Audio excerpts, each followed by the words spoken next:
I found my drinking last night, do the same shit every week. I sit here with my cup up, watch the world go round and round. I'm so bored, I make another, can't be asked to go to town.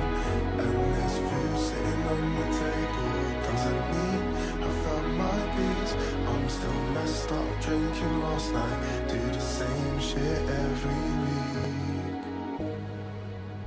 My mind is blank from the haze, coping with the dank whilst my brain it's a maze. I'm not on pause cause I'm phased, as the years go by it's just a product of your age. You've seen how life really works, how some of us will win but other people find the dirt. Yeah, but that's the randomness of earth. Spin the roulette for the hurt. I embrace specific moments just like this to give me strength. Everybody's got a system, ditching chocolate just for them. Temporary in our fixes, never see shit to the end. Because this world's full of distractions, never know what's round the bend. I can't pretend that the way we do things is alright. Some kids don't reach their teens before they can't go on with life. Trying to run from imperfection, yet this premise is a lie.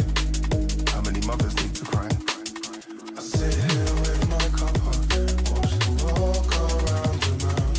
I'm so bored, I make another, can't be asked to go to town. And this food sitting on the table doesn't mean I found my peace. I'm still messed up drinking last night, do the same shit every week. Do the same every week, do the same every week. I'm still messed up drinking last night, do the same thing every week. The same every week, do the same every week. I'm still messed up drinking last night, I'm still messed up drinking last night.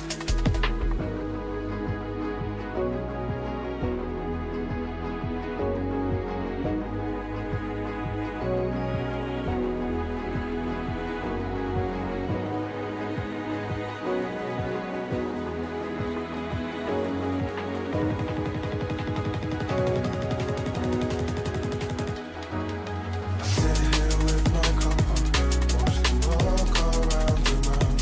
I'm so bored, I make another, can't be asked to go to town. And this food sitting on the table doesn't mean I found my peace. I'm still messed up drinking last night, do the same shit every week.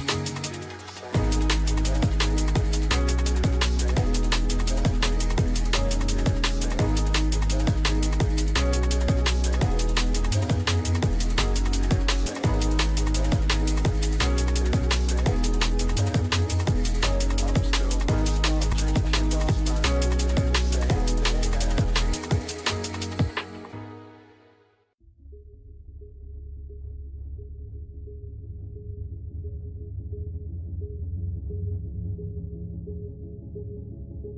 do the same every week,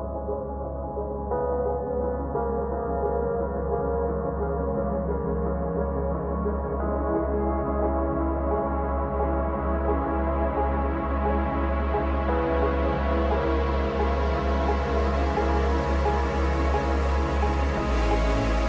week.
Yo, This we are live. will be reborn. Checking out the Path of Exile con footage.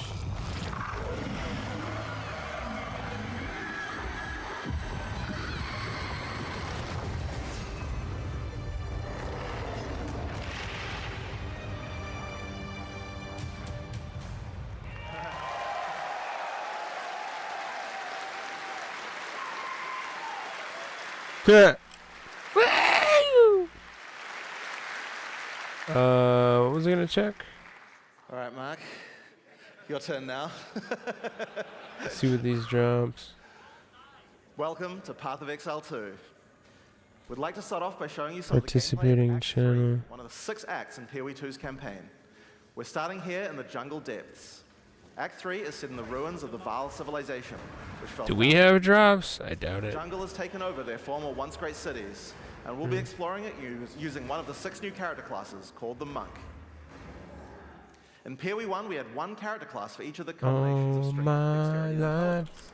When looking at the design of PoE 2, though, we realized that many of the new skills that we were trying to design just didn't really fit thematically with the existing classes that we have. Being a spellcaster with a bear form makes sense for Strength Int, but it just doesn't really sound like something a Templar would do. We realized that since we had new mechanics for every attribute combination, it actually made sense to design a new character class to explore the new themes. In PoE 2, every attribute combination has 2 classes associated with it. Strength Int has the Templar or the Druid. On Dexterity, you have the Ranger or the more spear-focused Huntress. And on Dex Int, Sorry, I'm setting up my account here. Mark is playing here. Each class has its own.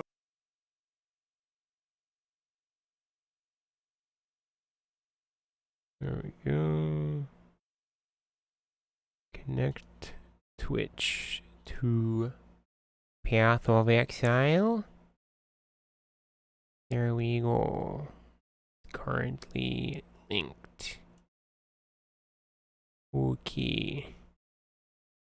Good. So if there are drops, I probably have them now. Make sure I have everything closed now.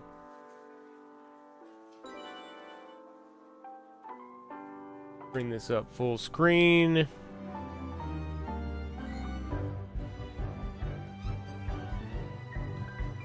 And there we go.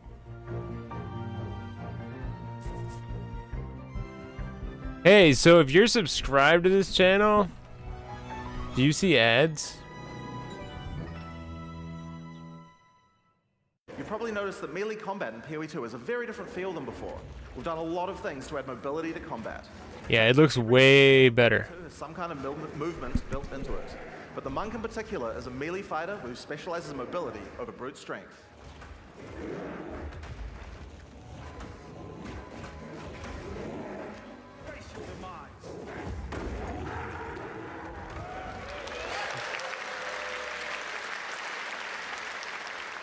So, as Mark has been playing, you might have noticed these blue markers over enemies. Mark has a skill equipped called Killing Palm. Whenever an enemy has a blue indicator over it, it means that the monster has low enough life to cull with Killing Palm. Successfully executing the cull will give you a power charge. This is an important skill for the Monk, since many of his skills interact with power charges. One of the great things about this skill is that it has a built-in dash forward, which makes it much easier to target the skill right at the point where you need it. We've done a huge amount of work in PoE 2 to make using skills like this feel satisfying. If you're accidentally targeting slightly off the monster, the skill will automatically lock on to the cullable target, and it will even do a small amount of pathfinding around obstacles. We really want to make sure that when you've got an opportunity to use the skill, nothing is going to get in your way. Once you have some power charges, you're going to need some skills to power up. A great follow-up is Falling Thunder. Falling Thunder without a power charge just creates a relatively small lightning AoE in front of you. But if you do it with power charges, it turns into a pack clearer with a large number of extra projectiles. One thing to notice here is that, like almost every melee skill in PoE 2, Falling Thunder has a little bit of extra movement built in, just in case you need it. Use the skill within range and you just do the flip in place. But use it at a larger range and your character will move forward while executing it, getting you into position without any time penalty. In PoE 2, you also get a short period to redirect your target. Notice how you can start the skill facing one way, then whip the mouse sideways to land the skill in a different direction? Now, in order to get power charges, you're going to first need to get some lower life monsters into a cullable range. You've got a few options if you want to charge right in. Whirling Assault is great. It doesn't do much damage per hit, but it covers a lot of ground. And notice how you can turn as you do it? Generally speaking, you never lose control of your character in PoE 2. If you make a turn at the right time, you can get a couple of extra hits on the monsters, getting them in range of your cull. Follow up with a Killing Palm and then finish off the rest of the pack with your Falling Thunder.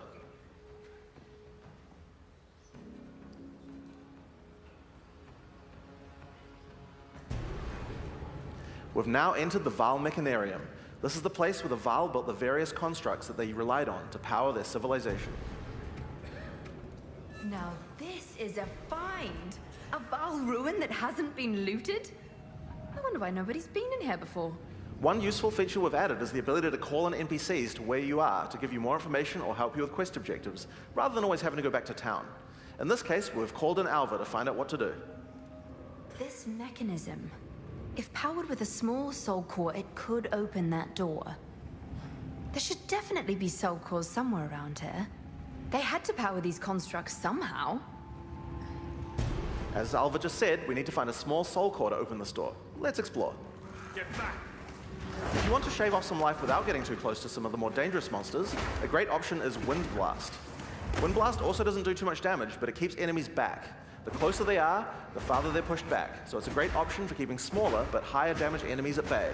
Note that the bigger the enemy is, the less they'll be pushed back, so trying to push back some giants isn't going to be as effective.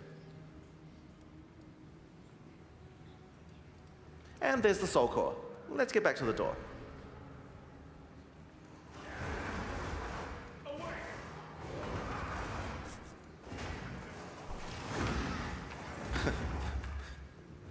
Yeah, it looks way better.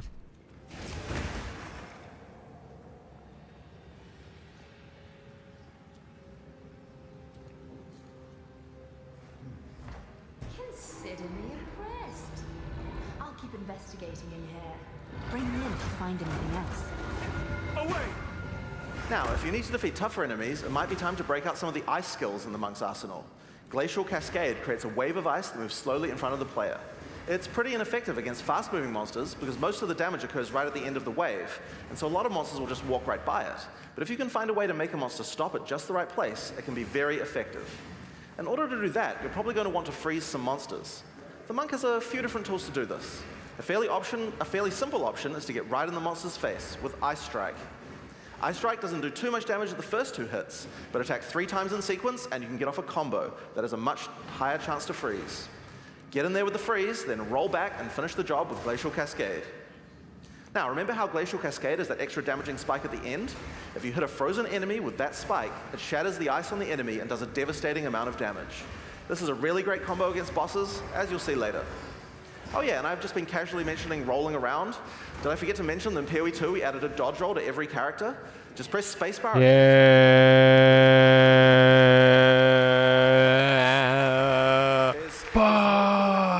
And no limitations. Let's fucking go.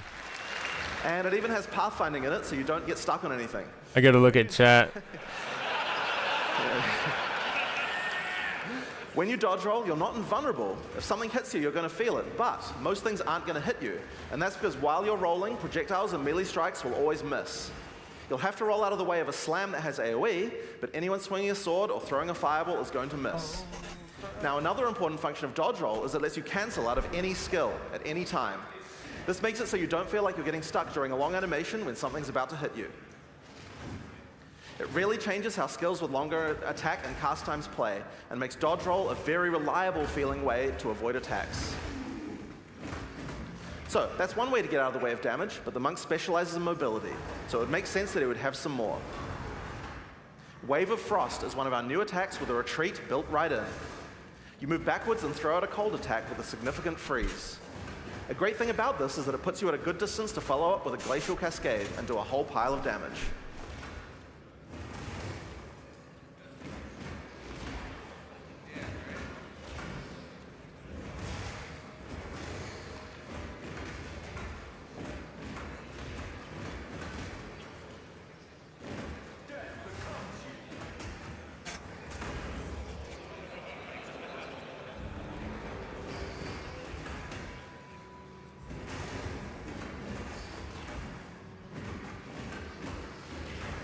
Oh, we have drops. Oh, that's fucking cool.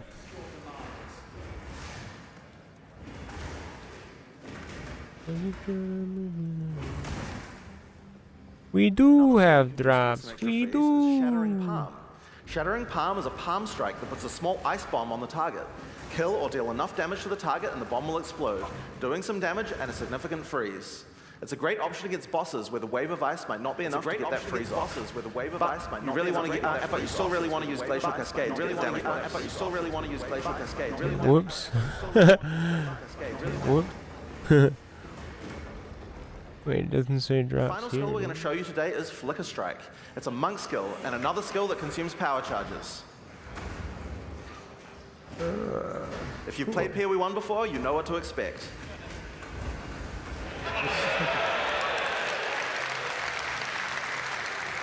It's a great finisher for tough boss fights if you are able to get some power charges beforehand.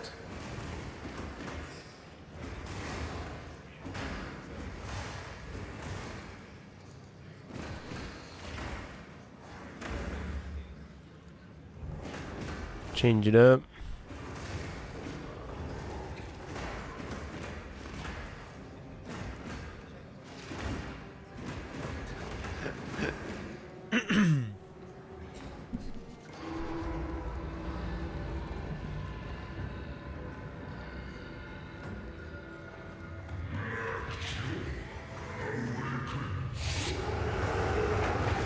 Here we have Blackjaw, former overseer of the Mechanarium. When the Val fell, he was turned to stone and now guards the area. In order to take down this boss, we're going to need all the tools on the Monk's arsenal, especially the combo of Freeze and Glacial Cascade. Now, if you're got a lot of PoE 1 HP. player, you might think you can't rely on Freeze because there's so many bosses that are immune to it. But in PoE 2, that's changing significantly. In PoE 1, Freeze is a binary mechanic. An attack freezes the target, or it doesn't. What this basically means is that in PoE 1, we were forced to add freeze immunity to many bosses because freeze just trivialized them. Because of that, freezing was something you could only really rely on while pack clearing, and not something you could use as a core part of your build for boss fighting. In PoE 2, though, all crowd control mechanics now have internal meters that allow you to build up to a freeze or stun, or whatever other CC mechanic that you're using. It's a little bit like poise from games like Elden Ring, though the meters tend to be a lot smaller than those games. When you freeze an enemy, it increases the amount of freeze you need to do to get another freeze, but the increased difficulty bleeds away slowly. More freeze will always let you freeze the boss more often, but this system means that it will not get out of control in party play or interact badly with other CC mechanics, allowing us to let these kinds of mechanics actually work against all bosses.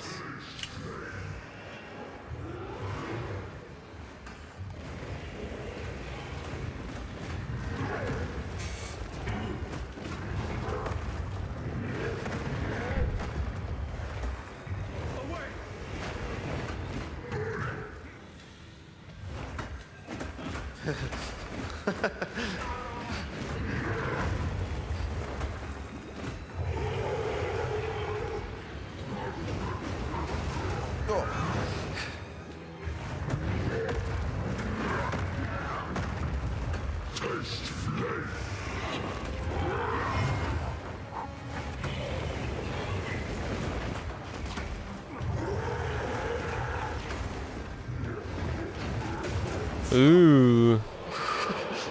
Flame circle. Oh!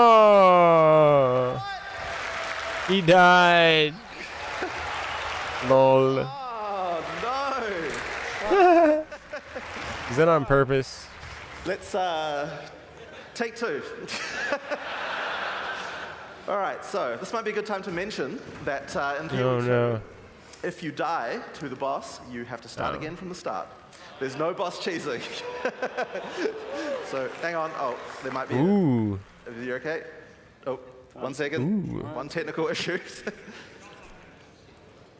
Wow. Just typing some cheats. Wow. Wow. Wow. Wow. Are we good? Back to the stream. All right. All right. Round two. Let's go. Whoever balanced He that. died on. Did he die on purpose? Oh man. Oh, really?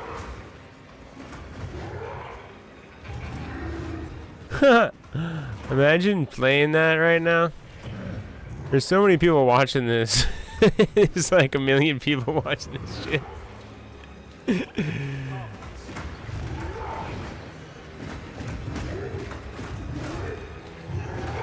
Oh. Got the zoom.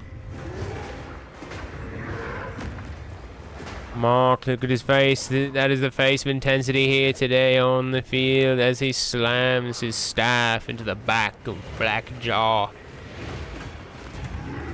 Repeatedly thrusting.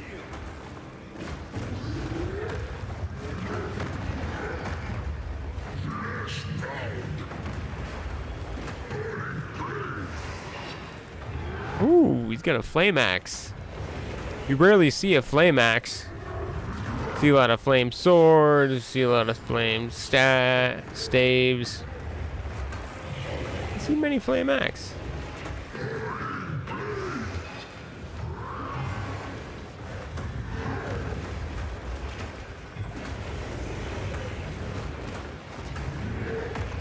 on, get the freeze. Oh.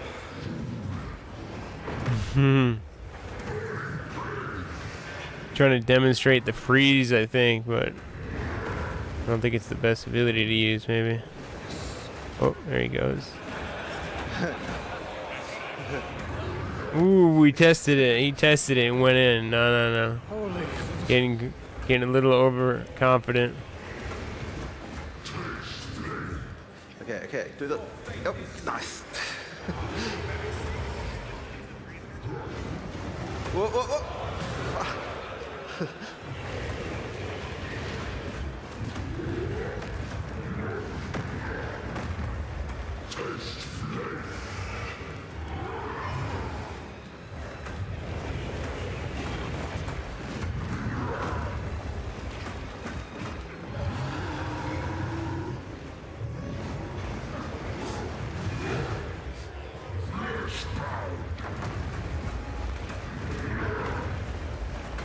Got plenty of potions. Not really doing much damage though, man. I think you need to look at your build.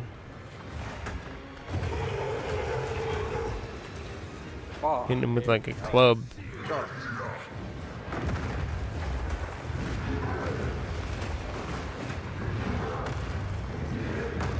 Freeze him. This is funny, man. Because you know, if this was a real fight, you know that they'd be using the same skill over and over again. You know, it'd either be like, ice shards. Probably that ice shards ability. There, it would just be like, shlong, shlong, shlong, shlong. Come on. No. Get it. They're so good. There you go. After this. No. Get him. Okay. All right. There we go. All right.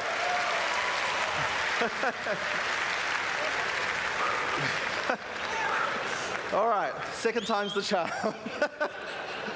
So, Blackjaw has dropped a consumable quest item. You know, like. It's a permanent +10 to spirit.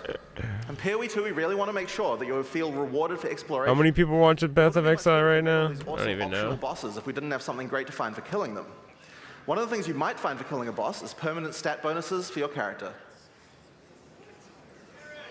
I wonder what spirit does. $500,000. All right, now because this random area is different, Mark will have to find his way to the exit the hard way. This is because I died. This is no longer rehearsed at all. I got into the early beta testing or alpha testing of Path of Exile around like 2010. I played most of my Path of Exile from like 2010 to 2015.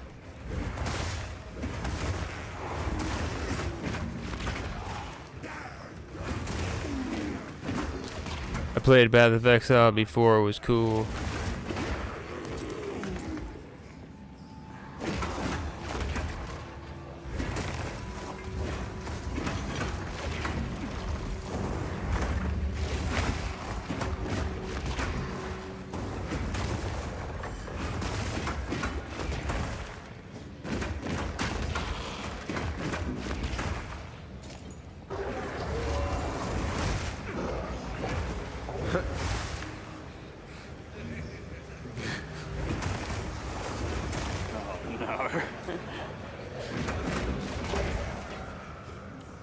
around this way.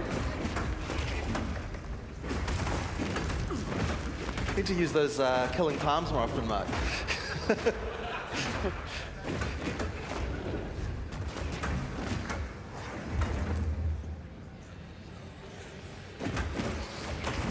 Your fate is sealed. Rats. Undead rats. Whoa, whoa,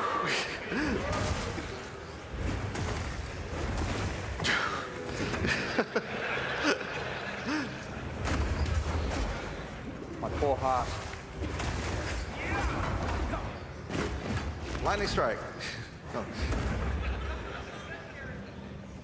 Backseat gaming, dude. I think you got completely lost there. I have no idea where I am.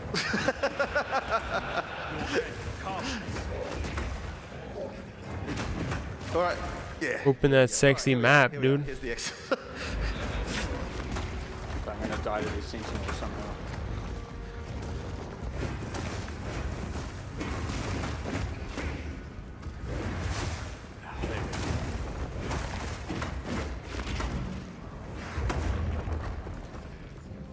All right.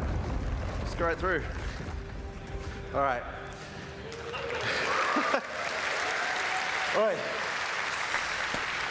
In order to help with the next area, we're going to call in a sorceress. I'd like to welcome Octavian to the stage, who's going to join the party with Mark. Woo! Play through together.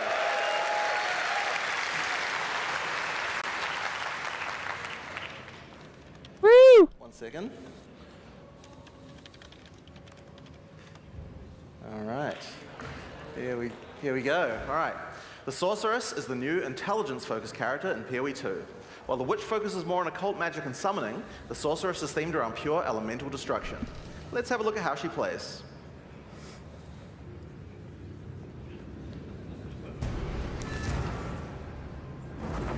This is the largest soul core I've ever seen. With this, we could power the canal systems. But it isn't charged. There is still latent energy in this machinarium from its ancient operation. These lines in the stonework sure. Always with the latent energy, you know? You might need to find some. It's more always soul clogging cores something to up. Spin them up, but everything looks to be in surprisingly decent condition. Maybe the golems have been maintaining it. In any case, it should still function. We'll have to remove that large core from the wall, of course. What? There was energy in there? Yes. It was latent. We have some skills here you're probably going to recognize if you've played PoE 1 before, but they feel a bit different now. Spark is great in these tight passages since it bounces around. We've added a pierce support gem to really allow it to hit an entire room full of targets. For a more single target focused skill, Arc is a great choice. It does much more damage than the first target that you hit. Now, if you find yourself surrounded, it might be a good idea to use Ice Nova. It hits all enemies around you and slows them down with a chill. Just be careful. Getting up close and personal isn't the ideal place for a sorceress to be. She doesn't have... That looks so good, man. really oriented This game looks so good. In order to help with that, though, you could use Arctic Armor. In PoE 2, Arctic Armor is a buff that builds up as you stand still. You can see the ice crystals forming around the character. They drop off if you walk. When monsters hit you, they take cold damage and build up to a freeze, so it's a great defense. Just be careful. You have to be standing still for a little while to get the full effect, so trying to stutter step using it isn't the best strategy. Now, Arctic Armor is an ongoing buff, but did you notice it didn't reserve any mana? How does that work? Well, we were pretty sick of the fact that in PoE 1, basically every character was playing with no mana pool, so we decided to change the way that reservation works. In PoE 2, there's a new resource called Spirit. Spirit is a dedicated resource that you can use for ongoing effects like Arctic Armor, shit. skills, auras, and minions. Say what? Everyone starts with 100 Really? Spirit, which is enough for most ongoing effects. But if you want more, you're going to need to get some more Spirit, which is available on mods from items and on the passive tree. But if you're willing to give up your offhand slot, the easiest way to get it is by holding a scepter. Find out more about that in the items talk later on. Now, if you want to increase the cold damage that you're dealing, you can always use Frost Bomb. It places a bomb on the ground that reduces enemies' cold resistance while it's ticking down. It's a great opportunity to use some cold skills before it explodes. And speaking of cold skills, a great skill... Everybody's saying log into the game? Wait, what? This is a new skill in PoE 2 and it hits pretty damn hard. It costs a lot of mana. Why are people saying log in? Worth the wait. It does a devastating amount of damage. To help you out of danger, your character moves back slightly as it casts. It's pretty hard to hit fast-moving opponents, but it's great on tougher enemies that stand still, or even a larger pack if you're further away and can predict. Do you get something if you log in? Now, if you run out of mana casting too many of those, I guess in an emergency you could use your free-to-cast Fireball. So where did that come from, you ask? Well, this is a great opportunity to explain the way that we've changed caster weapons in PoE 2. Now, in PoE 1, caster weapons had a default melee attack that nobody used. And because they had that, they also had a bunch of attack mods that would spawn in them that were useless to a caster. In PoE 2, we wanted to clean that up. So each staff now comes with a built-in free-to-cast spell. There's an update. Just put it on and spam away to your heart's content. Now, this particular staff is the base type that you'll get right on the starting beach, so it's quite likely that you'll have outgrown it by now. So that's why we've also made a lot of staves with more utility-focused powers for casters to use. Here we have a crystal staff. It has a pretty cool built-in spell called Unleash. Using it slams your staff on the ground and will allow you to triple cast whatever you cast with your next spell. Now, of course, what you're probably going to want to use with that is something powerful, and Comet is a great option. Ooh, Comet. You'll notice that Unleash is one of the few skills in PoE 2 with a cooldown. In general, we really try to avoid using cooldowns because we really hate the feeling that combat is just waiting to cast your next spell. But it does make sense for Unleash since it's free to cast, and it's something we want you to use situationally anyway. Now, if you're facing something tough, you might need to try out Mana Tempest. Mana Tempest creates a circle of power which your character literally hovers over the ground. While in the circle, your mana drains, but it powers up all your spells. Lightning projectiles. Ooh, that looks cool. And you also do a lot more damage. You see that again?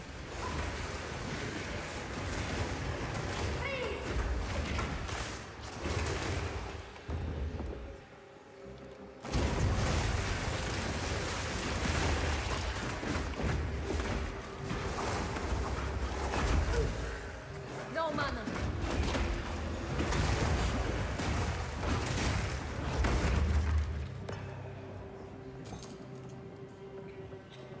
So, with all of these skills, here's a great combo to try. First, cast Frost Bomb to reduce the target's cold resistance. Then use Mana Tempest to increase your damage. Follow up with Unleash, and then triple cast Comet to do a truly insane amount of damage.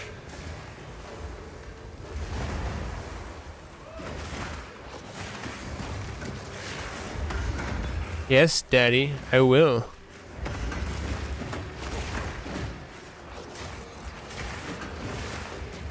Where those ghosts come from? These ghosts. Yeah. This Whose rare fault is that? This rare monster has dropped an uncut gem, and that's a great opportunity to talk about how skill gems drop in PoE 2. Instead of That's dropping how I like my gems you can find uncut. gems. Just right-click on them and pick whatever skill you want. Ignore Say the- what? Oh. What? The gem will come pre-leveled to the level of the area that dropped it. So it's a lot easier Whoa. to change between skills in Skill PoE 2. book. This time I think it might be cool to talk Poggers. about meta gems. Meta gems are skills that can have other skills socketed into them, changing how they work. In this case, we're going to select Cast on Shock. Oh boy. Now, let's equip this thing on the skill screen and choose which spell to trigger with it. I think Comet might be fun. Oh. Cast on Shock reserves Spirit. We'll need to first Shit. explore Arctic Armor. We have to decide if we'd rather have the extra defense or the extra offense of the Cast on Shock using our Spark. In PoE 2, trigger gems use a system of filling up cast time on each trigger. Basically, if a skill has a short cast time, it will trigger really often. And if it has a long cast time, like this Comet here, it will take a lot longer to trigger. You can see on the top left corner that there's a counter that shows you how long until the next trigger. E? Hopefully you shot some monsters. There's no monsters left, dude. There we go. And there you have it. That's using Cast on Shock. We've automatically cast Comet whenever we're using our lightning skills. What? That's crazy.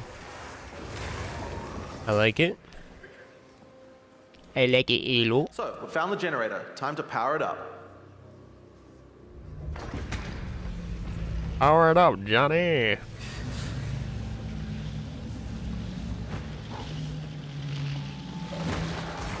power is restored to the Mechanarium, all the constructs are coming back to life. We'll need to fight them on the way back to the charged Soul Core. So, one thing that PoE 1 players might have noticed is this character has both lightning spells and cold spells. That's pretty inefficient, right? It's a big no-no for most builds because any specialization into cold or lightning isn't going to affect the other element. And generic elemental damage increases are not going to be as powerful as focusing on a single element. Well, in PoE 2 we have another major new system to introduce to solve these kinds of problems. And it starts, oddly enough, with weapon swap. Now, in PoE 1, weapon swap isn't really used much for its originally intended purpose. We imagine that people were going to be swapping in and out between different weapons to deal with whatever situation they were in. People just don't do that at all. And a large reason for that is because it's really, really awkward. In PoE 2, we wanted to solve all of that. The staff Octavian is using here has an ice mod on it that makes it great for when he's using his ice spells. But we would also like to be able to make sure that this build works just as well for his lightning spells. If Octavian equips his previous staff in his second weapon set, you can see that it appears on the character's back. Now, we're going to open up the skill screen. If Octavian opens the skill options for his lightning skills, you can see here that you can choose which weapon sets are usable with each skill. First, we uncheck set 1 from being used by his lightning skills. Then we go through the cold skills and turn those off with his lightning weapon. Just take a second. If I can remember where they all are. Yeah. Now, when we use Spark, the character Oh will my switch God. to stuff on his back. And then Oh use the skill. my god. And when Octavian uses his Ice Nova, his character automatically switches to his Ice Staff before using it. Let's go!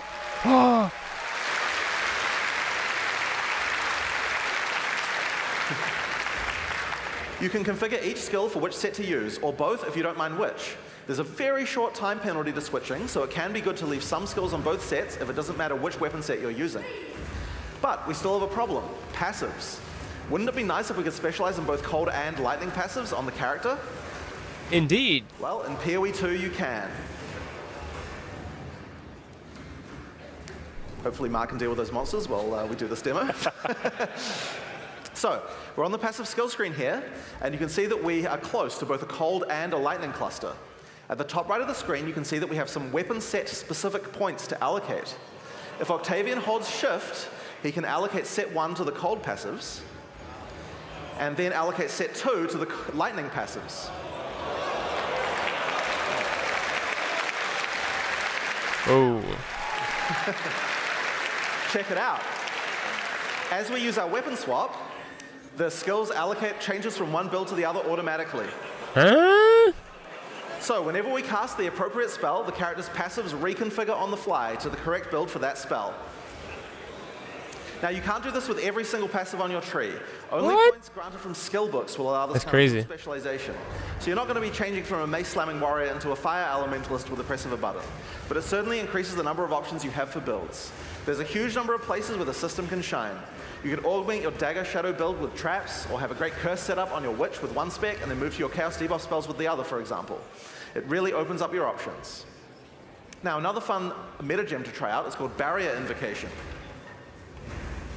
This works a little bit like the trigger gems I talked about before, but this one charges up as your energy shield is hit by monsters. We're going to put an Ice Nova in this one. The more energy shield you lose, the more charge builds up. We'll just get that one equipped there, yep. So yeah, the more energy shield you lose, the more charge will build up until the point you're able to cast the socketed skill instantly. Jeez, somebody just dropped 500 bucks. So you lose some, so you lose some energy shield. Somebody and just the right tipped time, 500 bucks invoke on the Ice stream. Nova to cast all the stacked up copies in one instant cast.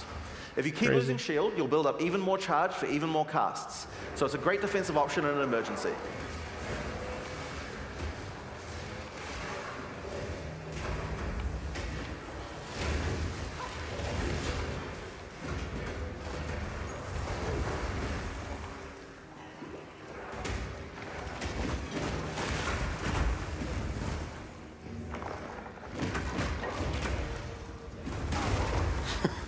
Overkill. And here we are back at the charged soul core. All we have to do now is take it.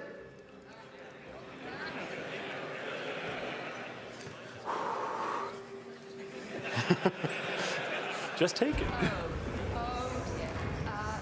Now we just have to remove it from that construct. Alva, what the? He just dipped out. Don't die this time, guys.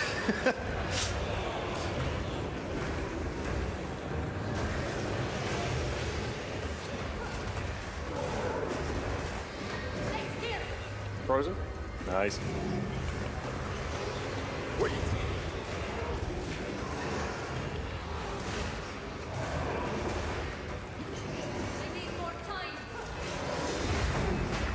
Get away from the wall. Oh god. Frozen though. Good. Frozen, nice. Helps that we're both doing ice damage. Cold damage. Stay still!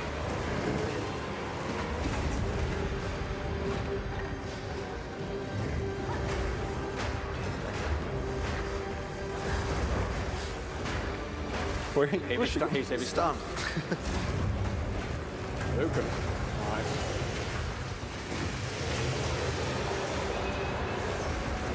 Frozen. Stay still!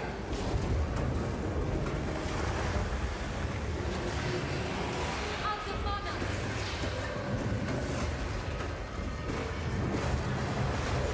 Frozen again. Getting real lucky with those freeze procs this time. All skill. Now don't move! Nice. Frozen.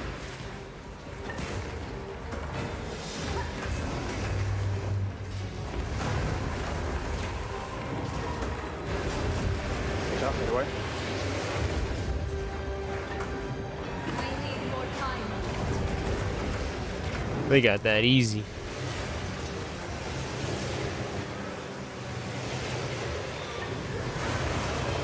Get away from him. Get away. Get away.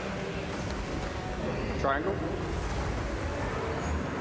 Pretty cool looking boss. I don't know what those are on there. Is that are those snakes on his arms or are those dragon snakes? Yeah. Nice.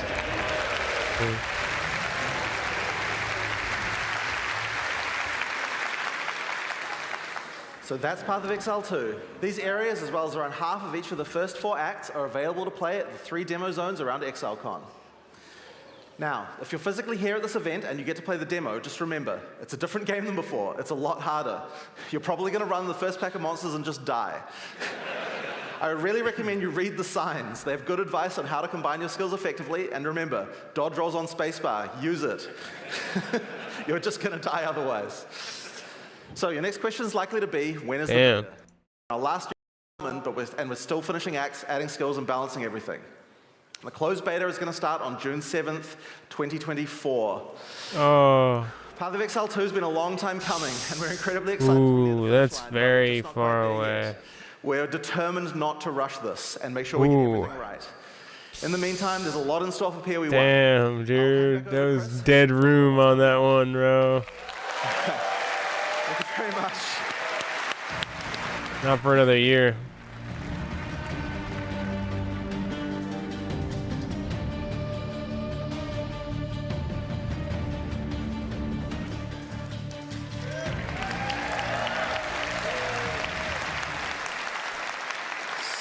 So that demo was very hard for them to do in person. Like, I am very impressed it went that well. So as Jonathan explained, Path of Exile 1 will continue to be its own unique game once Path of Exile 2 comes out. We will continue to update it with expansions and leagues going forward. And because accounts and microtransactions are shared between the 2 games, and their expansion releases are offset from each other, it's super easy to jump between them and effectively play both if you want. So I'm going off script for a second here and just going to explain this a bit better. Imagine we release a Path of Exile 2 expansion, right? So everyone dives in and plays it. You give it, say, out of the 13-week cycle, you're going to play for, some hardcore players play for the first few weeks. Some people play for most of the time. We're going to aim a Path of Exile 1 expansion to come out towards the end of that cycle, say 4 or 5 weeks from the end, which also lasts for 3 months. So because Path of Exile 2 has more content and is a significantly larger game, it will mean that you can play Path of Exile 2 for the majority of the cycle, and then either keep playing if you want to keep playing Path of Exile 2, or jump into Path of Exile 1 when its league launches and enjoy that, either for the entire period or until the next. They're going to keep both games going. And of course, because your purchases are shared, if you were to buy supporter packs or microtransactions in either, they're just available on your characters in the other. Speaking of Path of Exile 1 expansions, we've got one coming out in just 3 weeks, on August 18th. Let's watch the trailer for Path of Exile: Trial of the Ancestors. Soul Souls such as yours do not go quietly into the night. They thirst for battle. They yearn to prove themselves. Welcome to the halls of the dead. Earn your place among us. Under Hinikora's watchful eye, test your mettle against the greatest warriors who ever lived.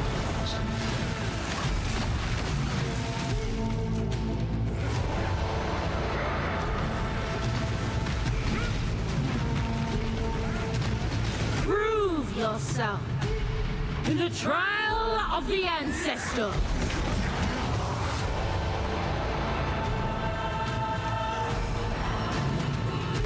The trial of the ancestors, eh?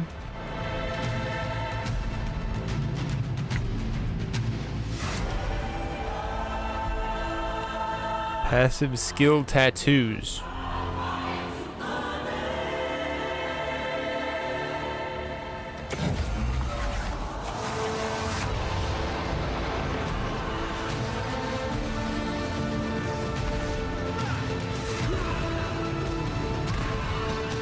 New gems. Guardian revamped. Chieftain. In the end, only one can become champion. Will it be you? Yeah. Of course.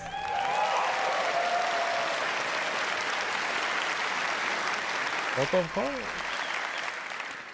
In the Karui afterlife, the fallen chieftains of each tribe participate in a tournament called the Trial of the Ancestors. You will journey to the afterlife, assemble your own team, and enter the tournament to battle those chieftains and earn valuable rewards. As you play through areas in the Ancestor Challenge League, you'll find tradable silver coins. Using them will take you to the Karui afterlife, where you will encounter Navali, who you may remember from the Prophecy League. Each coin allows you to play a match of the tournament. You start the tournament with a basic team consisting of 3 warriors. The tournament is double elimination, meaning you're allowed to have 1 loss without consequence. A second loss eliminates you from the tournament. Your team will compete against 10 other tribes, and you choose who you're going to challenge next out of the teams left in the tournament.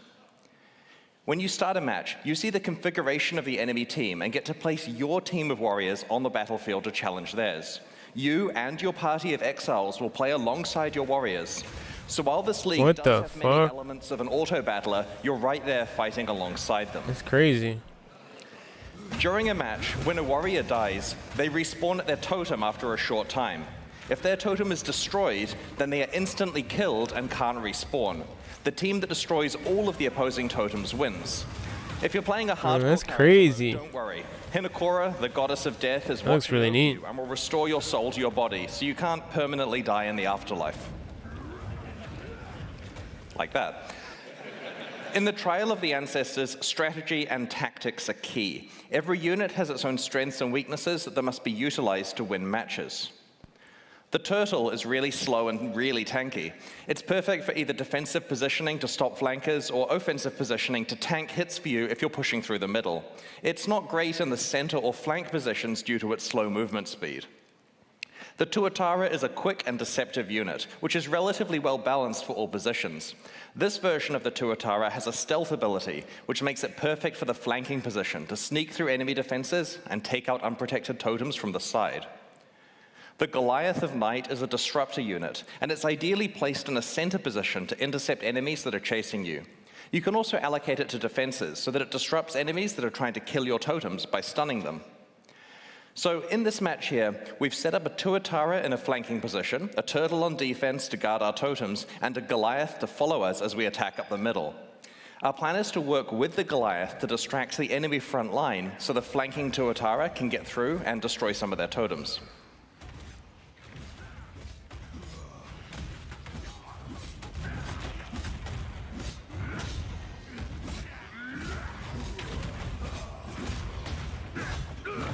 Teamwork. Upon winning a match, you earn favor and other rewards. I'll talk about the other rewards shortly. There are a lot. You have a separate amount of favor with each tribe, and you can spend it by talking to their chieftain to recruit warriors and purchase field items and equipment that your team can use. Each tribe has specific specialities. For example, Hinakora's tribe manipulates life and death. Rongo Kurai's tribe is slow and tanky, with an emphasis on stuns and knockbacks. You can recruit warriors from many different tribes and mix and match them together into your team based on what you need. Field items are items that are placed on the battlefield and can be activated during the match to, for example, revive a warrior or heal your entire team. If a field item isn't consumed within a match, it persists on to the next match. But your warriors, their equipment, and your field items are all wiped between tournaments. You enter each tournament fresh. Your success in a tournament updates your overall ranking, which helps you in better rewards and subsequent ones. Speaking of rewards, let's discuss the good part, what you can earn for succeeding at the Trial of the Ancestors. You can tell this gets me excited. Okay. You get a reward as you win each round of the tournament, and these rewards are visible when you're selecting which tribe you want to play against. Everybody was spamming login, so I want to see. Some of them are regular rewards. There was a reason. And some of them are exclusive new rewards you can only get from the Trial of the Ancestors. I'm literally tripping over my words to get to the part where I can explain tattoos. Okay. Tattoos. The Ancestors reward you with special tattoos that are not applied to your skin, but they're engraved on your soul. This process can transform what your attribute skills on the passive tree do, basically the attribute highway nodes generally. The regular ones can only be applied to basic attribute skills and allow you to convert your tree's attribute highways into something more useful for you. For example, this one converts a small dexterity skill into movement speed. Each tribe has its own exclusive passive tattoos. This tattoo converts a small strength skill into additional fire resistance. This one converts a small intelligence skill into additional lightning damage. And this one converts a small strength skill into one that summons a minion when you take a savage hit from a unique enemy. But don't go overboard on the number of skills you convert with tattoos, as you'll probably need at least some of your attributes left to equip items. Each of the 10 tribes has an exclusive unique item that you can earn. These rarely show up as rewards for defeating that tribe in a match. Katava's Hunger is a unique majestic plate that you can earn by defeating the Katava tribe. As you can see, it grants an immense amount of life for a single item, providing you don't have any life on any other pieces of your equipment. While this is tricky to accomplish, it also frees up all those other potential life slots to be something else that benefits your build, making it pure upside. This amulet is a unique item you can earn by defeating the Arohongui tribe. It has the powerful effect of causing your flasks to instantly recover life and mana whenever you're low. This could potentially be a powerful panic button, or maybe you want to build around permanently being on low life or mana, so all of your flask usage is instant. If you manage to win the entire tournament, you'll not only receive the reward for the final match, but Hinokora will also give you a choice of 3 additional... button didn't work. Of 3 additional exclusive items. Let's have a look at some of the things you may be offered. First up, there are 4 unique items that exclusively come from Hinokora for completing the tournament. This belt, for example, lists a plethora of really powerful properties, both beneficial and detrimental. While you're wearing the belt, the property shifts around every 5 seconds. You never know what's going to happen next. Will you always crit, always evade, never evade? Maybe you're able to find some ways to build around the detrimental effects to create as much upside as possible. Hinokora also has a selection of special, more advanced passive tree tattoos that you can only receive from her. This one transforms a 30 intelligence notable attribute skill into one that increases the level of all of your intelligence gems. You're only allowed 1 copy of the specific attribute combination tattoo on a tree. Hinokora can also award you with a new type of item called an omen. These are small items that sit in your inventory until a condition is met, at which point they are consumed and something happens. In this case, when you reach 25% life, your flasks are all replenished. Now don't worry, each player can only consume 1 omen per combat area, so you don't have any reason to fill your entire inventory with them. This one creates a portal on death. We made it for me. It won't try to save your life, but it will save you some time. This one grants you Soul Eater when you level up. It's definitely worth carrying around for that occasional massive power boost. Omens are tradable but hard to get, so use them carefully. I shudder to think about how much this one is going to be worth in the presence of those incredibly rare unique weapons from 320. Now note, going off script again here, back in the day, when we had stuff like the Prophecy and so on that let you upgrade to rare forcibly on a specific base type, we had to block the good items by putting crap uniques on the, sorry, I meant upgrade to unique.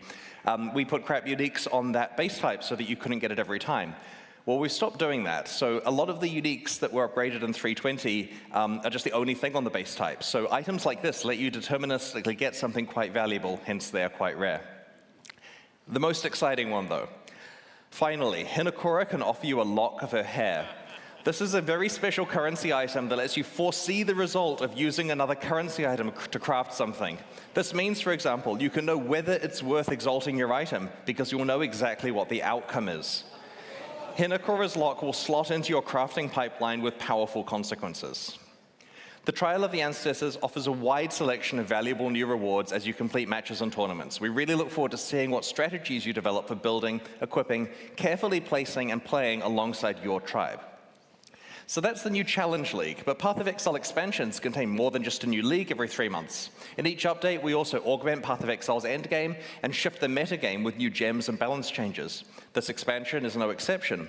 I'm going to explain the other changes in a medium amount of detail. I'm conscious that we have both new and existing players. For new players, I'm going to try to include some extra content to help make the changes more understandable. You can find out all the detail in the patch notes and other information we'll be posting in the few weeks before release. Let's start with how the Trial of the Ancestors expansion expands Path of Exile's endgame. In December last year, we released an expansion called The Forbidden Sanctum, which introduced the Sanctum Challenge League. This league was a roguelike game set within Path of Exile where you would randomly explore a randomly generated sanctum one room at a time, alongside your regular play. You'd pick which rooms you wanted to explore out of several options and accumulate beneficial boons and detrimental afflictions that made your run easier and harder, respectively. Not only did Sanctum work really well as a league, but it also had the potential to be added to Path of Exile as part of its core endgame content, alongside systems like mapping, delve, and heist. Well, in this expansion, the Forbidden Sanctum is back. Nice. I'm probably going to play this. I've really been looking forward to this one. We're reintroducing the Sanctum as core content in Path of Exile's endgame. You'll initially meet VIDYA, the Sanctum NPC, in Act 10. I missed the tradable items that you can find while playing maps in the endgame. A forbidden tome represents a whole floor of the Sanctum, and its rooms can be played back to back, or you can take breaks between them and do something else if you choose. Upon successfully completing that Sanctum floor, the next floor is generated as a tradable item with all of the state of your Sanctum run built in. This means that the item stores what boons and afflictions you had, what rewards you've locked in, and how much resolve you have left. You can then either play this floor or trade it to someone else if it feels more beneficial. For example, let's say you manage to lock in a really valuable reward. The example here is a Mirror of Calandra, but you'll also notice that... Do I have a laser pointer? It doesn't work on the board. Okay, 1 resolve. This is an example here where the player has a very good reward locked in, but a massive pile of dangerous afflictions and only 1 resolve on them. If you don't feel capable of completing the rest of the Sanctum from this point, then it would normally be a write-off, right? If you gave this to me, no way am I getting that mirror. But you can now trade the Sanctum state to someone else who is willing to pay for the chance to earn the mirror, or lose it. And you can look at expected value in economics, right? It's worth some percentage of that mirror, so you trade it for like 5 chaos to someone, they run it and lose their chaos. Your relics, which act as passive bonuses within the Sanctum, are locked in for the run when you start the first floor and can't be changed for the rest of the run. Speaking of relics, they're now tradable and have been rebalanced around this. To those of you wondering, we have decided against bringing back sanctified relics for now. A complete Sanctum run now requires killing the final boss, Lycia, in both her first and second form. She will always drop a unique relic, and these have been reworked and replaced as we rebalanced everything. An important aspect of the new Sanctum balance is that your primary defenses now have some effect on protecting your resolve. Your armor allows you to mitigate resolve loss, and your evasion grants you a chance to avoid resolve loss entirely, a lot like how armor and evasion work. Your Energy Shield grants you Resolve Aegis, which is a mechanic that works similarly to how Energy Shield behaves for life. In light of the new defensive opportunities and learnings from the original Challenge League, we've rebalanced the difficulty of Sanctum, especially in later floors, and have worked to add more monster and room variety to runs. We've added new boons and afflictions themed around the new defensive mechanics and have rebalanced many of the other ones. Like other optional endgame systems that involve tradable items, players who don't want to play Sanctum can trade their Sanctums to other players in exchange for an item or currency that benefits them more. Successful Sanctum play can generate a lot of rewards. It'll potentially be possible to build characters dedicated to Sanctum running and just farm Sanctums repeatedly in order to profit. Sanctum isn't the only improvement that Trial of the Ancestors brings to Path of Exile's endgame. We're also introducing 16 new Atlas Keystone passives to the Atlas passive tree. As a quick summary for new players joining us, the Atlas tree is a system that allows you to customize your endgame experience in Path of Exile. As you complete different maps, you gain skill points that can be allocated in the tree. You could use these points to modify the behavior of different content you encounter in in-game maps to make it more difficult or more rewarding, or to behave entirely differently. The system allows you to double down on the content you enjoy and avoid content you don't. Keystones are really impactful passives that totally change how endgame systems behave. Usually they have an element of give and take and require you to come up with new strategies to take advantage of them. Each of these 16 new Atlas Keystones changes how you might interact with Path of Exile's endgame.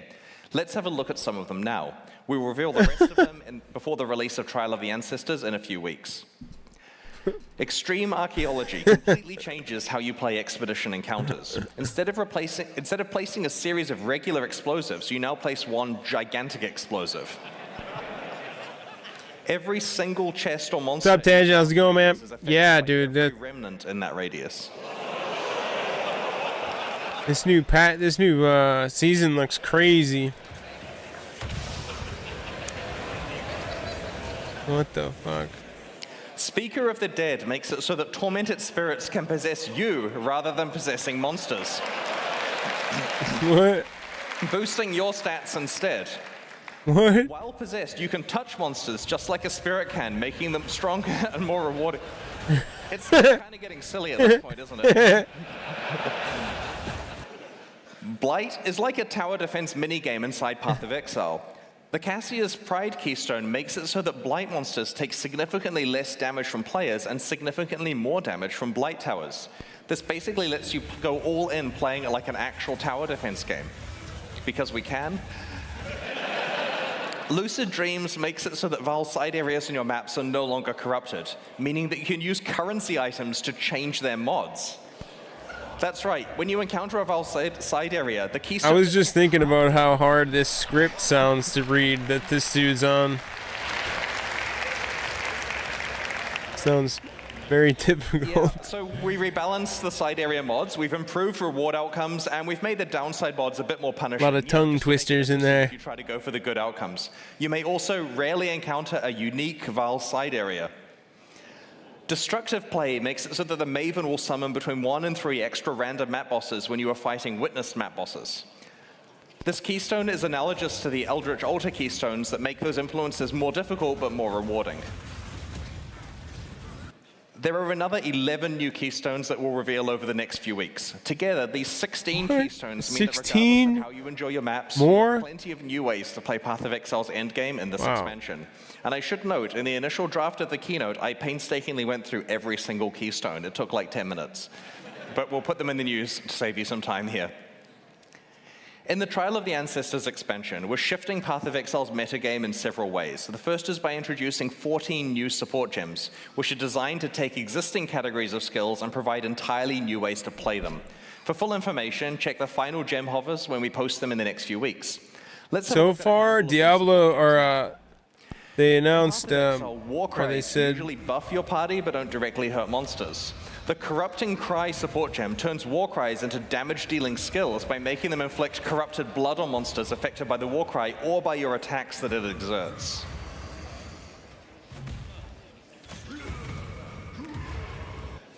The Returning Projectiles support gem causes projectiles from supported skills to return to you, piercing all targets but dealing a little less damage.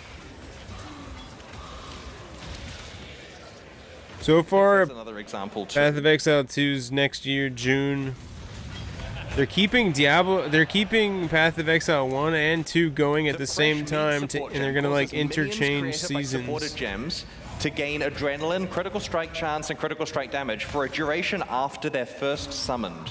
So you've got to work out a way to keep refreshing your minions, and it makes them a lot more powerful. The Flamewood support gem causes totems to trigger projectile mortars at enemies that hit them. This is particularly synergistic with totems that can taunt enemies, such as Decoy Totem, or one of the new Chieftain Ascendancy skills that I might talk about shortly. The Sacrifice support gem works on spells that you either cast yourself or through totems. These spells now sacrifice a percentage of your current life or the totem's life to gain additional chaos damage based on how much life was sacrificed. Is that one that Brendan Fraser plays at somebody in a movie? And causes a cold mist to come over them. Enemies caught in the beam are chilled and are dealt cold damage over time. This creates a new tool for a cold damage over time build, requiring strategic placement of both yourself and your linked ally. I mentioned it was going to get silly.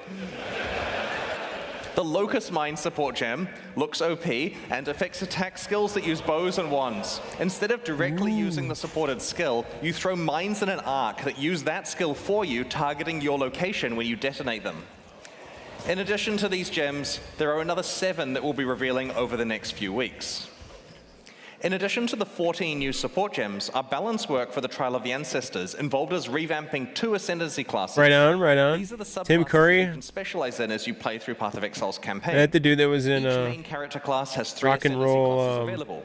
In the last expansion, Crucible, we overhauled the Pathfinder and Saboteur. This time, it's the Guardian and Chieftain, which are specializations of the Templar and Marauders, respectively.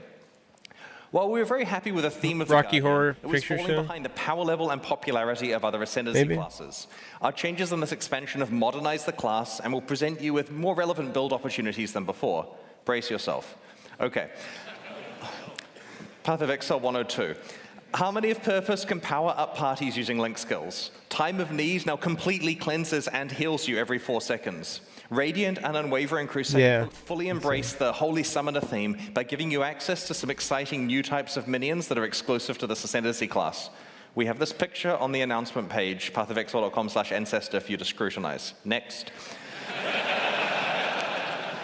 While the Guardian's revamp was similar to that of the Pathfinder, the Chieftain has received the Saboteur treatment. To be honest, we were unhappy about many aspects of this Ascendancy class in its old form, and so we have completely redesigned it. You can play it now.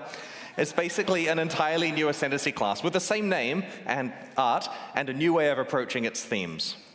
Its new skills let you, among other things, cause enemies to explode, turn off enemies' fire resistance while you're stationary, convert passive skills to apply to fire damage, and have your fire resistances apply to your cold and lightning resistances. I'll just give you a sec more to read. All right, that's on the site too for you to check out. It's pretty powerful now. To celebrate the release of the Trial of the Ancestors, we'll be hosting a boss kill event. To enter, create a hardcore solo self-found character in the Ancestor League and race to kill all 7 Uber Pinnacle bosses on the same character. Note that unlike the last event we ran, this one is not a ruthless event. We'll post more information about the event and its prizes in the news before release. Best of luck to everyone. For the Ancestor Challenge League, we're launching 2 new series of supporter packs, the Shade and Disciple packs. Each tier contains the pack's full face value and points, alongside several exclusive microtransactions. These packs are only available for the duration of the Ancestor League and will leave the store forever when it ends. As always, the microtransactions in these packs are purely cosmetic and do not affect the character's power or progression in any way, despite how cool they look. The Shade series of supporter packs contains 6 exclusive microtransactions. All right, the Sarcophagus back attachment imprisons No boosts, man. I need some boosts. into a frenzy, and enemy deaths provide it with souls to feast upon. The Stygian Waypoint shackles visitors to your hideout in chains, yourself included. These chains are just cosmetic though, and they break as soon as you move. Yeah, man. I started playing testing Path of Exile and like the alpha of like 2010. Souls that some of them try to escape. Moving while wearing the like most of my gameplay from that game, this game was like 2010 to 2015. The Infernal I haven't even played most of the content that's in the game still. This prompted a lot of internal discussion about whether using Hellfire to heat your hideout is actually safe and practical. The demon-bound crafting bench allows you to enslave a malevolent entity to craft items for you. Be warned, it has a sharp tongue and will mock you mercilessly. Last time I played a lot was when they added the hideout. I'm due for a return. I'm probably gonna play this next season. It looks absolutely bonkers. Effect causes items you They've got they added the roguelite, this roguelite mode back into the game, I guess, that I never even knew existed. I didn't even know it existed. The Disciple series of supporter packs also contains 6 exclusive microtransactions. Look at dog. I'm going to put that in the top pack. The Hero's Landing Finisher effect summons a marble statue from the heavens to execute unique monsters you defeat. You decide whether it's the sword or a huge lump of rock that actually kills them. The Bell Tower map device heralds the opening of a new map with a peal of bells. Start to run out of portals, though, and it will reflect your desperate situation. This is fine. The Cathedral armor set refracts light through your character, creating beautiful patterns on the ground around it. If your life gets low, it responds in kind. The Observer Diamond Flask summons a tentacled mass that fires its eye lasers at enemies you critically strike while the flask is active. Again, cosmetic. The Currency Orb Charge effect lets you pick from a number of different currency types to replace your charges with, as long as you've used that currency item anytime from today onwards. Some people... We have to store it in the database, right? Some people will show they can be part of the exclusive club of players who have actually used a Mirror of Calandra. This effect also causes your charges to display in town. So the theory is you go use your standard mirror, which we all have, right? The Faithful Hound Pet is a very good doggo, and it knows a few tricks. You can command it to sit, roll over, or play dead. And yes, you can pet the dog.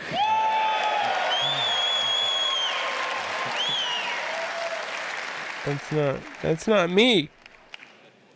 Magic hand. These new packs are available right now at pathofexile.com/purchase, and purchases like these directly fund the ongoing development of Path of Exile 1 and 2. I gotta do the story because I don't even think I've played the entire story that's in the game now. The ancestors, so now's your last chance to purchase them. There's some good stuff in those too. I don't know, like since they added hideouts, they probably finished more story or something. For ExileCon, we developed a special card game that encapsulated the full gameplay arc of Path of Exile over the course of the event. Players could defeat monsters, progressively upgrade their items, use currency items to craft their equipment, find and run maps, and eventually defeat pinnacle bosses to earn rewards. It was a whole lot of fun, and we've had so many requests to run it again.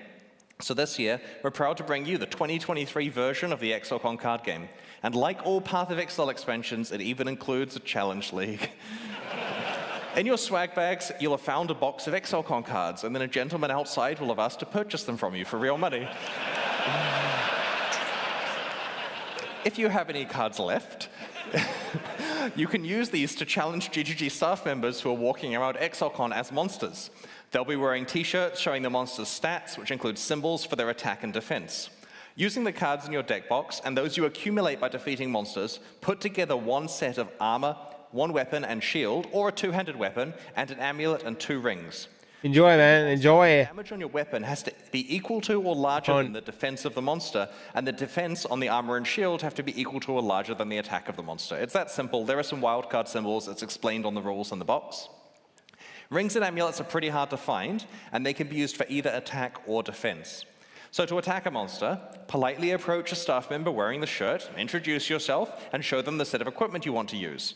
If your symbols match, then you'll have defeated them, and they'll give you a reward and remove some of the durability from your items. They do this by clicking the card, so if you want to keep the card pristine, don't necessarily attack someone with it. It will get damaged in combat.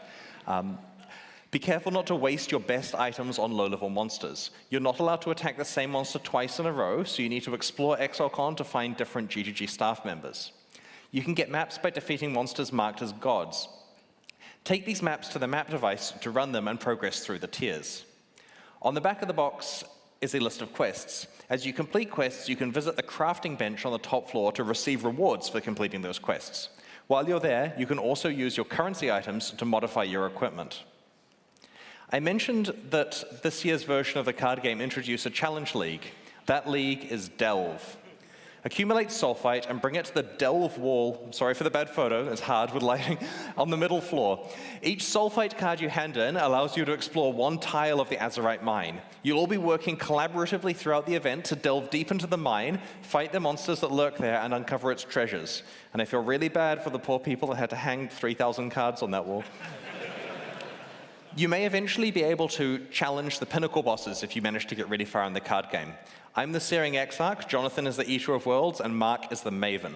Defeating any of the three of us will reward you with a Mirror of Calandra enamel pin. This pin is exclusively available for winning the card game and won't be sold in the merchandise shop. Each person can only receive a maximum of 2 mirrors, and when they run out, we can't give any more out, so try to win the game early. The reason for 2 is a very typical Path of Exile reason, 1 for you and 1 to trade. All right, it's almost time to go and experience ExileCon 2023. Aside from the card game, we've prepared a full weekend of activities for you. There's a busy roster of talks and interviews on the main stage and the streamer stage. We've posted a schedule at pathofexile.com/ExileCon, so you can see what is happening when and where. The schedule also includes information on meet and greet sessions. Our special guests this year include a roster of many of your favorite streamers, but also some game development industry friends we've met over the last 16 years. We're proud to once again welcome the creators of the Diablo series, David Brevik, Max Schaefer, and Eric Schaefer, as well as Travis Baldry, who you may know from Fate, Torchlight, and his popular fantasy books, or even the books he's narrated. They'll not only have meet and greet sessions, but are also participating in an action RPG roundtable discussion alongside me and Eric tomorrow on the stage. In all of the developer talks and panels, ExileCon attendees will be able to scan a QR code on their phone to submit questions for the speakers to discuss in the panel or on the Q&A section of the talk. The Path of Exile 2 ExileCon demo is a large one, and you may want to play it multiple times this weekend. In each session, you can pick from one of 4 character classes, which start at various points throughout the first 4 acts of Path of Exile 2's campaign. Around half of each act is included in the demo, and your session time is limited to 45 minutes before you have to let someone else have a turn. Remember, as Jonathan said earlier, this demo is hard. Read the signs that explain how your skills combine together. Dodge roll is your new friend. You should also swing by the Path of Exile mobile demo at the chill out area on the top floor and check out its progress. It's coming along really well, and we'd love to get your feedback on it. We've created heaps of new Path of Exile merchandise, which is available at our merchandise shop on the middle floor. We've made 17 new t-shirts, which include a few from our community t-shirt design competition. We've created a range of 24 enamel pins. You'll have found a random one in your swag bag. If you approach me and I'm wearing a pin, feel free to swap for the one you've got if you'd like. Happy to trade. You can purchase the others in the shop. As mentioned before, there's also the super exclusive Mirror of Calandra pin that is only available to winners of the card game. Maybe you're able to trade for a full set. There are 2 new posters. One is the Atlas Passive Tree, and the other is the Periodic Table of Currency. In addition to reprinting the incredibly popular Celestial Cat socks, we've also introduced the Chaos Orb socks, better for business meetings. There's also a range of 4 desk pads to keep your play area tidy. You can check them out at the demo zone. We have a limited range of ExileCon 2019 merchandise available in the store as well. Make sure to hit it up early if you want some of this, because stocks of the older items are quite limited. We have plenty of new merchandise for everyone, though, and I think I might have underestimated that. The ExileCon livestream concludes tomorrow with our grand racing finale, where 4 players compete for up to $10,000 and the title of ExileCon 2023 Racing Champion. Afterwards, we're hosting an after-party at 8 p.m. at the venue. If you're watching from home, please note that because there are multiple things going on at the same time here, and we can only stream one of them live, we'll be restreaming 3 of today's talks tomorrow before the event starts. So to be clear, they're occurring here, people can watch them in person, but you can't watch them at that time because we're streaming something else. So we're going to restream those tomorrow in the 3 hours where it's way too early to do it in New Zealand, but you can watch them online from the States and Europe. This makes sure that everyone is fully up to date on all of the talks that have been announced about Path of Exile 2 before the important Q&A in the morning where you get to ask the important questions. If you missed out on attending ExileCon this year, we'll be at Gamescom in Germany in August and PAX West in Seattle in September. At both shows, the Path of Exile 2 booth will have our ExileCon demo available to play and a small team of Grinding Games developers, including me and Jonathan, to chat to, and we hope to see you there. Thanks so much for joining us this weekend at ExileCon 2023. Have a great show, everyone. Hell yeah. That was pretty damn good.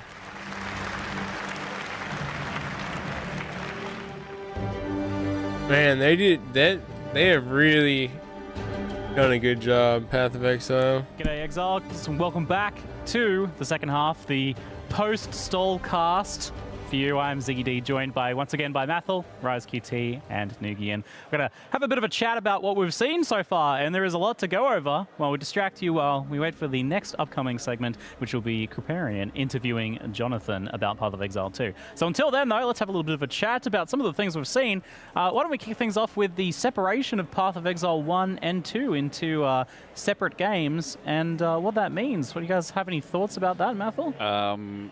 Yeah, apparently they didn't own enough of my soul. So, like, instead of just, you know, playing as much as you want of Path of Exile League, a few weeks here or there, you know, maybe half of it, something like that, and then maybe do some other things. Instead, you're pretty much locked in a cycle of playing both versions now with new launches continuously, and I'm just going to be doing that basically for the rest of my life. So that's the big shock and twist for me, but other than that, Path of Exile 2 looked amazing, and yeah, nothing short of what I expected. Awesome. Rise?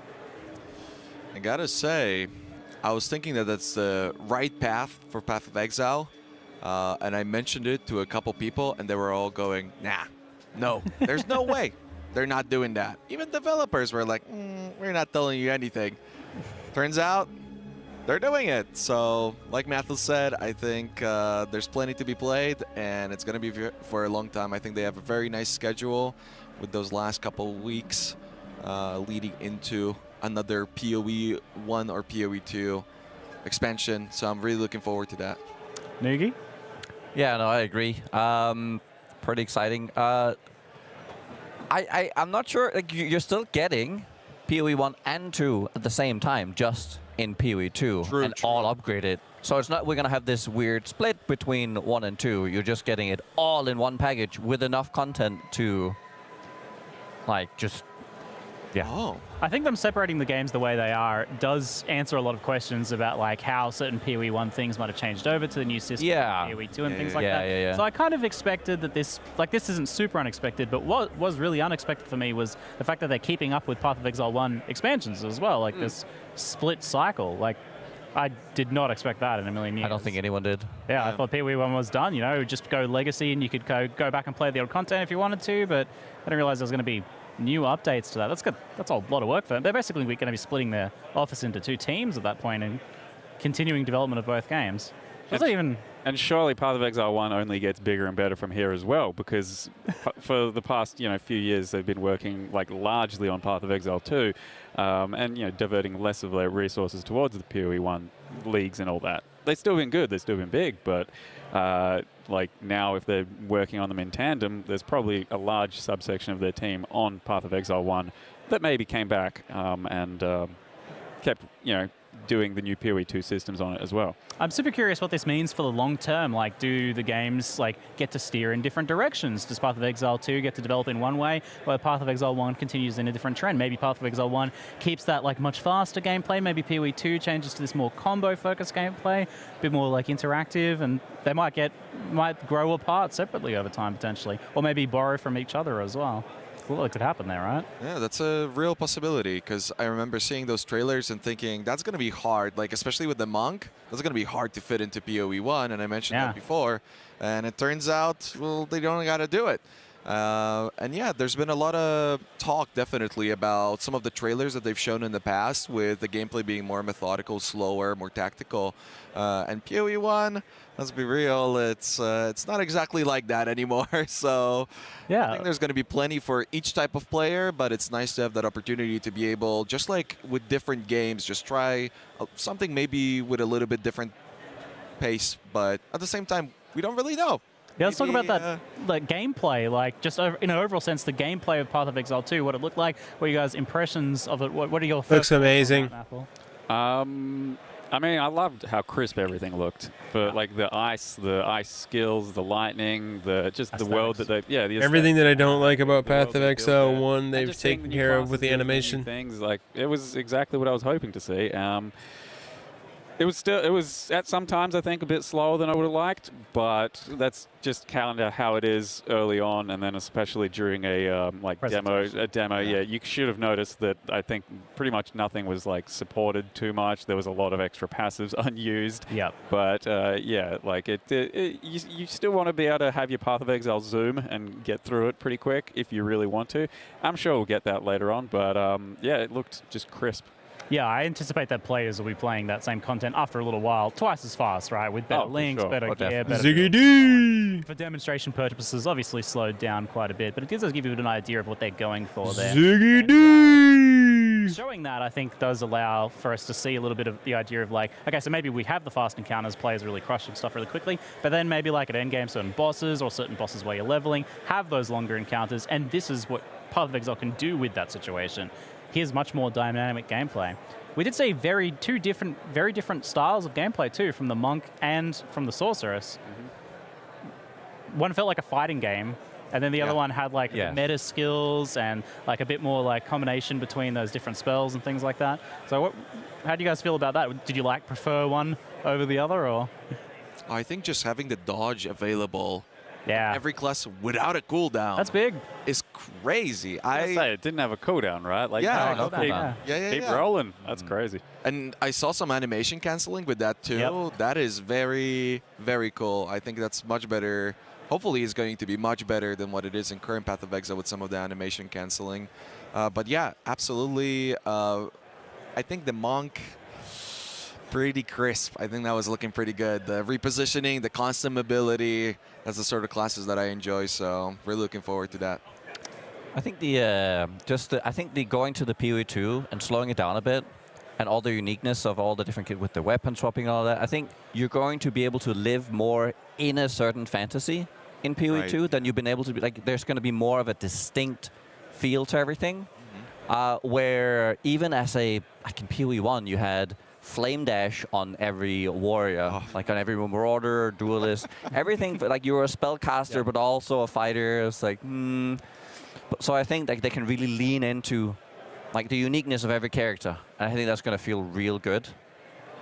Yeah, and then the weapon swapping as well. They haven't really specified what you can and can't do with that. They were talking a little bit about the different passives for like fire and lightning. Yeah, the weapon swapping's crazy. The types of melee weapons and switching that out. Like, that looks like a system that's got a lot of opportunity and probably going to be pretty tricky to develop around sooner or later. That's what I figured. Looking at the weapon swapping, I thought it's an opportunity to be able to pick up like several different weapons while you're playing and actually spec into like a couple instead of just going for generic things and hoping that eventually you can commit to a weapon.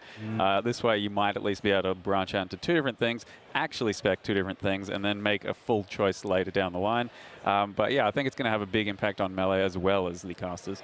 Yeah, this all kind of like weaves into what you were talking about of things becoming a lot more distinct. Like you can have more distinctive styles between each class, but also distinctive styles within that class where you've got a character that's swapping between two weapon types for melee or different staves or different wands or whatever for different caster styles. And that weapon swapping system was nuts. I did not expect that. So, and I thought that they'd be doing something with the skill system. So they kept what they had shown previously with the skill system. We saw the menu where you can drop your skills in and drop your supports in. We saw some very interesting looking meta skills, but then also adding to that and expanding that with this weapon swapping system that actually, like, it looks like it works, right? That's the thing that struck me about is like, as a current weapon swapping system, occasionally someone uses it. It works. It's just uncomfortable. Yeah, no one really wants to do it. There's like an occasional build that takes advantage of it for the most part, but mostly we're leveling off-handed gems, right? It's not very interesting. What about the gems, though? Yeah? I mean, the fact that they're in you can just pick them. You get the uncut, the curse. Oh, yeah, the uncut gem. Oh, yeah. That was nice, wasn't it? Yeah. Yeah. That's crazy, man. I can't believe that we didn't even know any of this shit. Well, they didn't even know about this stuff. It's nuts. A really nice system, especially since there seems to be. I think everybody's mind's kind of blown. Keep introducing like they have been every league. Right now they're focusing on support skills, but I would imagine those These guys look dumbfounded, to be honest. Come into play eventually. They look gobsmacked. Look at their heads. Look at them. Really cool to using it, and that system. These are people that play Path of Exile like all the time. In the field without going back to town. Their minds were blown. Cool new weapon. It's got a fire. It's a staff with like some fire skill or meta skill built into it. That's going to work really cool with this thing. You pick up your cut gem that you got in your inventory and cut it up into something that's going to work with that, and then you change your build on the fly. And maybe it's also working alongside and synergizing, but different to your currently existing build and your other weapon swap. Just having the icon on the UI, and you can kind of figure out what the different things are and what your style is, versus, let's say you're in PoE 1, you go to a vendor, and all you're faced with is a row of different shaped stone, and you don't really know what to do with it. So I think that's really going to just open up like just your creativity on the fly. Yeah, absolutely. Definitely. A whole new level of speed running as well. Oh yeah. You don't have to go back to town. Yeah, well, Rise and me doing the race tomorrow, and that'll be kind of like sealing off the PoE 1 era of racing somewhat. I'm super interested to see what happens with PoE 2, like competitive play in racing. Like there's so much more that people can interact with there as well. I imagine weapon swapping setups being set up on the fly and cut gems being cut in the field. Oh, wow. Yeah, I think the skill ceilings just opened up quite a lot. Going right up. Yeah, for sure, because that was a big limit for a lot of classes in the past for racing. For instance, Duelist, right? It needs that access to all those different weapons, and wasn't the case, but it will be now. Yeah, so much more dynamic and distinctive gameplay there, but we also saw a bunch of new classes, like more classes. What? There's already so many classes in this game. And then like with their ascendancies as well, like splitting that into so many more classes. So now, we got a mercenary, a warrior, Huntress, Druid, sorceress, and druid. Yeah. Druid, yeah, there we go. I'm shocked they didn't show the druid. Yeah, look at their faces, dude.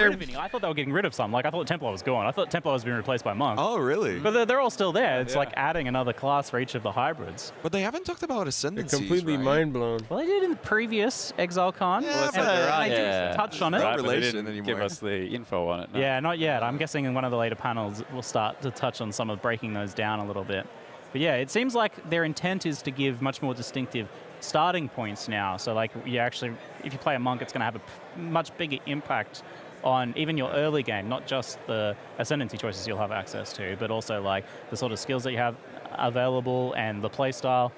Much more than just an aesthetic. And even the party play looked a lot more interesting. It seemed like they were really positioning themselves around each other, and it worked really well, I thought, with some of the more high mobility monk gameplay, and then the sorcerers being more in the back, more bigger cast times and bigger cooldowns. But then those big nukes, really, when I was watching the boss fights, it was kind of, I was going to cheer Neon on, like, do some damage. He wasn't doing anything, and Octavian was just blasting over and over. So having an opportunity to just go for those big hits and make it work is such a cool concept. I'm really glad they showed the co-op gameplay because, like you said, it looked really good in that boss fight, that second boss fight, where one player was like really distracting and stuff like that. It looked much more like engaging than current multiplayer Path of Exile, and hard to put my finger exactly why, but I think one of the things was the new crowd control system they showed off, which is brilliant. It builds up crowd control over time. So like you hit them with things that freeze, it builds the freeze up until you get an actual substantial freeze or stun on a boss. We saw big stuns on those bosses. So instead of just like you build a stun character, it's like Diablo 4. Little stuns. Maybe you make a crazy character and you can stun lock or something. But most of the time the bosses are immune to this stuff, or it just doesn't work. They've hidden freezes, so it's like you've technically frozen them, but you haven't, and it's there for the sake of numbers, really. Yeah, but now you're actually like building up to something, and when it happens, it's significant. That's when you're like, you and your party members can start blasting. Yeah, you could see that they were interrupting some of the mechanics. You could also see that when it came to the gameplay, it wasn't as chaotic as usual PoE 1 gameplay. They were like stacking up for bigger mechanics and really synergizing well together. Yeah, we saw, and like with the skills that, for example, the Glacial Cascade, the final hit dealing extra damage on the freeze, like you got your monk getting the freezes off, or the spellcaster getting the freezes off, and then synergizing skills across classes as well. There, where someone triggers that big freeze and someone else gets a big damage play off it. But then you have all the new boss fights as well for every single zone, built in mind with the fact that we have the ailment system.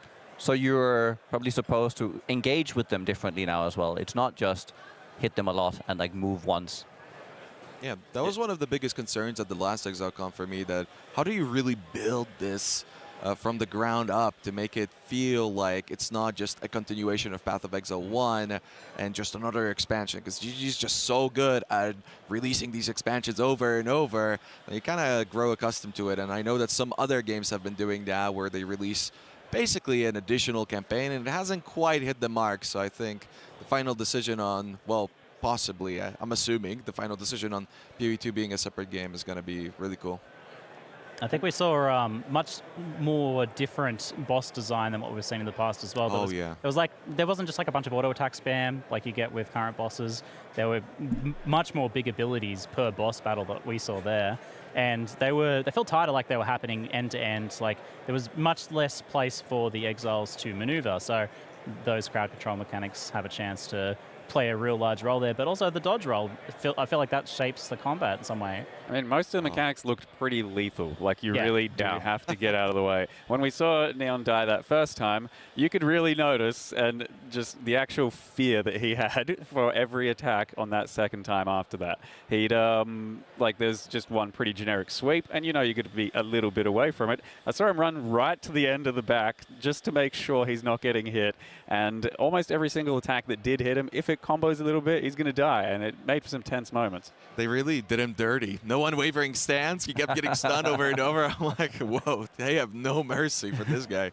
They rehearsed that segment like a few dozen times as well, and you can tell the death wasn't planned. I'm glad we got to see the death. They actually mentioned that they did about 20 of those runs, and he died on maybe the last of those runs, and then went, oh no, is that is it going to happen again? Hands. So then turns out twice in a row, basically. Yeah.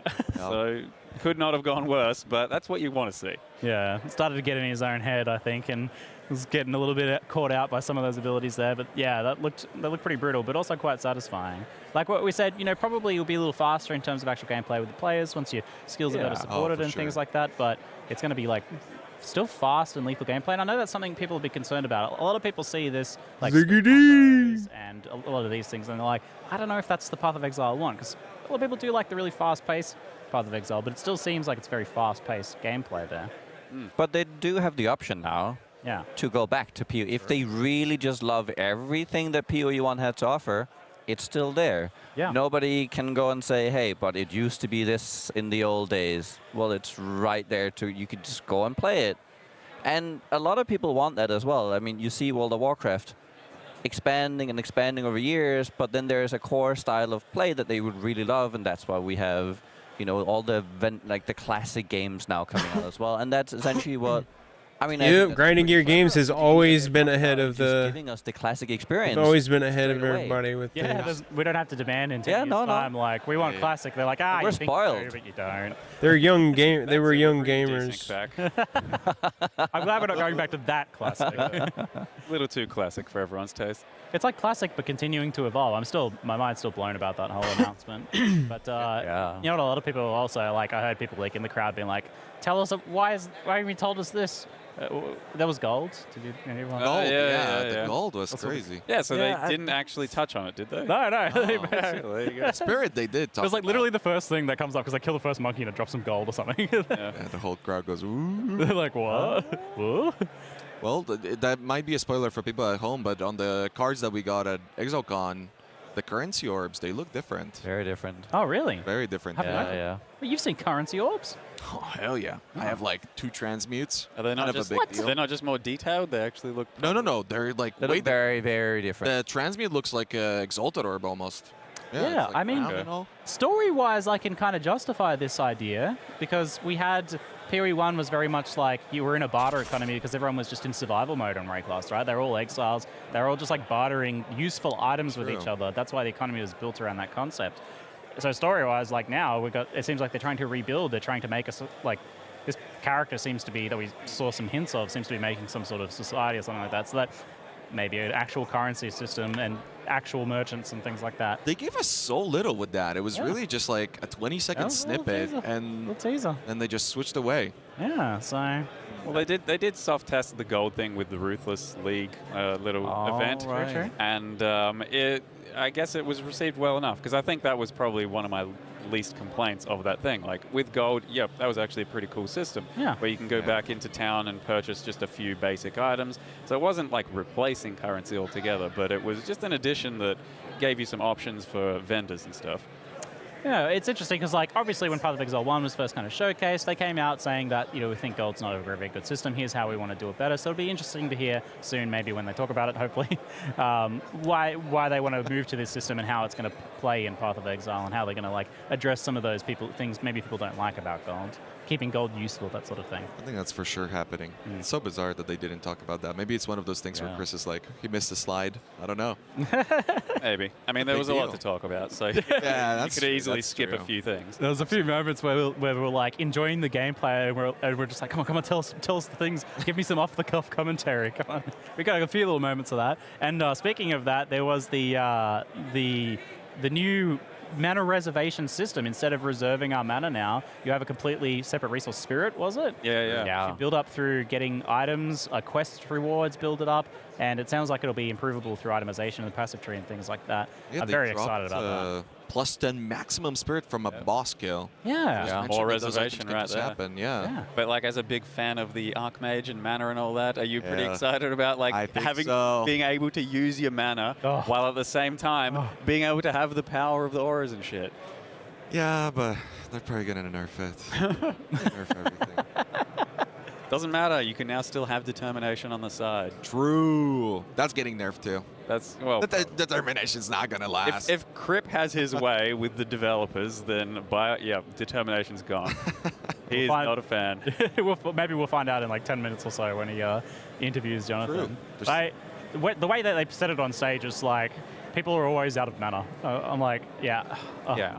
Because that's one of my thing. Definitely, like, the feeling of being out of mana and not being able to cast your skills is it's not just fun. Being out of mana. It's like we're ignoring it as a resource system. Yeah, essentially. you're not using it at all. Yeah, so like solving it is one thing, and that's part of the game, right? Yeah. You have a bunch of problems, you try and solve them, and it feels good to finally solve them. Whereas with mana, largely we're ignoring it. We're just like, you know, you reserve as much and then just make sure it's not a thing for you. Can't even see the characters for some reason. You know, open up a lot more possibilities. That's parts of what we saw with the Sorcerer's gameplay. The mana seemed like a more significant thing. And it also seems like they're taking, well, they explained it, but they were taking essentially what were archetypes, and they seem to really like putting them on support gems and whatnot. Like, for instance, when we had Forbidden Rite, which takes a portion of your HP and then does a lot of damage. That was really popular for a little bit with totems until it got nerfed. And they seem to have added that on a support gem. So I think that's the right way to go, honestly. It opens up a lot of opportunity, and whenever it does need a buff or a nerf, they can address it as a whole, and that might make it so that the patch notes are even more spicy than they have been up to now. Excellent stuff. Yeah, we definitely saw like more skills that were like really expensive mana costs, like the meteors, cheaper mana costs, and then free, like the ones granted by items. So that means, that definitely shows I think there's going to be a lot more interaction with mana as a resource. And I think if they get that right, it's going to feel really good. Mana's hard though. Like a lot of games, I think, struggle to get it right. Mana's hard. They've had a lot of experience now, and I'm very excited to see what they try with the new system. We saw so many things today. Any other standout things? I mean, for me, it was mostly classes. Like, you know, we knew that there'd be some ascendancies and some character models and stuff, and it's I'm sure almost no one would have thought new classes, because when we first saw Path of Exile 2, it's a very locked-in, distinct platform of our usual classes, and then one of them drops down and you get to play it. And you're like, okay, that's what it is. Yeah. And they can't possibly expand on that. But then somehow they do, and all of a sudden, like there's also just the shape-shifting thing, right? You thought we're going to get a shapeshift. Nope, entire droid. So that just fulfills the shapeshift fantasy for anyone that wants to go down that route. But yeah, and also the new skills. It said like 100 new skills or something. So like a lot of them are going to be kind of revamps, but I expected a few. I don't like, how can you keep making new skills when it feels like you're already reaching a limit of activity? But there's just more. It's so brutal to other games when we saw that, like the rattling off of the stats, like 700 item types, 1,000 skills, 82 classes. I'm like, oh, how do other games? Like, you just can't, right? Because they're taking everything from Path of Exile 1 and moving it forwards. And that's been my big complaint with some other games that have gone from version 1 to version 2. It's like everything else forgotten about, gone, completely erased. It's kind of also interesting how they said that, I believe the Huntress is the, what was it, pole arms or some pokey type of weapon? I think so. Javelins and stuff? Yeah, like spears specifically. Like so it's Jav, kinda, Amazon kind of vibes. Yeah, I wonder if it's you're gonna be able to have that class be some sort of caster, or if they're really kind of tying it down, because that's very unusual for PoE. I know that they're doing stuff with the attributes, right, where they're splitting up different classes to have different attribute preferences, but to tie a class down to a weapon, pretty unusual in a game that usually had like all the freedom in the world. I think it gives, if you think about Monk as well, it's all about movement and hitting and getting up close and dodging it out. If you think about like what can a spear do, I mean, if you just think about all the different ways, you could also pivot around it. You could swing around it. You can. That's true. Like attach it into something and pull yourself through it. Well, the thing is too that with PoE, the gameplay's always been like, if it's melee, it's super melee. But if it's melee, but I mean, the game, well, the way that you would make melee work in the past is you just gave it a bunch of AoE. So maybe with but PoE 2, you see more the pokey Monk, weapons. and you're like, it's low life. I dodge, I hit. You know, I'm just hoping that it's going to be a more mid-range class, essentially. Sure, we don't really have that. It's either big AoE or, well, bad. It definitely looks a lot more dynamic now with like... Yeah. With the dashing, and they're attaching like a certain movement to every skill so that you're never like feeling as if you're kind of missing because you've attacked from too far away. So that seemed to be actually a pretty big system as well to make melee refreshing. I really can't believe the dashing. It's so crazy. Because forever they were like, no, mobility bad, nerf, nerf, nerf. And it was like, they were doing that forever. And I remember one of the most despised patches was when they put even more. You know another thing that's big with Path of Exile style game, our developers are? You see the people that they invite to talk, and the people and the way that they talk is big jump. They don't sugarcoat stuff. They're being real. They're using humor. They're joking about things in the game, getting nerfed. League announced. I don't know. I don't think Blizzard would hire people so you predicted and the survivors, let them. and I don't think they'd want them to talk like that. Trending genre. So I was like, oh, Bethel, you were close, mate. That was a good call. I think I was off by maybe a year or so. Yeah, 1 year. Next year maybe we get maybe. Or maybe I just gave them the idea, and you know. Yeah, someone's furiously coding right now. But yeah, no, that one actually looked. It's a pretty big scope of that one. It seemed kind of similar to me of Sanctum, where it's like this separate thing where you interact with slowly and build your own sort of board and gameplay. And hey man, what did Yeah, it's like tournament structure. He reset. Later, but it seemed very kind of like Sanctum in the way you're going to engage with it, but then just a completely different mechanic altogether. And yeah, it was kind of more like grounding us, right? So as opposed to going all the way out into space and killing some other bigger things, it's like it's still from our roots, our ancestral roots, and like the history of the games, characters and combat and all that. All right, you guys have any thoughts? So, I don't know. So they showed some leaderboard stuff. Yeah. Will that be against everyone else? Like, will there just be one? I think there's just going to be one was method. for your own your own character? So that you're like getting higher up through the system and getting prismatic bursts. Higher combat. I would like to PvP some other people though. A little bit of like how far. It would be a good PvP system. Yeah. All right, folks, we've been given the wrap-up, though. We're going to be moving over in just a moment to Kriparian interviewing Jonathan, talking about Path of Exile 2, I believe, and I look forward to hearing what we're going to be able to hear about them. Thanks, guys, for joining me for the Stallcast. I hope you enjoyed it. I hope it kept you occupied while you were waiting through these difficult times for the more interesting content. Happy to be of service. Thanks for watching.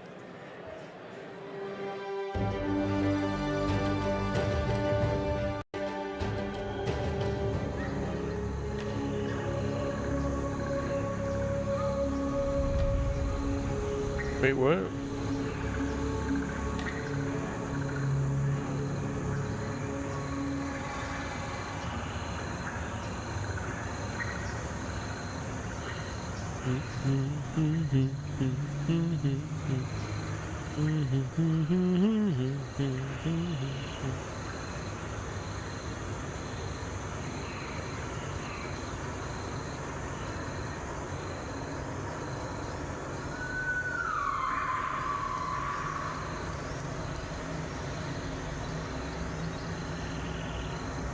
Talkley. Talkley.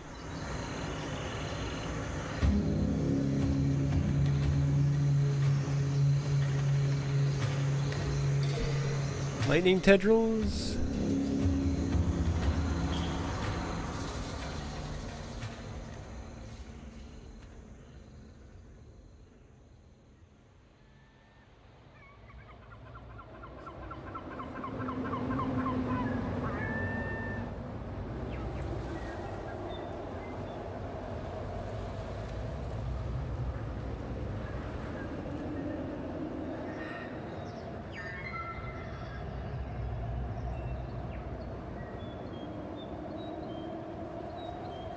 Think lightning tendrils.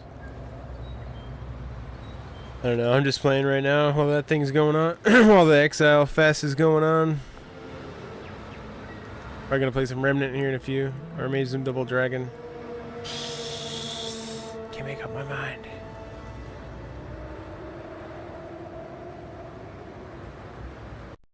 But yeah, huge news. Huge.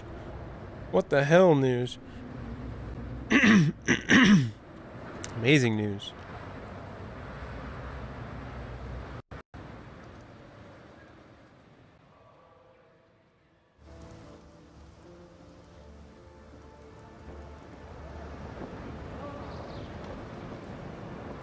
June 2024 for 2 though. I don't know about the 1 and 2 thing. That's gonna be really weird.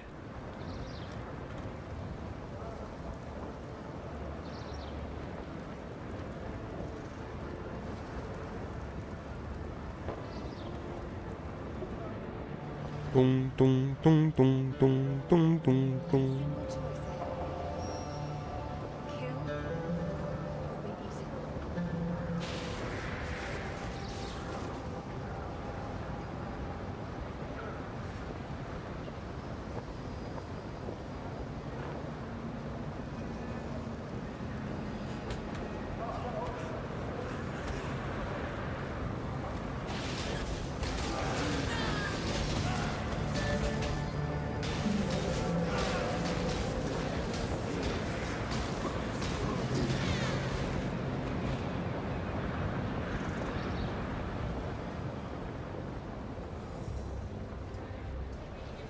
Yep. Can you, that's fine?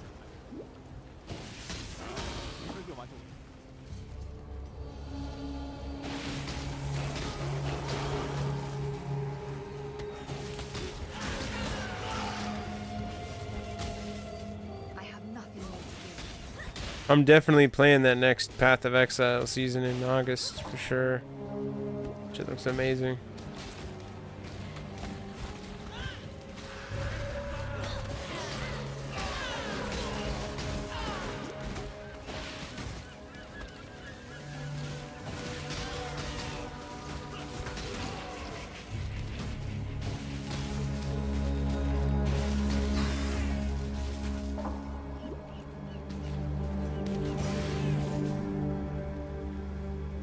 I gotta say, been playing and testing this game like since 2010. They're probably them. They're definitely in like the top 5 like best developers in my mind. Very impressive. Oh, I'm about to get fucked up, dude.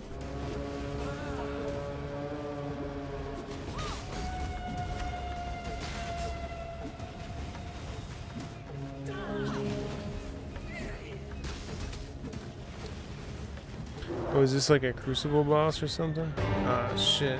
Whoops. I didn't hit my healing potion. Hello everyone, and thank you for joining us. We have some I know that voice. Q&A. There's going to be a few of these, and we are starting with none other than Jonathan. So Jonathan, It's been a pretty exciting start to the day. Absolutely. I mean, it was much more exciting for me up on stage there, man. It's yeah, it's quite a thing. It is quite a thing. I think people seem very happy with what they've heard about PoE 2. I really hope so. Yeah, like there was a huge amount of work that went into getting stuff sorted out, and yeah, I'm definitely glad it went okay. Apart from the minor death incident, but should be all right. That's part of Path of Exile. Absolutely, I should hope so. Anyway. Well, Crip. That's part of the game. Get to play it a little bit. We'll have some gameplay. What happens? Right after this, actually, with Zizaran. That should be pretty fun. But first, I personally had a few questions about PoE 2. And hopefully those will answer some questions that many of you have. Yeah, here's this and, fucker. If not, again, there will be more dev interviews throughout the event. All right, why don't we kick it off here? So we saw that PoE 2 in the demo, it was a little bit slower gameplay paced than what people experience if they play Path of Exile 1 right now. Right. But from what I've seen in the gameplay showcases, you guys generally try to slow it down for the purpose of the showcase. That's true. That's true. So what is the goal, I guess, is the question. So do we want to change Path of Exile 2 pacing versus Path of Exile 1? So to be honest, it will be a little bit slower, but kind of not at the 50. Sorry to get technical, but not at the 50th percentile. Like I think that part of the issue is in PoE 1 is that like, there's so many multiplicative mechanics that go on that like at the sort of 95th percentile, at the top end of player, you get this like absolute ridiculousness with like 600 projectiles per second and that sort of shit. And it's like, well, it's like 600 projectiles per second. It's like you just can't see fucking anything, and so you don't have any ability to respond to boss mechanics. Like I don't think it's as fun as when you actually have like 60 projectiles per second or something like that. You know what I mean? Like we still want it to be ridiculous. It's just that we don't want it to be like at the very top end. You don't want it to be quite as ridiculous as it is. And it's honestly just so that you actually get some interesting counterplay with the bosses. You get some more like stuff going on there. And so that's kind of a thing that we'd like to do. But then we also do always tend to keep it a little bit slower in the showcases, just because as you're saying, you want to see what's going on. You want to show people what's happening. So yeah, like basically, we were using like a lot in the demos as well. Here, there's a lot of like two-handed weapons, which are a bit slower. Just once again to sort of get the idea of the. That's what I use. Yeah, fair enough. But it's like basically we try to show off the game because it looks nicer for like when especially when you're trying to appeal to a new audience. You want to show it off as best as you can. A bit slower just makes it look a bit nicer. But I mean, at the same time, we're seeing that we've still got like all the triggering mechanics and like triple casting, all that sort of stuff. Like all that stuff really will allow you to do the kind of ridiculousness that you expect from PoE still, for sure. Like I certainly wouldn't want you to I still want a player to feel like, oh, I totally broke the game with this bullshit that I'm doing here. Like it needs to feel like you still broke it, just not actually break it. Like I don't want the servers to actually be on fire, like they sometimes. Well, if it's just for a little while, it's worth the moment. Right. A big one is I heard the audience kind of wooing when they saw gold dropping off of the monsters. That's a funny one. PoE 2. Yeah, we never even mentioned it at the keynote, and it's funny because it's like it's not exactly like some big headline feature of oh, there's gold in this game. Who's ever heard of that, right? It's obviously it is what it is. Of all the things that we did in PoE 2, I would say that's like the only like every other decision we make, we're like, does this feel like PoE or does it feel like not PoE? And like the gold thing is probably the only thing where we're like, this isn't really a PoE thing, and we acknowledge that. But at the same time, I think it is actually important to get wrecked, I bet you. The drop system better. Like it's like fundamentally you have this constraint. If you're going to kill a monster and it drops nothing, it feels like shit. And then at the same time, therefore if you have to drop something, you can't obviously drop a rare on every frickin' monster you kill. So therefore you have to be able to drop something. And honestly, gold does actually work. Like there's a reason games have it. But the important thing that we don't want to do with gold is have an economy based around it. Like it is supposed to not be something that like people. I don't expect players to be trading with gold to each other. They're going to be trading with other currency items as you would hope they would in PoE. Like that's our thing. Well, I guess the follow-up question would be, what do you want someone to use gold for? So the main thing they should be using gold for is fixing, like especially during campaign, fixing deficiencies in their build. Like if you need this thing to be able, if you need like the right resistance, if you need something like that. We've overhauled the shop very significantly to make it so that there's much more likely to be things inside the shop that will be able to deal with problems that you have. Like if you're fighting a boss, you don't have the resistances, you should be able to deal with that very quickly. There's also rares that you can find in there sometimes for certain things, and we also make it so that it doesn't change every level. Like you get new stuff getting added to the shop that sticks around for a while. so that you get a chance to actually save up and buy it if you see something that you want. And there's also gambling. So like by gambling I mean like buying a base type where you don't know what rare it will be, and you will be able to get uniques that way. That's similar to Ruthless with Gold. Absolutely. Well, there's a reason we were testing this, right? We're I see what's going on here. Like, we want to see if it actually works, like when players are exposed to it. That was absolutely a test. We were like, let's see, can PoE even work with gold in it? Like, and there's been some changes since we did the Ruthless with Gold test, but yeah, it was just interesting to see what happens. Yeah, personally, I actually really liked Ruthless with Gold. Right.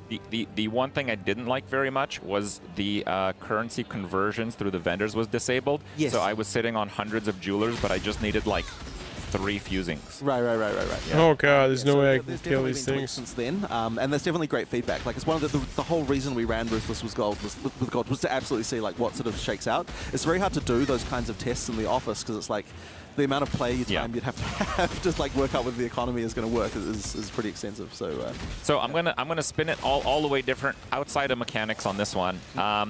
My first time in New Zealand was coming to ExileCon the first time around, and it was a wonderful experience. And it was really the first time that I realized just how much of New Zealand themes and culture kind of exist, at least in part, in Path of Exile. For sure, yeah. And it was such a wonderful thing to see. Like, I would go to a museum, and then I'd see something that was quite similar to what I've been playing for years in Path of Exile.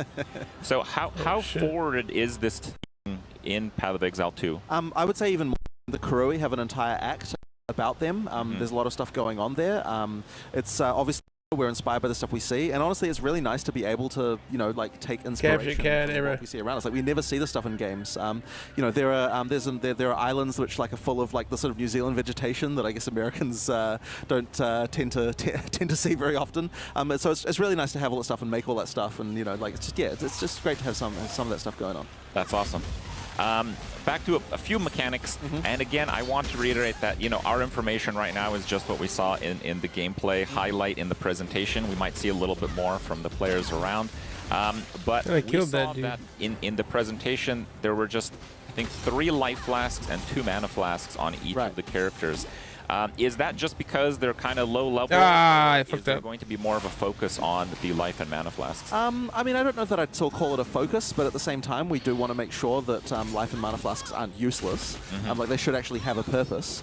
There was some changes to utility flasks because we wanted to make sure that, let me get this exactly right, we tended to remove things that lasted for a duration from utility flasks, so the utility flasks are more responsive to the situation.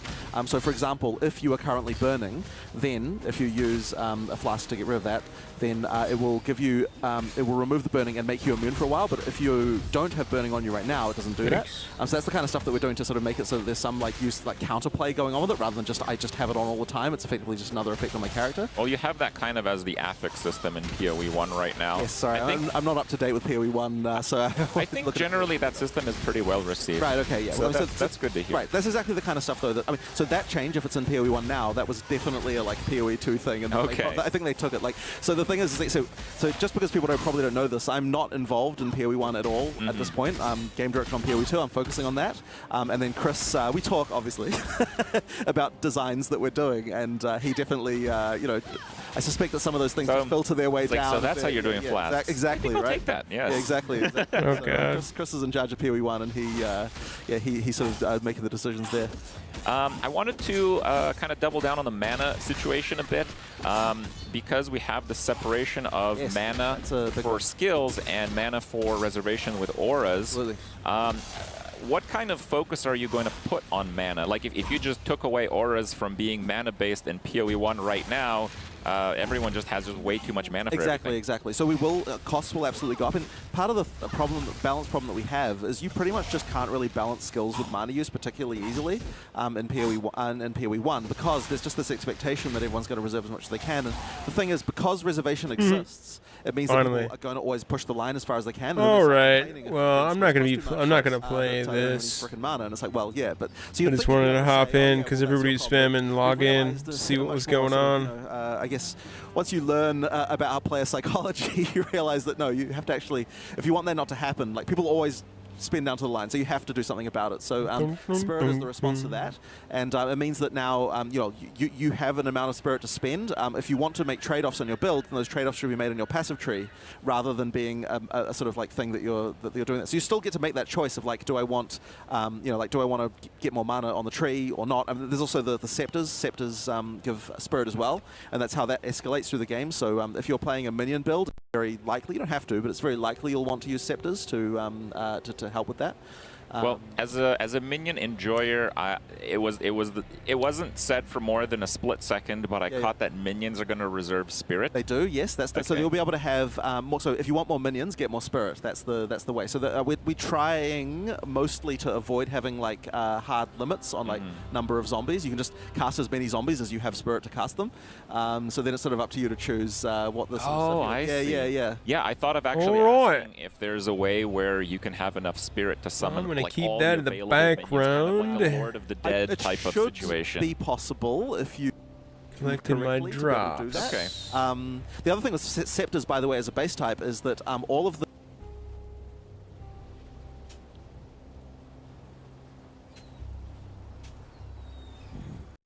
definitely playing the new season when that comes out. Wonderfully timed, by the way. Now we hop into Remnant 2.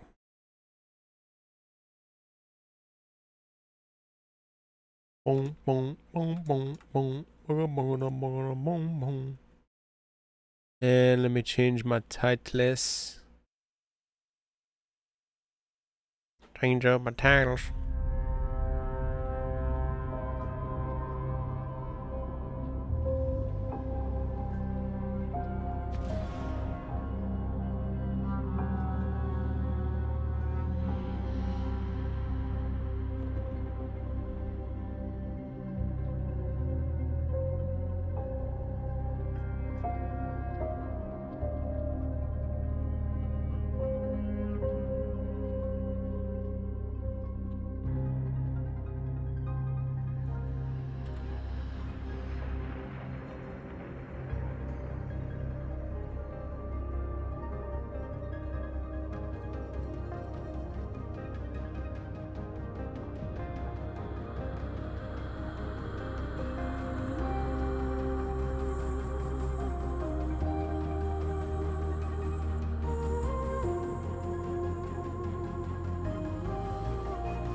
Remnant 2. Here we go.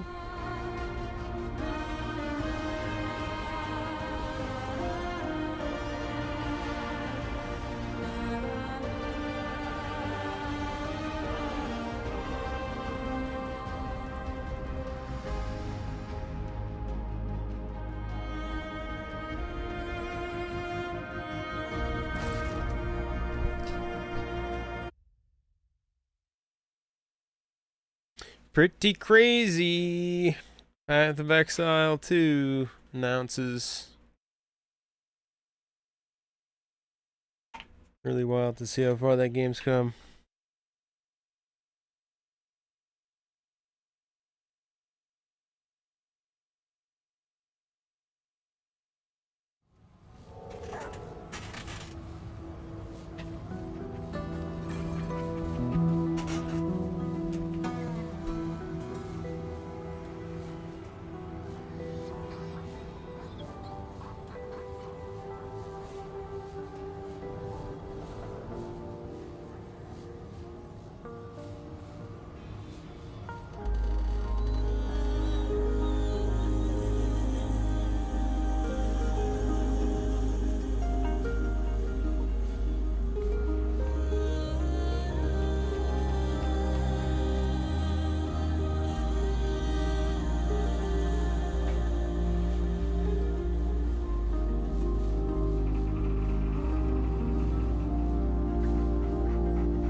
Okay, I had to go to the bathroom. What's up? What's up? What's up? What's up? What's up? What's up? What's up? What's up? What's up?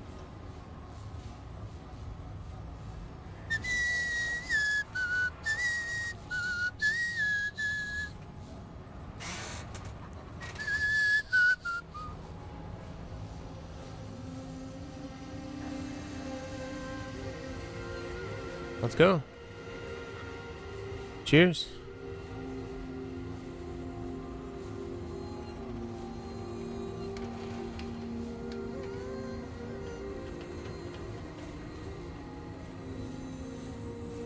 What was this? That was like the best video game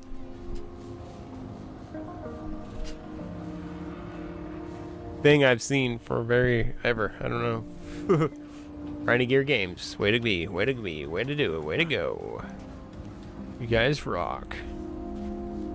Why am I in town? I don't remember. What am I doing, eh? What am I doing, huh?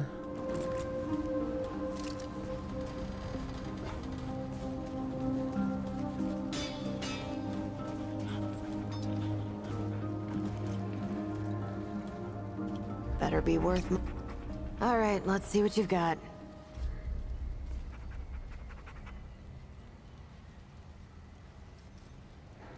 Energy wall, right. Mm-hmm.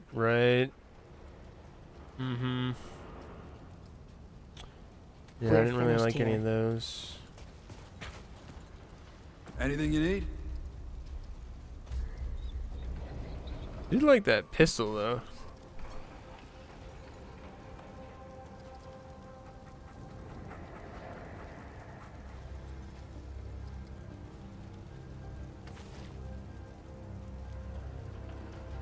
The rupture cannon. What does the rupture cannon do? Oh, wait. Doesn't have a mod on it.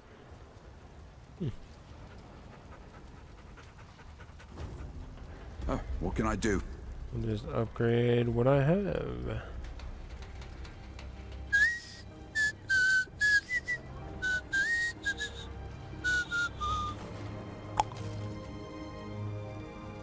Take care, my friend.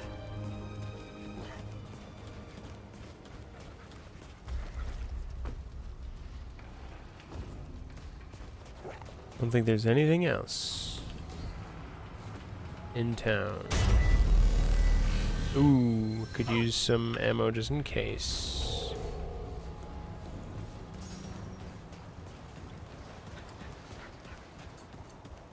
Good to see you. Only the best for...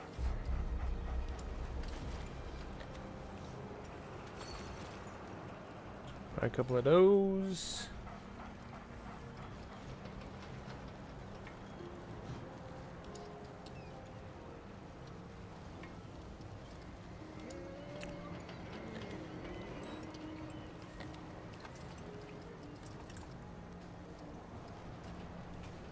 Keep your wits about you. Hey, again. Some from Old Man Fred.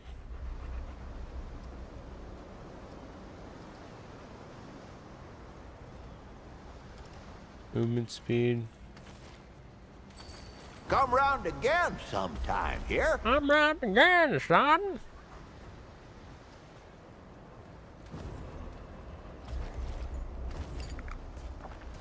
Chug that. Now.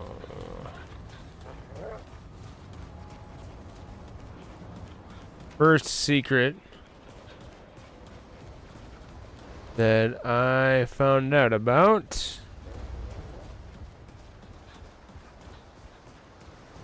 Go all the way back here. Down here.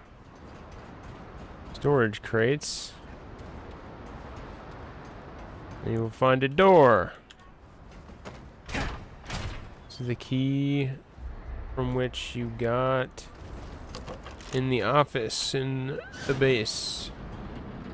And there's that. Ooh, not bad. Oh, it's a machine gun. from the key in the office.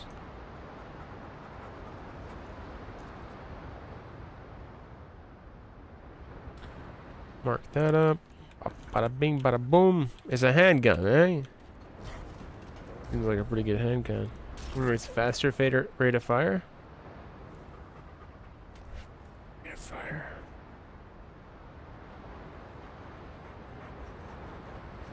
I don't see rate of fire.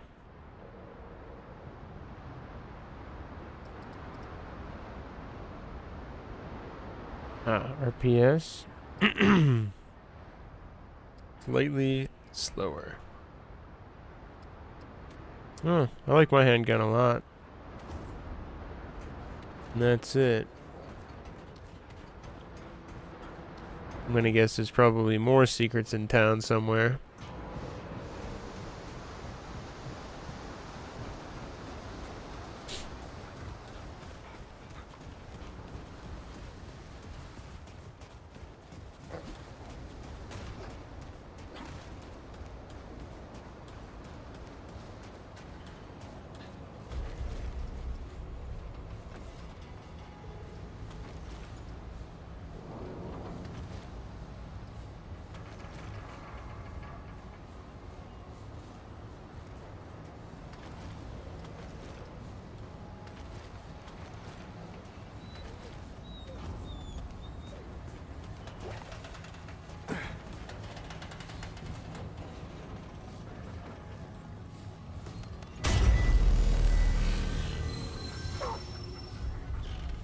And we out, dude. Vault of the Formless. Oh, yeah. Gotta go through and open all those doors. Robot doors.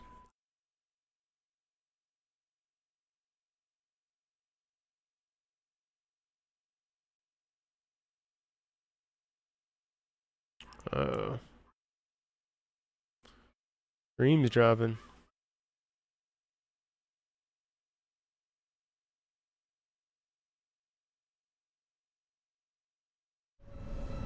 And the stream's back up.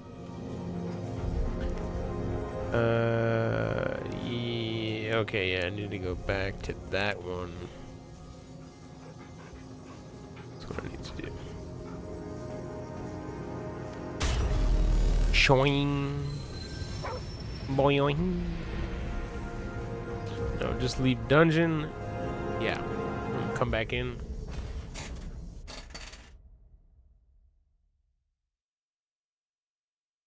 Path of Exile 1 and Path of Exile 2. Continuing development together. Interesting.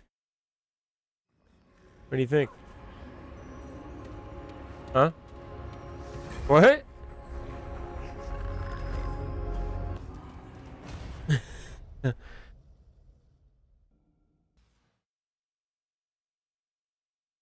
Compulsion loop. As I predicted, the compulsion loop is prepared. Checkpoint. Alright, so I gotta open various doors to this dungeon here. Satiate my completionness. How did people do emotes, man? I saw somebody do emotes.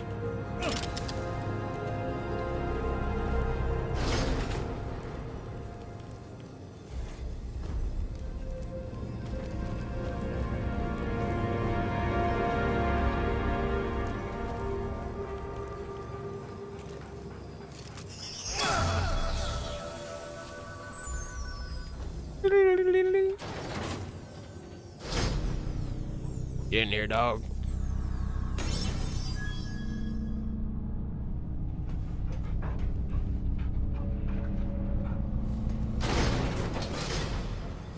Alright.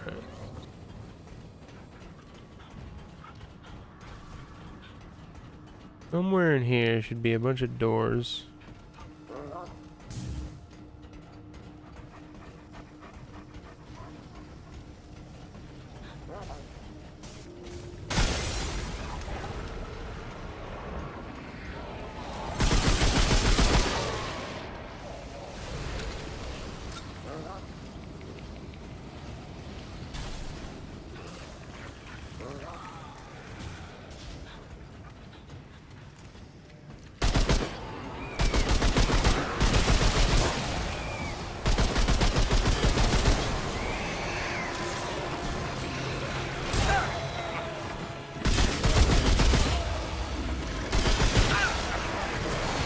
Oh, hi.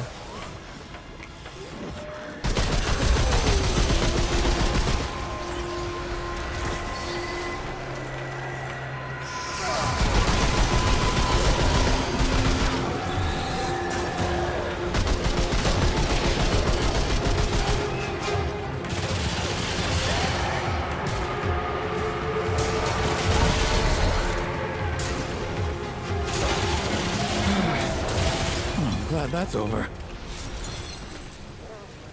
Game's still running weird. I don't know why. Oh, well, yeah, right. It's this level. That's what it is.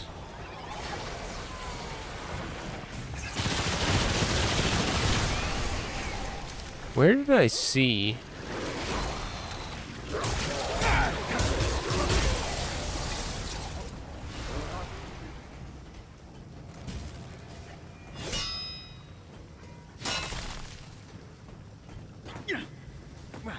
Those doors.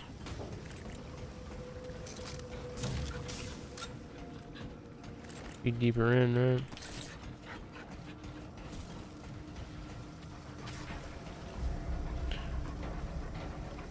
Huh. Maybe they were down. I think they were actually down there.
There we go. Oh. Oh. Okay.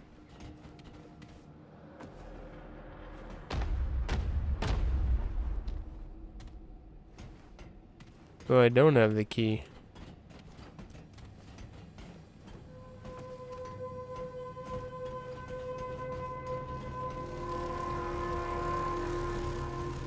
Hmm.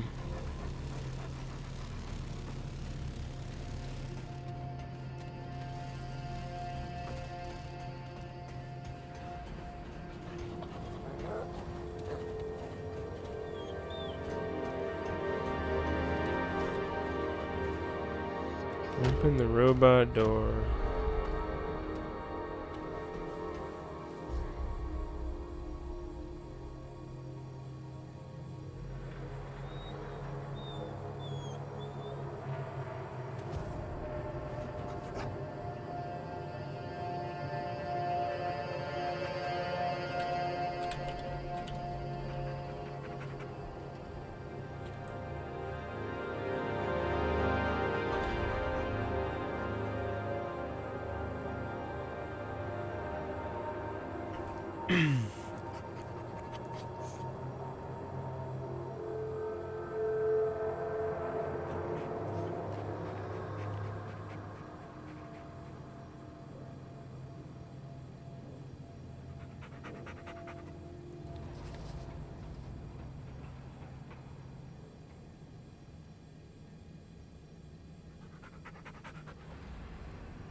If you killed the boss, you can use the high five emote in front of the door and have someone interact with you, and it will push the person through the door.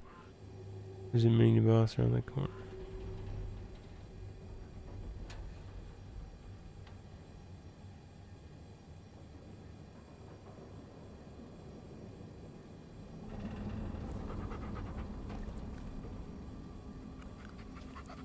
Okay.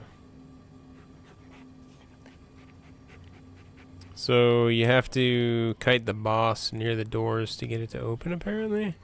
What about the one at the end, though? There's one at the end. Hello, internet?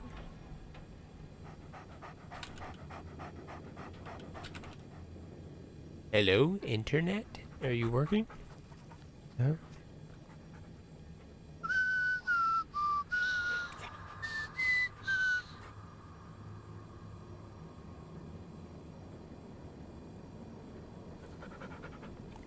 Hmm.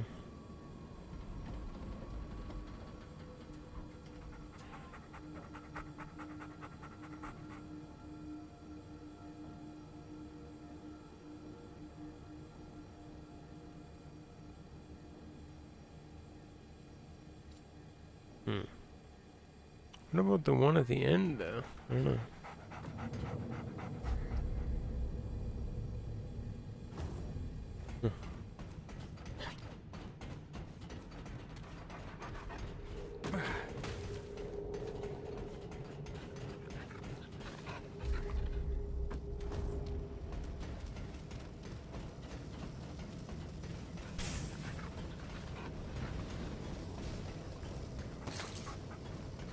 Anyways, this place is done. Other than that, I don't think I can do.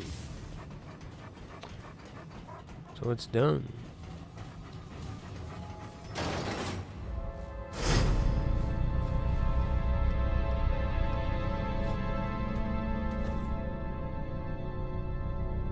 I'm not gonna make the game public until I get into another dungeon.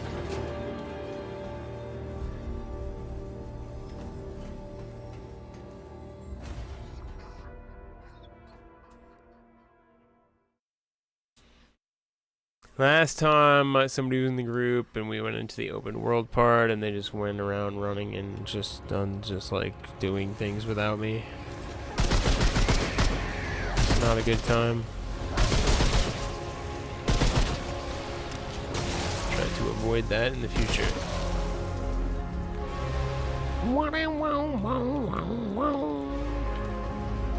Alright, what? What did I say for something?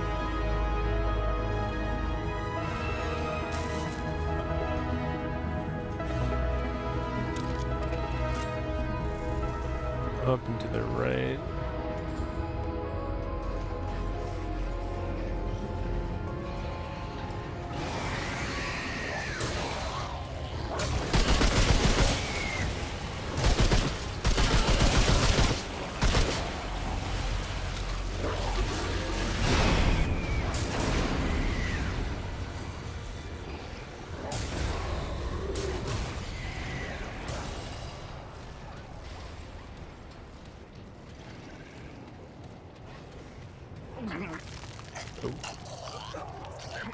Oops.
Just barely squeezed by.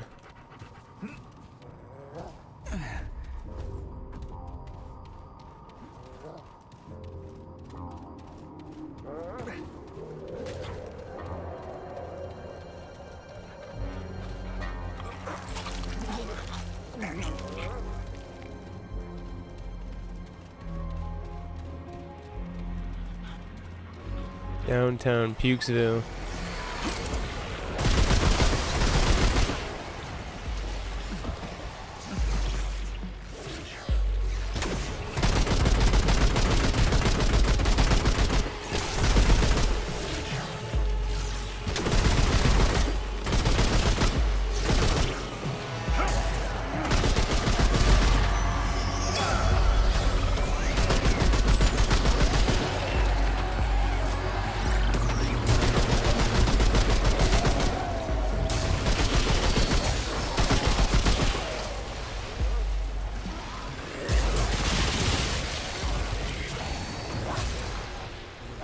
I'm glad that's over.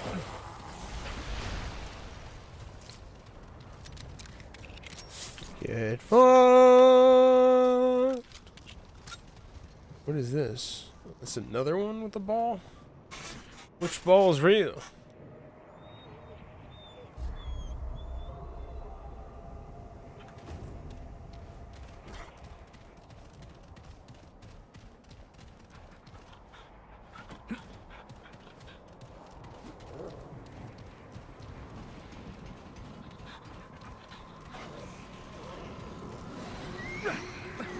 Oh, I didn't even know I could do that.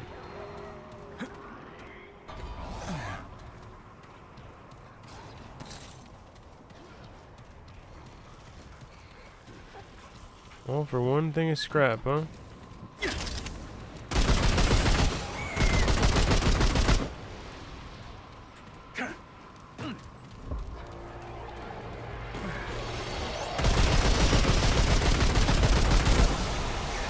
That's it.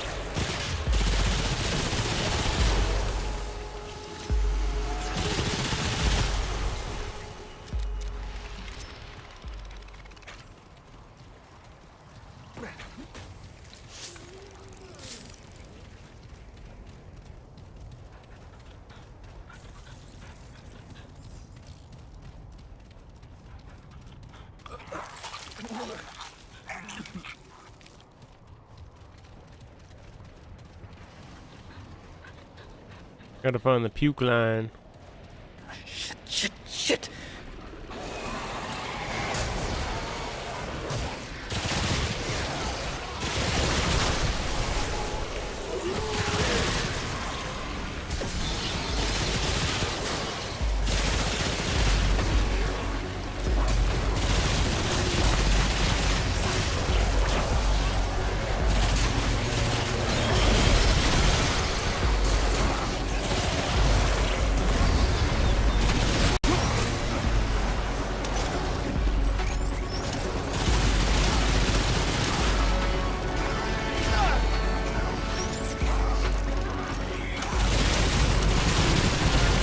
Oh!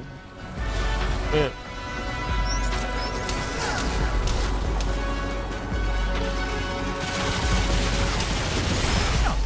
Damn it! Oh, shit. I'm walking in the puke zone.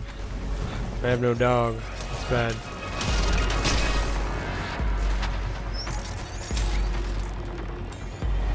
Where's my dog?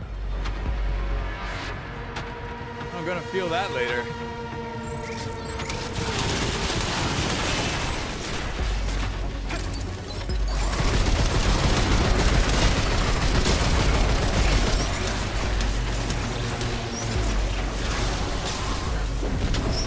I'm out of ammo.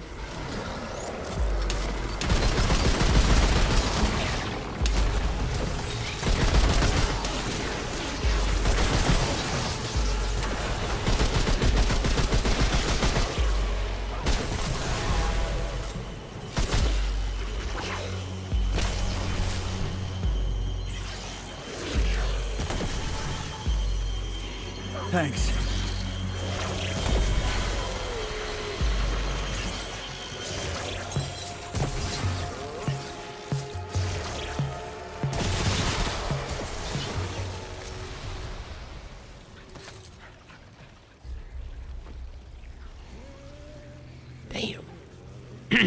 Stone's huge.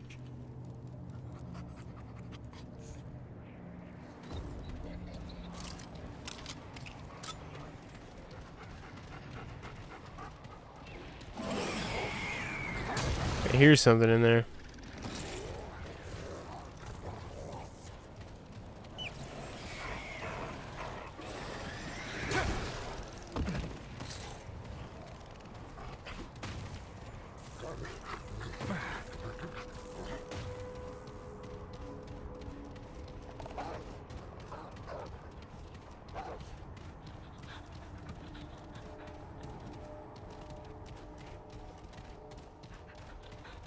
I just saw something purple up here.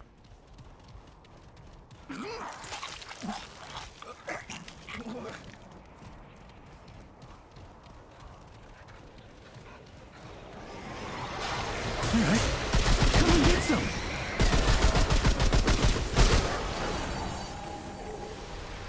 You?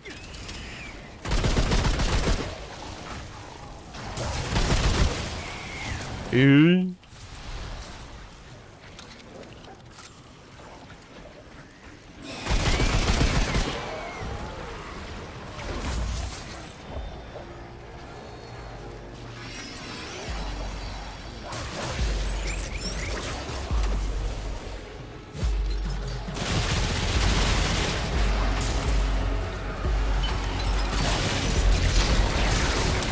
Oh god.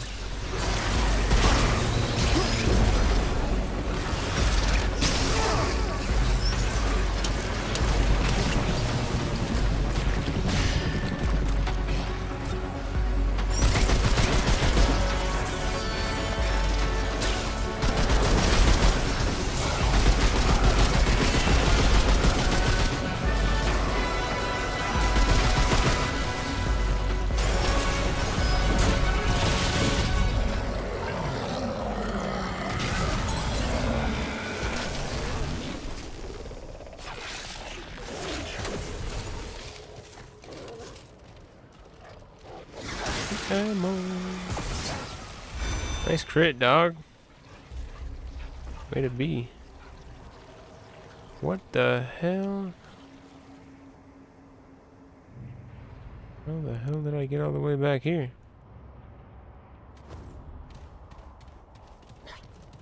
Well, looks like I'm full up. Huh, no room for that.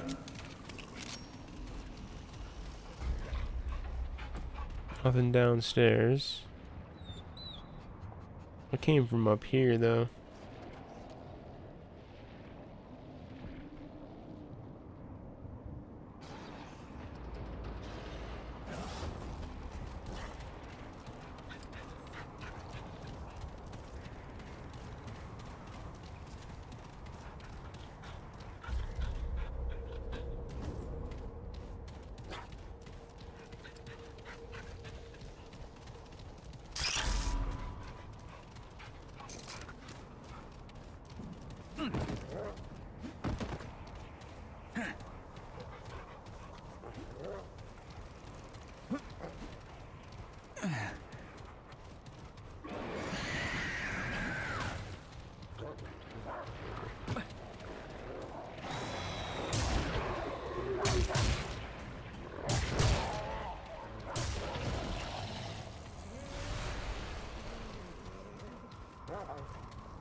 This is about.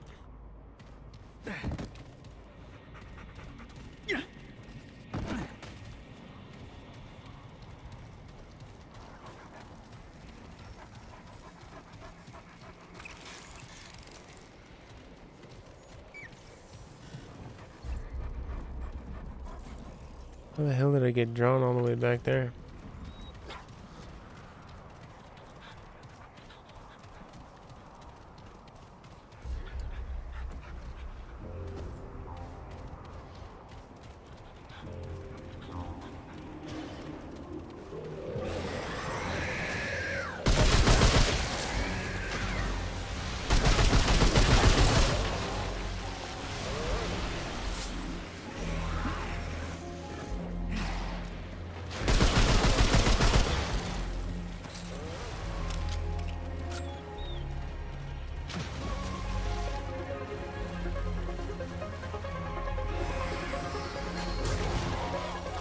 Targeting jewel. Increase range on all firearms by 4%. Reduces spread. Shotgun. Ring.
Can't let the robots win, you know?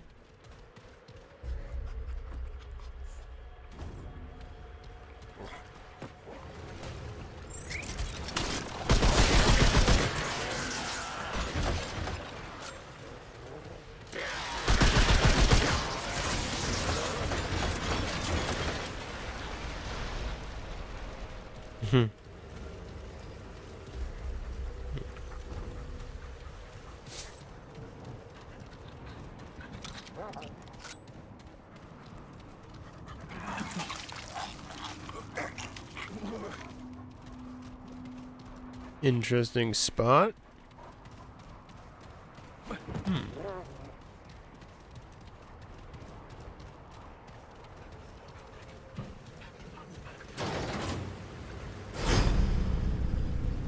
Oh, I'm going up.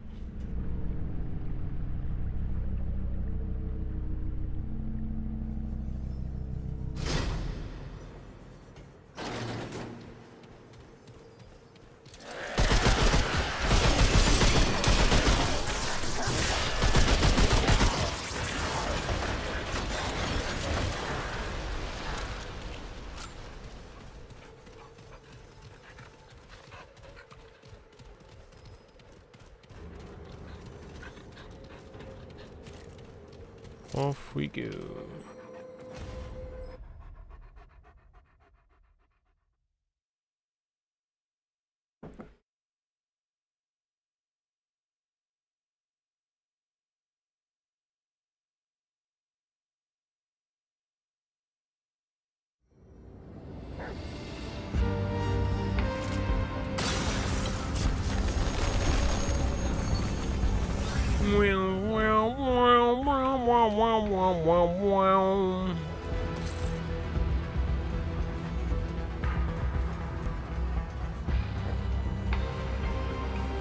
What's that?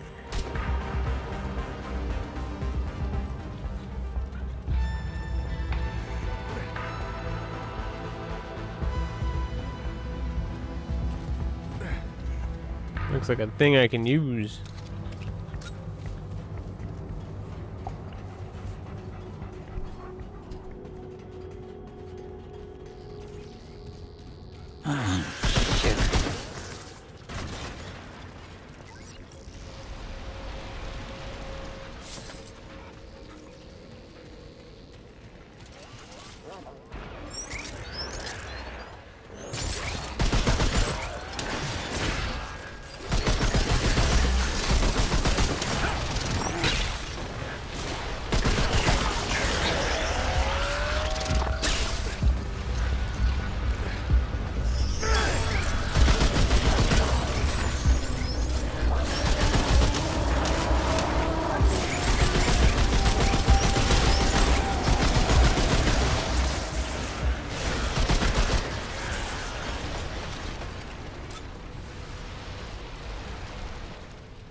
What do we have here?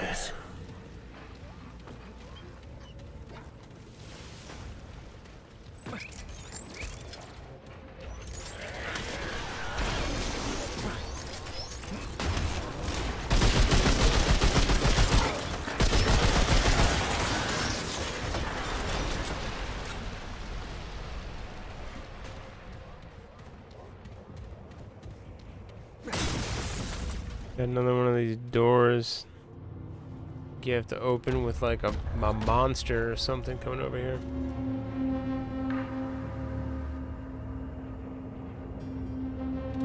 I wonder if the normal robots can do it.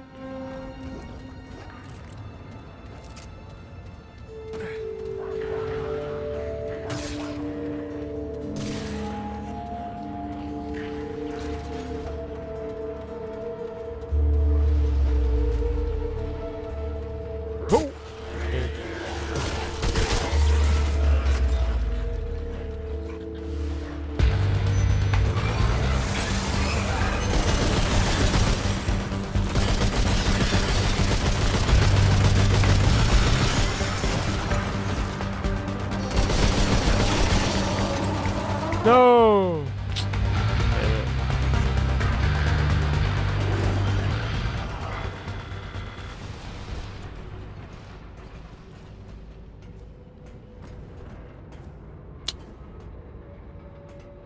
Damn it, man. My loot's up there.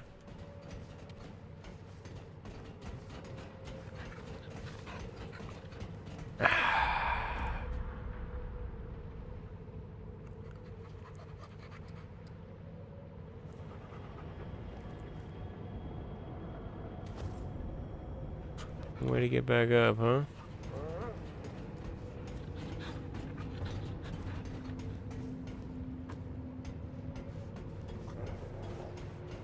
Think I can make that jump.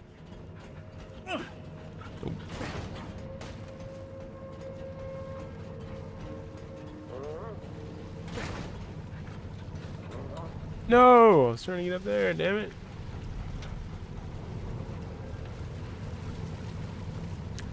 Constant variable ring.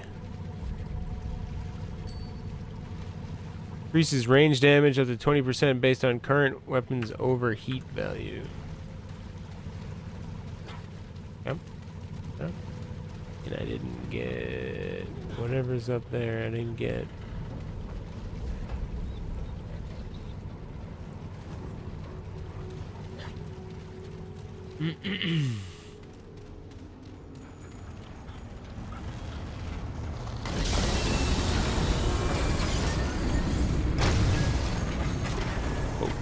Ugh, wonder what that is.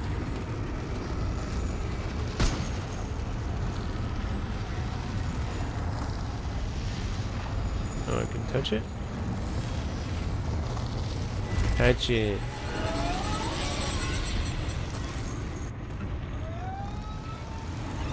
Here they come.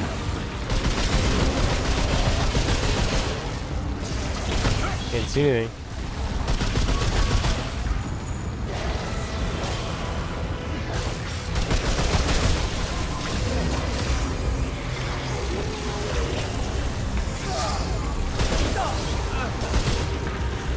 Need ammo.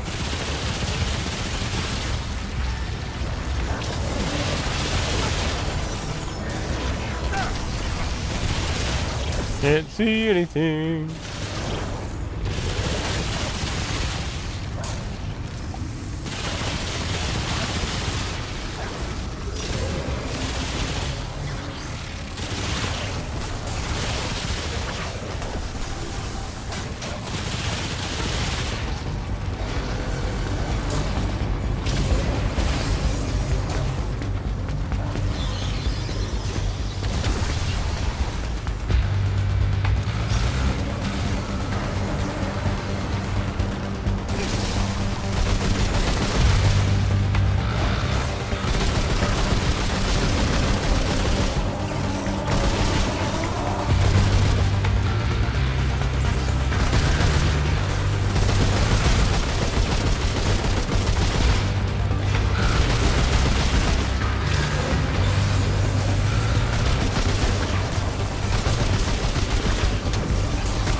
That's it?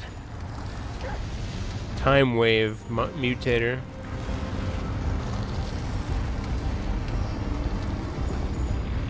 I did it.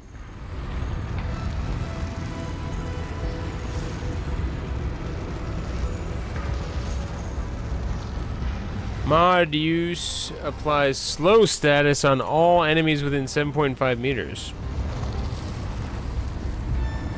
Damn.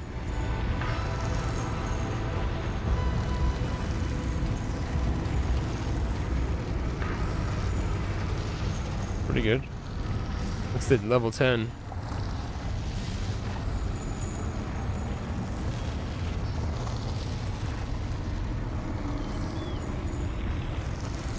Increases the weapon's range damage by 15% when enemies inflicted with slow. Okay. That was pretty crazy. Crazy ass room.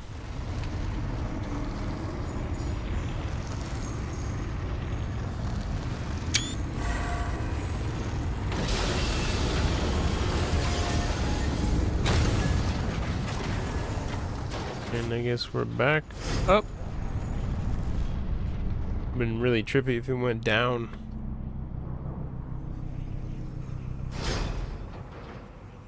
To another area. Alright, so I'm back up top. And that's how I open this door.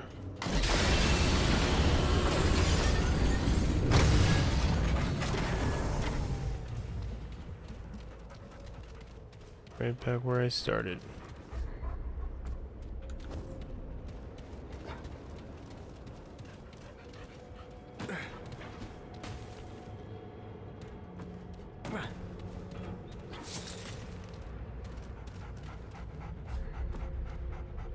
Oh, already dropped down too far. Right above me, apparently.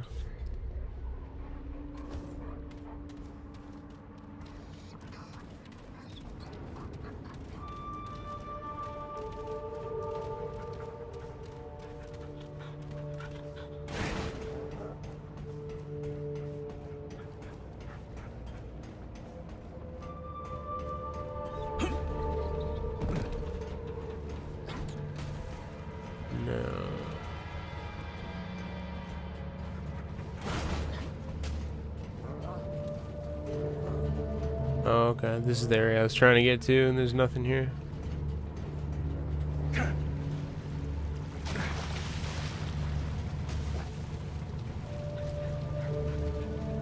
Go back up.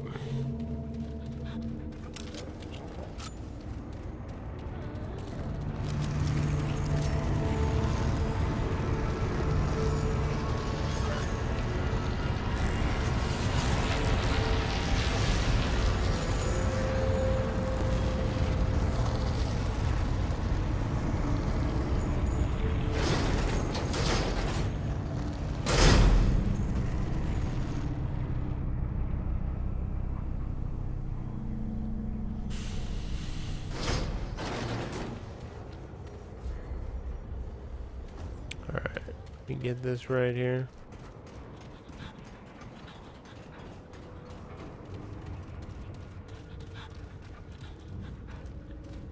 Oh, I see.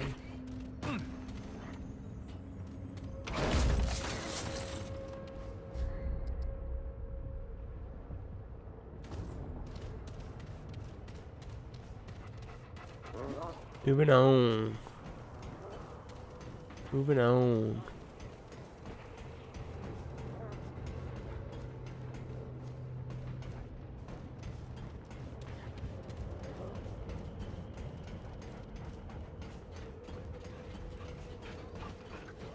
Here they come.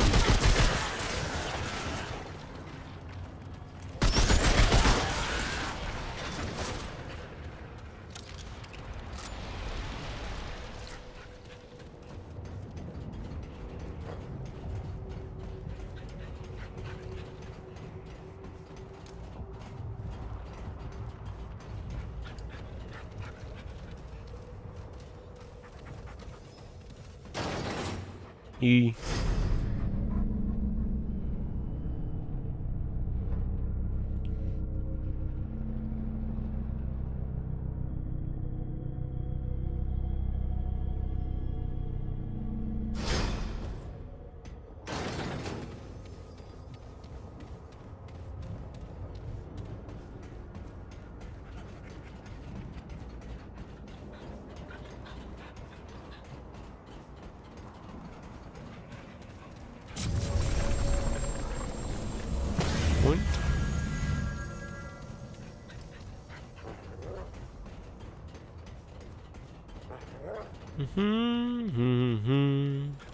The Gigasphere. That's odd.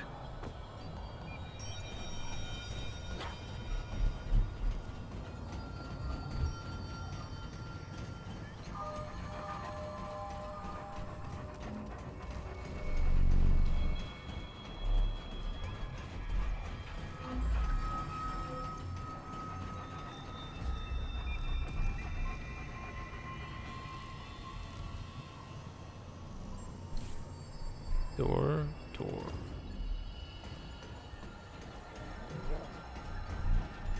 Where does this go? Up.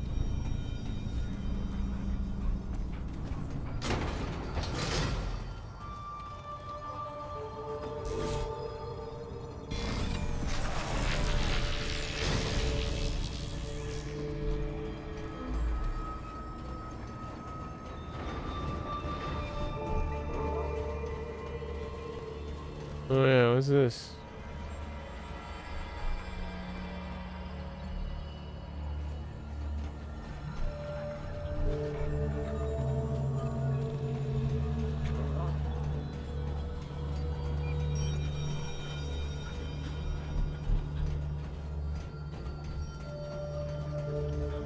It's okay, I gotta acquire some dudes.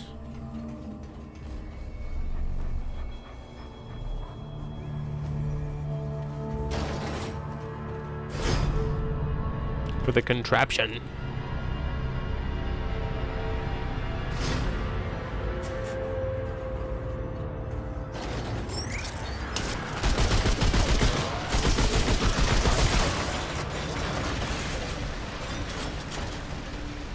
This is looking good.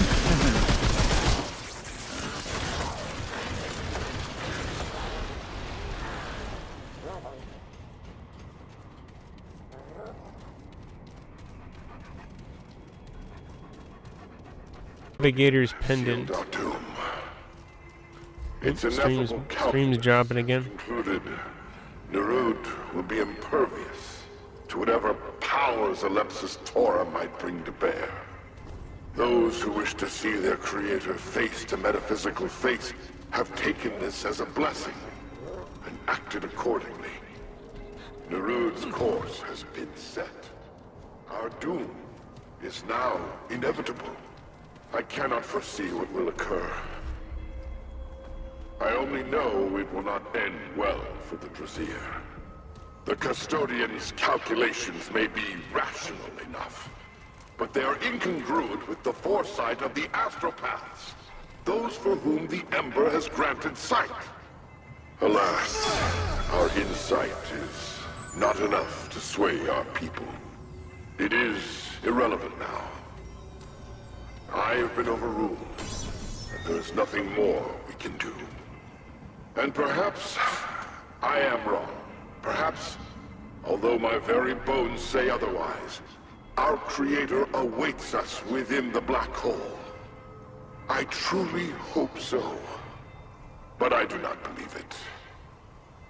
I work now to establish contingencies.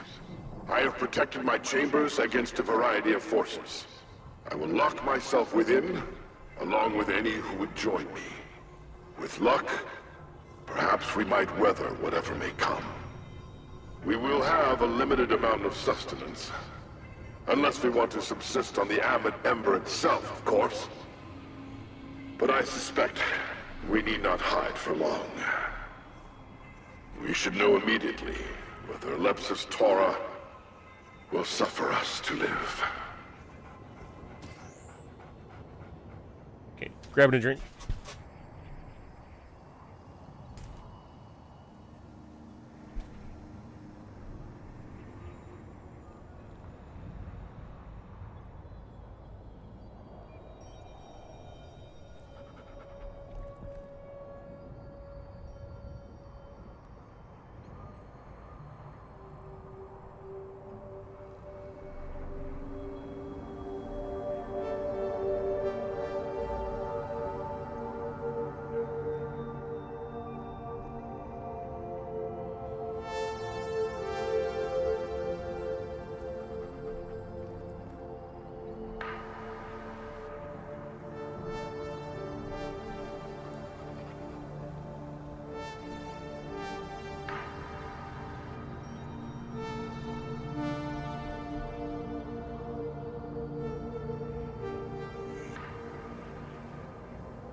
Alright, sorry guys.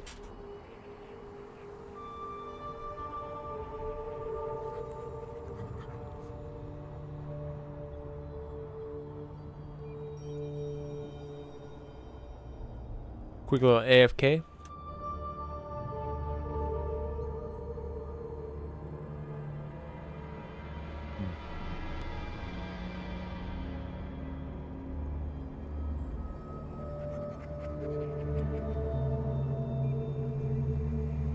Where were we?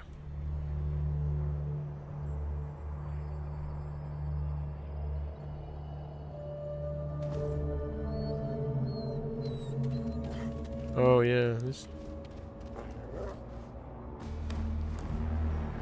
Have to hop in another alien device.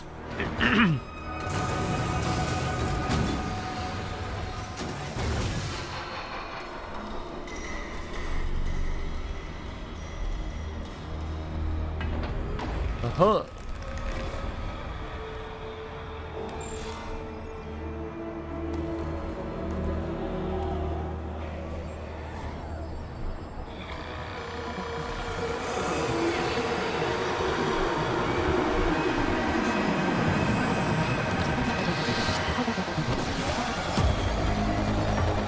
Spiritu boss. What's up, dude?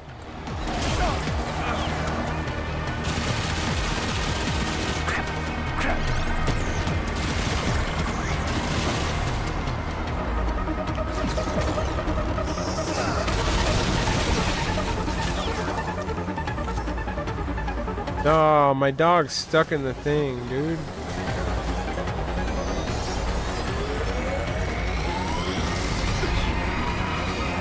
There he goes.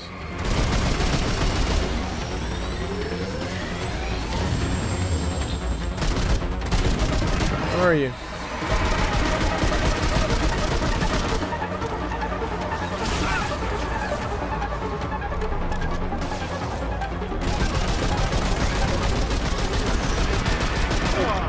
Oh, what the hell? Feel that later.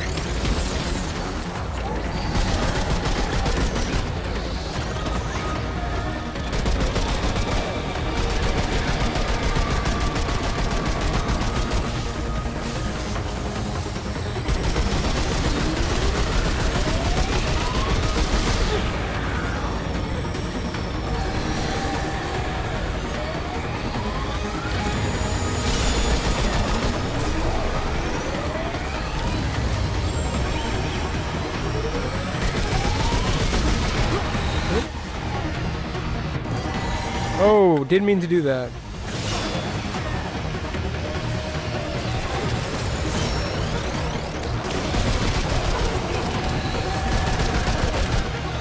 Oh, fuck.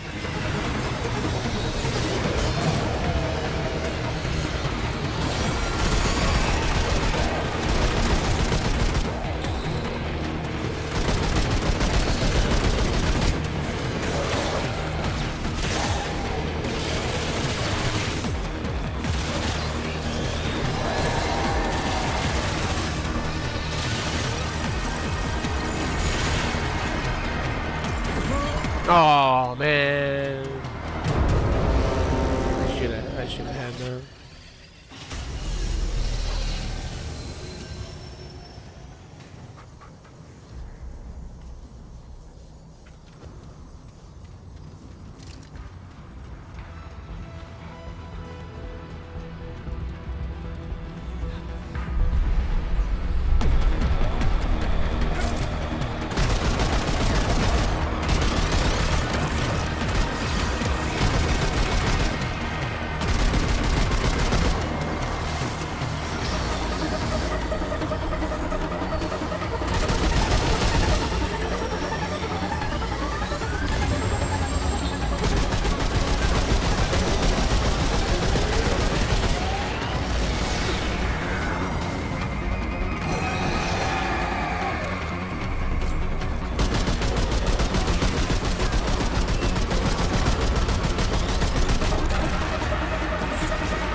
shit.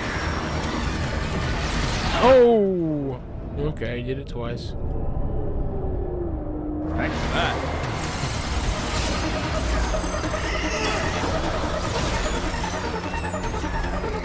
Oh god.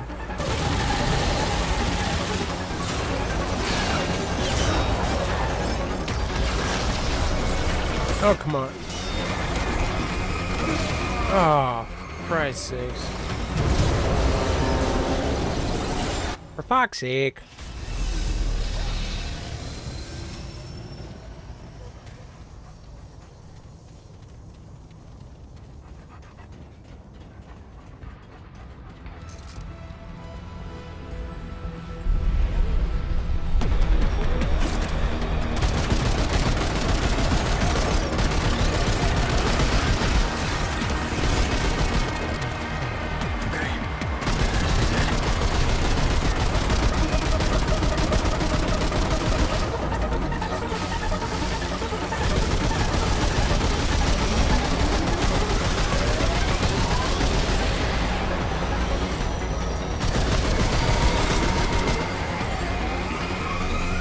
Oh. This ain't good. Not this shit.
No. Aw, man. My dog went down.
Got him. Yeah, oh, yeah, goddamn, we did it bad.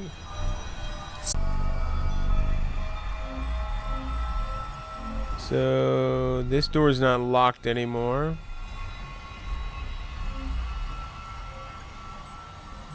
Wait, wasn't there a door that was locked somewhere?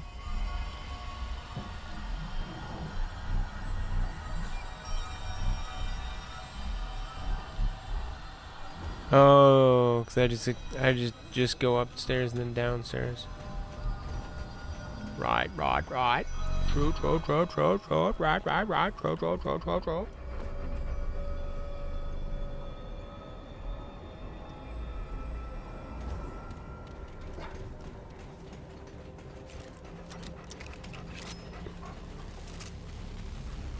Another boss devastated by my brutal and fierce attack patterns.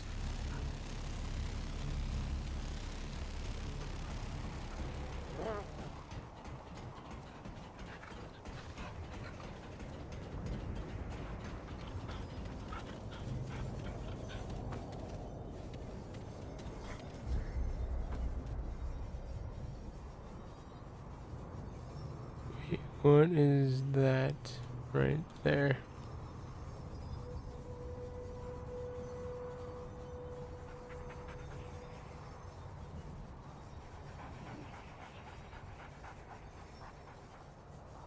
Does anyone know what that is?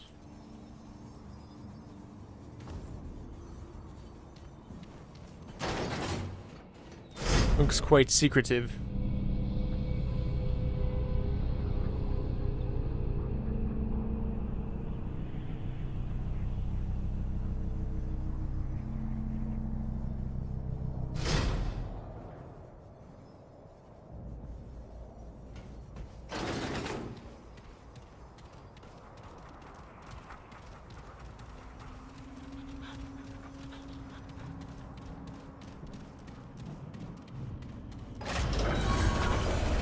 Another item.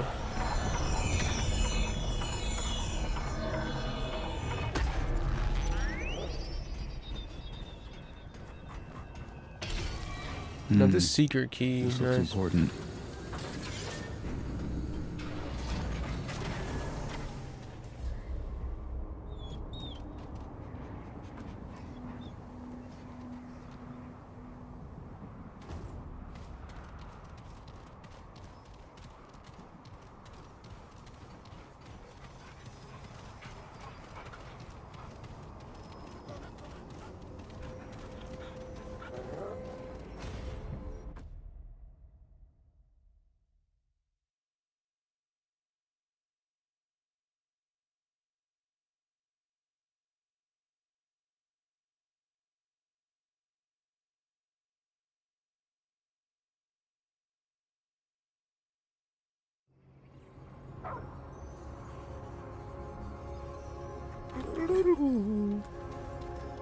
And up and down.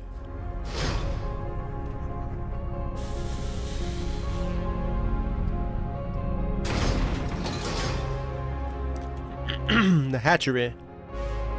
What about Minnie's haberdashery?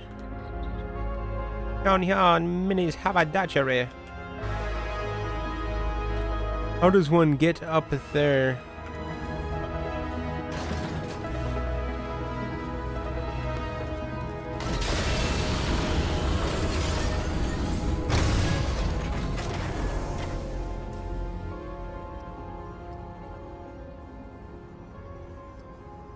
What the hell?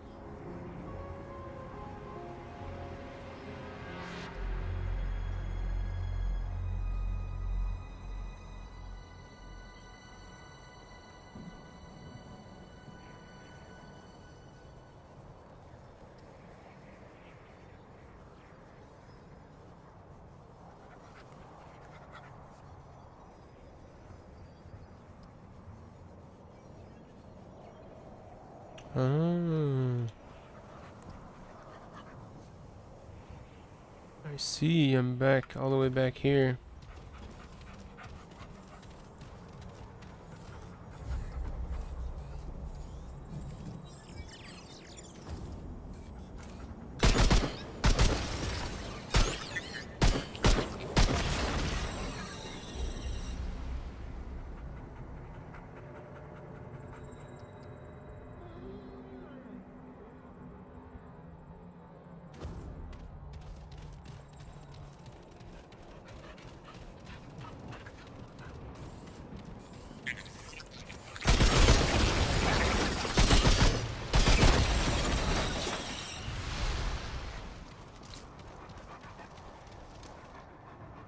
Oh, great. More bad news.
When the music hits, you know? This is it.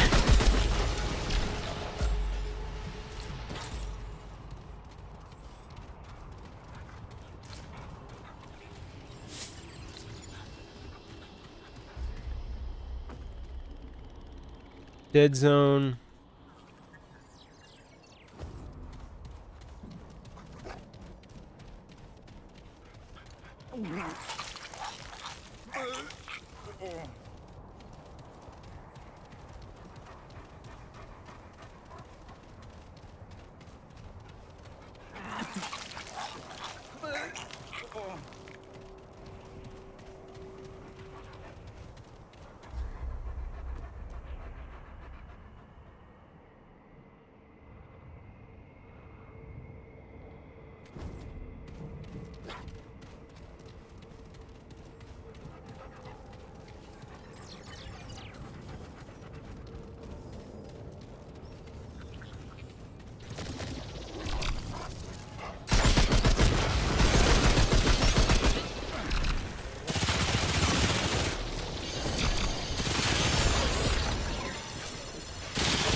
Need a mount, dude.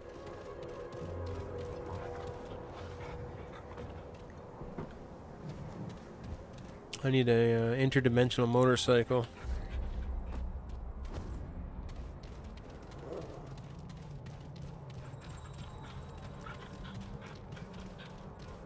Still can't get up here, huh?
Hmm.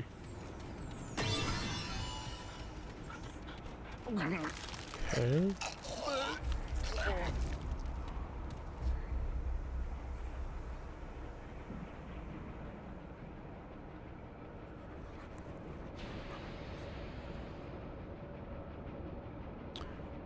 Huh.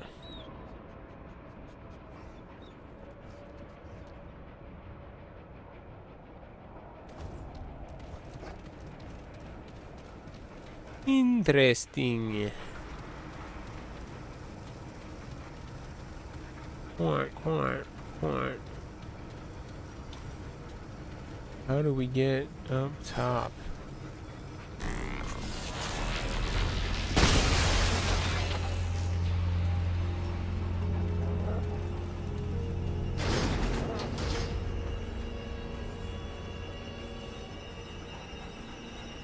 Oh, maybe it's over here.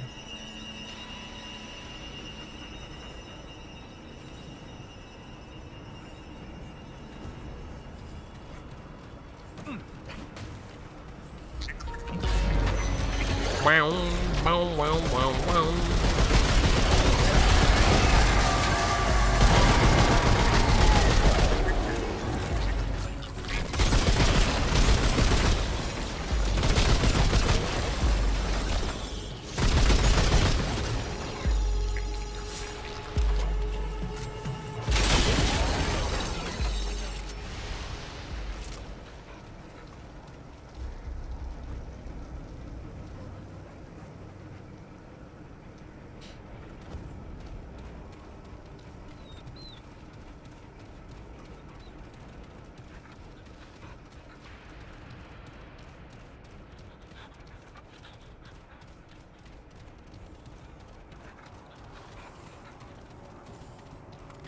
Here we go.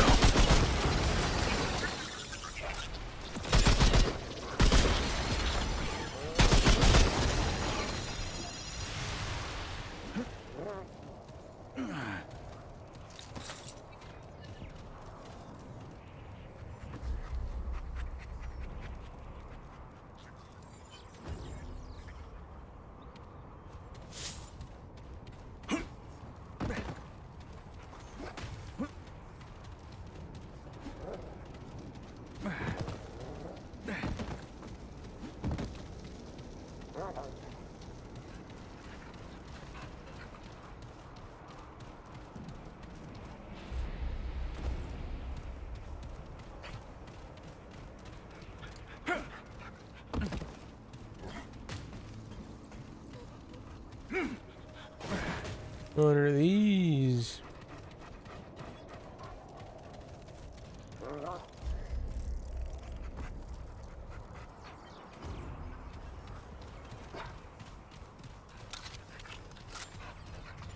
Here they come, here they come.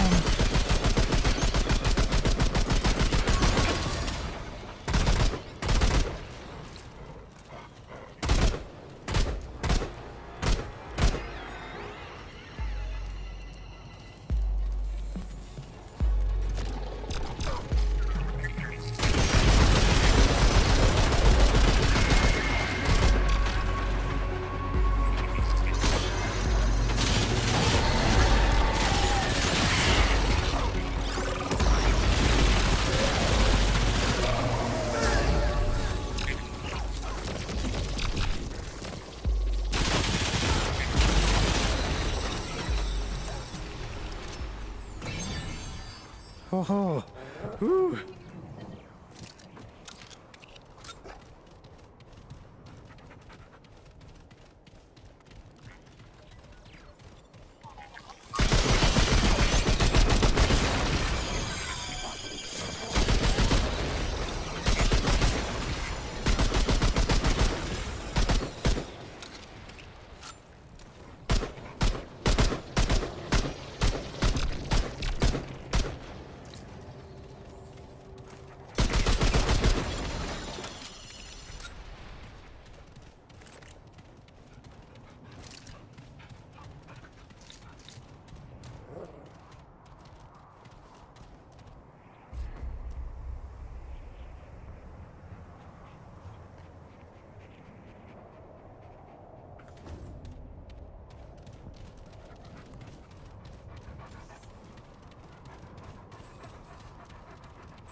No more room.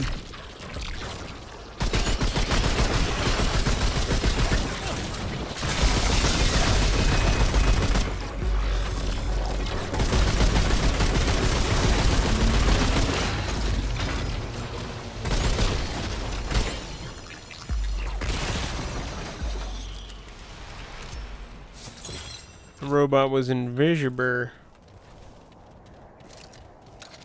By golly.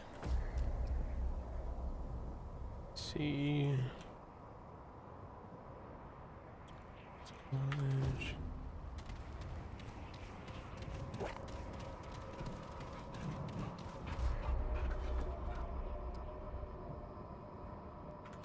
Zone is very large.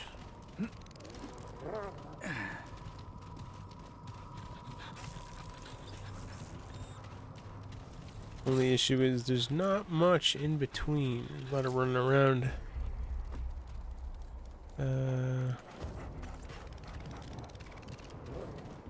Go up.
It's fought one of those.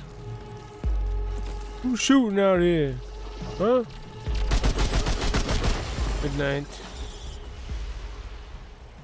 Good night. What's going on over here?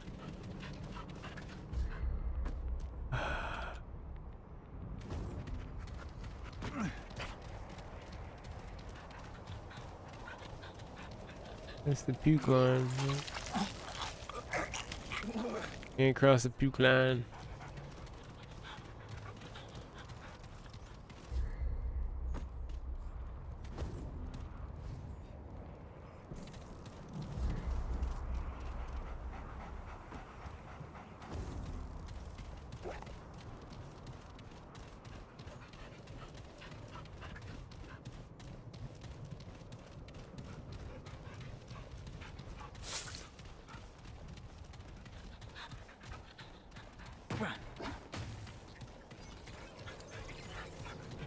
This reminds me of like an outer space Mordor.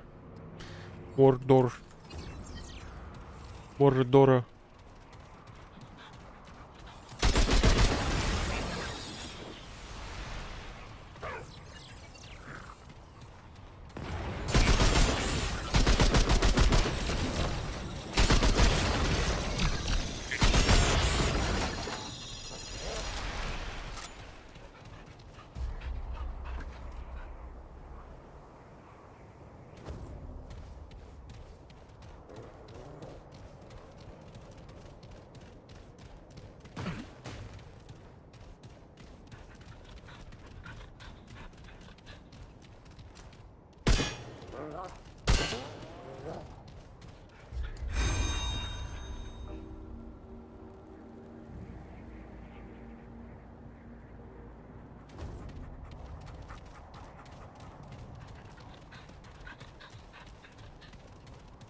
Almost done mapping out this little spot.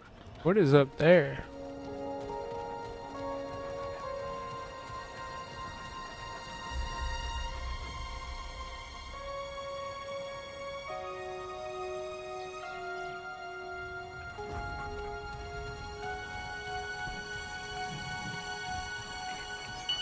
Here they come.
Okay. So still some weird stuff up here. Don't know how to get up top. Over there.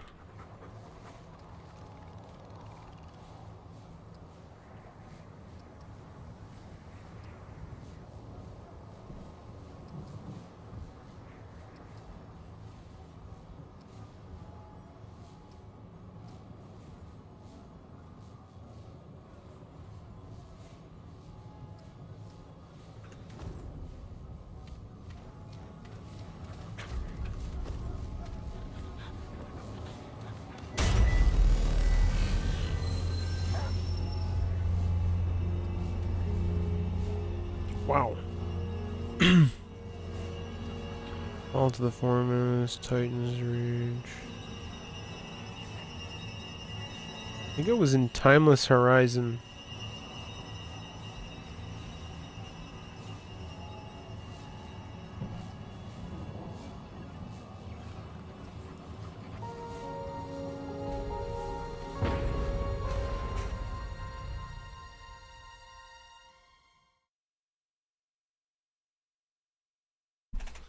Stream is dropping all kinds of frames, so if there's any lag going on or frame skipping, that's probably why.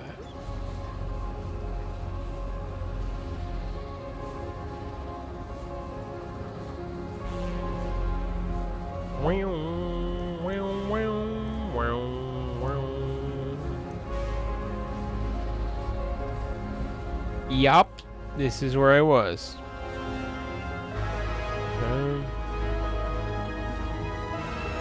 Wasn't quite done with it yet. What the hell is this? Top.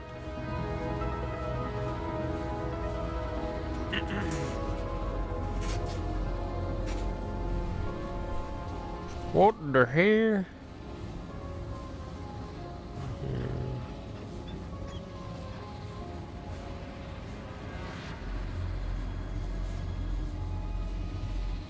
Astropath's Respite. Vault of the Formless. Void Vessel.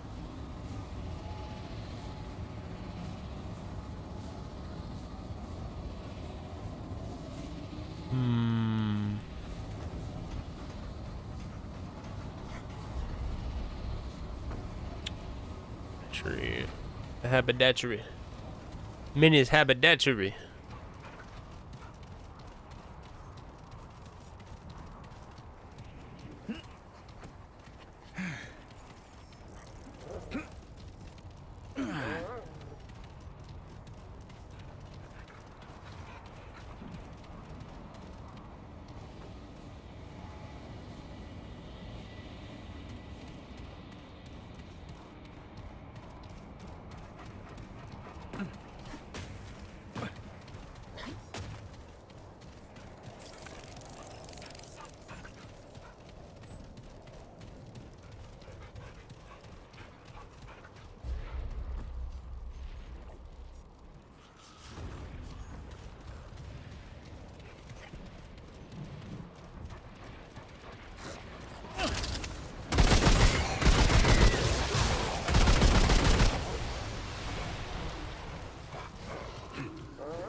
Easy.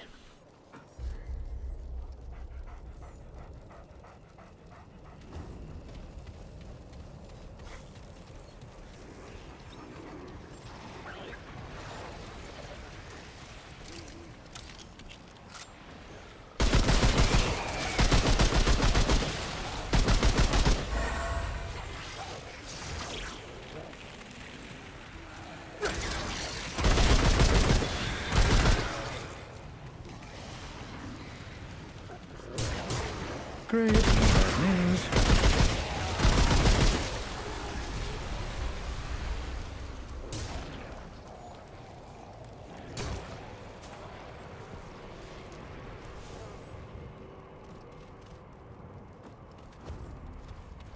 Oh yeah, that was just like an item up there, right? Yeah. Let's go over there.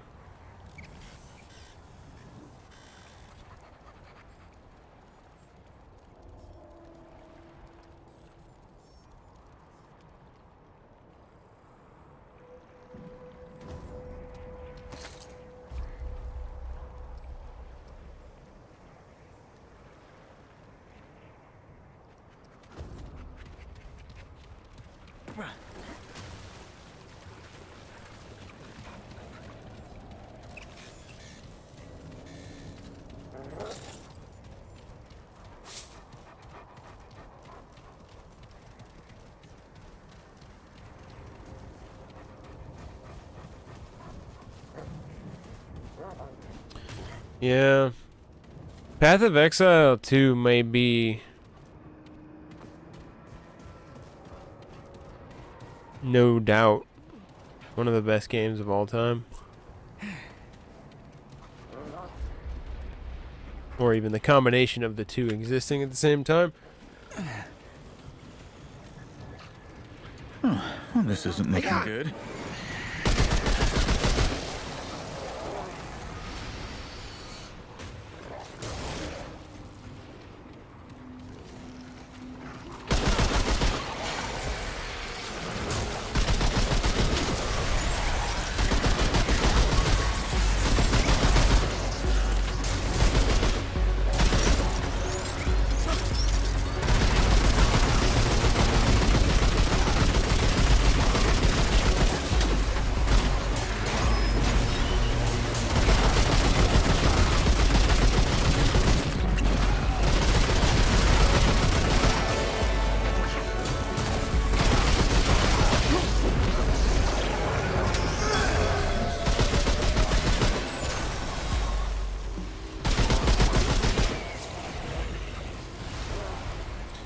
I think they're adding the dodge roll to Path of Exile 1 too. I hope. Because you need a dodge roll these days. It's like with Wilson. Played Wilson recently, and the combat in Wilson is really good. I think it's more fun than Diablo 4. More fast. Faster. What the hell is this?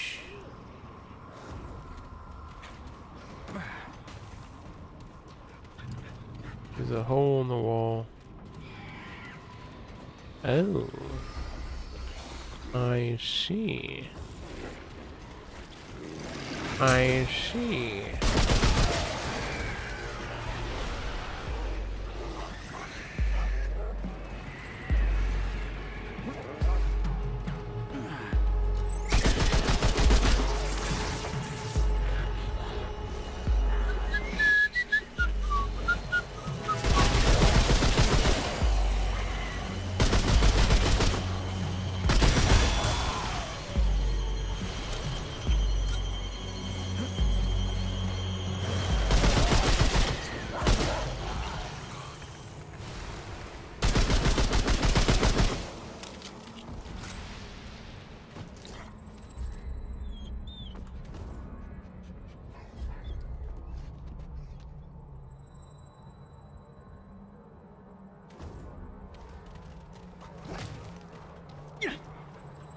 Huh.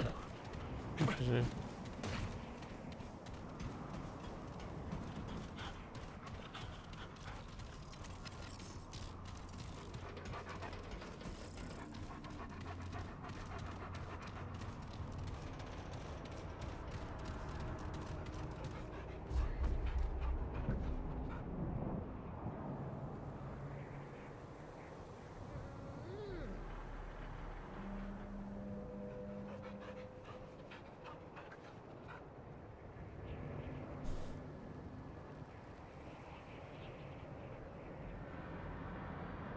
That might be it.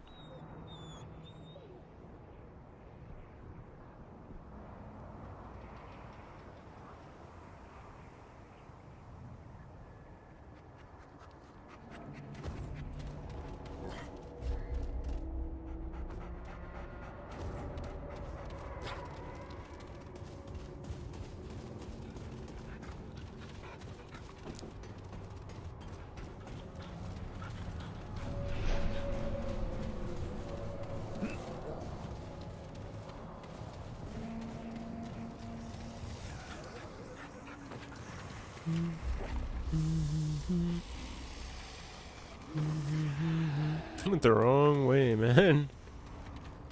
Wish we had an overlay map.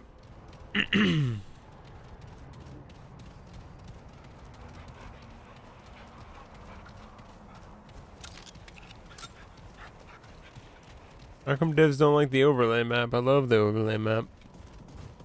A lot of times I end up using the overlay map more than just looking at the game when I have one. Alright, so I gotta go right.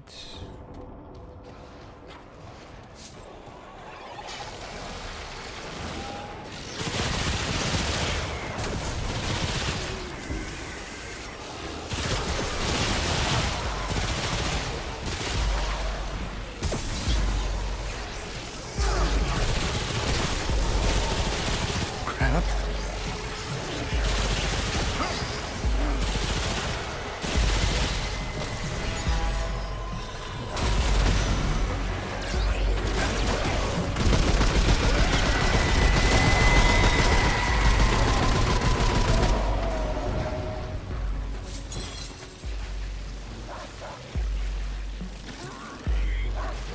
Bless.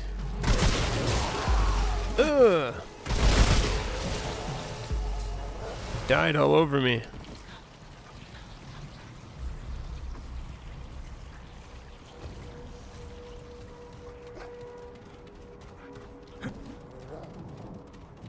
What's the story with this spot?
I think I already did this. Yeah, that's where I learned that you can jump onto cliffs. Pretty sure. Ow!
Combination slash build is pretty good.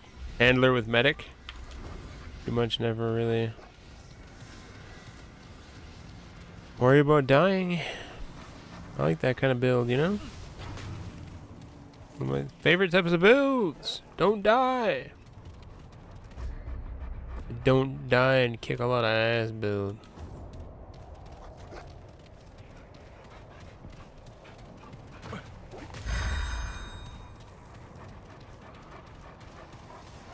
All right. Come and get some.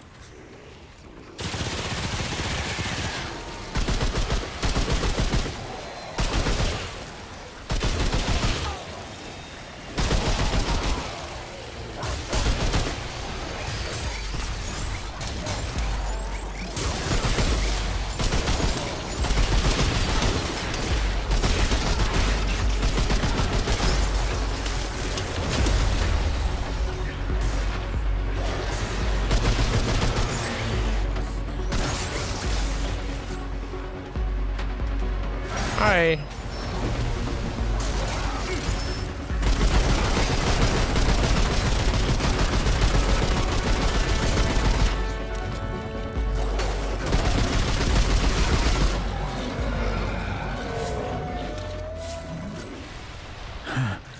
That was rough.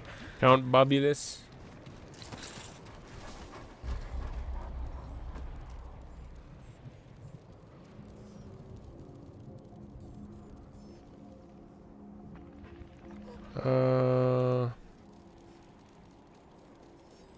Is that everything?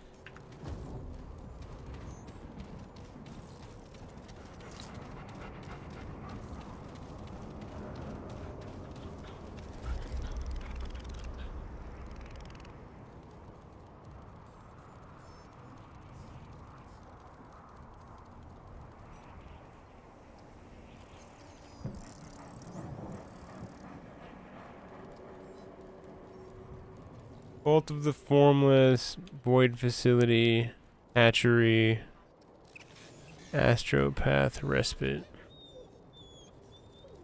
Astropath Respite. I think I did all the mini dungeons in Nerub.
Might be missing one dungeon here.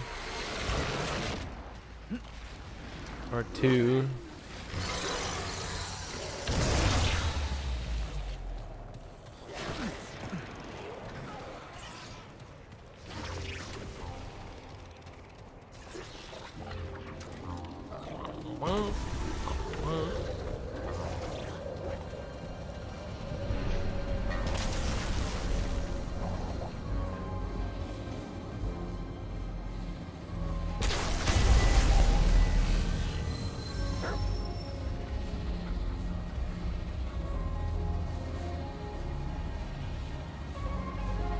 Threshold of the unknown.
Dude.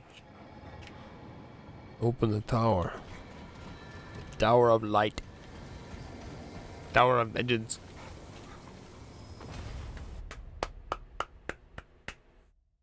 What up, what up, what up? Welcome to the stream, by the way. What's up?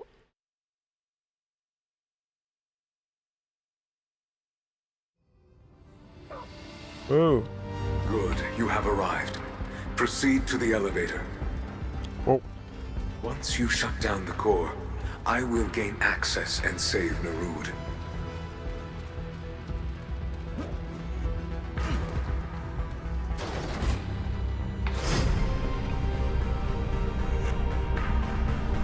Oh, damn, we're going up. For millennia, the Druzir sought answers to a simple question. Are we alone? Nerud was built to answer this question. I was built to care for Nerud.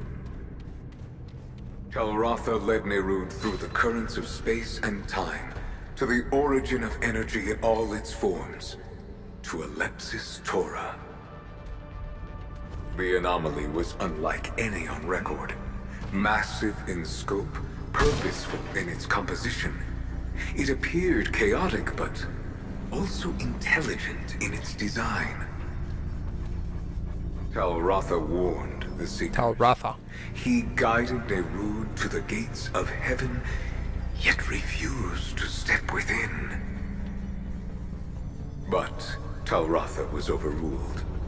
The Seekers saw in Alepsis Torah an end to their quest. An answer to all their questions. And now, only I remain. The fate of Nerud, of all Druzir, rests in me.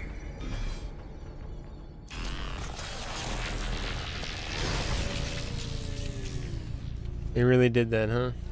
They put a hidden thing behind one of these benches. One of these podiums. Put the longest as hell elevator up to the top. Made me get on the elevator, go up, find the thing, jump off. Then I had to wait. Now I'm gonna have to wait for it to come all the way down. I don't know what these doors in video games. I don't know why they don't just you always have to wait for them to go all the way up or all the way down. Why not just let us bring it down when it's in the middle of the thing, you know? You know what I mean? It's reasonable. Oh boy. My dog's like, you're unrecognizable to me, bro.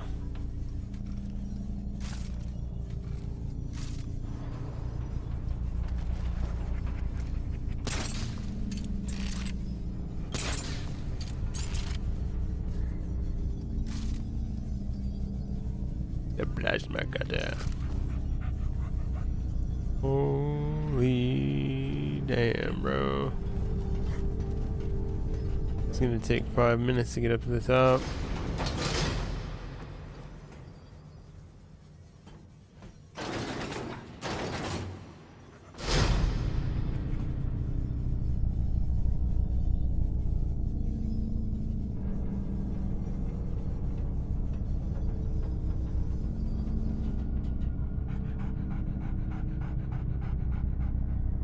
What else is going on today?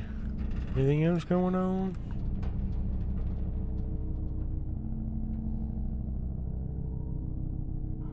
Path of Exile announcements were cool.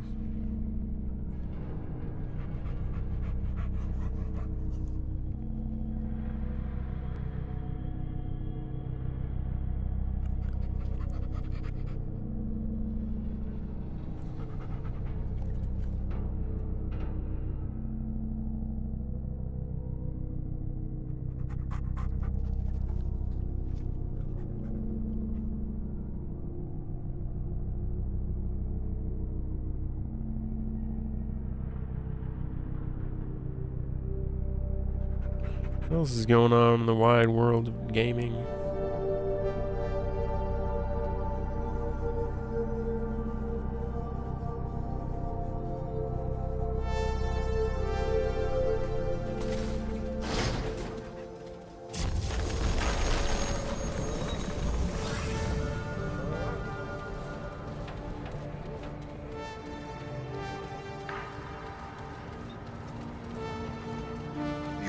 arrived in the core. Use the console there to shut it down. Once complete, I can gain access and save Nerud.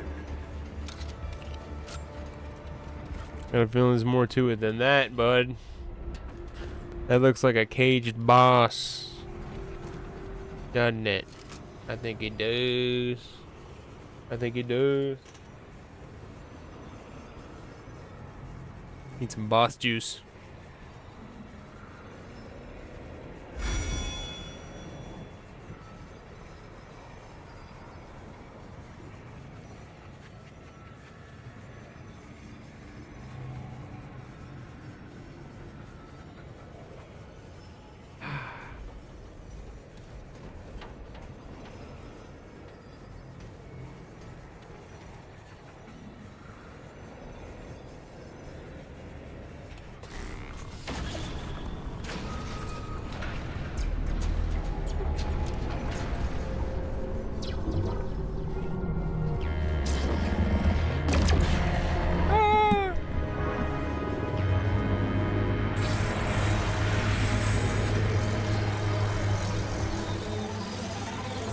Hammerhead Mutar.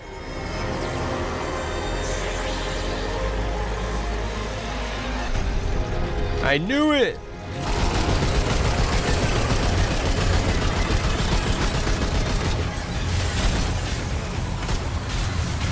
Oh, oh.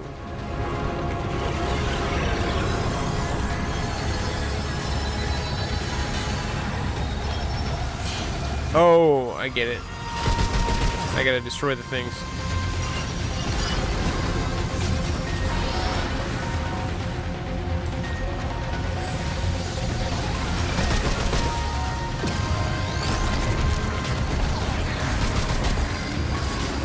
Where are you? Whoa.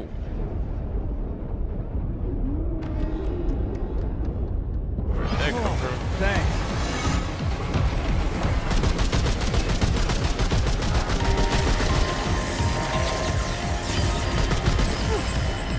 What?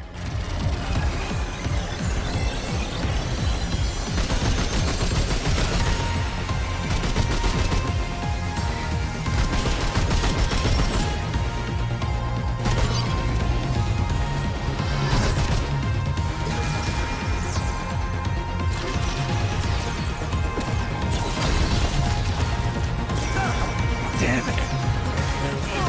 Sure. Hand comes up. Hand of Doom. The Hand of Doom.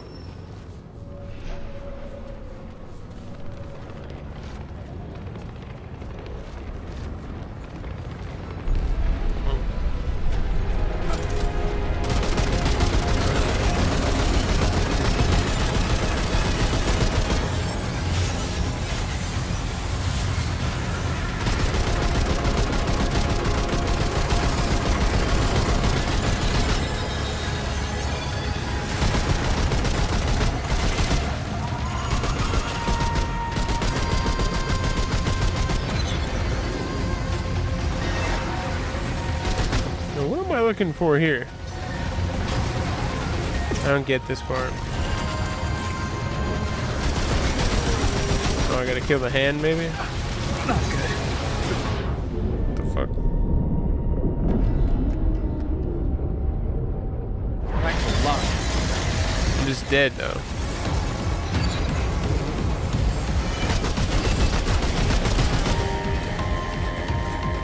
Thanks.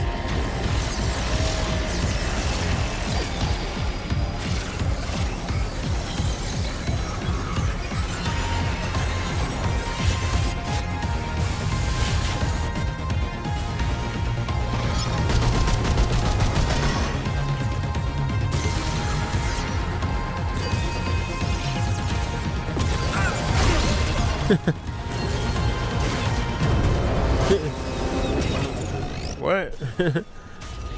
How am I supposed to know where that comes from? This Hand of Doom that you got here.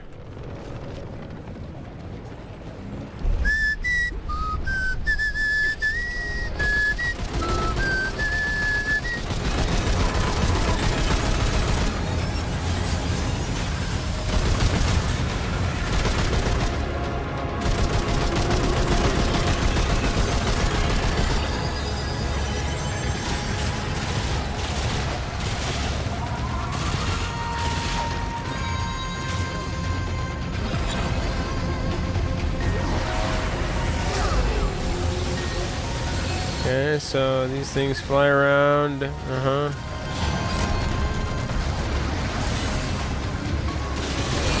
Hand comes down. Oh shit, where does that come from though? Where'd the ball come from? Back to line.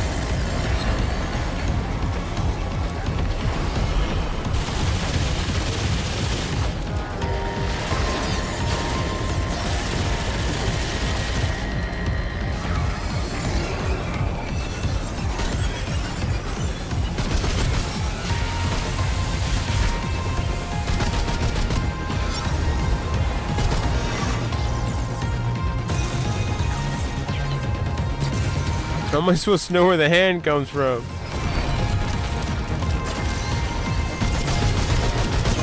Oh yeah, then the big pull comes.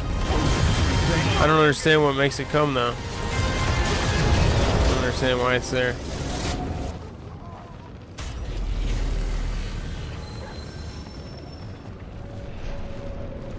Maybe I just avoid?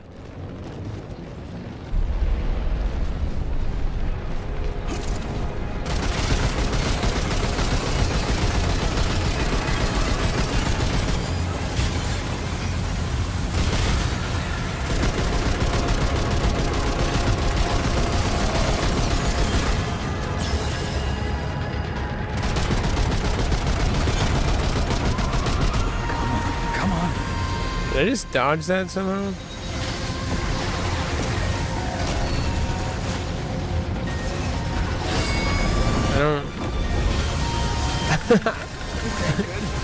I don't get where this is coming from. Oh, I gotta look at his arms maybe.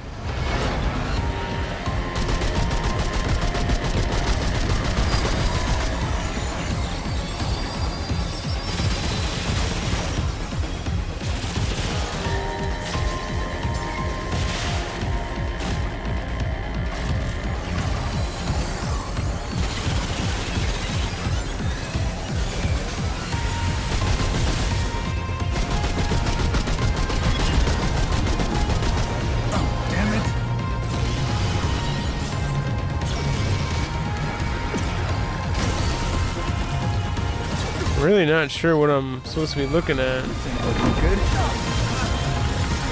Oh my god.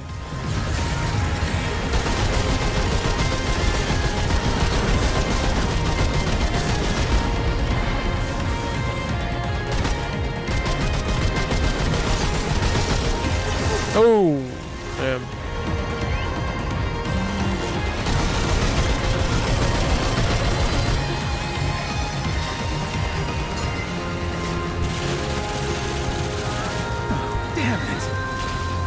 Oh shit.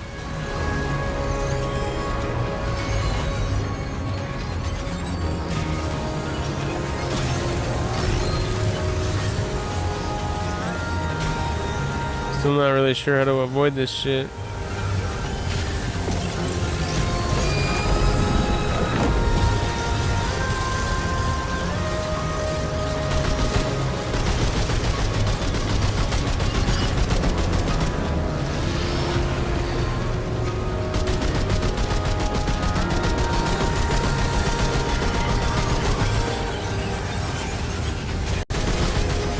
Oh! Damn it. Uh-oh. Holy shit, I almost ripped.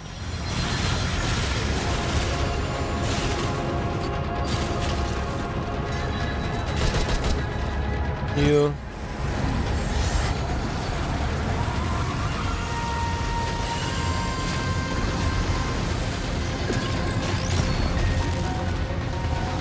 I owe you one.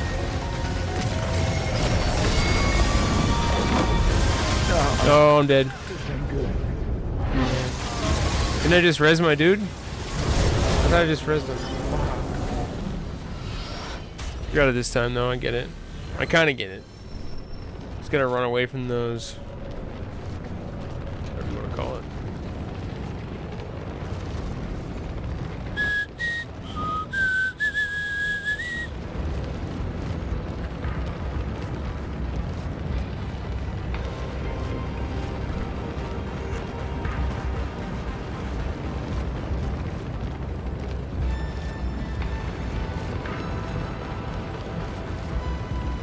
should totally hit that thing.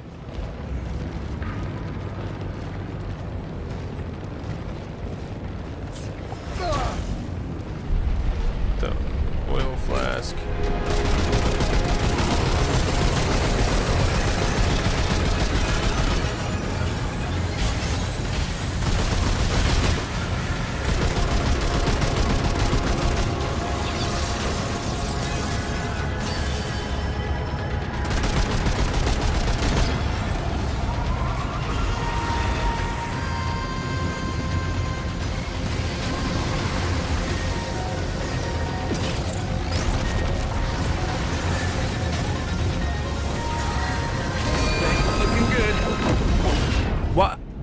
Where does that come from? I don't understand.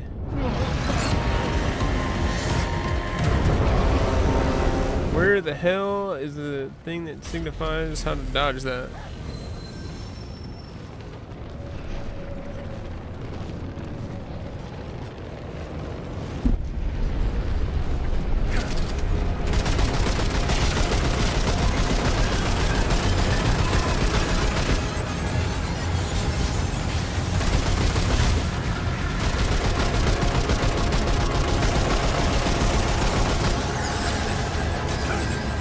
What is that?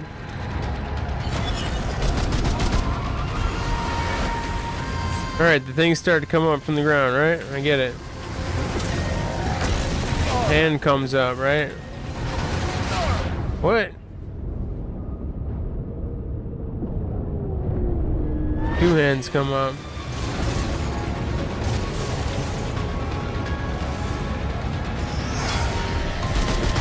Not sure what they want me to do there.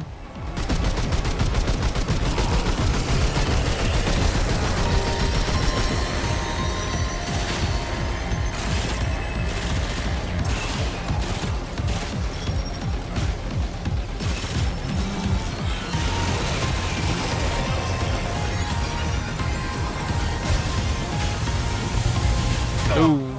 This ain't good.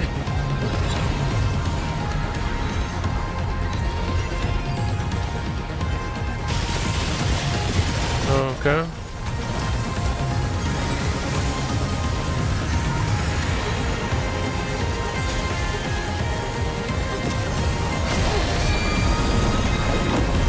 See what I mean? I don't know where that comes from.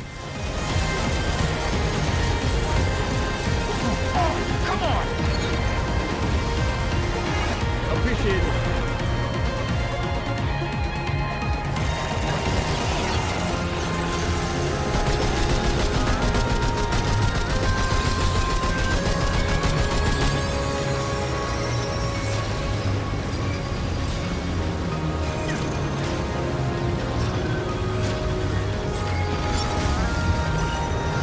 Ah.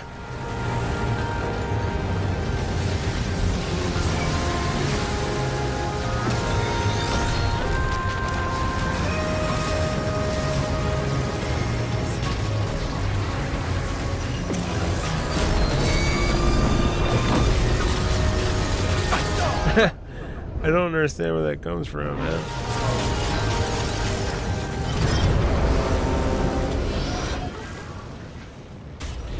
Above me?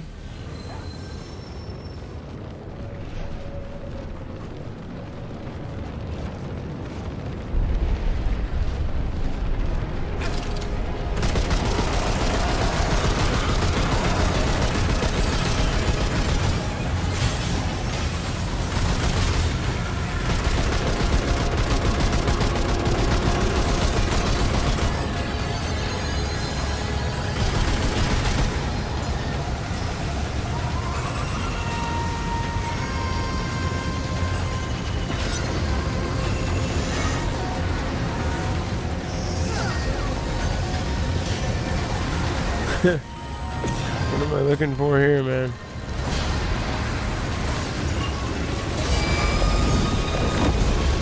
Oh, he came out of the side there, I see.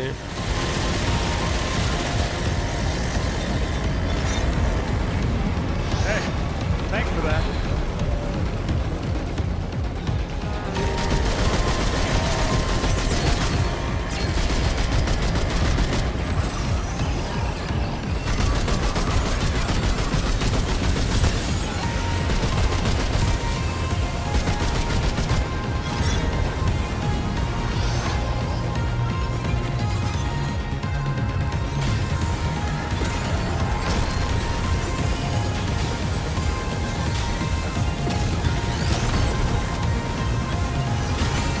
Alright, where's this punk ass?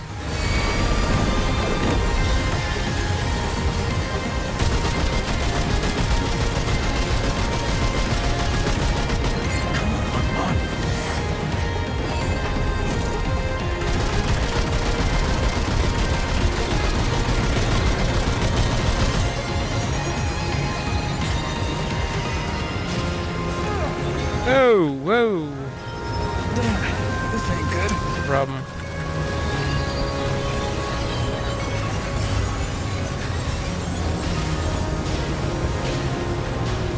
I owe you one.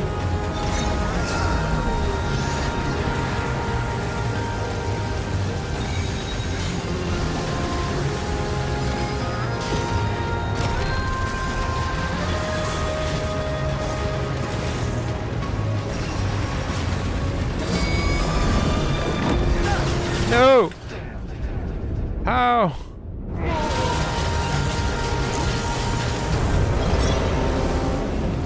God damn it, man.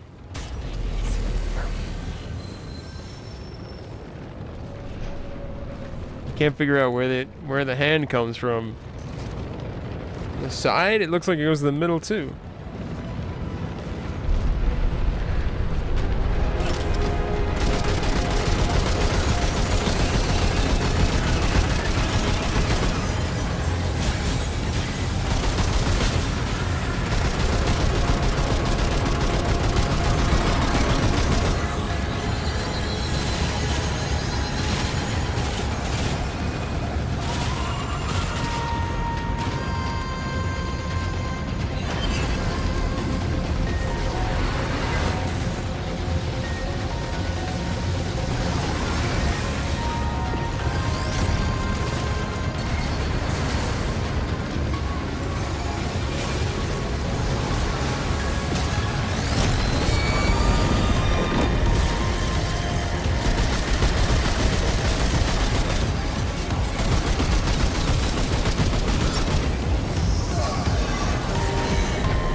Oh no.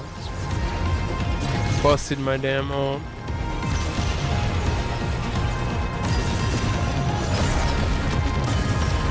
Thanks for that.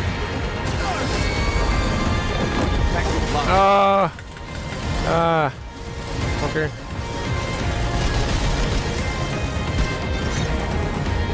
Thanks a lot.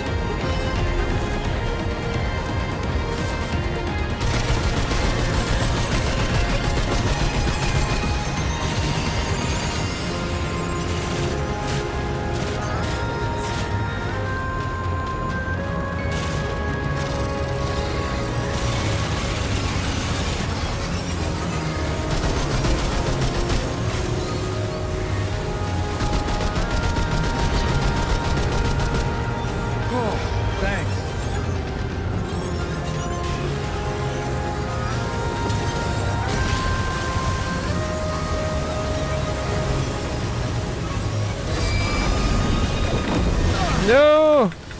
Get the dog, get the dog, get the dog, get the dog, get the dog. No, get the dog. Thanks. Light him up.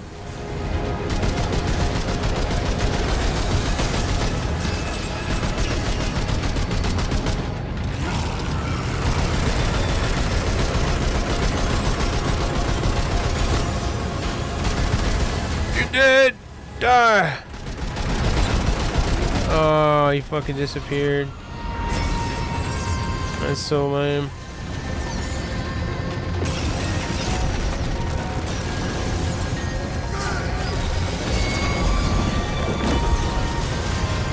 Nope.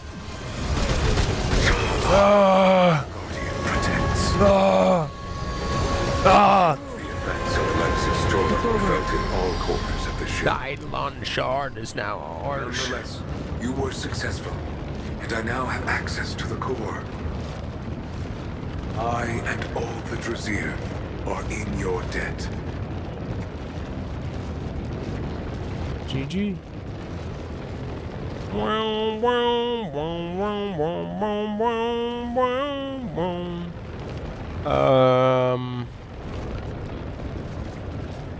Okay, another segment.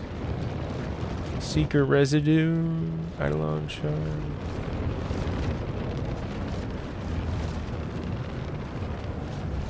Any reason for me to go back down? I don't think so. GG.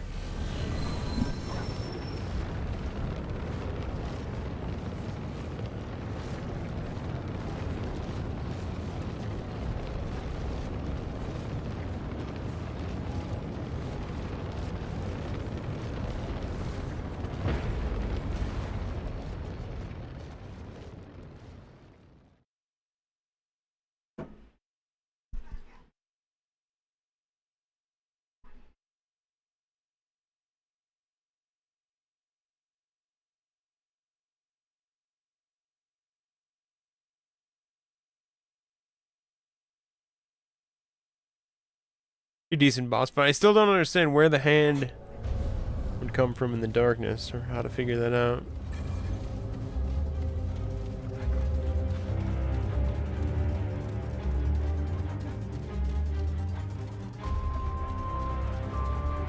Oop.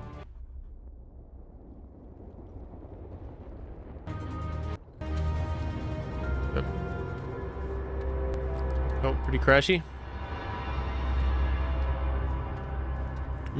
Gone.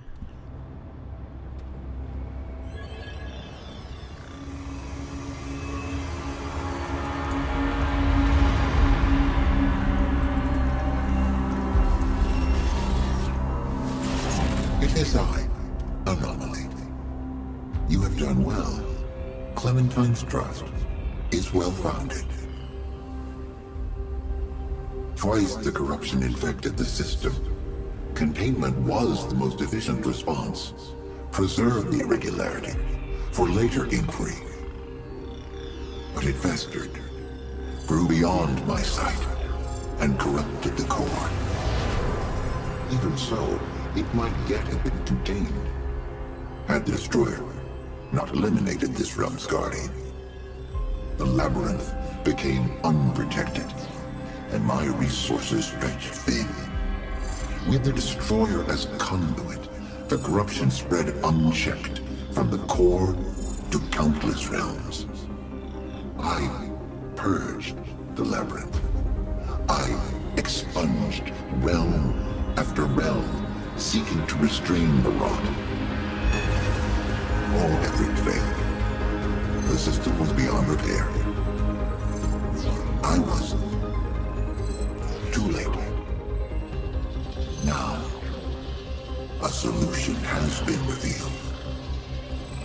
Not to me, to an anomaly.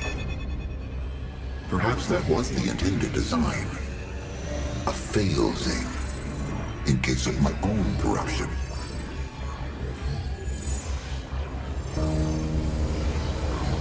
The index.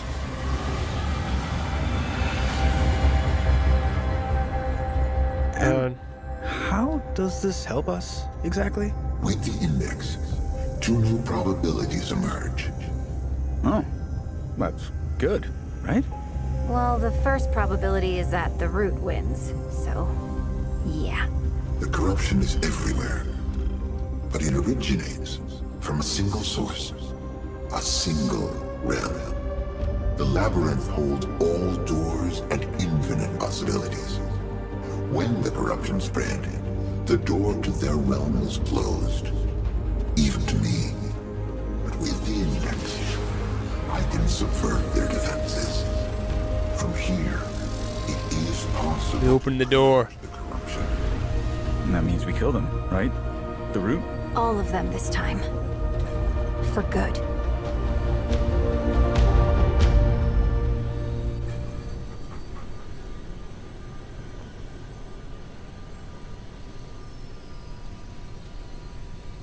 Long journey, eh? Once you take out whatever's on the other side of that, the ward will be safe.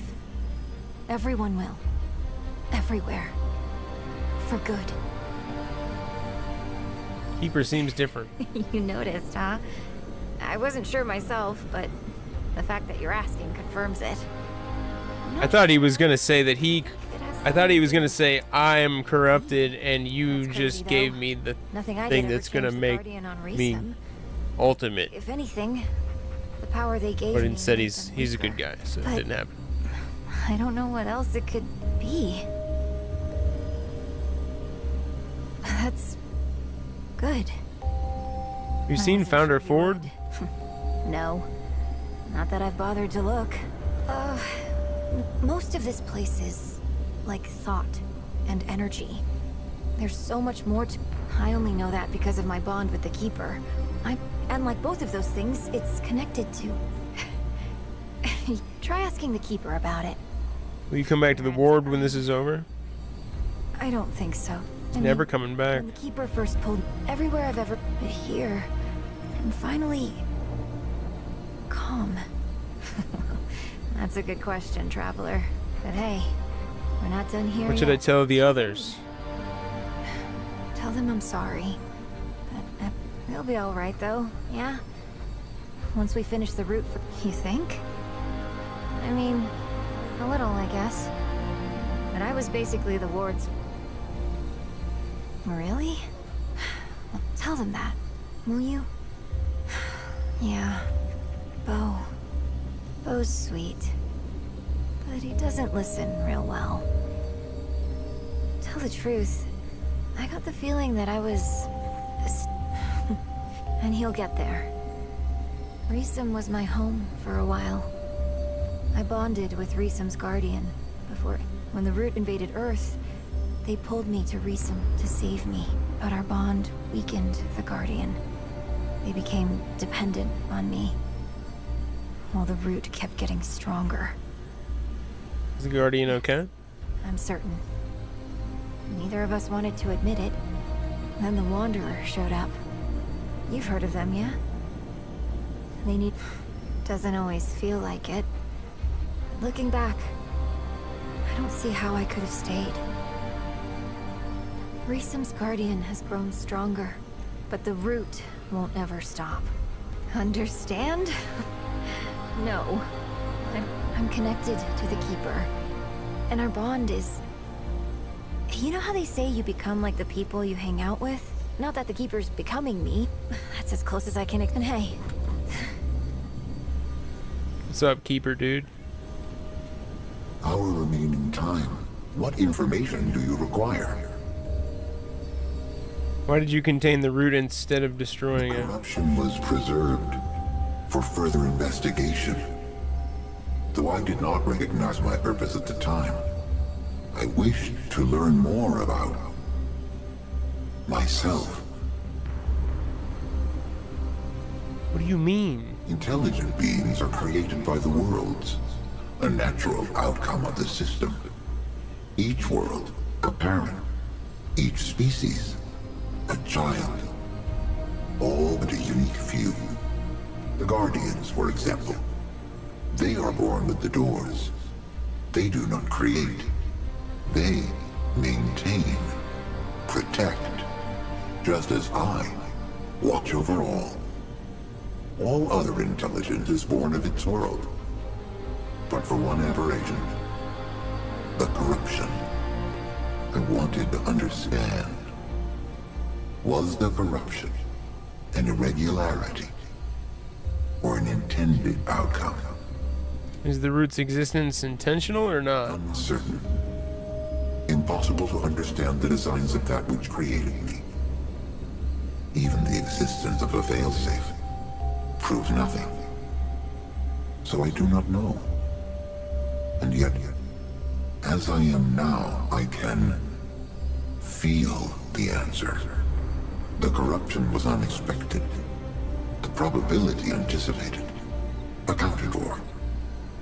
But ultimately... What created you? No evidence. Only clues and deductions. Any of which might be biased by trillions of variables. The possibility remains, too, that there is no creator. that this is but one probabilistic outcome of a Vigintillion random overlapping sequences. Vigintillion? This possibility cannot be denied. But it produces more uncertainty, not less. The existence of a creator answers the unanswerable, but the nature of a creator cannot be known by its creation. So, the answer remains unknown. Where did the root come from? The core. The core. But not the core as you know it. A previous instance, sins contained. The children of this core perceived their world as from without, not outside the core, but outside all worlds. The perspective. With this knowledge, they sought to alter the parameters of existence. The root are the children of their attempt. Still don't understand what the root's existence has to do with you. Everything. If corruption was intended, what does that say about the creation of all that it would destroy? Was destruction the goal? Resistance? Something else? Alternatively, if the intended can create the unintended, then how can one determine what was intended from the start? Perhaps there is no intended. Questions produce questions. From beginningless time, I had not the knowledge to pursue them. Now, I have not the resources. Perhaps someday. How does the index work? Difficult to explain. One may similarly ask why fire breathes. You could try. The index describes existence. Its aspect you perceive is pointer and cipher to the underlying infinite sequence of the beginning of all things. If anything is proof of a creator, it is the index. It is simultaneously simple, yet contains within it inexhaustible complexity. It is a masterwork of creation. It does not work. It simply is. We must work around it. Rectifying mistakes becomes effortless. The challenge comes in their identification. What happened to you? Why are you different looking? Clementine has aided me in ways I could not foresee. She enabled the reallocation of necessary resources, which enabled the return to a former consciousness. That much I did foresee. But more has occurred, the explanation of which is difficult. It is outside my experience. Explain what you can. Her presence has changed my perception. Before, all of that remains. Perhaps that is the difference. Where will that portal take me? Unclear. The foundation of that world, the world it was, is very like your own. It was the core. Yet, it corrupted itself. There is no telling the final door will provide the veil.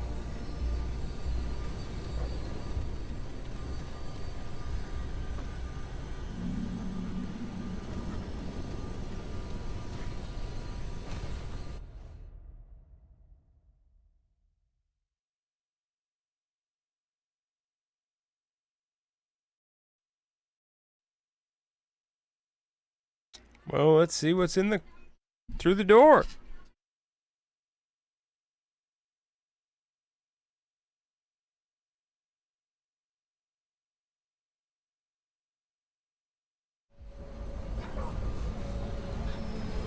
The Ashen Wasteland.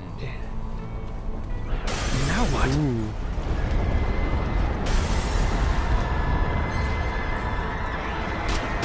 Oh yeah, that's corrupted already.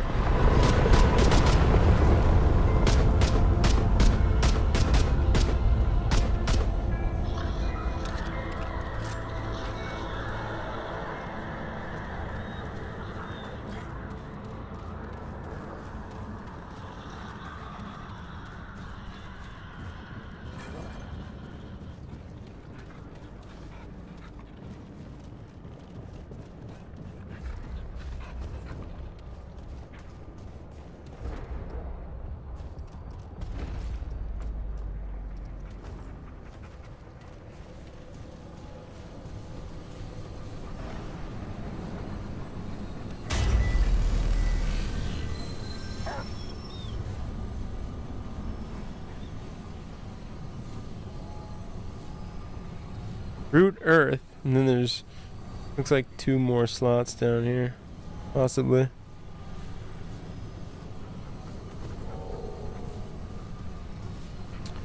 Let's see. Find the source of the root. Yeah.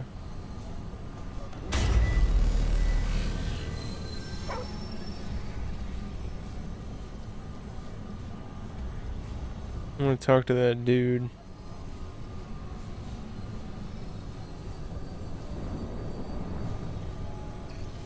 Ascension Spire?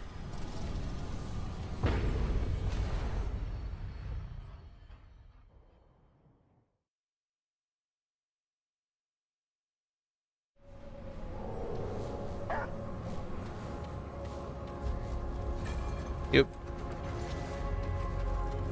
Want to see if this dude has anything to say. Try. Completely saved his realm, you know, and everything. What up, Batutor? I have much to do if I am to save the Drazier. I would recommend, if you have any unfinished affairs on Erud, you promptly attend to them. Do I get something for helping you? As for your reward, take this. You have earned it. Now leave. There is Embrace of Shahala. Shahalala. Entropy is...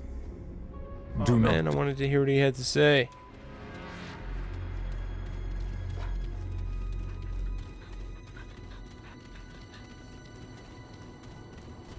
Let's hit up the town.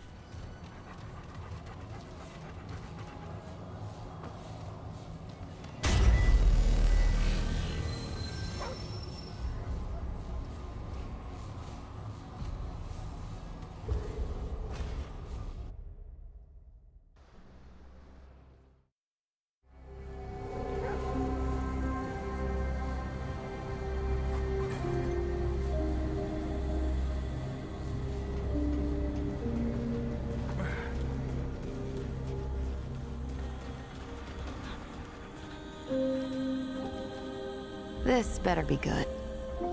Let's have a look. Spectral blade with whirlwind.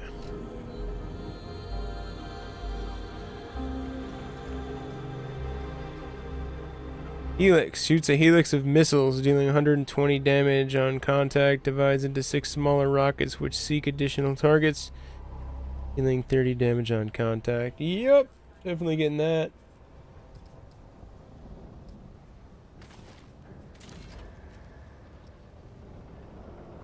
And kind of want this spectral blade.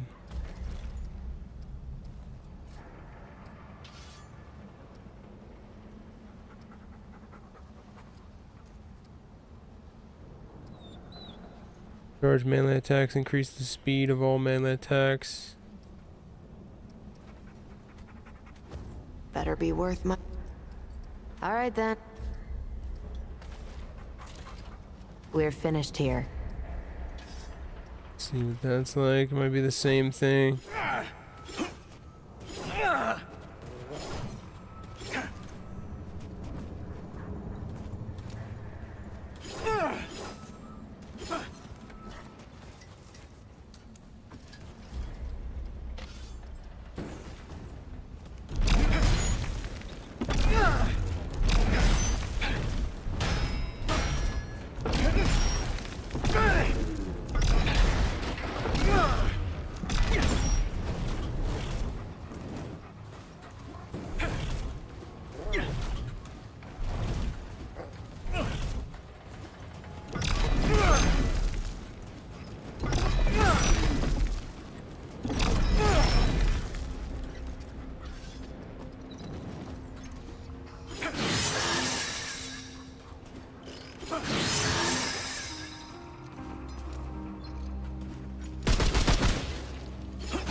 Moonvale? Oh, what can I... What can I do for you?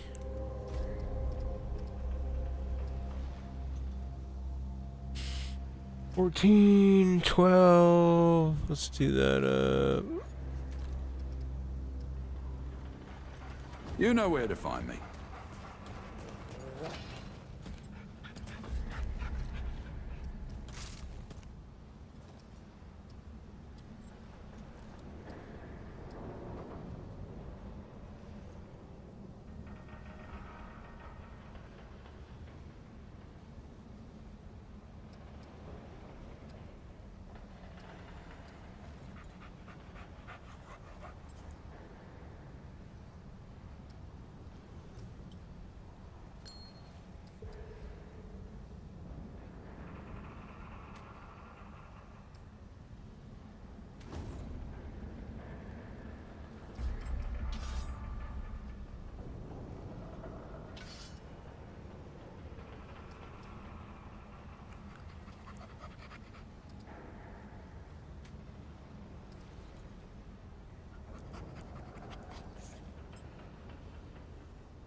Oh, traveler.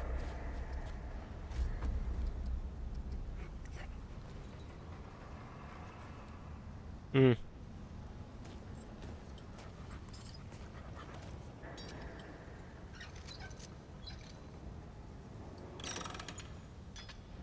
Expensive. Cost luminite crystal.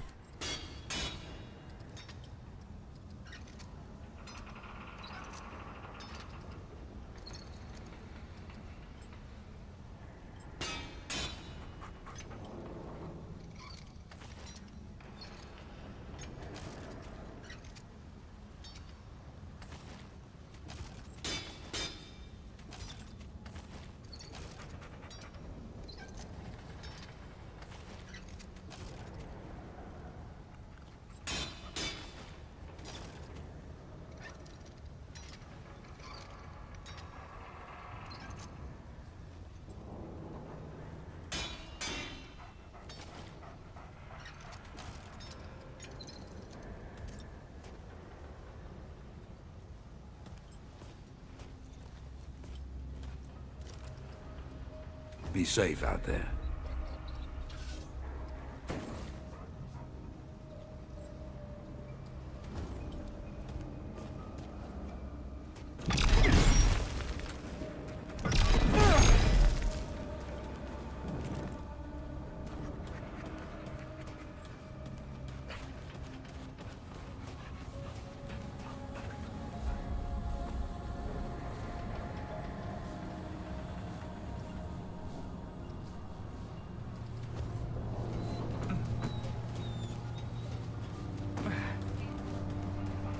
Anything else I need to do over here? Greetings.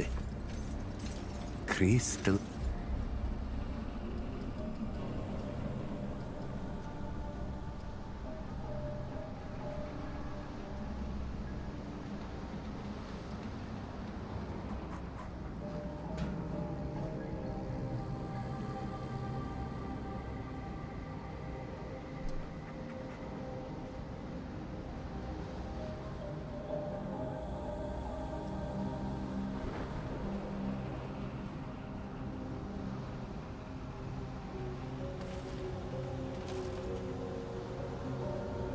Shit.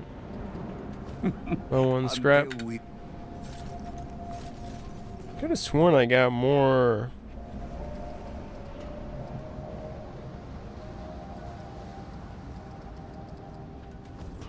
Loot to do things.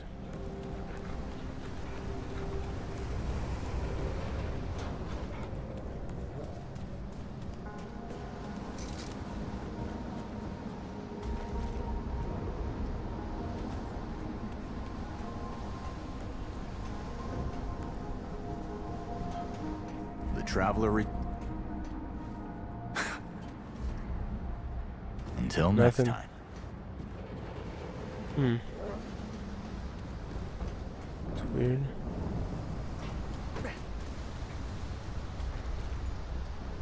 Still only have 2 Blood Moon Essence.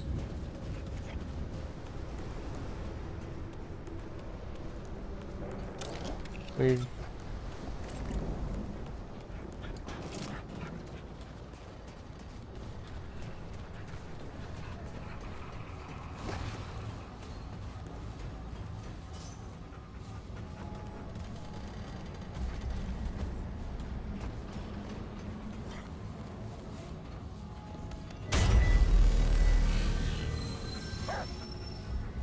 My dog.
Alright, let's see how to unlock the other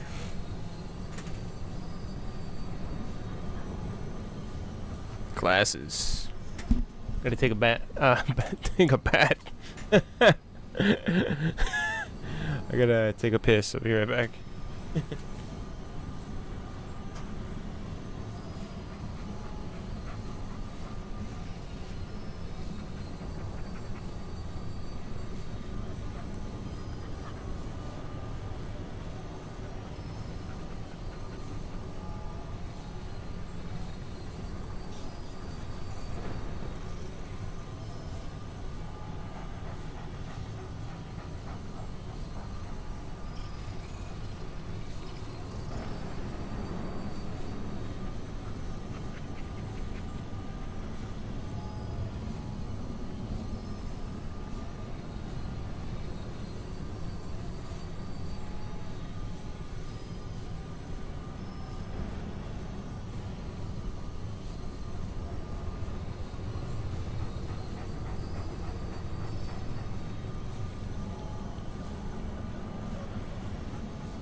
The Faded Grimoire.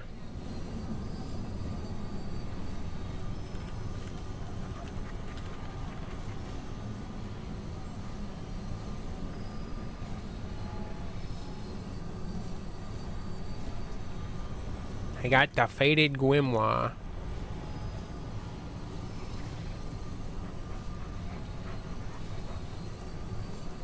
Gunswinger.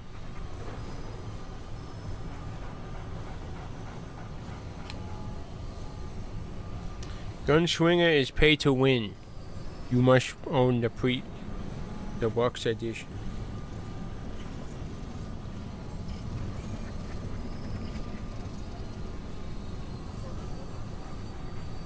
Next on the list, we got Alchemist. Unlocking the Alchemist takes a better luck. Slums of Lonesome, you can randomly be attacked and killed by a Manticora.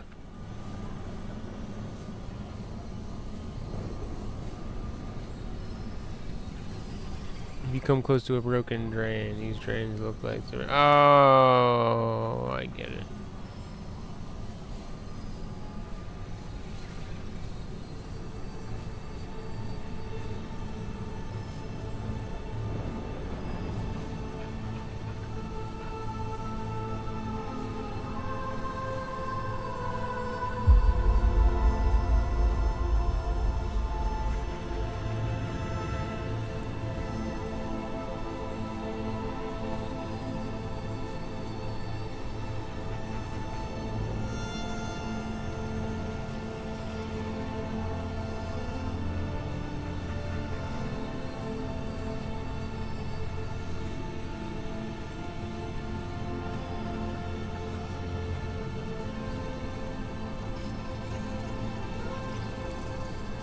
Manticore attack and Tiller's Rest gives you an Alchemist armor. Good ring.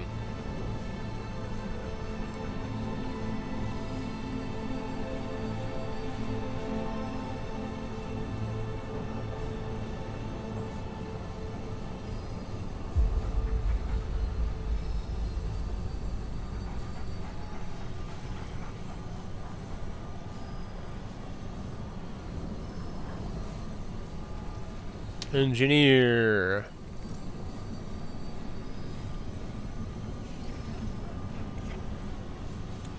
Alien device, one of Nerude's edges, randomly spawning in the Aeon Vault or the Timeless Horizon past. As the Titans reach checkpoint in Nerude, most of Nerude's overworld is bordered by strong sandstorms. Da da da da da. Whatever. Okay. Unlocking Summoner Archetype.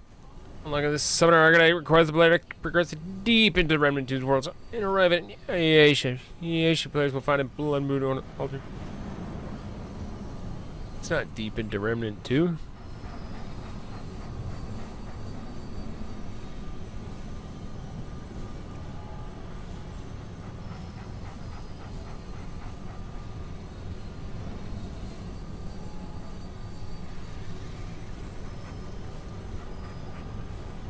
Root wisps.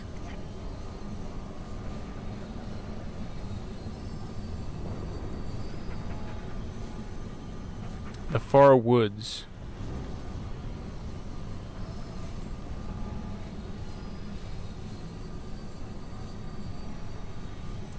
Okay.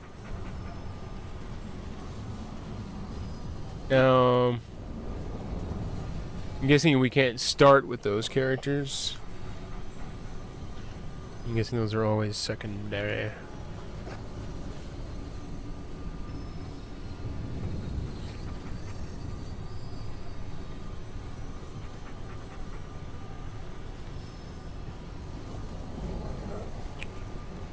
Alright, so I could proceed or I could go unlock that stuff.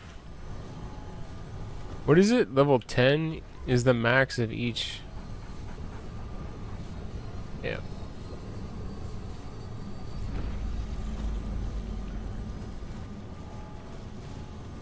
I think I'm gonna go pick up the Summoner Archetypo.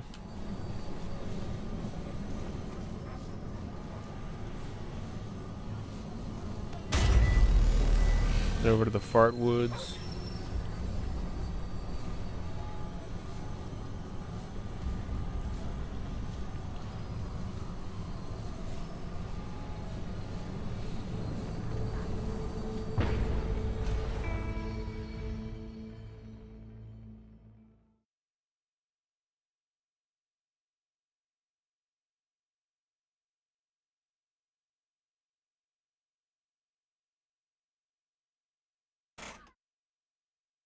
Head over to the Fire Woods, kill some wisps, you know. It's gonna be wicked awesome.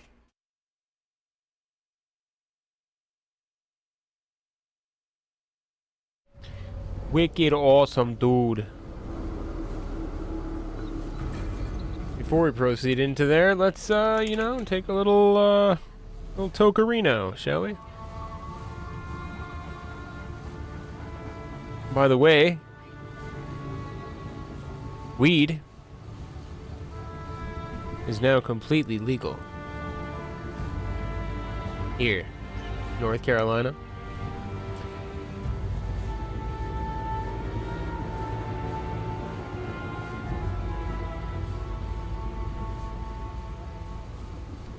So cheers and happy Friday, motherfuckers.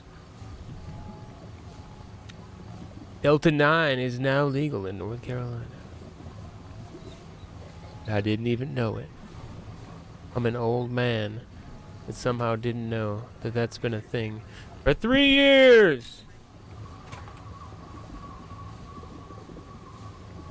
Nice rip.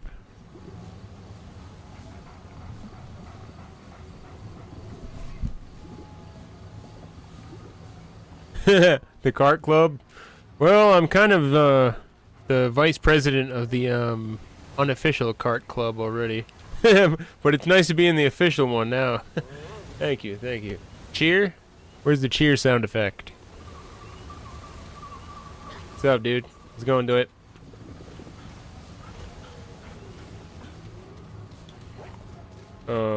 Apparently the loophole, I didn't know this loophole, okay? And nobody told me this loophole, and I don't know if anybody knew this loophole. But, I had no clue. So apparently the loophole is that Delta 9 THC has to come from, it has to be 0.3%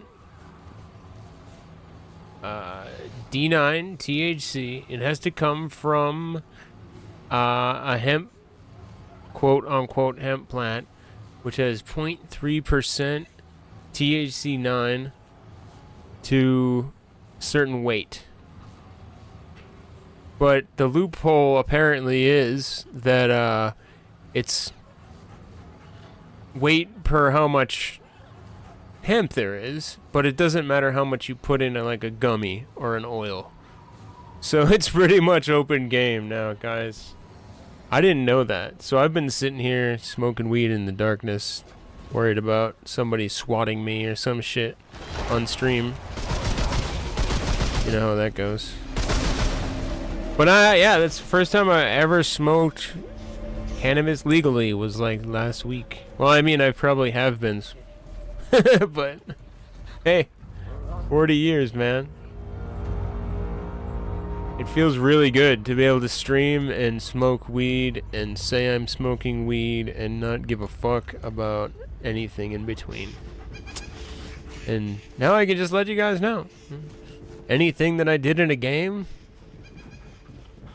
that was really hard, I was probably very stoned. Oh, and I mean really stoned. That was hot. Compared to most people. Diablo 4 hardcore, you know, I might have not been the highest level or made it to 100 first, but I probably guarantee I was probably the highest motherfucker to be level 83 hard. High as in stoned. So it's very elating. Very happy about that.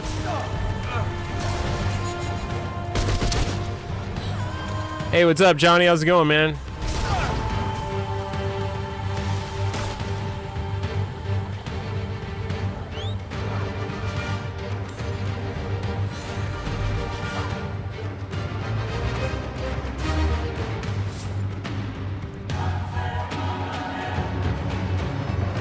Yeah, that feels amazing. You know how it goes. I mean, and on Twitch too for years, right? For years, you know, everybody that drinks and you know whatnot, they was we got the drinking stream. We're gonna drink ourselves till we can't see anything. And all the weed people, you know, when they weren't able to do that, so now it feels right, you know. So I'm looking for these wisps.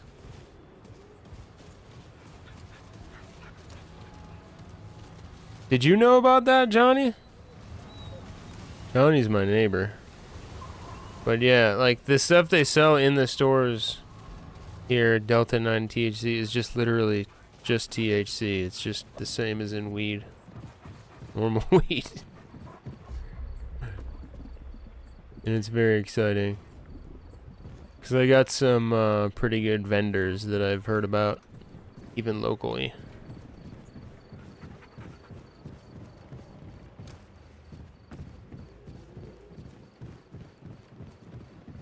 The way to be is apparently, the way to go is apparently with the, I don't know, there's a few places here in town that I need to check out.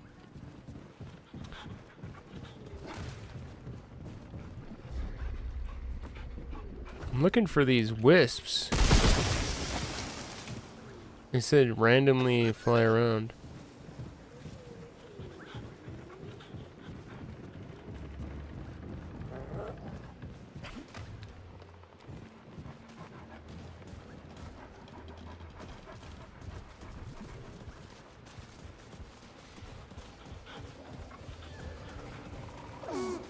Well, they said they were pretty random.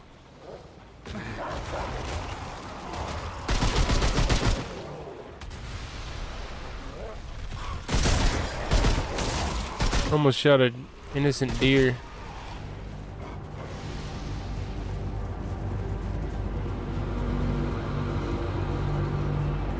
Dude, where do I get it? I'm trying to unlock a new class. Subclass.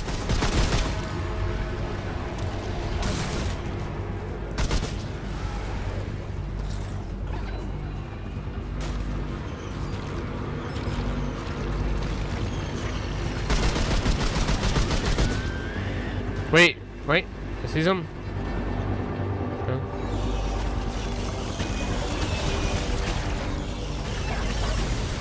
Where are these things, man? Oh damn. Is it over? I'm really interested in some of these gummies that I made a Reddit post and I got like 50 recommendations on this dude was like this local place. He said the gummies he gets there, he ate one gummy, he was stoned for 24 hours a day. 24 hours. So I think we're good now. Sure is nice not to worry about thinking or caring or giving a fuck about anything to do with weed, you know? As far as the annoyances. Because boy, it's been a journey, I tell you what, throughout the years, guys.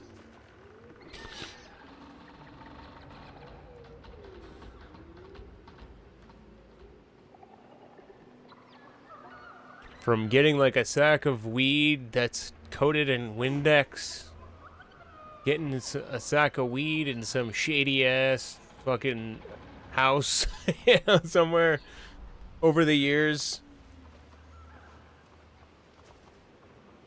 And everybody knows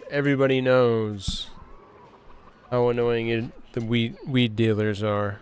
You know what I'm saying? Everybody knows. Be there at 3 o'clock, they don't show up till fucking 10:30. You know? I'll be there in 20 minutes. They're there 5 hours later. Looking all disheveled, just like eating pizza out of a Domino's pizza box. And you're like, dude, what land do you live in? So it's nice to not have to worry about that anymore, you know? As well.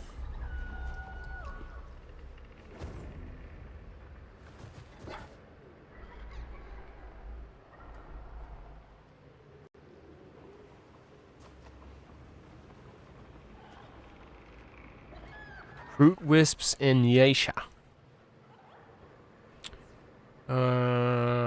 Enemy Remnant 2. Harmless enemies that fly around the far woods. They drop blood moon essence. But I'm not seeing any of them.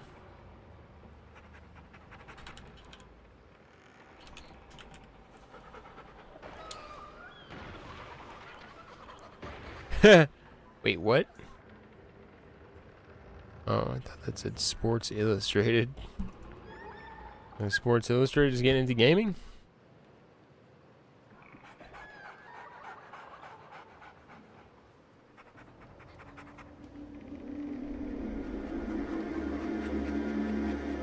But what's up with you guys? What do you guys got going on this weekend? Anything cool coming out? How about them aliens, though? Anybody gonna be fucking with some non-biological non-biologics this weekend? Pretty big trip of a week.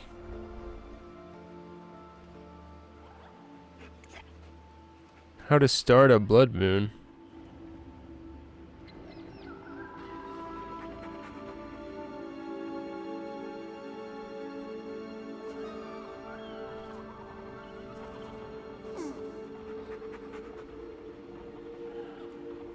The Forbidden Grove. Use the world crystals to teleport to Yasha and then look up at the sky. If the moon is red, then it's a blood moon. If it's not, then teleport out to any other region except Ward 13 and come back. What'd they say? Forbidden Grove. Remnant 2, man. They really,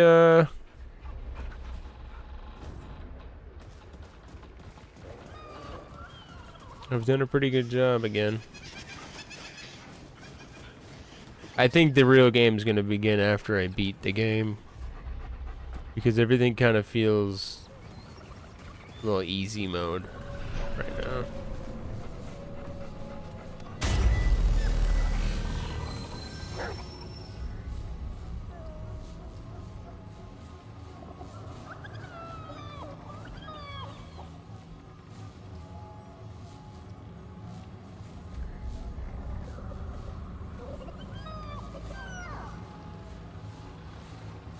Forbidden Grove. Wait, I don't see the Forbidden Grove. Forbidden Grove. A blind?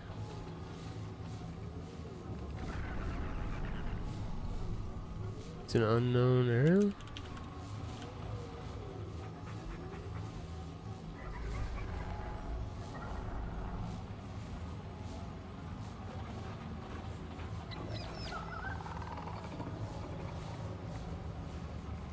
Location in Remnant 2, on the starting locations of Yasha.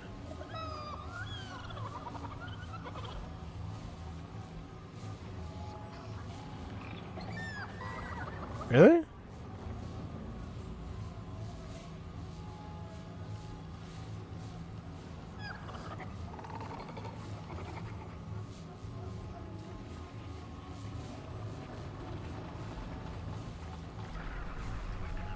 I don't see the Forbidden Grove, dude.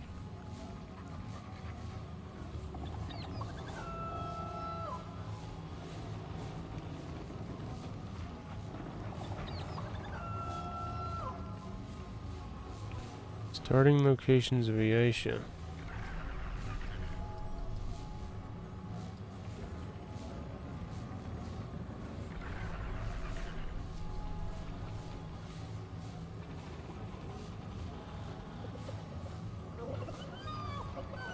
Across the bridge.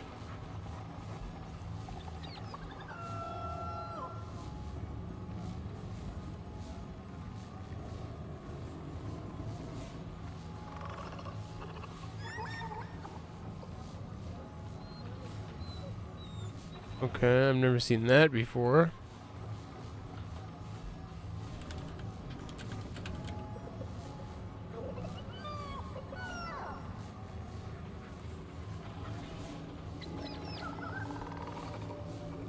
The Forbidden Grove.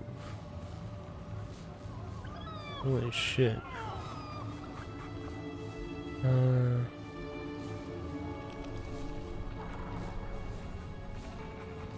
Oh, I've never seen that.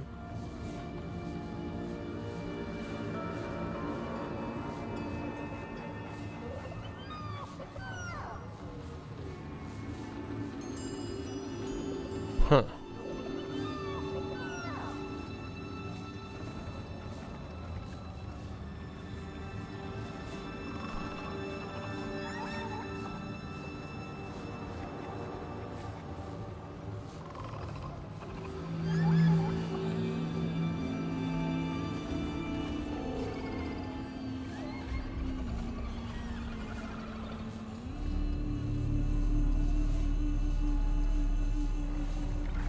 Widow's Core, the chimney. In the far woods.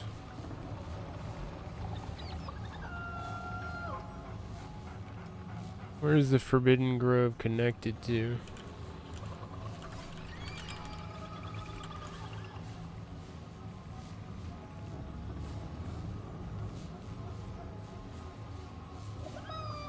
Oh, you going to the beach, man? Nice. That'll be nice. Nice for us inlanders. I lived near the beach like my whole life until I was about 25. So I tend to miss it. Where the f is the Forbidden Grove?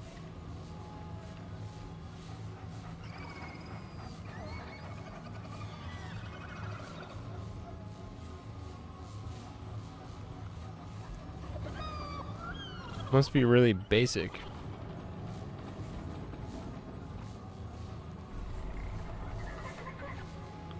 Da, da, da, da, da, da.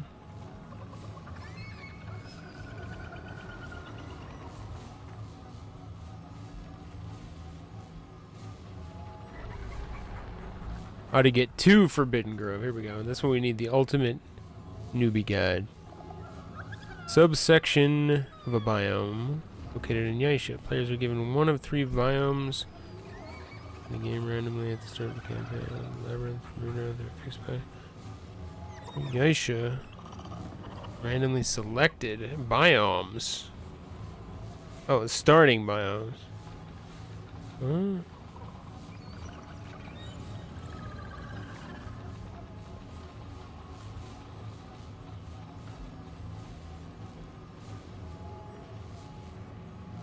Okay. I get it. I get it. Okay. This game's really cool with the RNG. So that one's saying that if the area you started in Yaisha isn't Forbidden Grove, then you don't have it on your run and you'd have to like re-roll your campaign. So it doesn't really matter. I'm just trying to spawn a blood moon.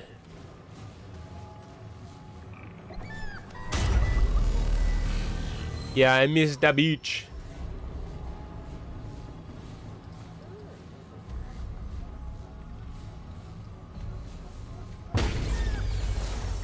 See, now I remember I saw those things. And I was like, what the hell are those? They don't attack me? Now I know it was because of the blood moon. Remnant is really cool. Your first playthrough is kind of like a Dark Souls playthrough, but then after that they have adventure mode, and then they have like a survivor mode. So basically you just roll an adventure and it like procedurally generates you an adventure in a certain region. You can go through, kill bosses and shit. So that's obviously not a blood moon.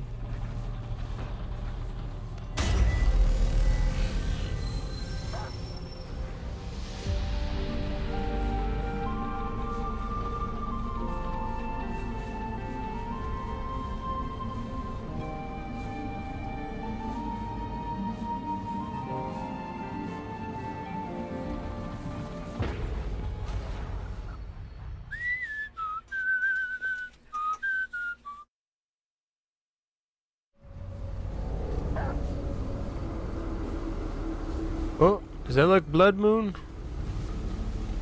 No, that ain't no Blood Moon.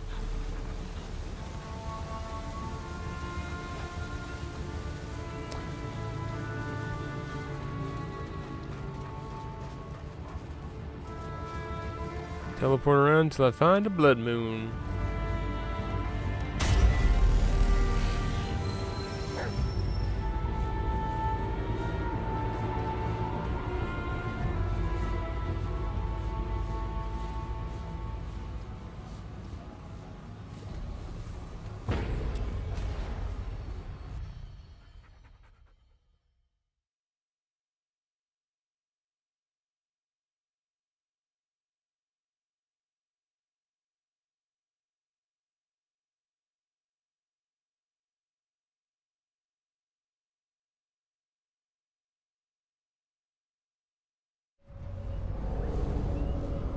That is definitely not a Blood Moon either.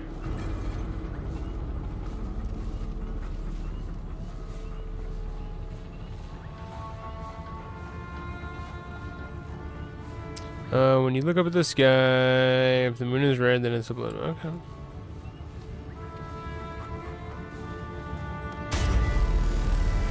I'll keep on telling.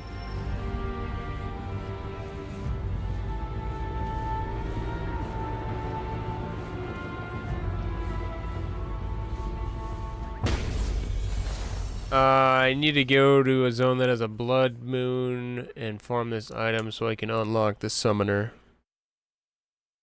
class. That ain't no blood moon. What the hell are the chances of this damn blood moon?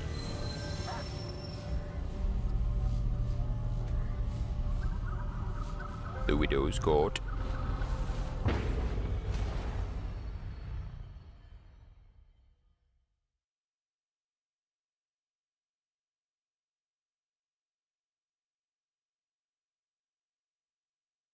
I don't think they have any chat for multiplayer or voice chat, which is kind of. I hope they add that. Looks like not a blood moon again. Okay.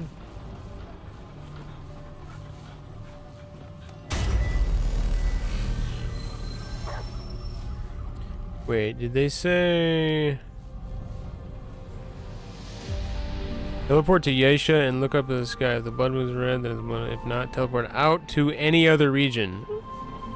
Okay, we have to leave altogether. That's what happened. We gotta leave to go somewhere else.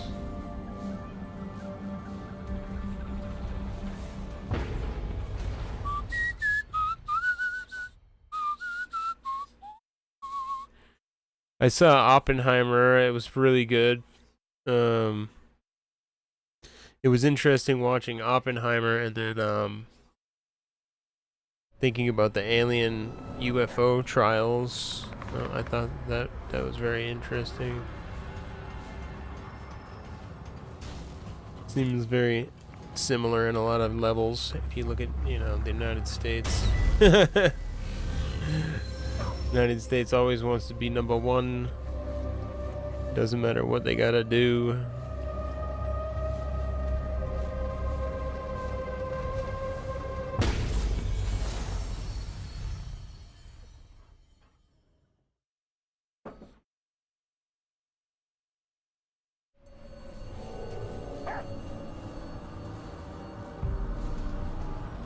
That would not be a blood moon.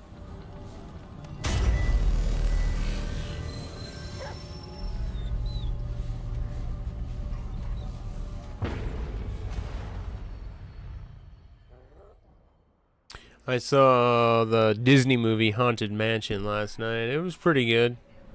It was a kids movie. It was pretty good for a kids movie, We enjoyed it. It's close as I'll ever get to Brit going to see a horror movie, so that was cool.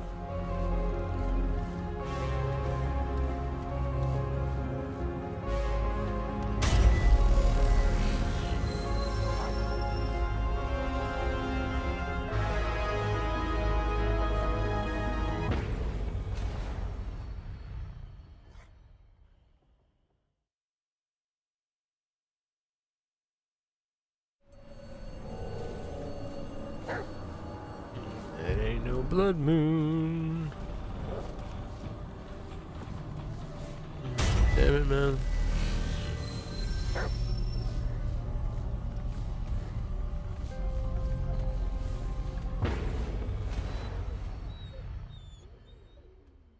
Not the funnest way to get a class.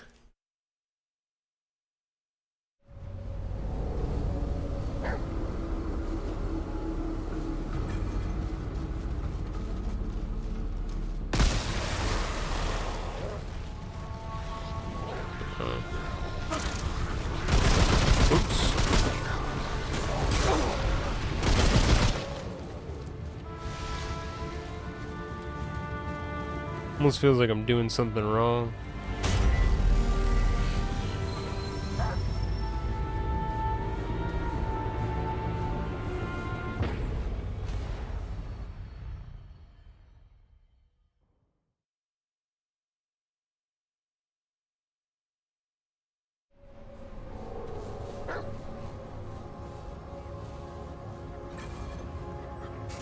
But thank you for your kind welcome to the legal marijuana community, which I'm glad to be part of finally.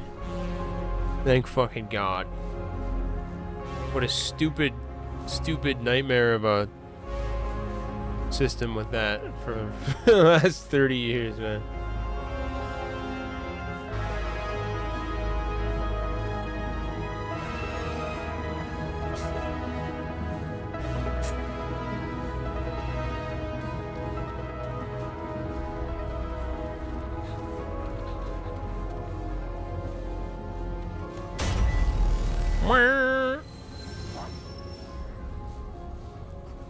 I love weed and I love video games, folks.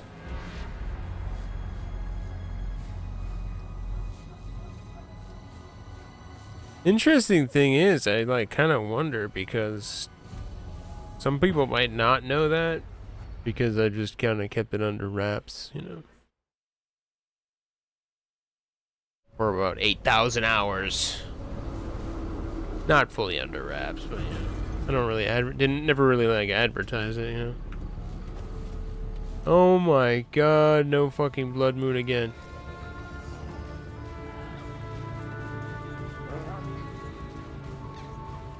Rage! Rage! This is like OG gaming, you know. Zone in and out until you get it.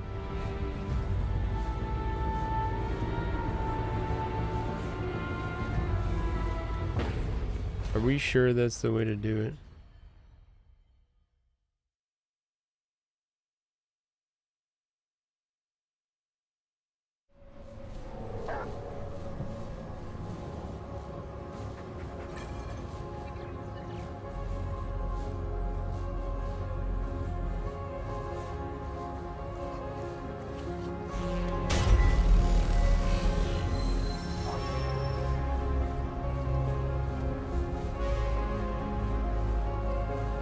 I want to take a trip out west. I want to go next road trip I take. I want to go. I've been some places in the West Coast. I've been everywhere on the East Coast. Most places in the Midwest. But I've never really been across. Like I want to go west from here. So like west from like North Carolina. I want to go through Texas, Louisiana, a bunch of states I've never been to. I'd like to go through Texas, California, then up. But I'd like to see Colorado too.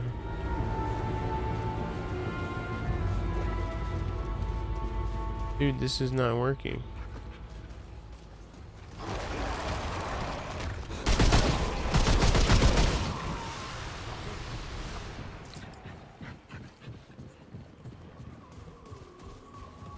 How random is this blood moon, dude? Come on, man, where's that blood moon?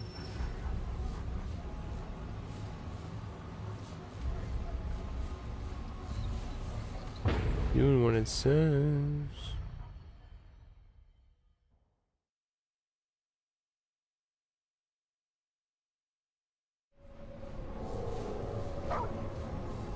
Any chance I'm like...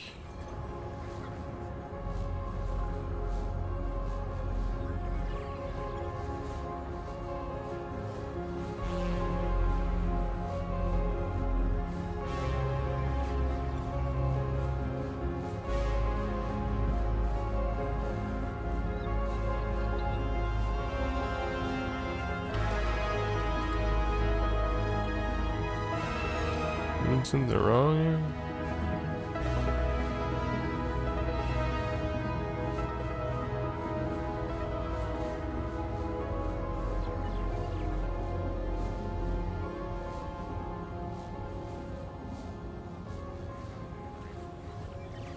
Blood moon ellipse and only.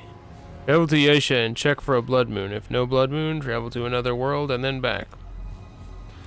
Alright, I guess we're just doing this.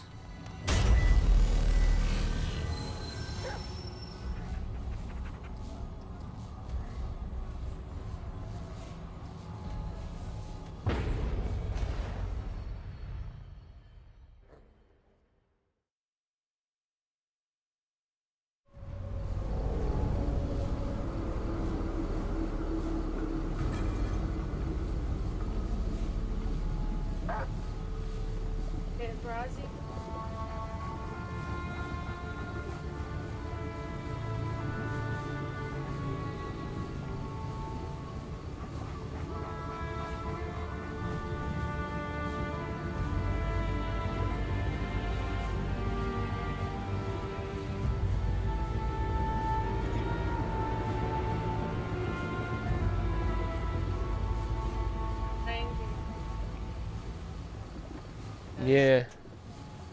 That's a face that wants Philly cheesesteaks.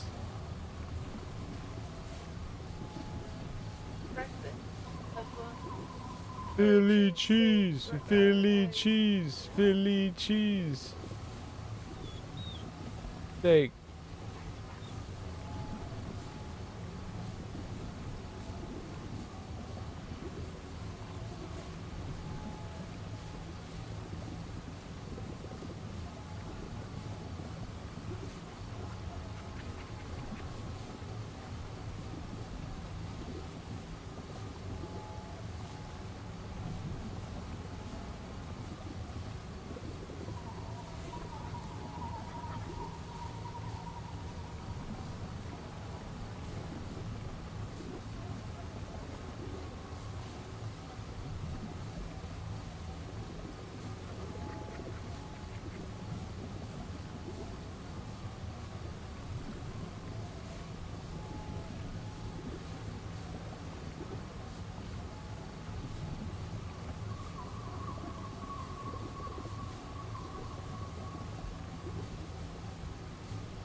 I was trying to convince my wife to make a Philly cheesesteak. Couldn't do it. Oh, the blood moon, dude! Ah! Stage 1 zoot. No, I was talking to my wife. I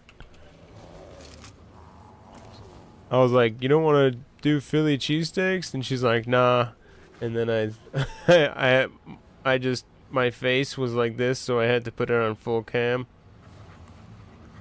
And then use the stream to try to manipulate her to get cheesesteaks. Philly cheesesteak!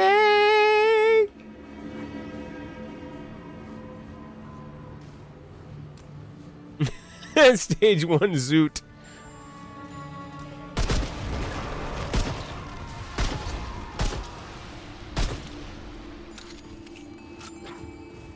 Blood moon, yes! It's what we've been waiting for.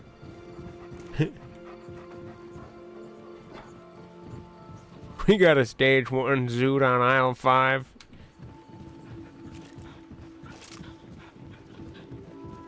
There's Doritos everywhere. Get down here.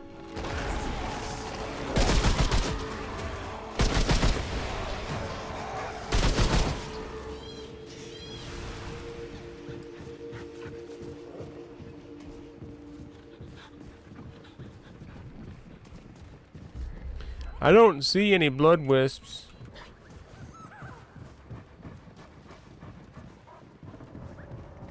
Is this gonna be, are they Dark Soulsing us here? Is this like something I'm gonna have to zone in and out of like 30 times? Cause I won't do it. Okay, this is it. I will not do it. I will refuse. I don't...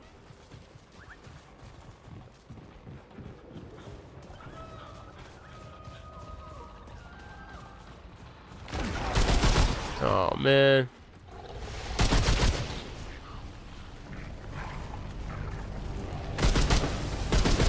Or do they only come during, like, big encounters or something?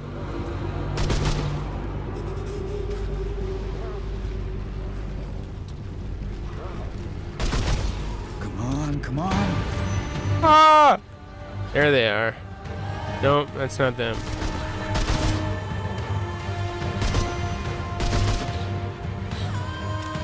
Wait, I did see something flying though.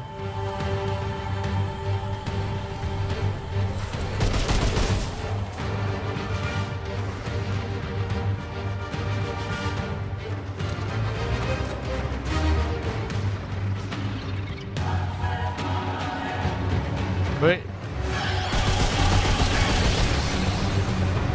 that's not it. That's not one of them.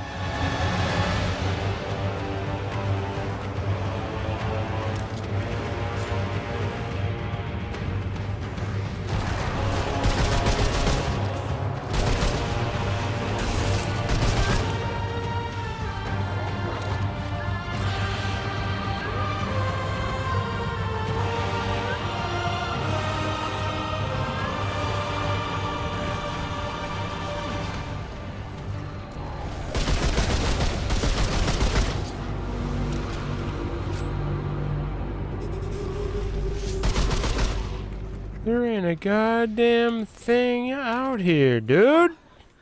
At least that's over. Must be, I don't know. I don't think that's a wisp. Are you a wisp?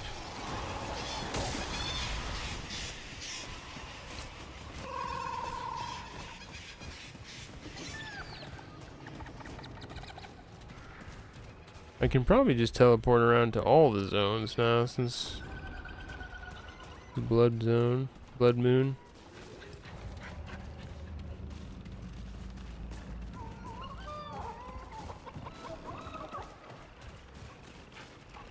I might stream a bit of that Streets of Rage, new Double Dragon game.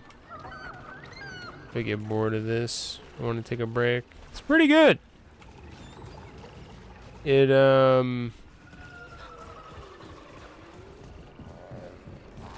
it's a good throwback. It feels just like playing Double Dragon, like the OG. But you know, modernized. Controls, extra things. It's not online multiplayer though. That broke my heart. Like, Double Dragon is not online multiplayer? Might as well just kick me in the nuts.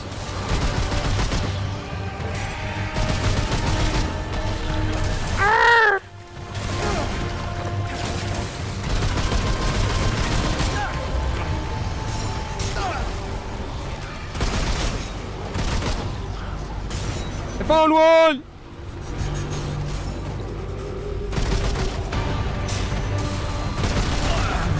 Another one. Oh shit! Oh fuck. Thanks. Holy hell! Get a bit of aggro here.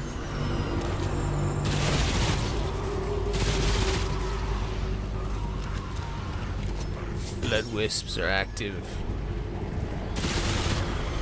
Oh shit!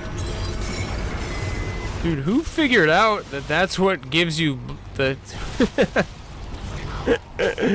gamers, man? We be doing some weird shit sometimes, man.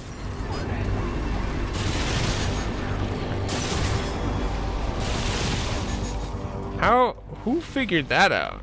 Was that data mined or some shit? So, oh yeah. To get these blood moon orbs, you have to come to this zone, and and when you come here, it's a random chance of being a blood moon. And then there's these little purple things flying around that if you kill them, that gives you 1 blood moon orb. Essence. Okay. I played this entire region. I had 2 blood moon essence. I shot those purple things. I thought they were just enemies or just just decoration. And I had no clue how to get blood moon essence. Won't fit. Would have never crossed my mind. Like, I don't know how somebody figured that out.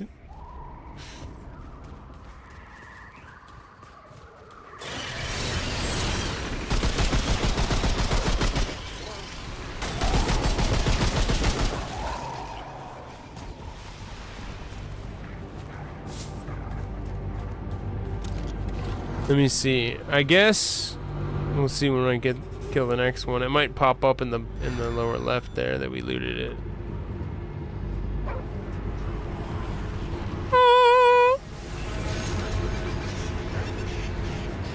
I see a flash of purple over here. Yeah, right there. Okay, it does pop up in the lower left. Nice. So that is easy. Oh boy. I'm dead. So it's easy to figure out where to get blood moon essence, I guess, if you're paying attention enough.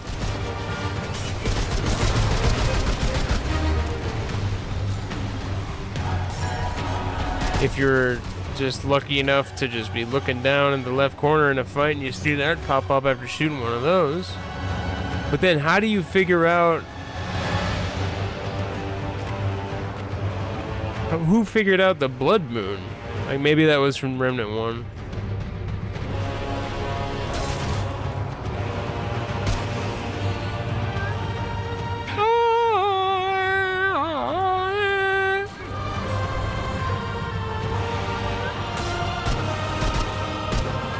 What a shot, huh? What a shot, dude.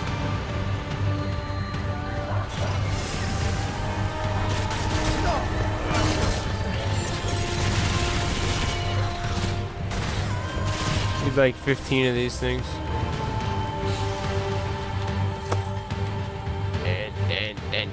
Dan.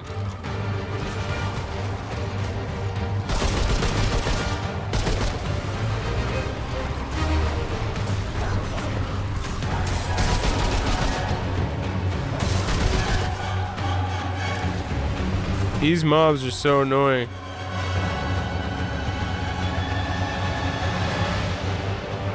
They're just like little... That's it. For now. One-hit roly-polies. You one-hit them.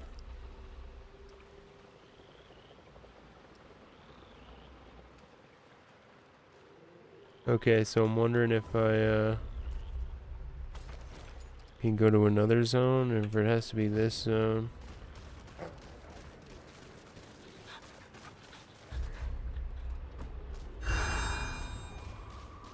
What is that noise? Cling! Oh, maybe that's my cooldown?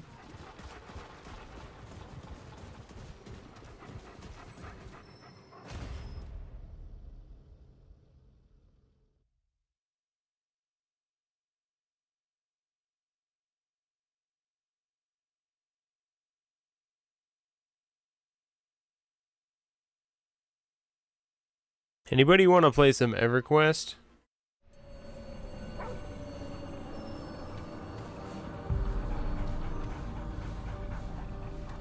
I never played EverQuest until like 2002 or something because I had a Mac. I didn't play till I got the ported Mac version. Did I just get screwed with the Blood Moon, or is that a Blood Moon? Here we go. I'm unsure.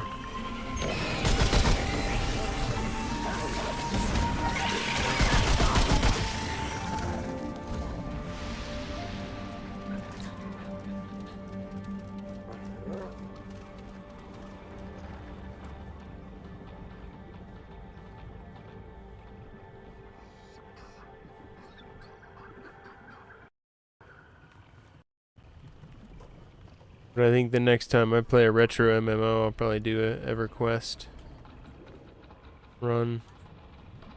They got all these interesting server mods and expansion releases, and I never really got to play that game when it was a thing. Is this a blood moon?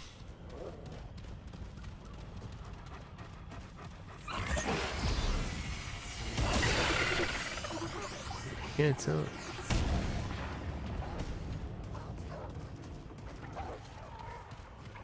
Doesn't look like it.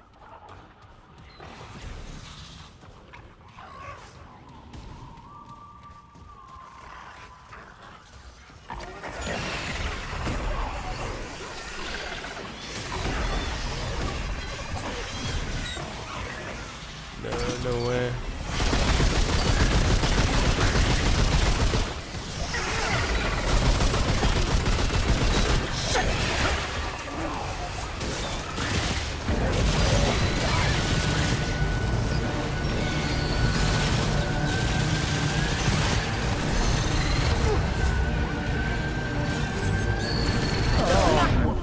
Ooh. What is that about? I owe you one.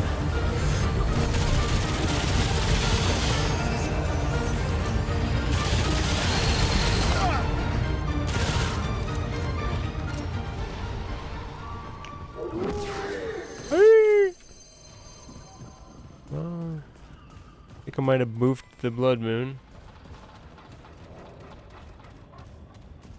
We got 8 essence. Go back to the last zone, see what happened.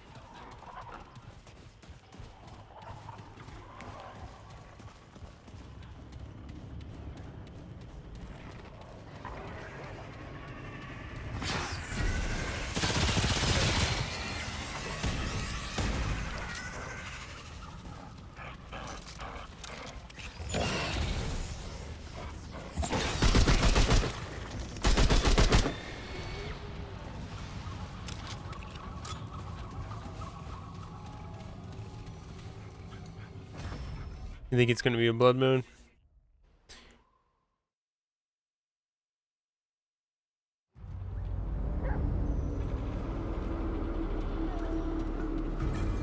I think it is.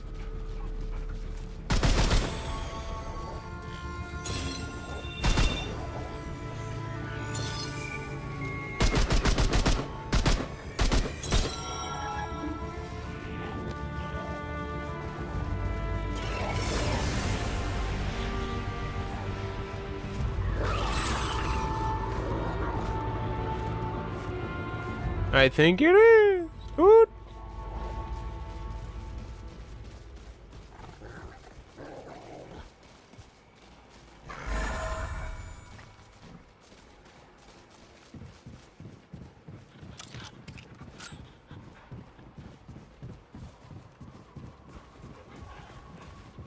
Where'd that one go? I saw it. Saw it over here. There it is.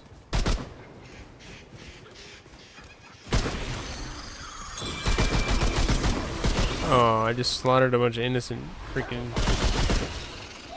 alien antelopes.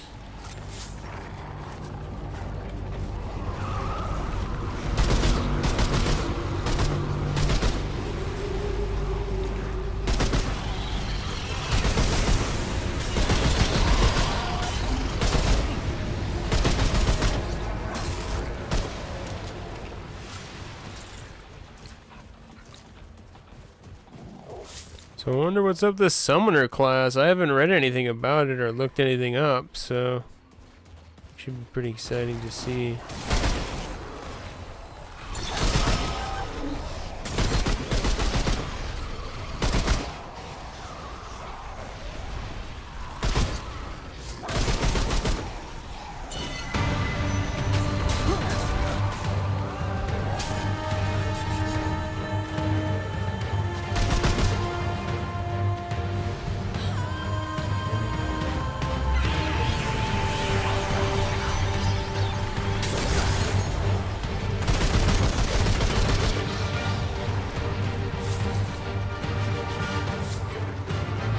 that supposed to be the tough guy?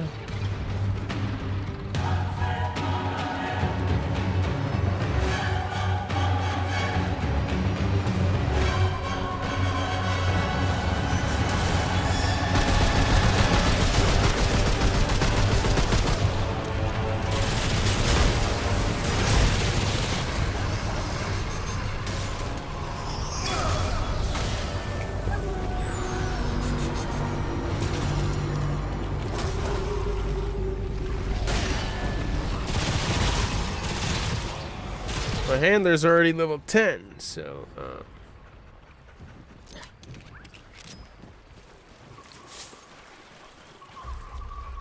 might as well level something else. Fortunately, means goodbye doggy. At least until I get medic and everything else leveled up.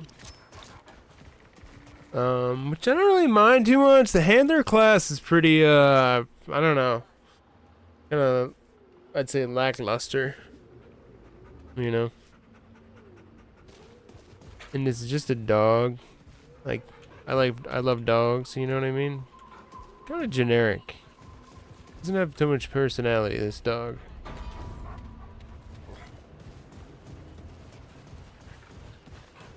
I don't feel too attached. Which is weird, because I usually do with pet classes.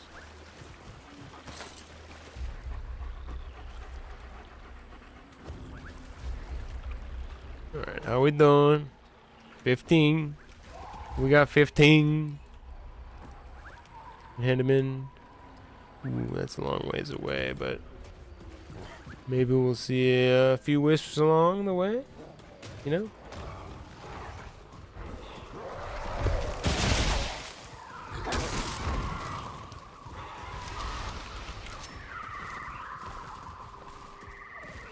Yeah, I think basically I was kind of hoping for more overall. A little more from it.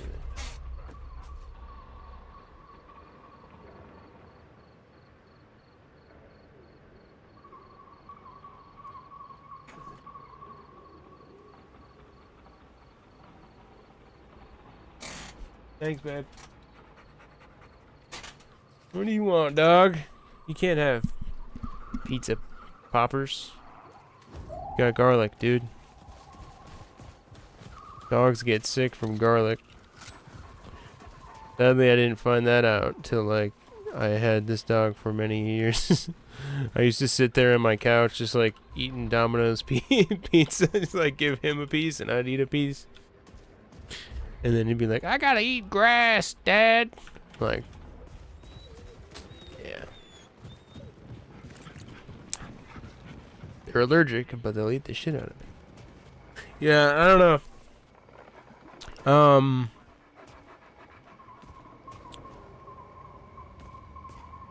It's also kind of, I don't know how to explain exactly. Doesn't fit in too well, I feel like. It's just kind of like a generic dog with no special abilities, and you know, it could be cool, like have the dog related, you know, morph or get special moves from things you got in the game, right? Would be nice. That'd be neat. The class is amazing. Like the dog is powerful as shit, but and I do like the moves it has with support stuff. But yeah, I was hoping for something like, you know, you get a gun mod or something like your pet morphs depending on your gun mod. And you're in all these different worlds and everything. You could maybe do something there. But that's kind of how I feel overall generally with the game. It feels like a lot of the things are kind of it feels like it just needs to be further along or something. I don't know. Like the items I never really cared too much about. The guns I'm like, all right, sure. The world and the story is stuff, lore is really awesome. And then the combat also kind of feels midi, it's like sparse enemies. I'm sure that's, like I said, that's probably like, you know, after I beat the game, normal mode, right? Starts to pick up.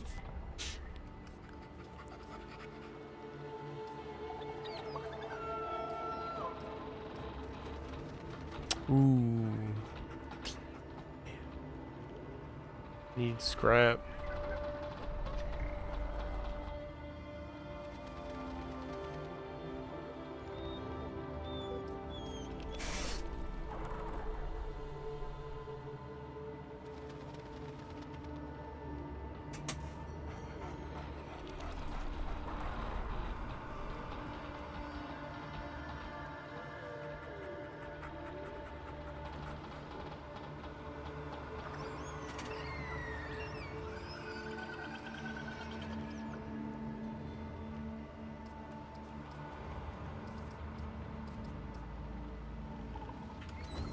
Need some more.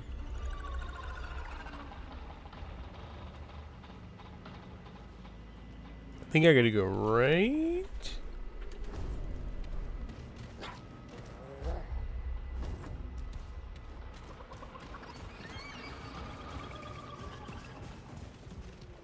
Yeah, and I don't know. From the things I saw, I thought they kind of played it off like it was going to be more interactivity because the pet, you know? It sounded like it was going to be like really interactive. But it's not so much.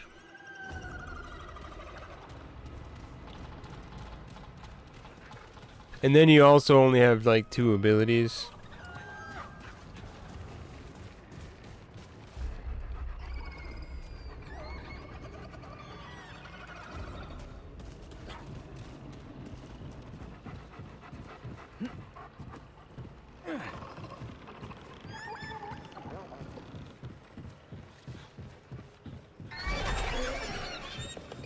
The fuck?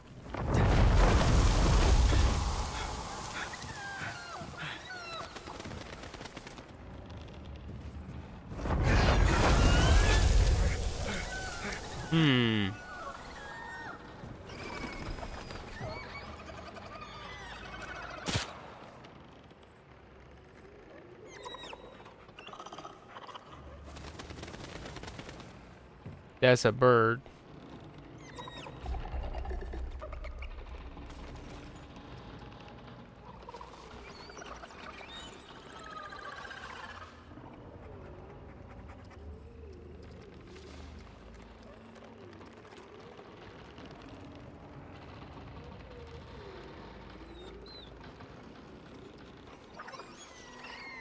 That's a bird.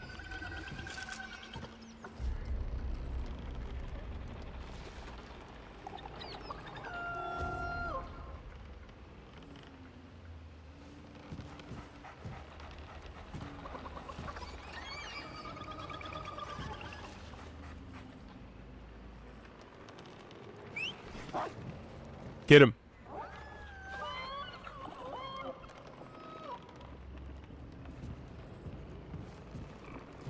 Only good thing I can think of is there's like a, I think there's like a air wind like knockback thing maybe.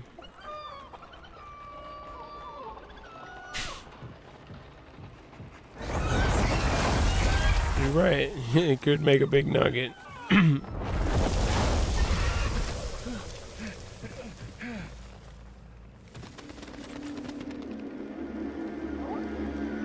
You gotta like feed it or something?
Gonna guess it's like a consumable or...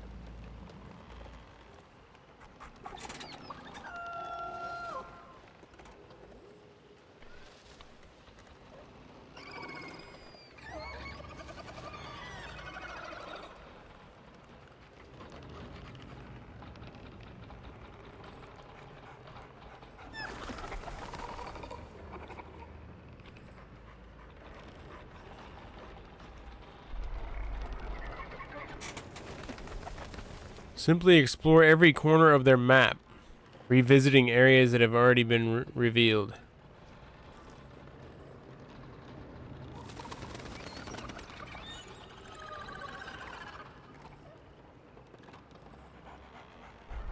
Listen for loud shrieks, which indicate that the big bird has flown away. Players will then be free to enter the bird's nest. What the fuck?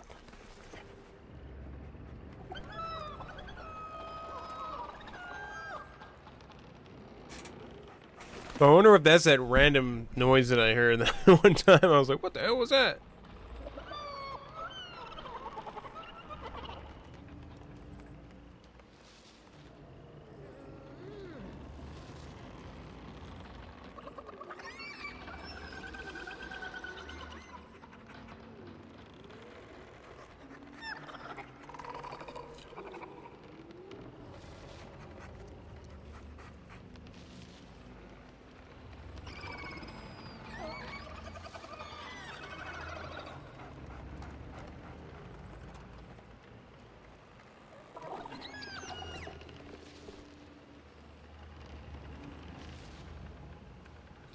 Okay.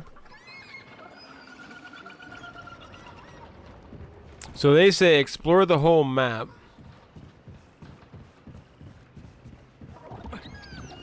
And kill any red birds I see. Okay. Alright. So I'll be listening for a shriek then, huh?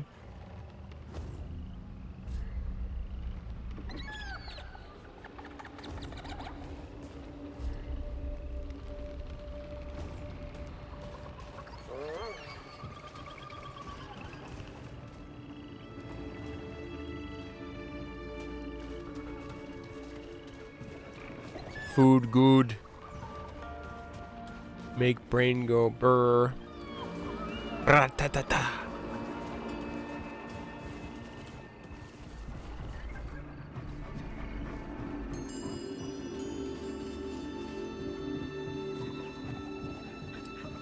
Okay, I heard wind chimes. Is that in the music?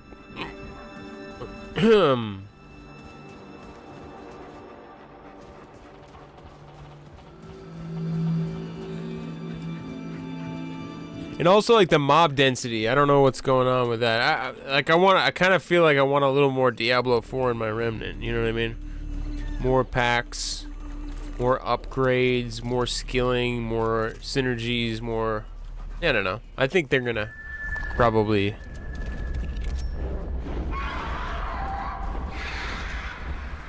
There it goes. Heard it.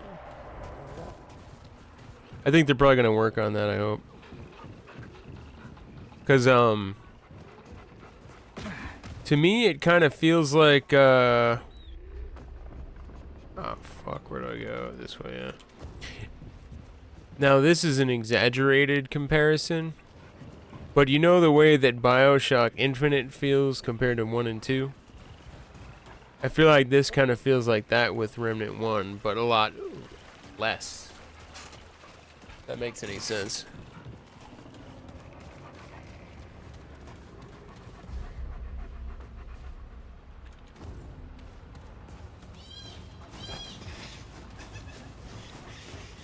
Fuck, where was that thing?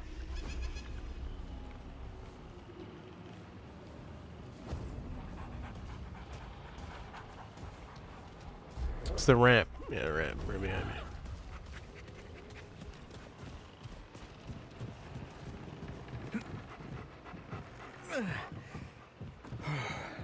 Because it's less, it's like less combat-y, video gamey, like standard. It seems like more focus on the story.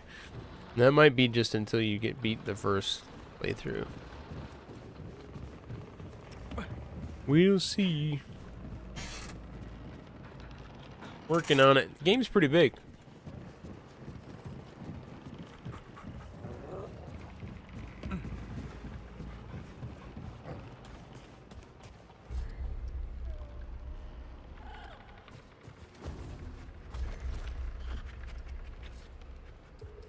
We got Kuri Charm. Every 10% of health missing, gain 10% increased relic. Oh man. It's another low on HP bonus item, I swear.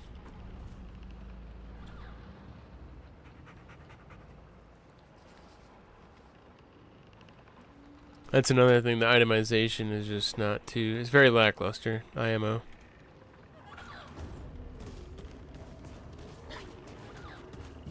Hopefully they put some tweaking on it.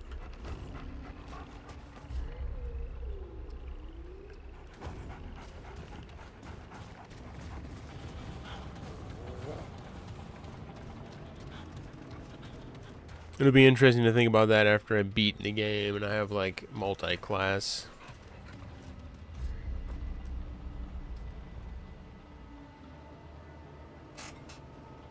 Okay, so I need to get more Blood Moon Essence.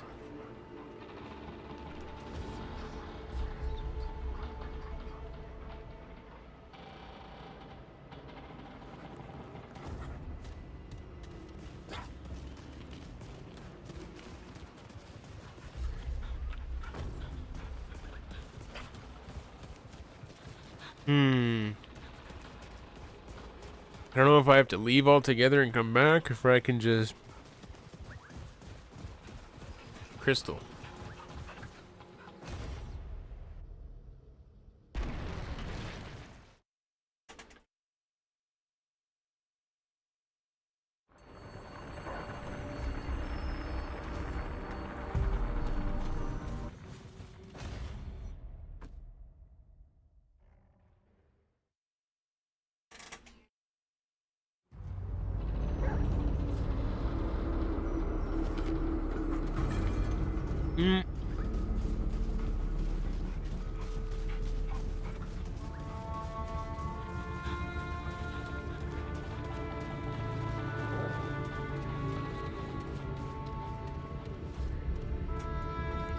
Like I gotta get Blood Moon again.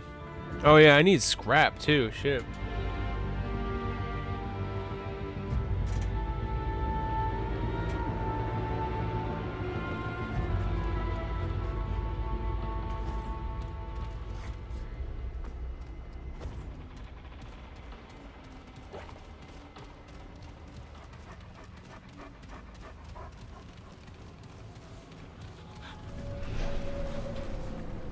And then after I get the after I get the necromancer or the summoner thing, I'll do a little, we'll make a little YouTube short guide on it. Nice, quick, easy to understand, succinct YouTube short slash whatever ticker talker.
Actually, just about to just move on because this is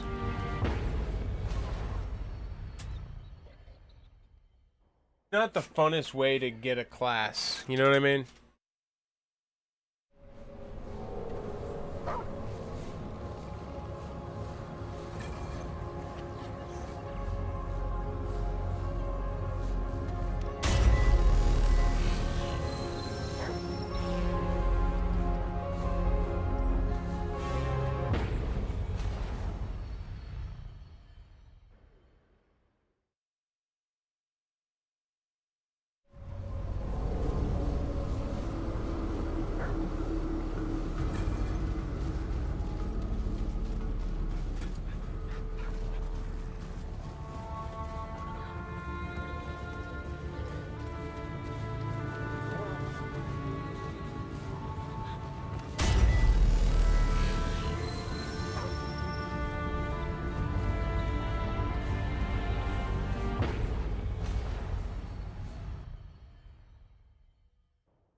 Please? Blood Moon?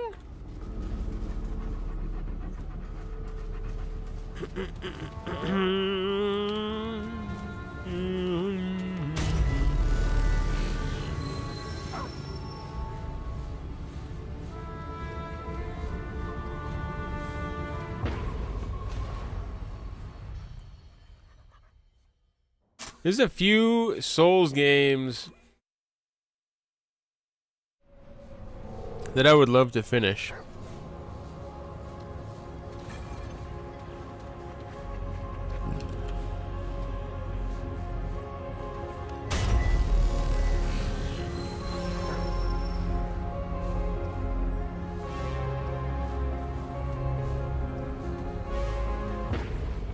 Still gotta play and finish Demon Souls Hellpoint, which turned out to be way cooler looking, and I wish I would have kept playing it. It was one of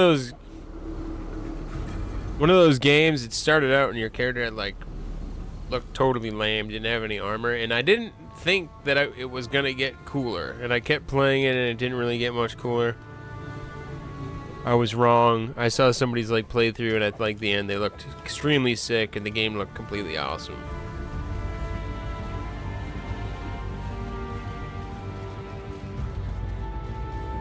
And then there's that anime Souls game, which I've also like to finish. Can't remember the name of it.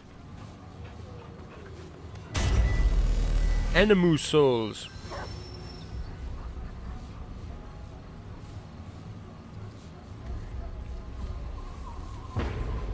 Come on, man. Come on, man.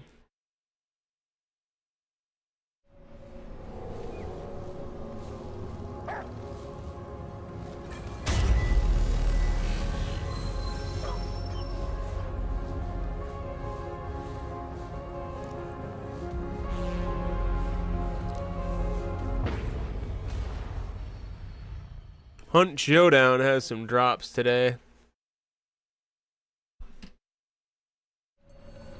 I was thinking about streaming some of that too. Jesus, man.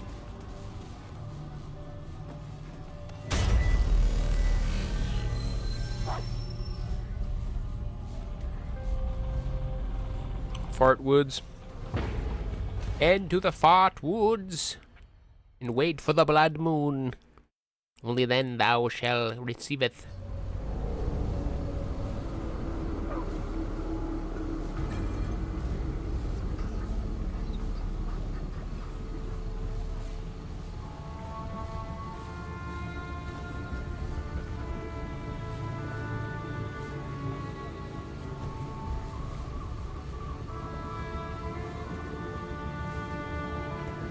Blood moon?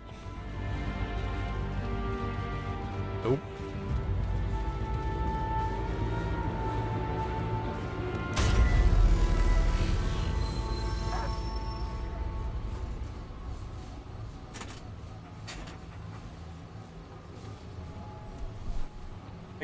I got your key, dude.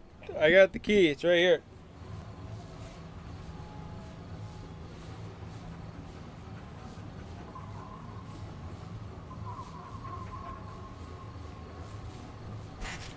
You looked.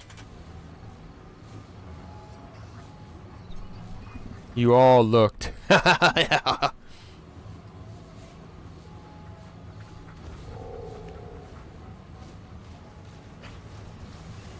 The key to the city.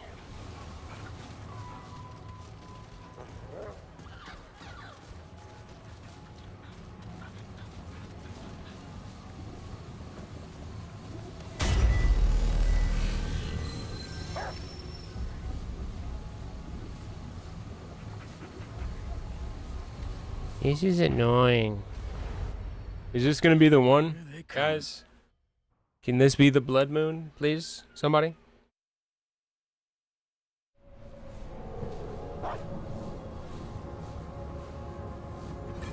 Look, man.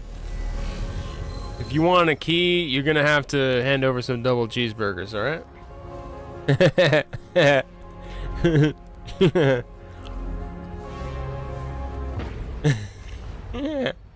Yeah. The barter system.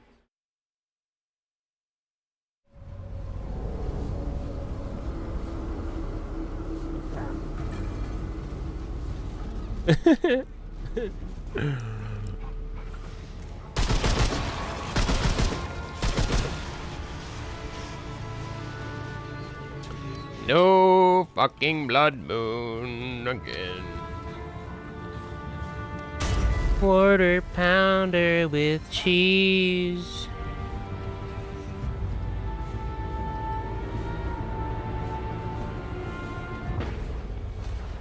You know, in what do they say? Call it a royale with cheese, dude.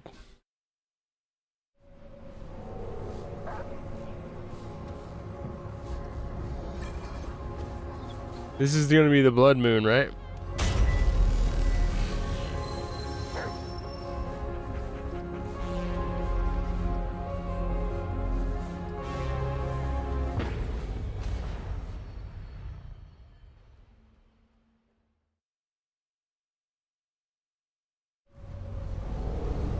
I mean, I want to have a summoner class, but I don't know if I want it that bad. Damn, son.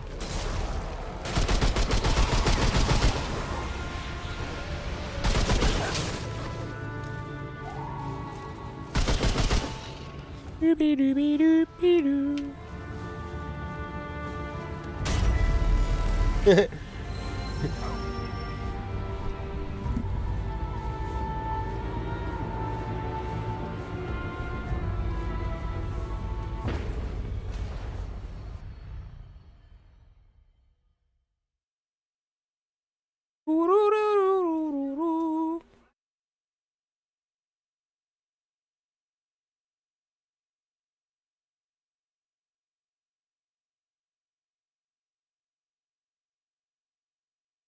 What makes it cheesy? They put extra cheese on it? Cheese sauce? McDonald's have a new cheese sauce?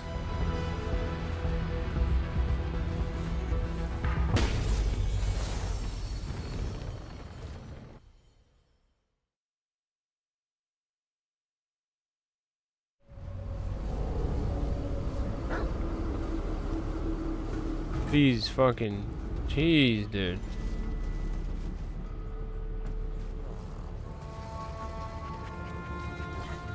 It's really that rare, huh?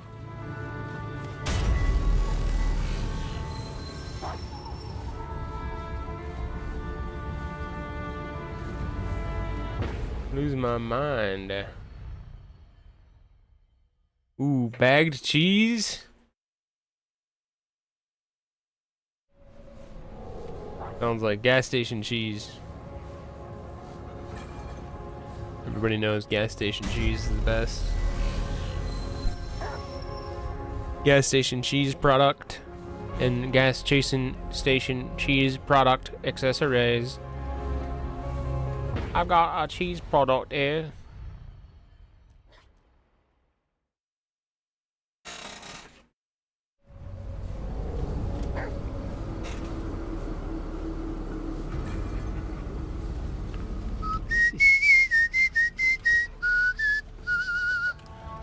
Fuck.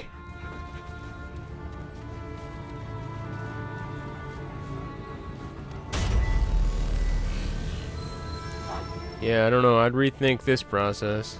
What have you been sitting here trying to do this for like loading screen for like 20 minutes?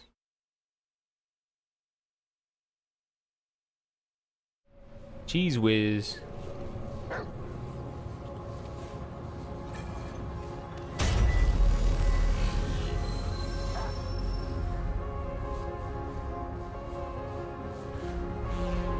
I don't know. For me, the thing that's always jalapenos are always a questionable item when I go to fast food restaurants.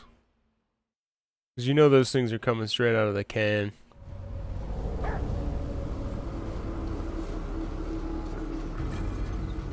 What the fuck, man? How many runs has it been?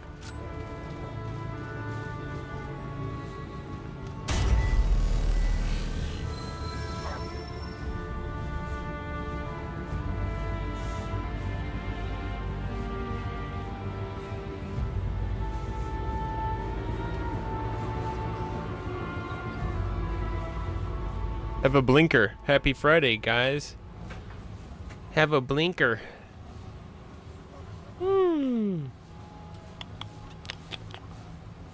Shop on. Shibblab, blab. Let me guess. Wait, did I teleport away yet?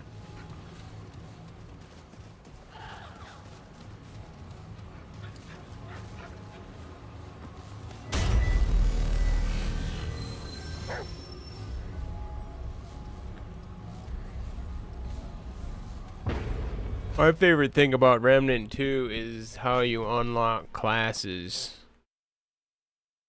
Because my favorite thing is loading screens. I don't know about you guys, but I love me a good loading screen. I love getting unimmersed. You know what I mean? Getting completely unimmersed from the game to do some tedious tasks.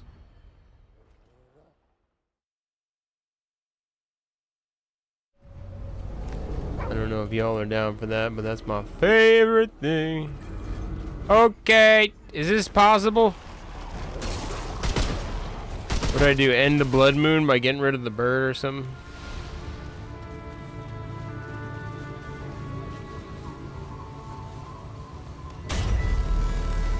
No, no, no, no.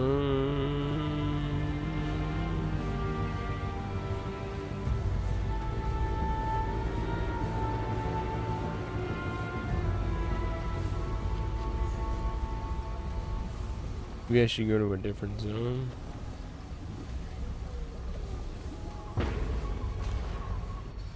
No, I can't. I don't have anything to trade. I can't trade.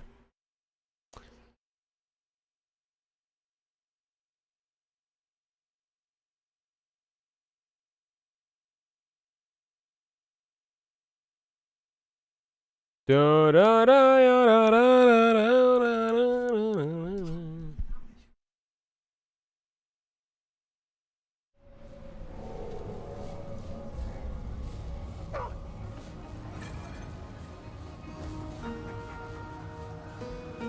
If you guys want keys and stuff, the best thing to do is help me grow the stream, or tell a friend. Tell a friend, because we need you know, We've had that stuff in the past.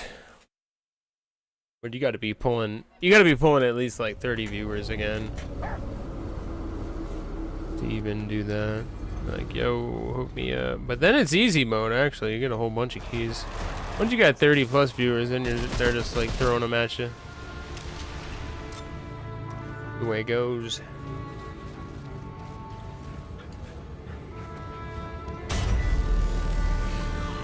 It's all guys by Big Viewer.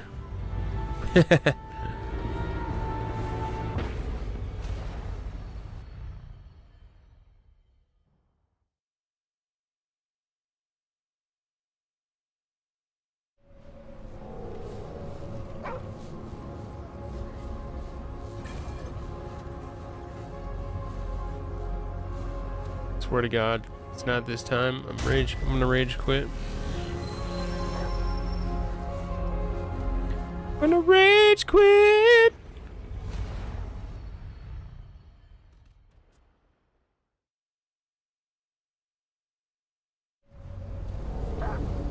Like a no blood moon once again.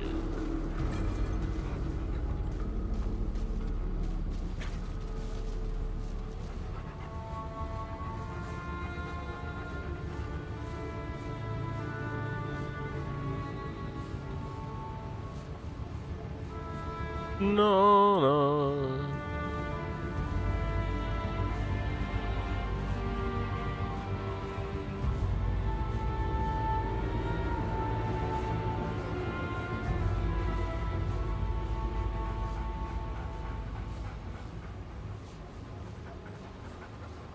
It's that rare, I guess. Damn. See, here's the thing is, I'm not seeing a moon at all right now.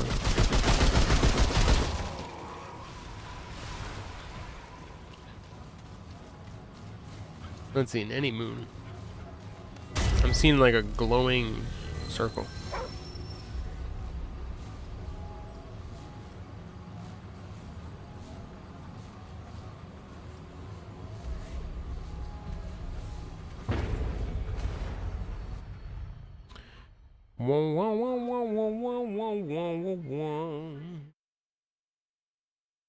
I don't know why I have The Godfather stuck in my head.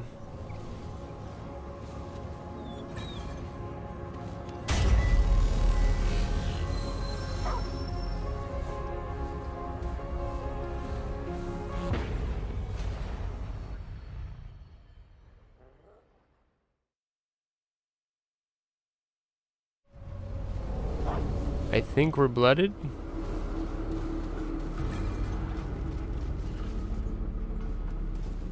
Totally not blooded.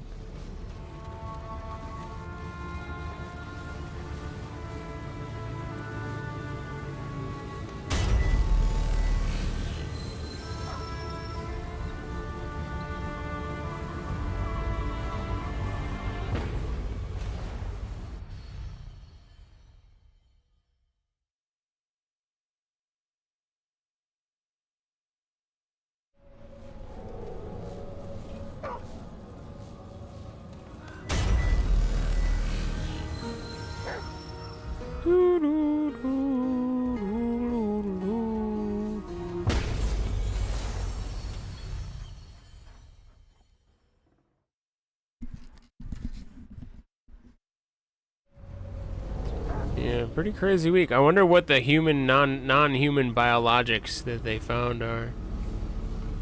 Wonder if they're like some just technology that they don't know about.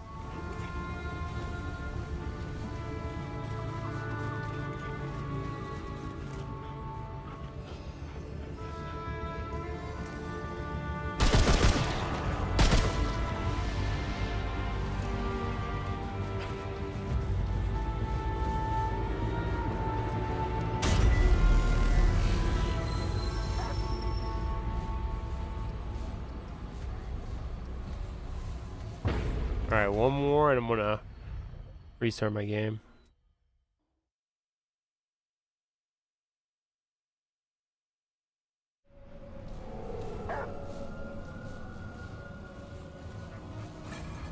I just want to be a summoner.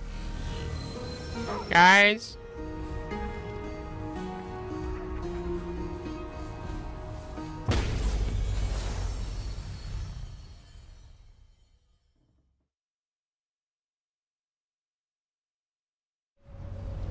I don't understand how they want you to. There's got to be some better way to do this. This doesn't really make sense. Because there's a whole bunch of other stuff there too. The Karakuri nest. I guess I should teleport to the Karakuri nest.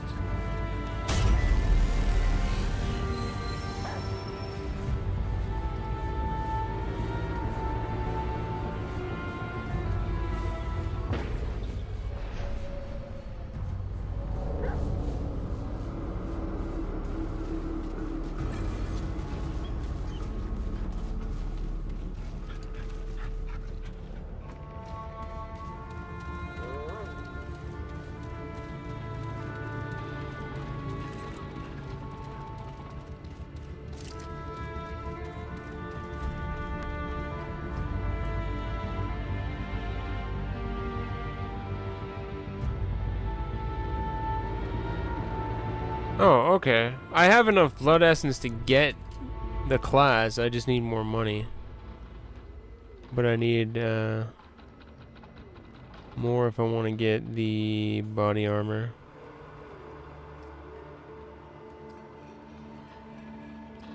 And then, well, soul anchor. Summoning increases all damage dealt by 20%. Damn. Summoning.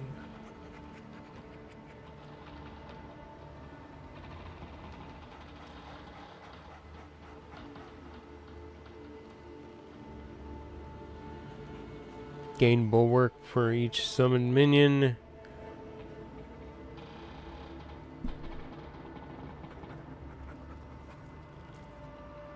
The dagger? For some reason.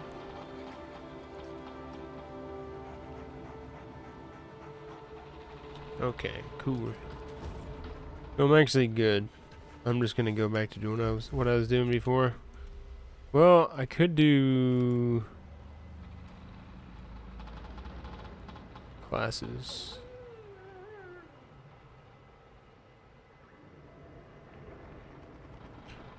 Oh, I didn't know. I didn't see these two. Explorer and Invader.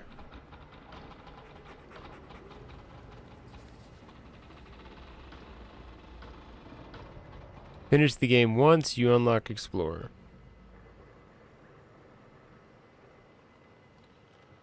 Invader, by far the one that requires the most work to do. Might even require them to re-roll their campaigns. Obtain the Dreamcatcher weapon in Lawsome, found at in the asylum in the deepest depths.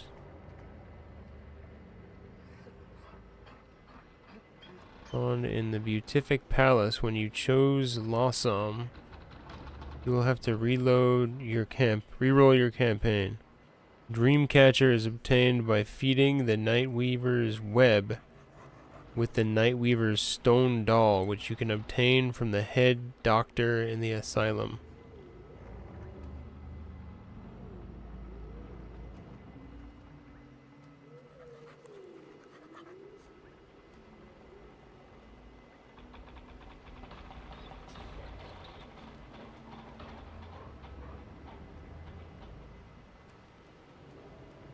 I don't know if I spawned in the Beatific Palace or not.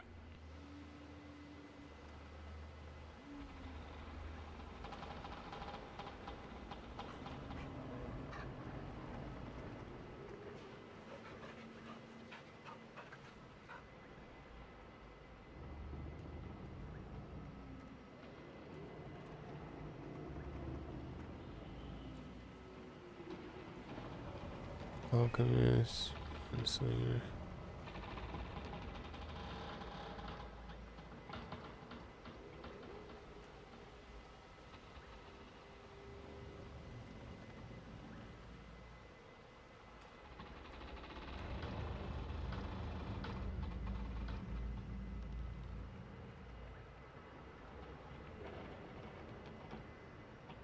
Mudtooth?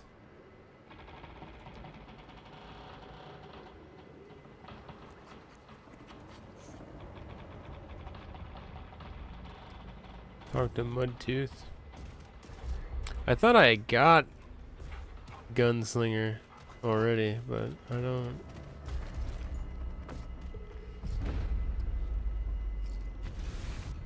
I don't see it. So maybe I just need to talk to Mudtooth?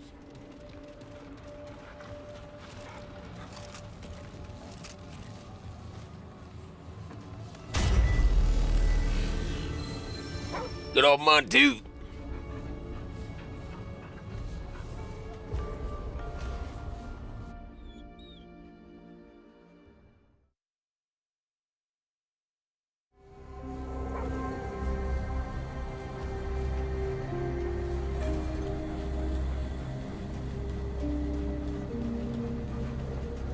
Reminds me of this kid I used to go to school with. He never brushed his teeth. We used everybody called him Buttertooth.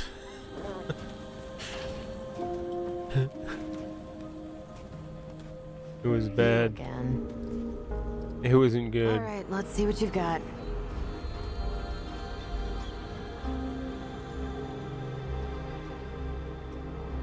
Okay, we're done. Nothing new there.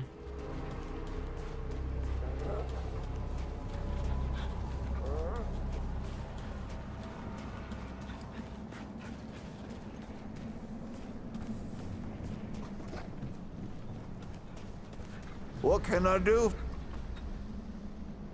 I can tell you.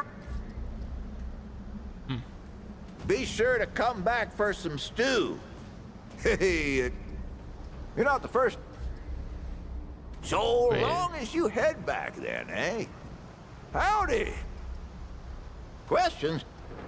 Town? Nah. He told me. Well, he's over yonder. That's so? Right. Listen, you should. Huh. You betcha this, and with it, he called us. He says, but listen, you want to start what? The boy. He's got a lot of stories. See, they took it up. Me, nah. You'll. She room, folks. But. Hey, you awake? But the more anyway, if you. You the now and it was holy shit. You she's is Clem. See Clem. She don't stop. Oh fuck that. What?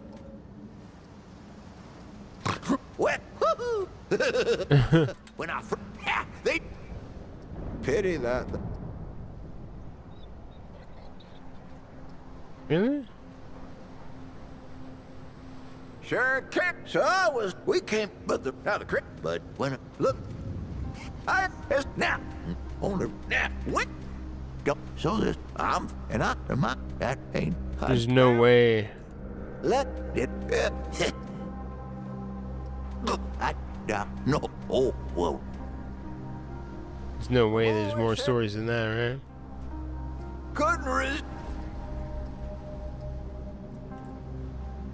Well, you take care now. It's kind of weird.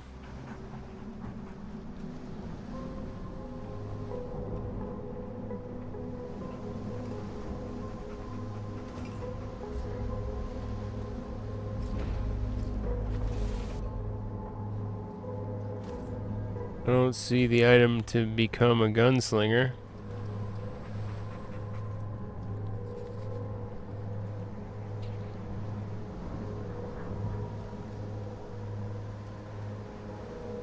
You returned in your second strange object to the keeper in the labyrinth. Eventually give you the worn cylinder.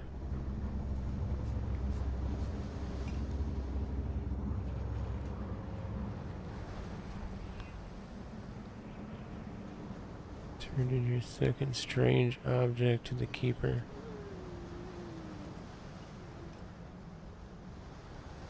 Second strange object.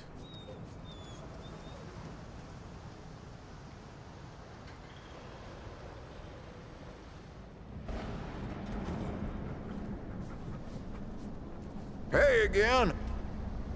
Hmm. Oh, fuck. I just like spent all my money.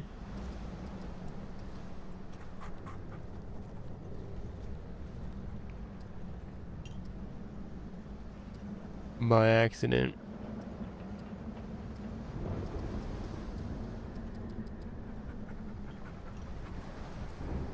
Be sure to come back for some stew. Howdy.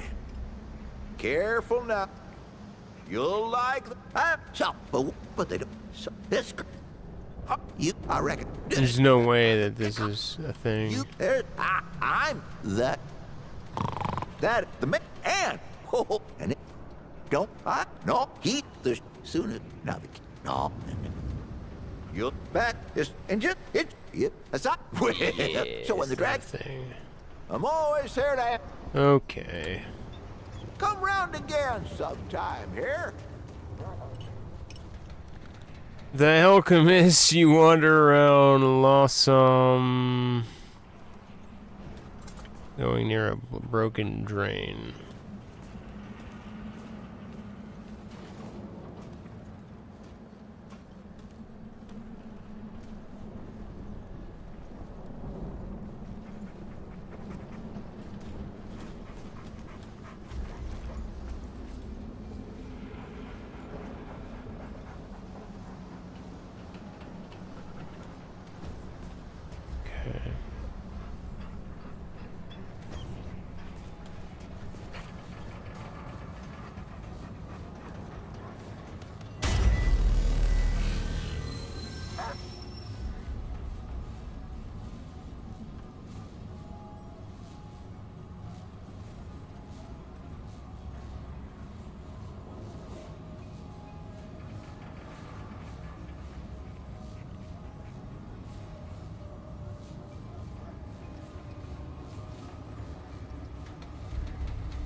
What's the best zone to get it in though, damn it?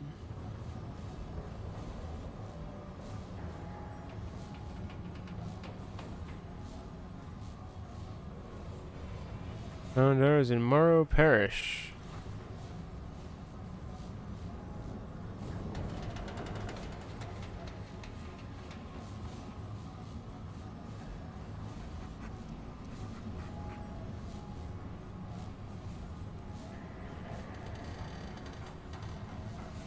I don't have Morrow Parish.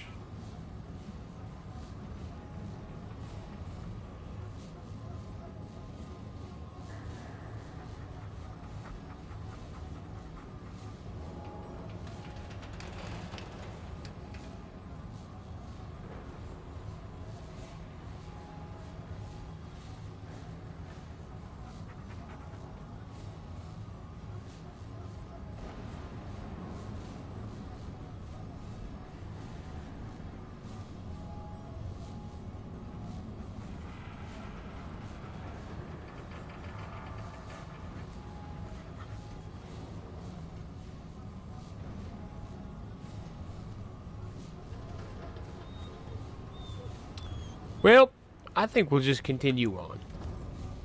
And I'll get Summoner once I get 1,500 scrap. It'll be good. Oh, good.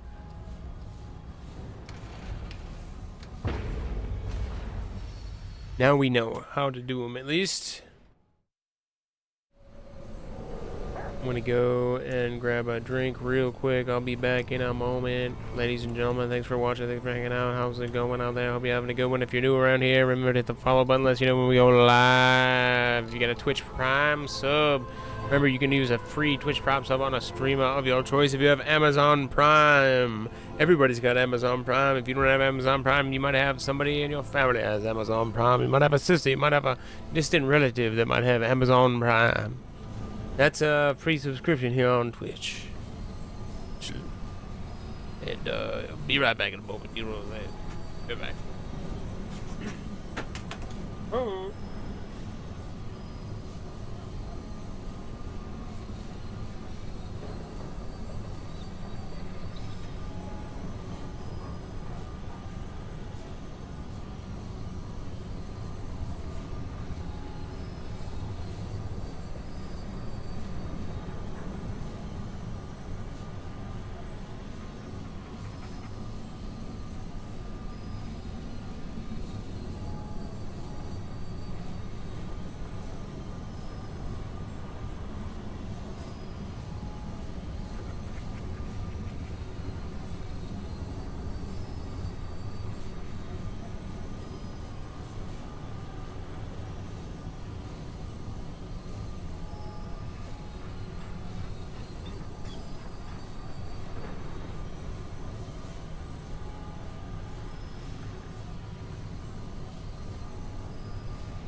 Now we know, right?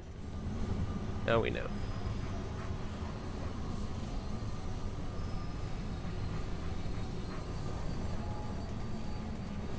Dun, dun, dun, dun, dun, dun. Oh my god, this place looks fucking crazy, man.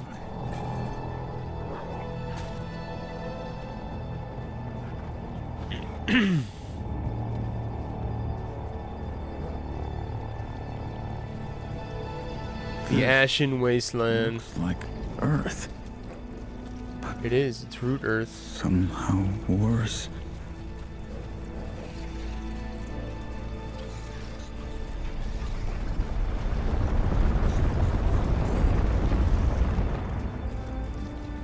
Hello, doggo.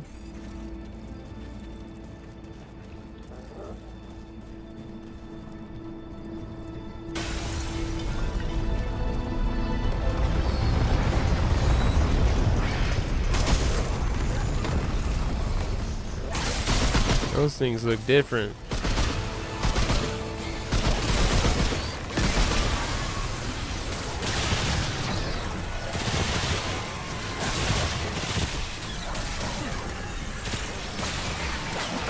Looking good. Oops.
Level 8 medic. Let's go.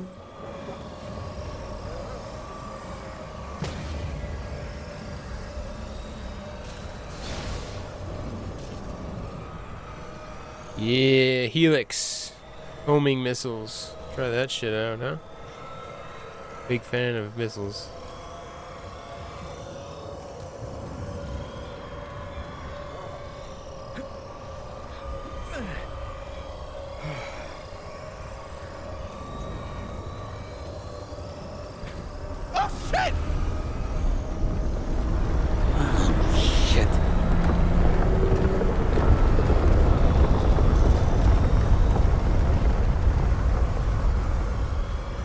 Mind your profanity. Mind your profanity.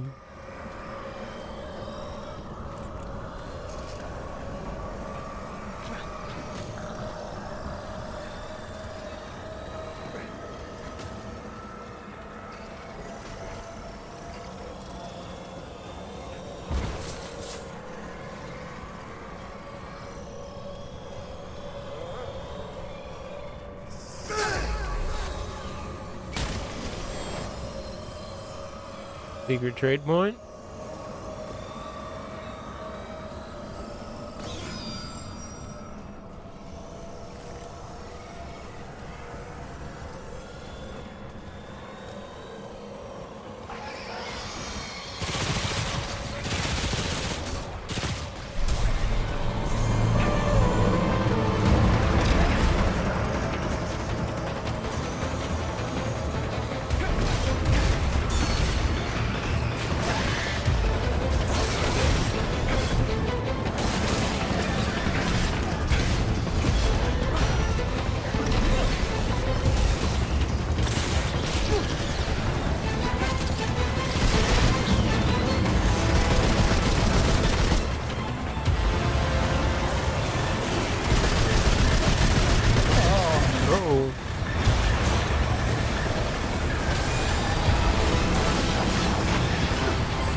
Oh.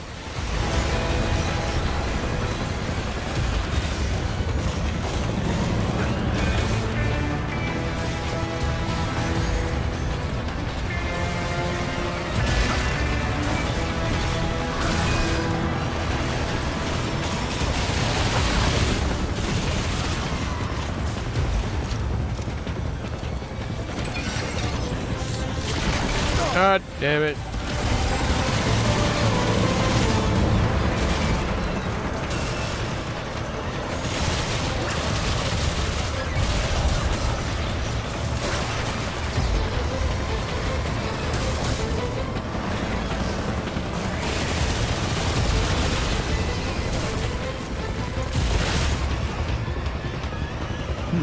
Thanks for me.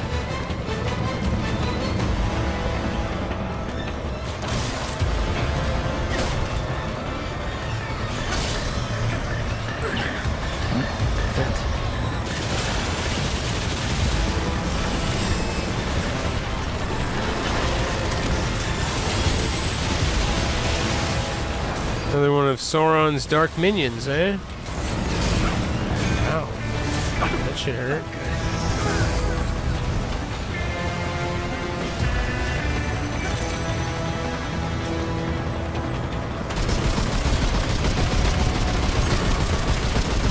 I don't really want that thing to die up there, you know? I want to get its loot. There you go.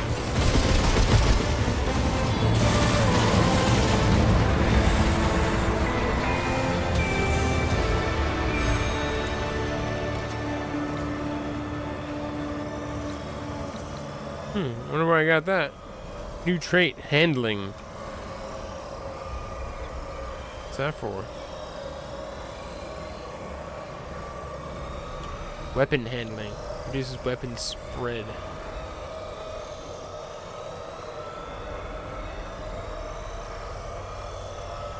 Sure. There's a person there. Why not? The hell is that noise, man?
I am going to checkpoint here.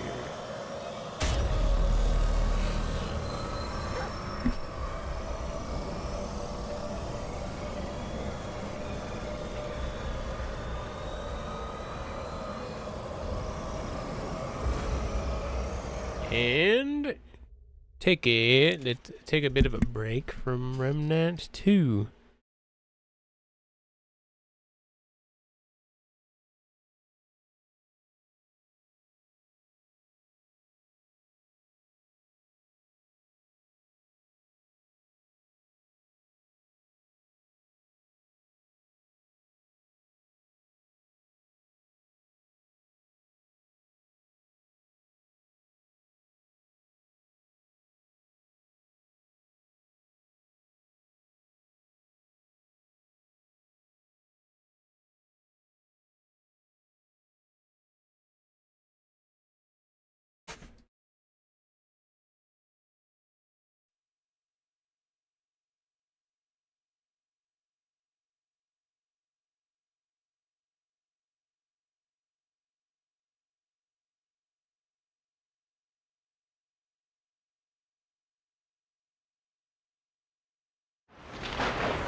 Double Dragon.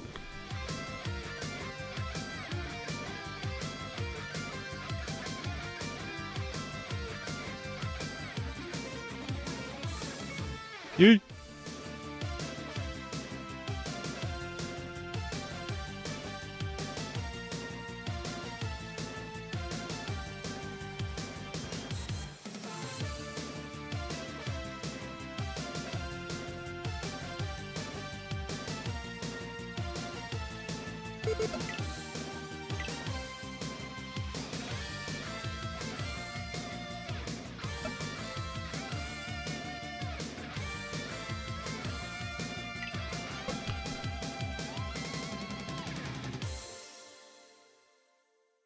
Double Dragon, the Rise of Dragon.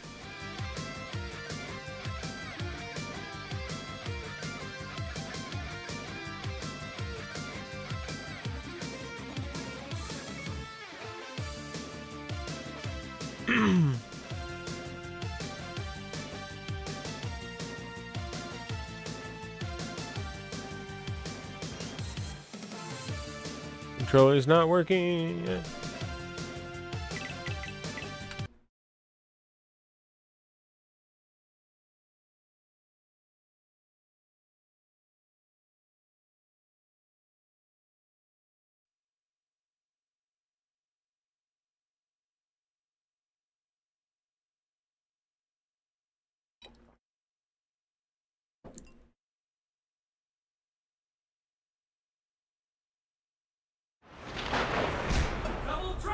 There we go.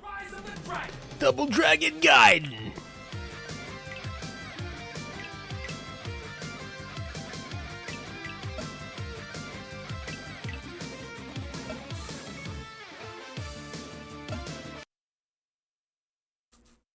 Let's go.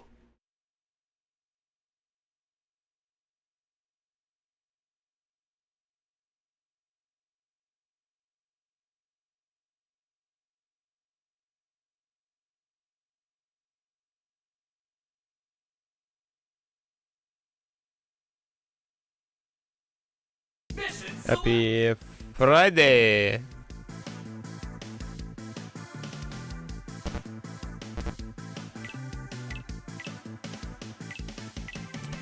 So we gotta kick some dudes' asses.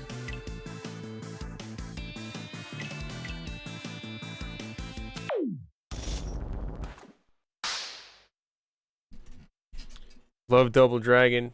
One of my... It's like my first multiplayer game I think I ever played with people.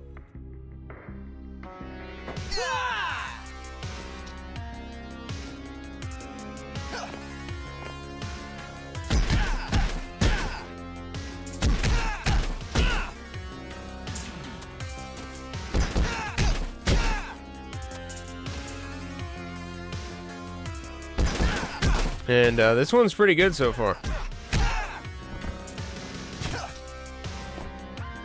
I was kind of worried about it, but it looks a lot less cool on the trailer. It looked kind of like little chibi head dudes, but it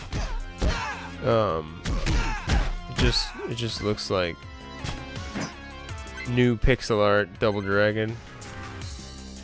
I guess they do look a little happier. Soaring dragon! Soaring dragon! Thank you. Soaring dragon!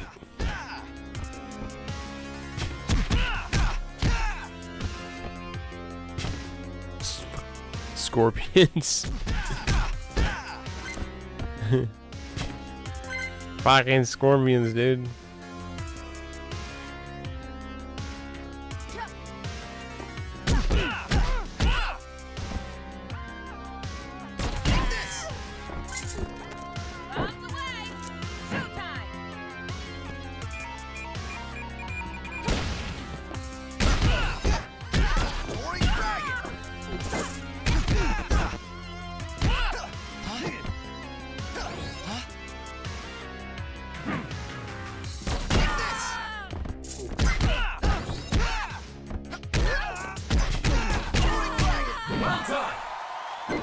Oh yeah.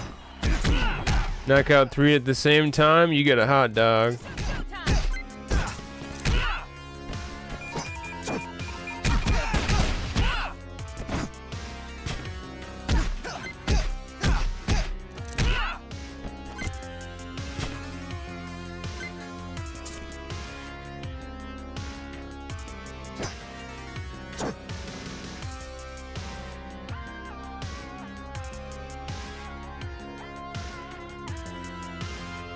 Sworn I beat this. How do I tag out? I can't remember. Take this.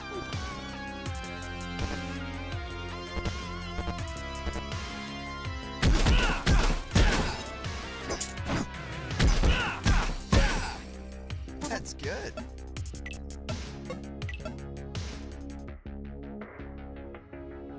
Whirlwind Dragon. Quick jump to perform a spinning kick. Invulnerable while jumping. Quick jump.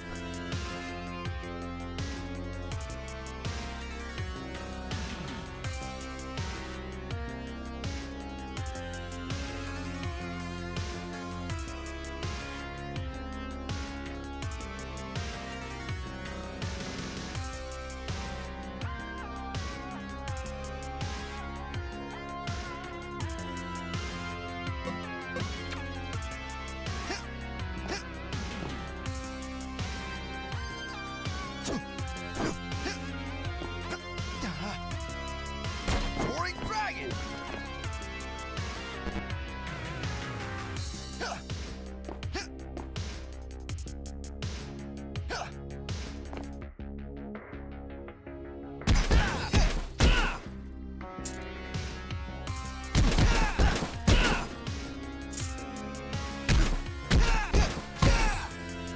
Soaring dragon.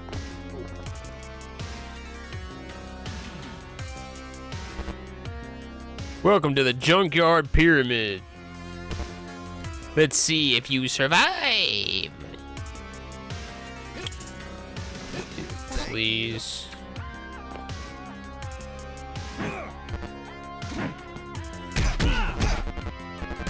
Oh, I fucked that up. Well done. Lucky me. You can tag out to your other teammate. You fool stabbed me, dude. Amazing. Thank you.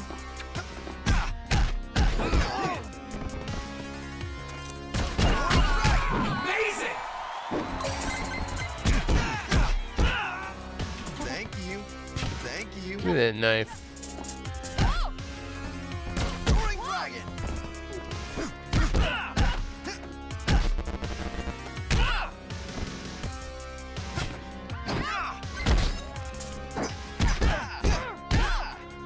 Lucky me.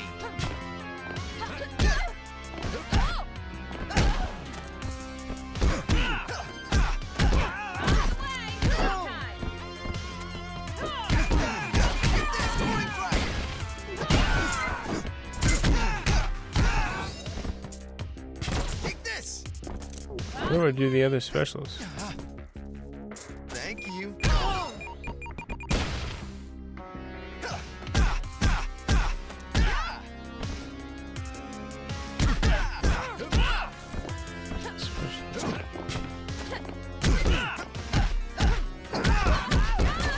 Ooh. Nice.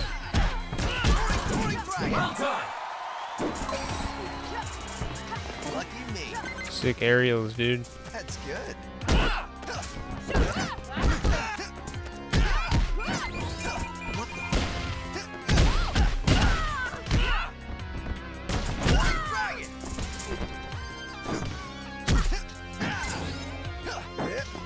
Take this.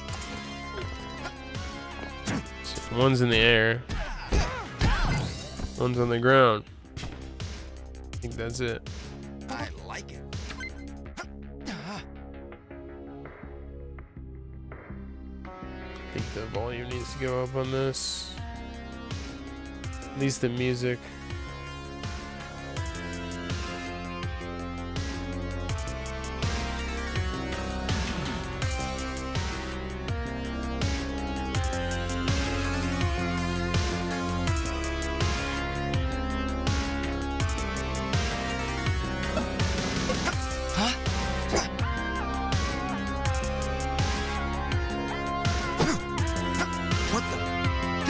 Yeah. What the? What the? What the? What the? SP1, quick jump, perform spinning kick.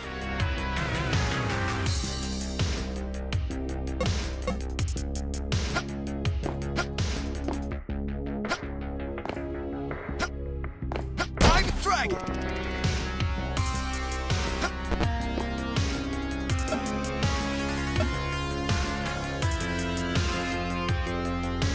Quick jump.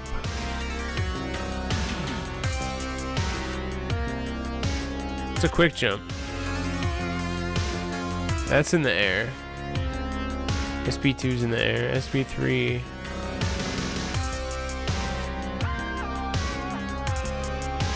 Dash and grab target to attack or throw.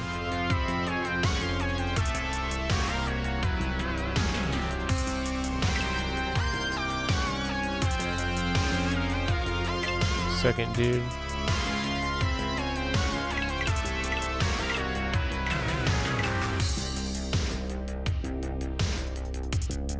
Doesn't really tell you how to do it, you know?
Wrench in the face.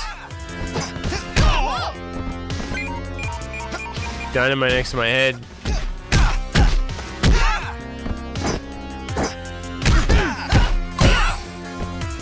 Lucky me.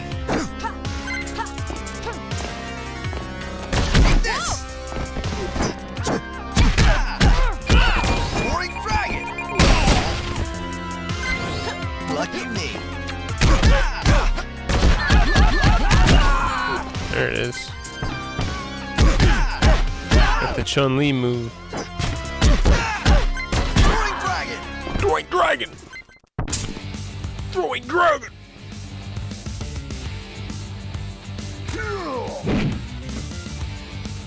Could have sworn I already beat this boss. I'm gonna beat you up. No, you won't. Oh, maybe you are gonna beat me up. And I missed.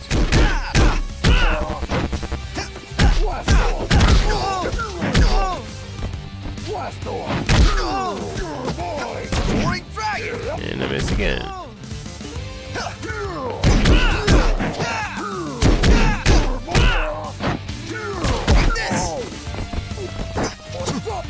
What the? I like it.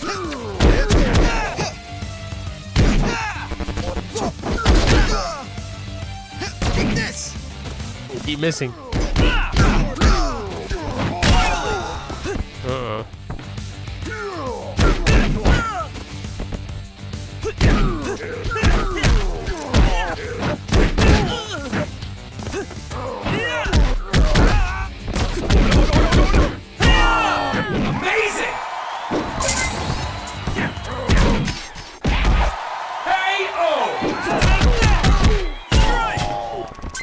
More from me. Get right. So then you get to choose at the end what you want. It's kind of roguelite-y, I think. Improve combo attack efficiency.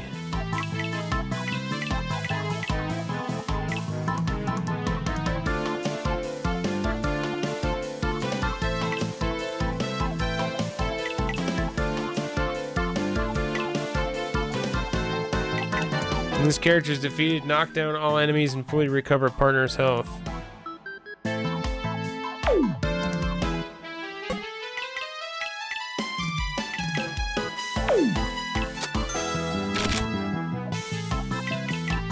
Improve action efficiency and increase damage. Tokens can be used to continue after a game over or purchase. Health is below 50%. Health will automatically regenerate.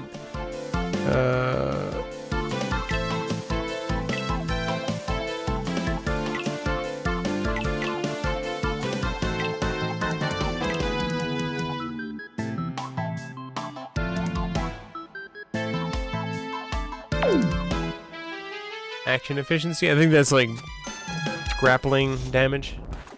Grappling stuff. Let's go.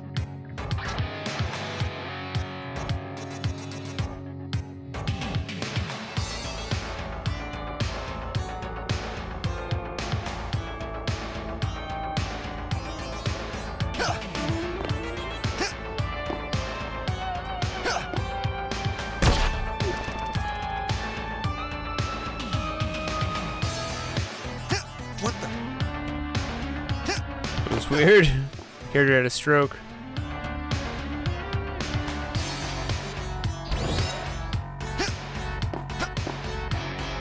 Roaring dragon.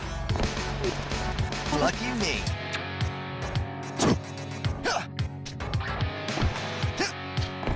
Oh, double jump.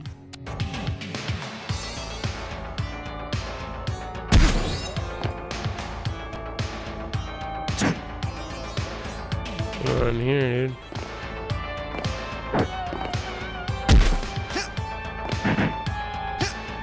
Dragon.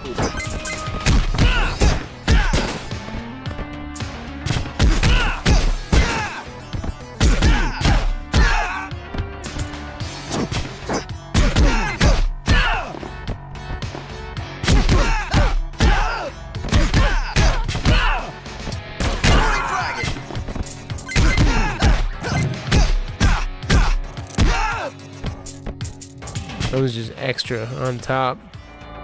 Whooping that ass.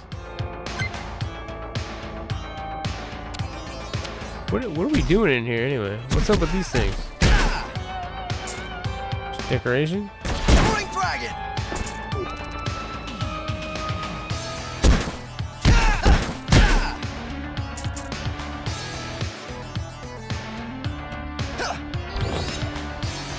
Take this.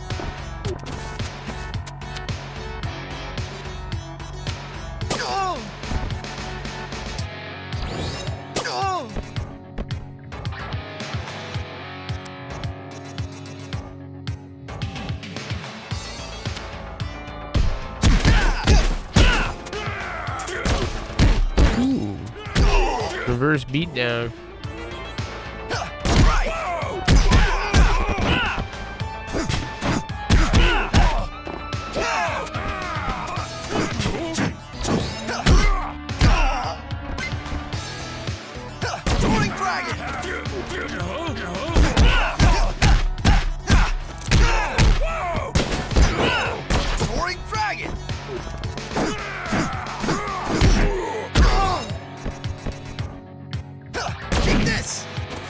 And I missed.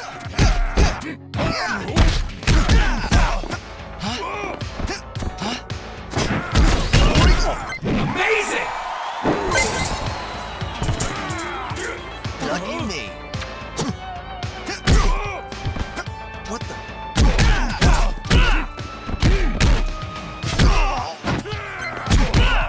Soaring dragon! What the?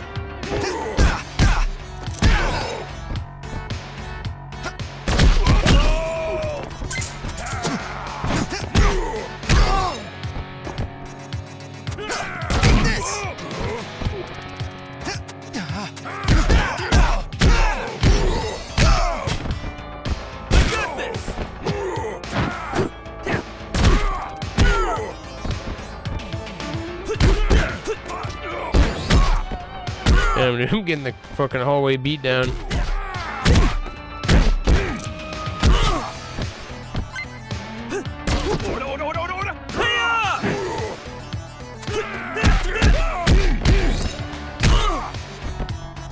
Alright, punks.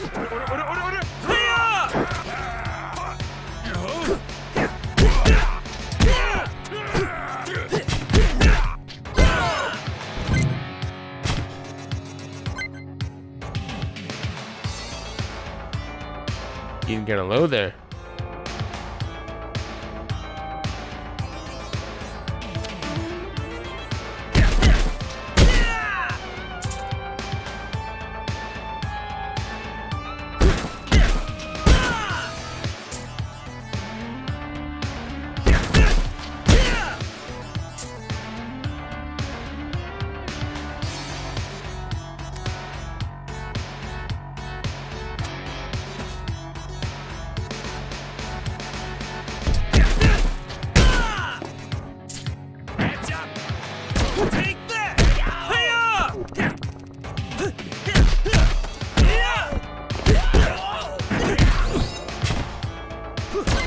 Uh-oh.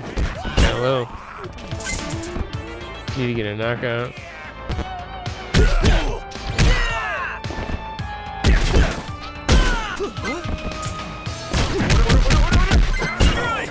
Well done!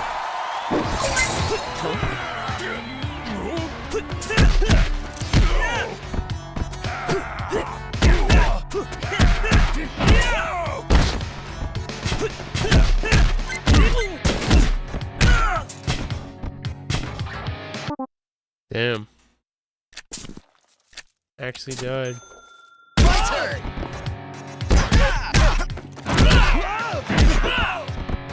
Soaring dragon! Dying's not allowed.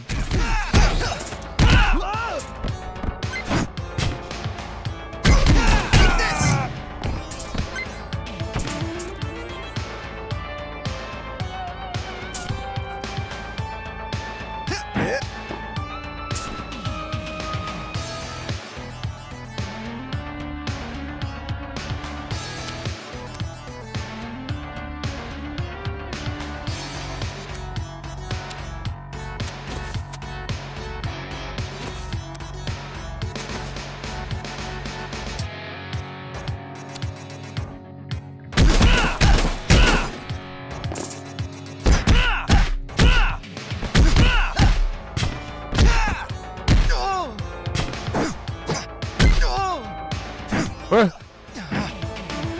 Ah, my dude's confused. He's poisoned. He's kicking the wrong direction.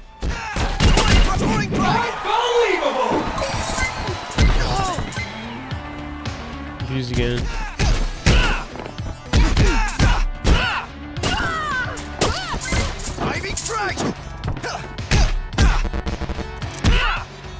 Lucky me.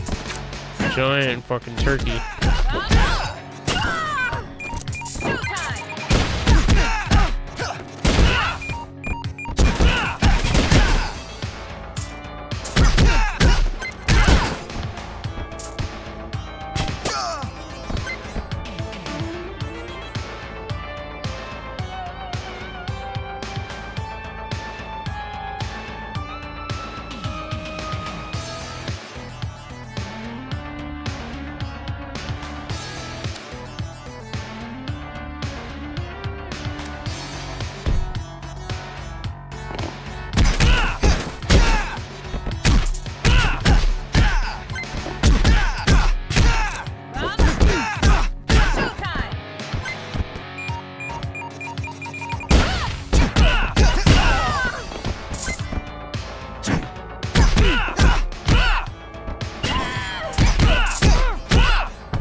shit. Showtime!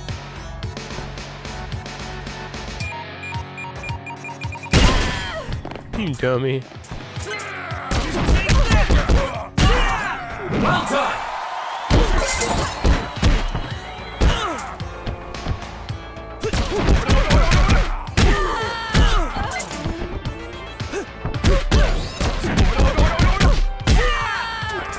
What for me?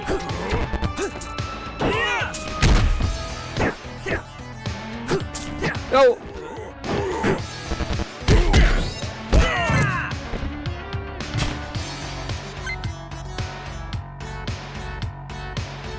Oh no. How do I tag? I don't know how I tag out. Oh, no one.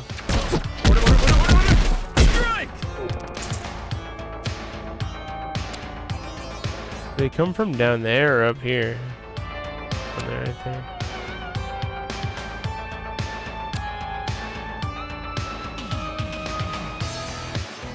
Or I'm totally wrong.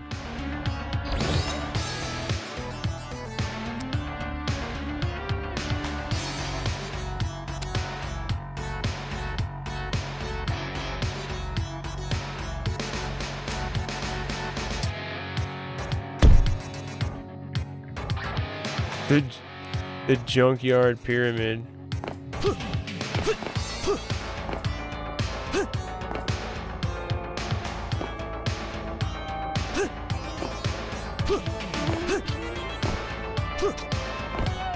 What up, punk? Praise Anubis. Praise Anubis. Lightning Miss, nice miss, miss. Huh? Heads up! Death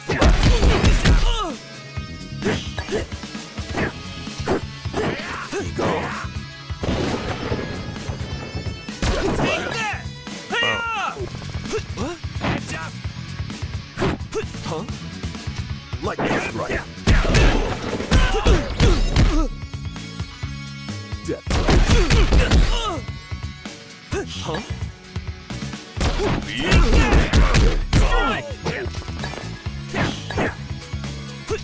Heads up!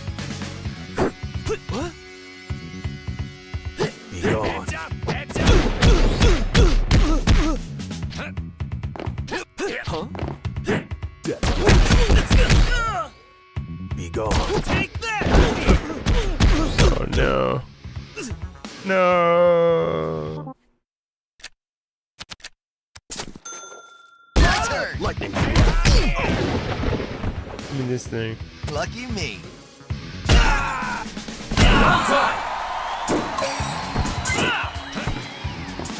Be gone.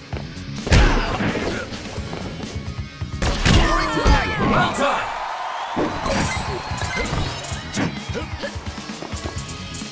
Lightning strike. Take this! Witness. Take this! Be gone. That's good. Lucky me. Death blast. Be gone. Witness. Well done!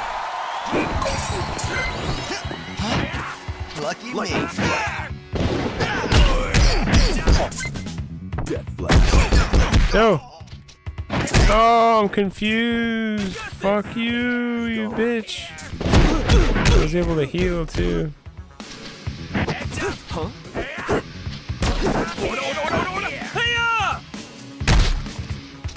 Be gone.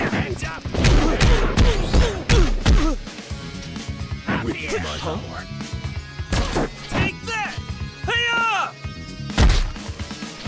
Be gone.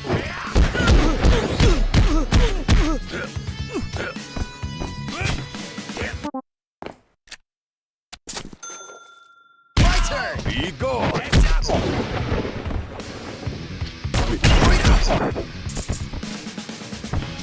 Up here!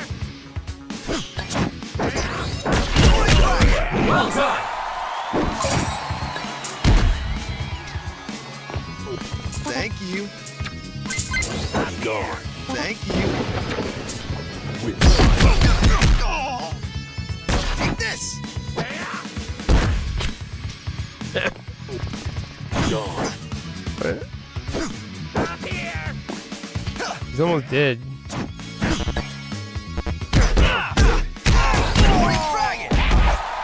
See you later, Pharaoh. Get out of here.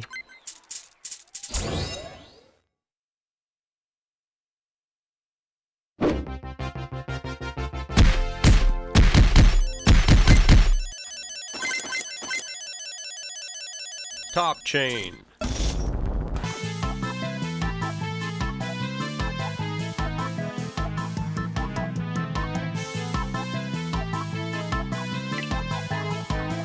Damage of all knock melee attacks. Health is below 50%. Gain shield. Health is below 50%. Gain increase SP regeneration.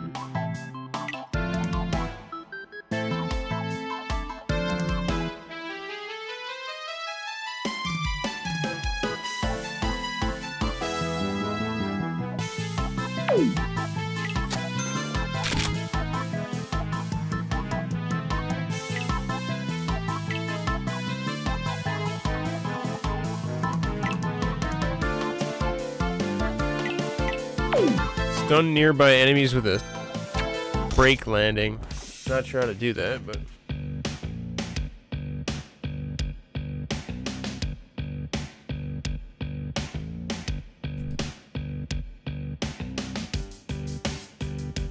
looks like my lord has abandoned me. Checkpoint has been reached. Mission select. Mission select.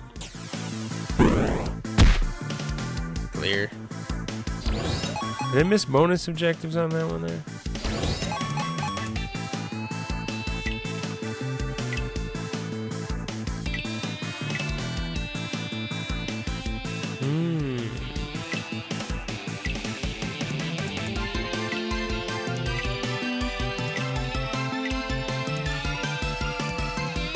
Led by the widow of the previous Oyabun, the Okada clan was one of the strongest gangs before the nuclear war. They run the city's gambling business. Get a turkey. 10 crowd controls. What's a crowd control? I don't know if I have that. I guess I could do my landing break or whatever. 99 special KOs.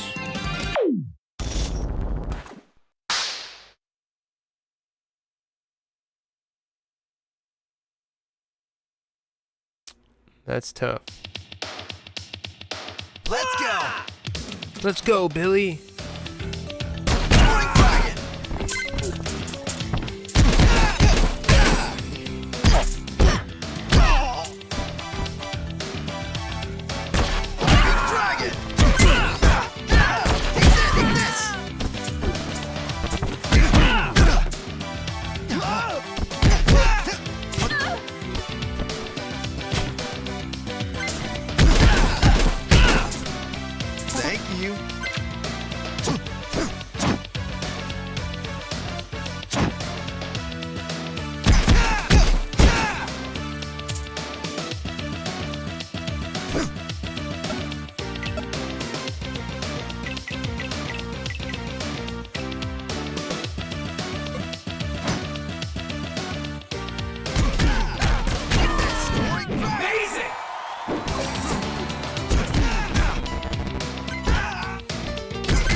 Just slap me.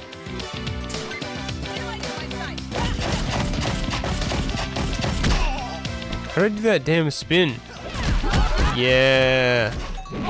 There we go. So it's a stationary special. Here's my turkey. That's good. Take this. I like it.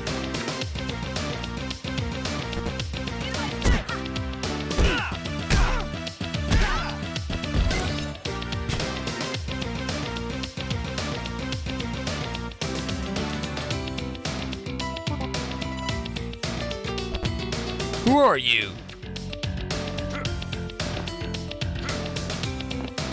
I'm the one that's gonna take you down.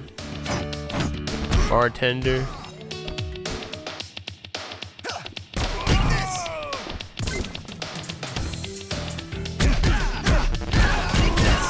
Well done. That's good. Take this.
That's good.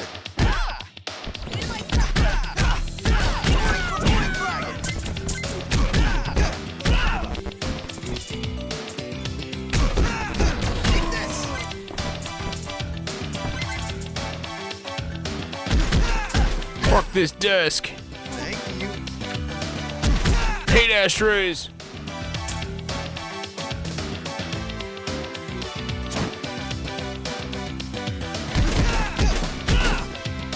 Take this.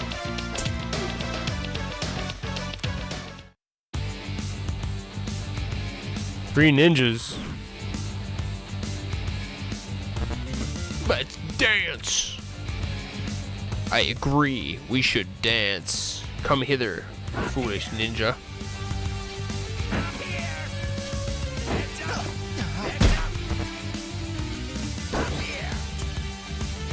Yeah.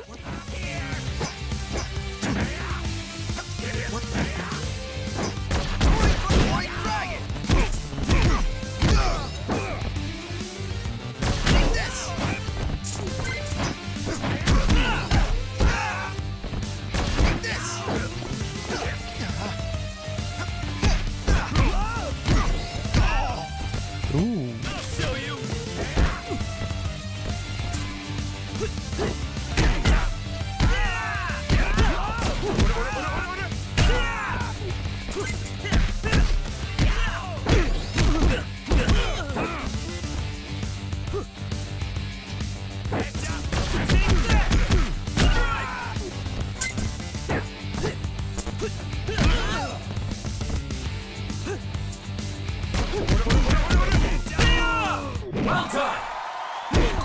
Give me that hot dog.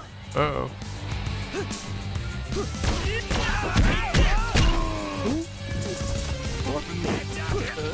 Need this ninja to die, dude. There you go.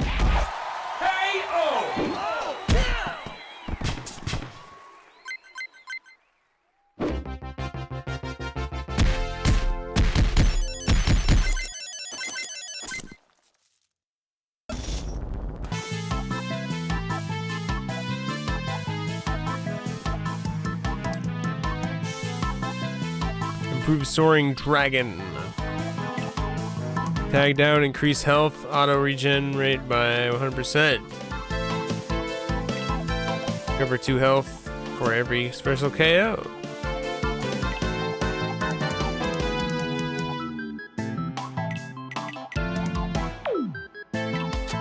You need to start tagging out. Dragon's Claw and increases damage by 50%.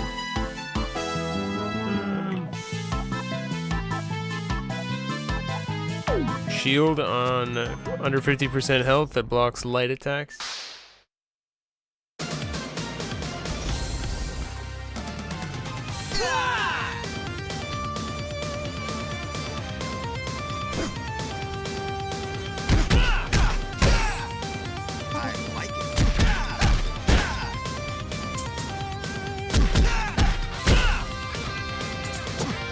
Look at that sword.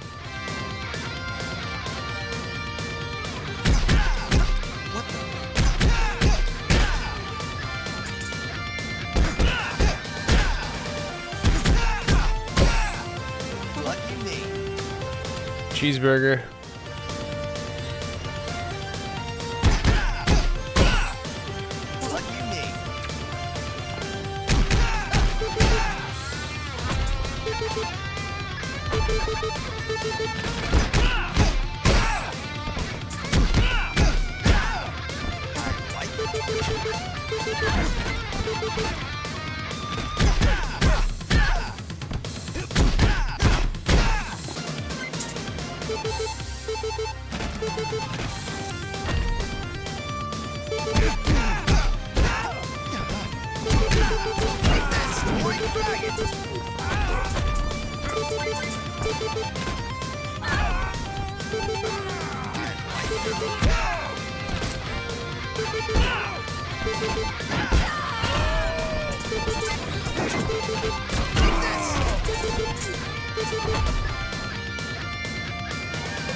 Oh yeah, juggling ninjas.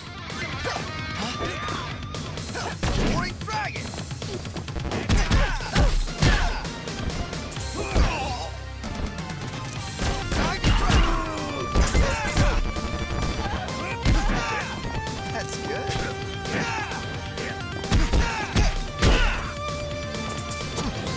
Fuck this lamp.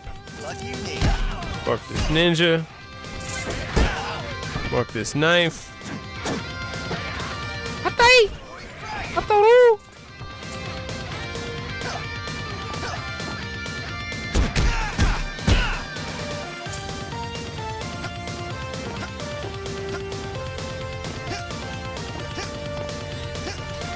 Gotta remember to double jump.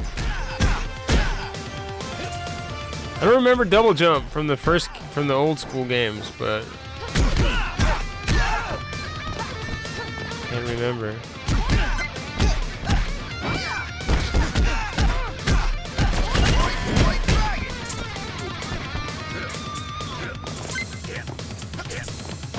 Yeah.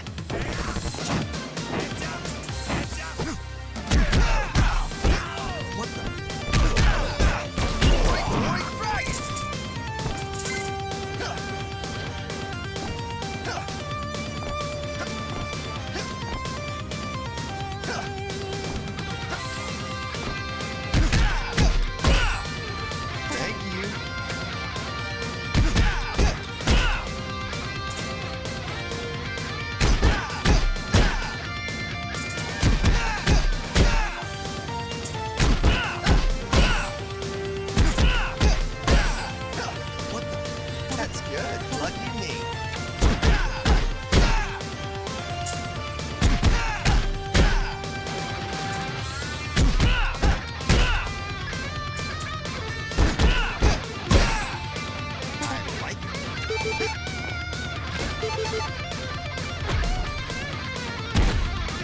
turn.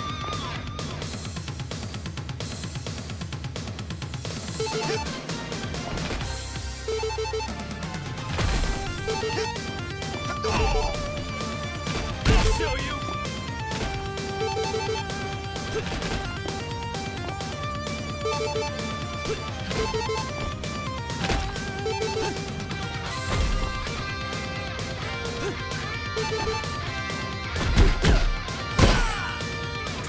Welcome me.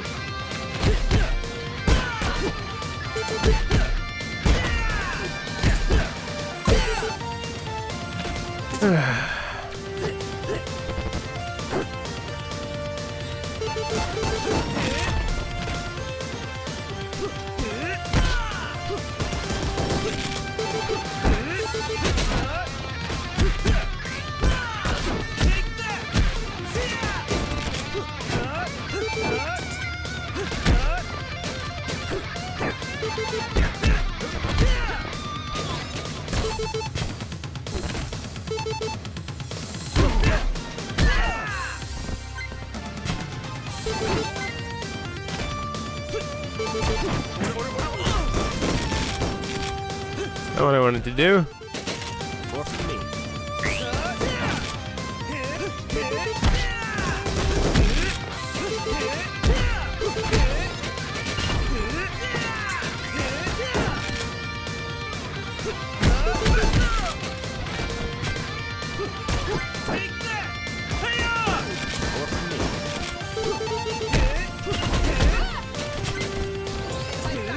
Oh!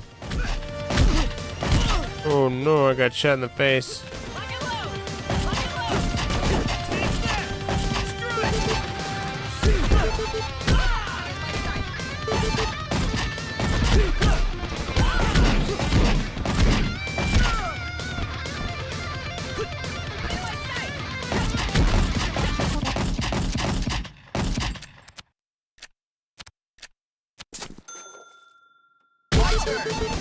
Damn, fuck that up, man.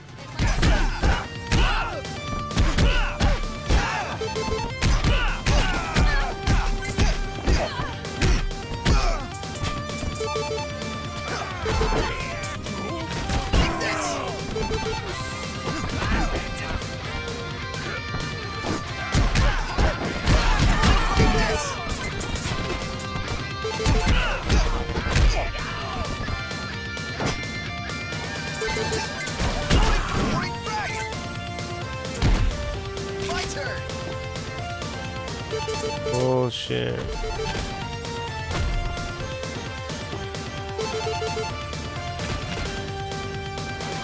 Where the hell am I going here?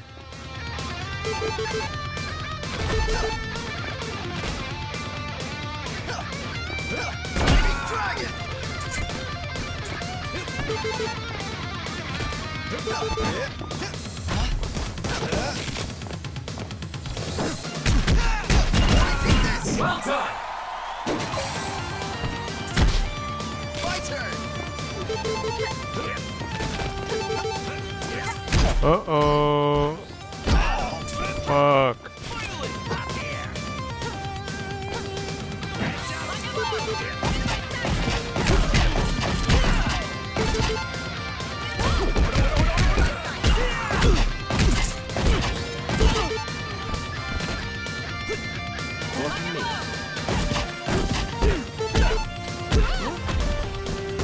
Oh, no.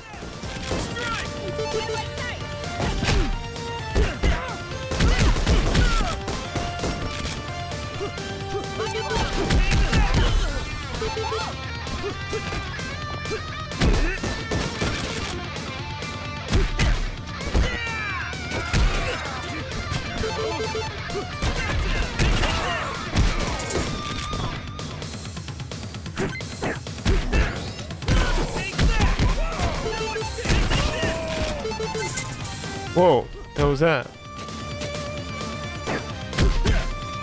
They look different. Like a combo. Awesome.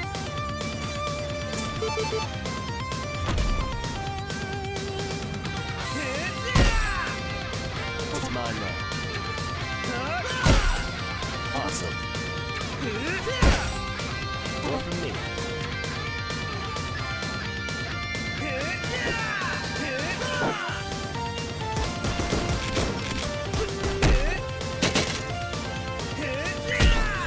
Well done. Nice.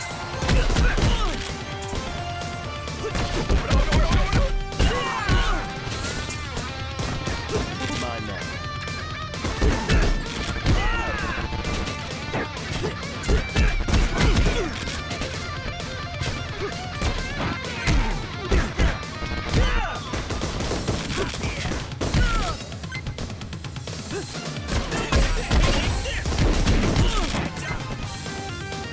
Awesome. Uh-oh. Might be it. I might be dead. Not enough cash. Rip. Restart. Now that I know what I'm doing. Now that we know what's happening.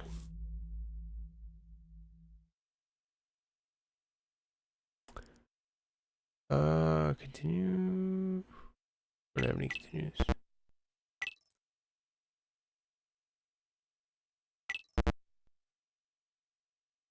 So you can pay 3 tokens to restart from the last checkpoint. Cash out and receive 1 game token at the exchange of 1,000. You get 1.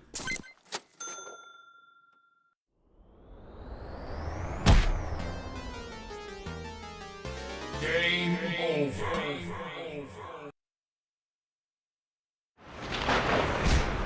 Very cool so far. And it's tough. I thought it was easier than that. This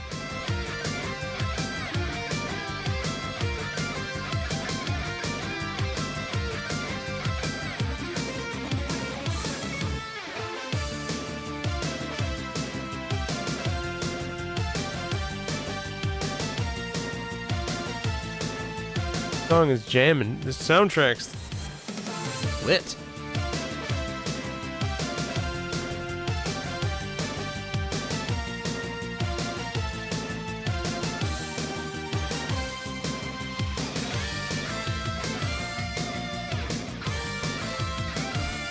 Happy Friday, folks. Cheers.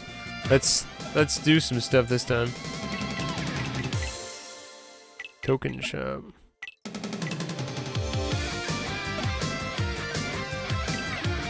Try some different characters.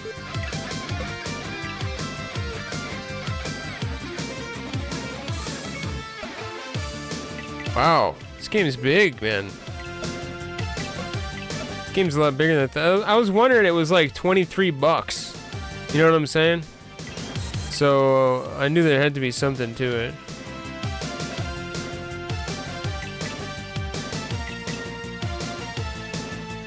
Tokens. My movie theater still uses tokens. I'm gonna play a game next time. I never play arcade games when I go out, but they have Terminator Salvation in there. It's pretty fun. I was watching this little girl play Terminator Salvation, and people watching it was so entertaining. She was like so into it, man. I was like watching her, and she was like, I was like, the gamer there.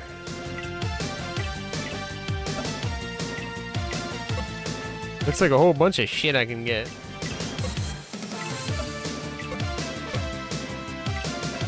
God, it's too bad this is multiplayer online. They said they might add it, but that should have been like first and foremost. But I guess it's a small dev, you know.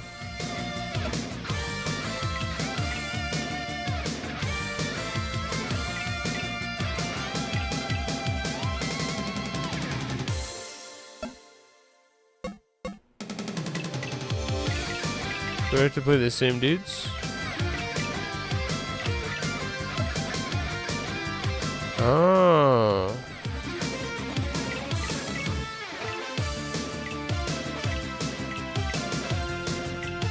Continue type.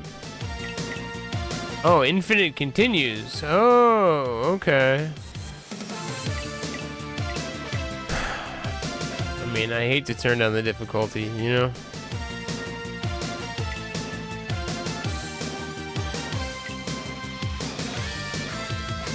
Should make it easier or harder, and it gives you more rewards for going harder.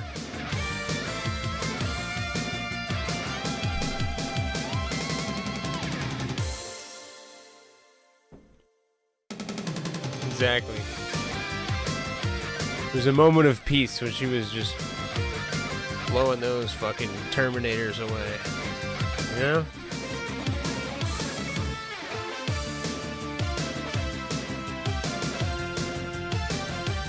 I'm just gonna go normal mode.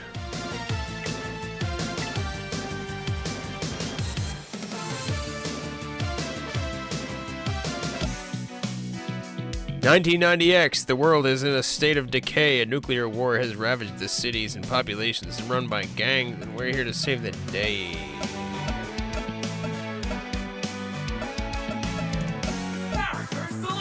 Let's try a different character. Marion? Uncle Matten?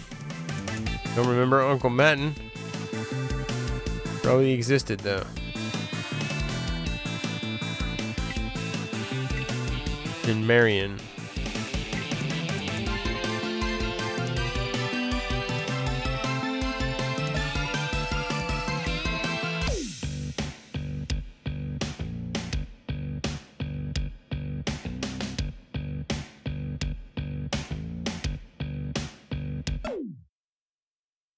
Alright, let's try to survive this time. Mission select!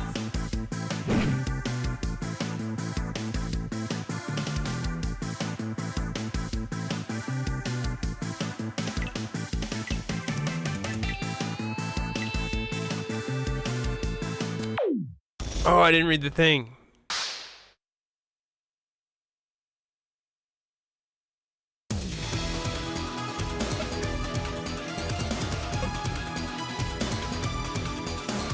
Let's do it!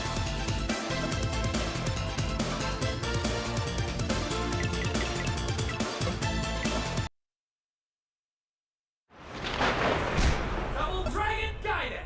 Rise of the Dragon!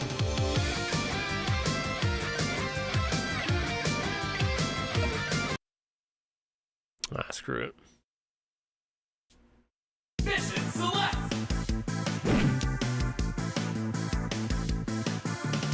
Oh, there we go. Oh, there's no other ones available. I see. Special 5 KO chains. 1 turkey. Killer's Fortress.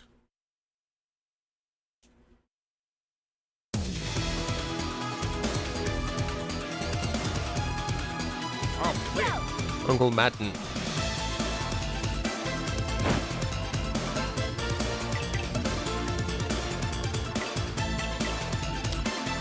Dash to grab and slam the target.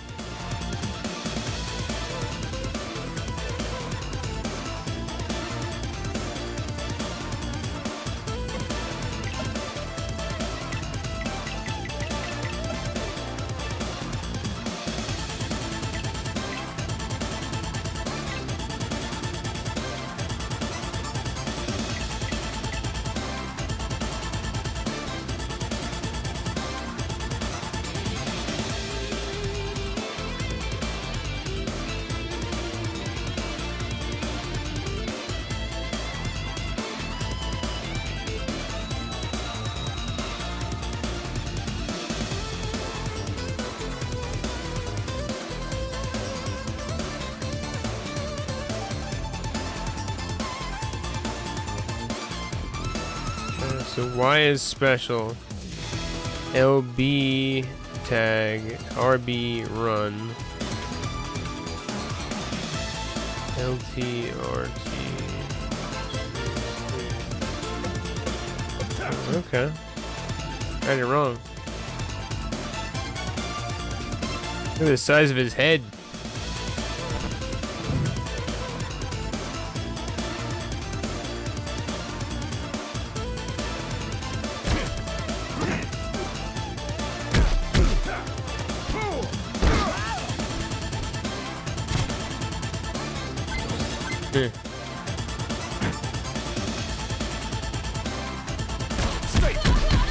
Oh, okay. I was playing wrong. Completely wrong.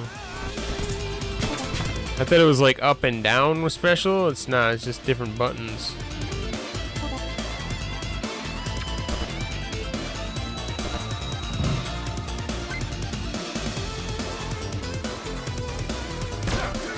Must be an air grab.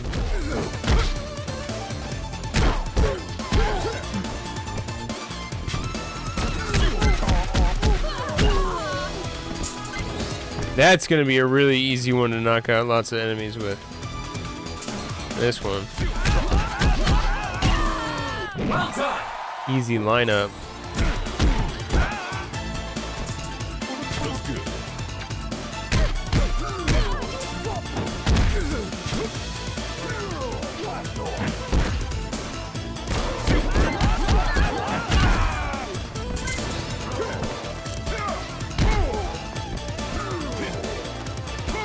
Oh, damn. Okay. Wait, what was that? Pick somebody up? I can just walk around.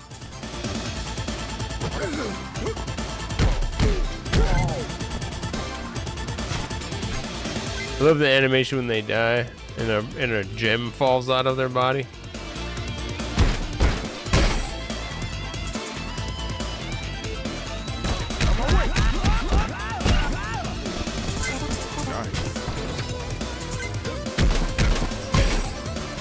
Dude, you know the way that this should have gone? They should have went. I hate to say it. But if this was, I feel like if this was multiplayer online and free to play, it would be like pretty decently played game, you know? And then they could just like, I don't know, of course they'd have to charge for like skins or to buy all the characters and not have them unlock them or something. Well done.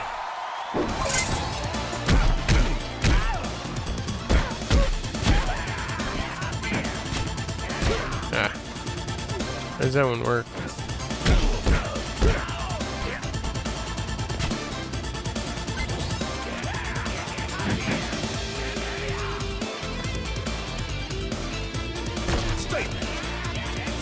Thought that was the same one. Hey, later, man. Thanks for hanging out, dude. Good sleep, bro.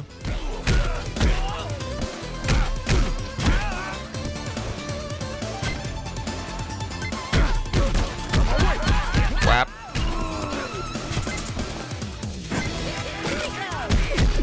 Oh.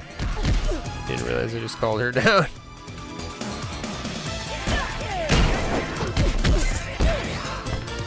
Rocket launcher, dude.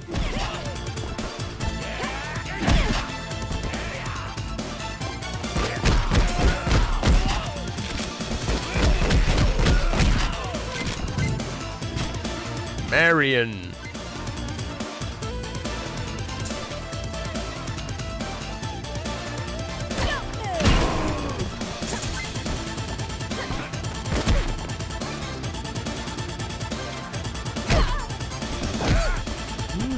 She's got a dodge roll.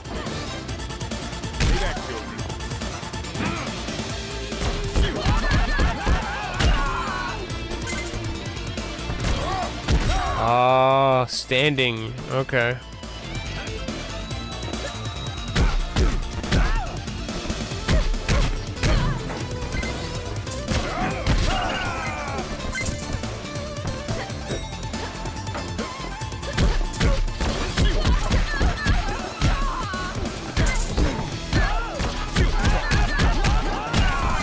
Well done.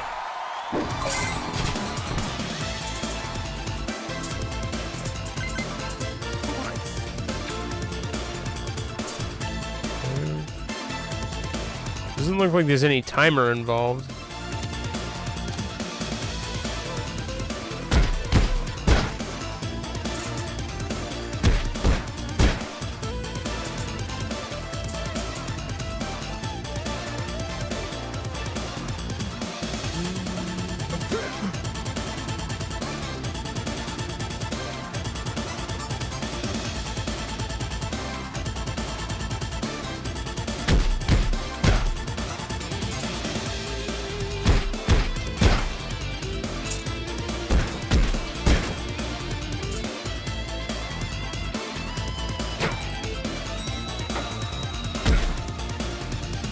Wait, is this a secret?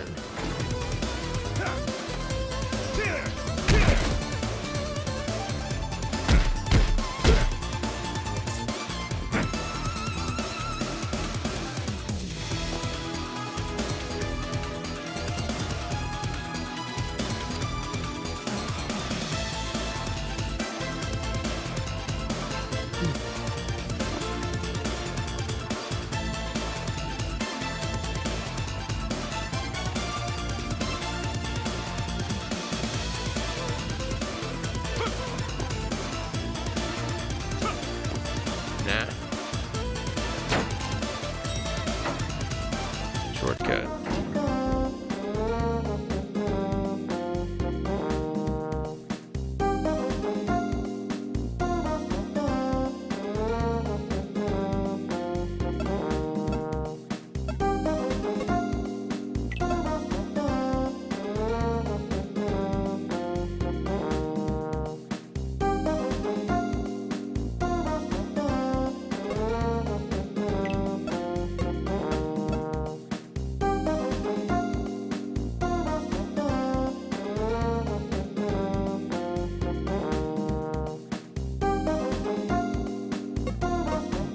So you can do all the moves with the special button. The special moves. You can hit one button if you want.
Charging shield, damage by 50%. Token to continue. Health is below 50%. Increase. Tag partner is defeated. Gain shield property.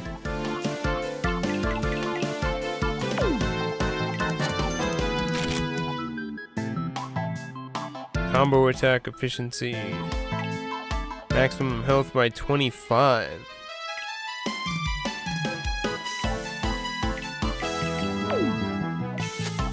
Get that.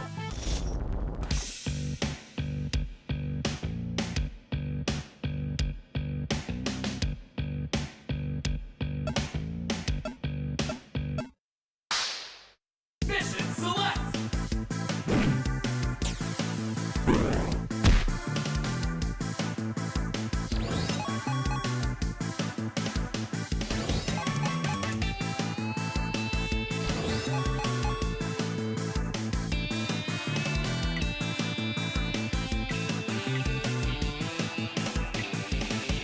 Go to this one.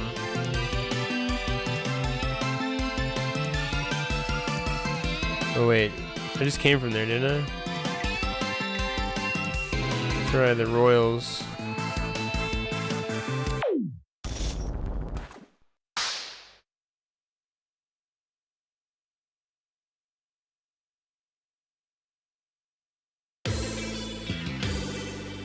We could be Royals.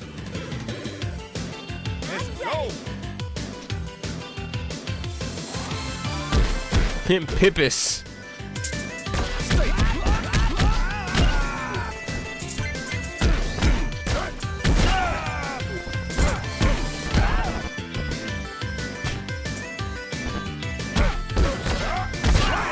Well done.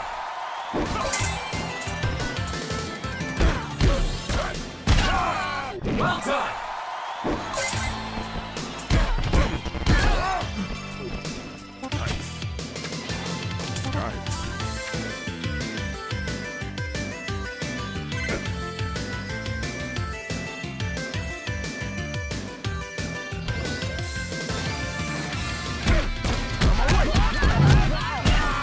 Amazing!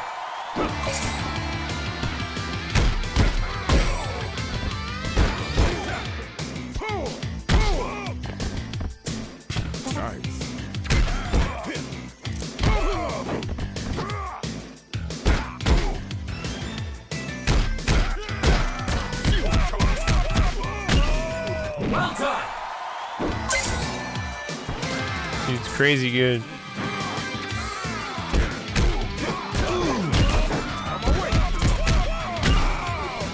Well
done!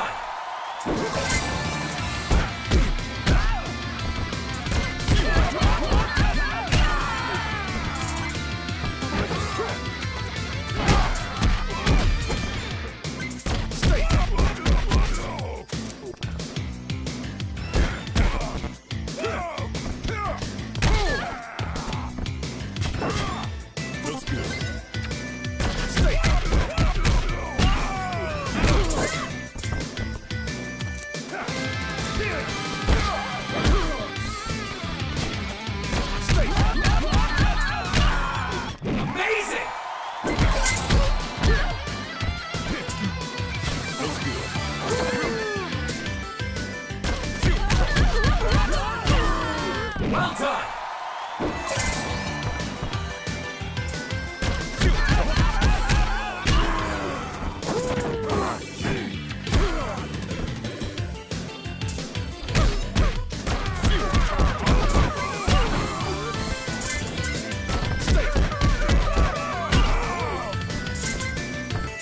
This dude owns.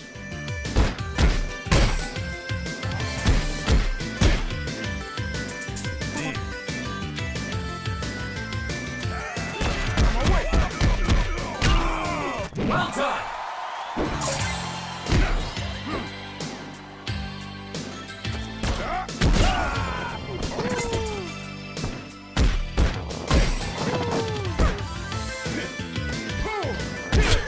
You can grab dogs, slam them. Well done!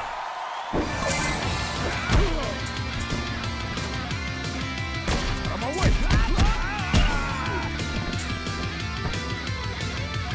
Nice. Feels good. What?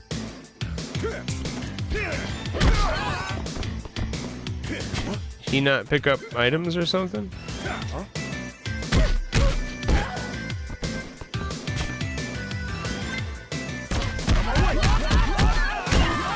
Well done!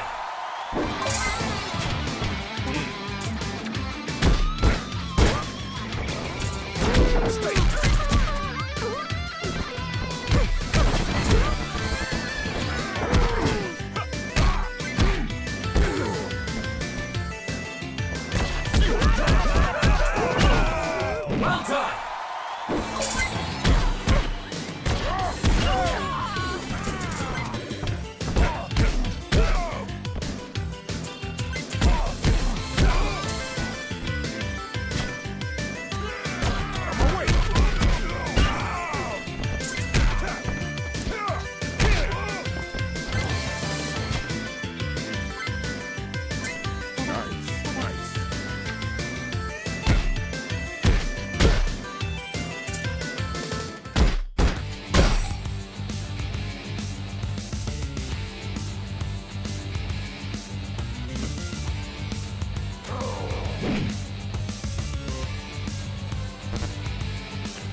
Triple belly boys again.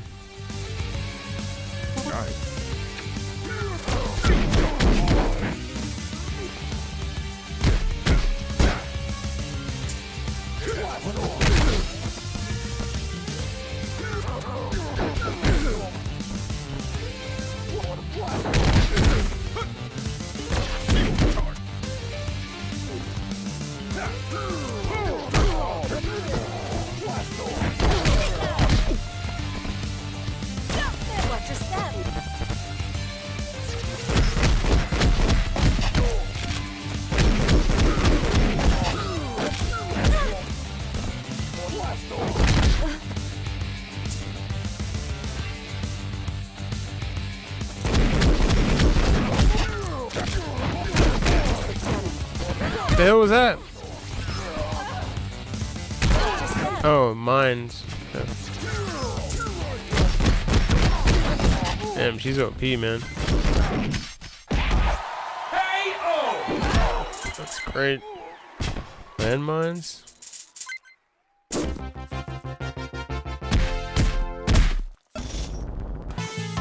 Power bomb and increases its damage. Gain shield that blocks light attacks at full SP.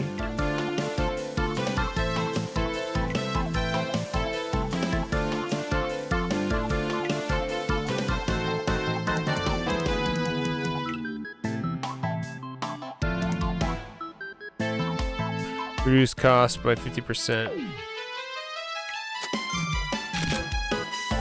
Maximum health. Police arrest and increase its damage by 50%.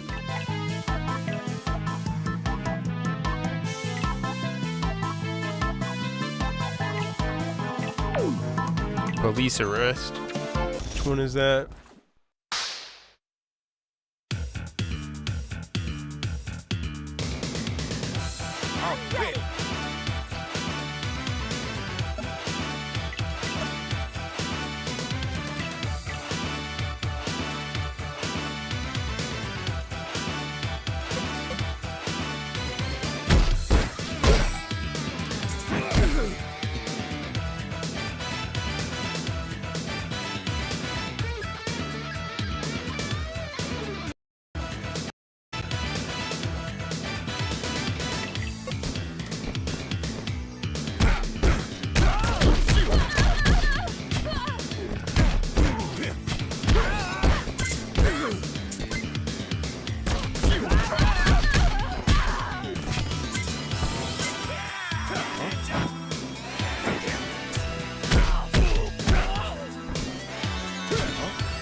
Well done. That's good.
Damn, she's really good. And with the range.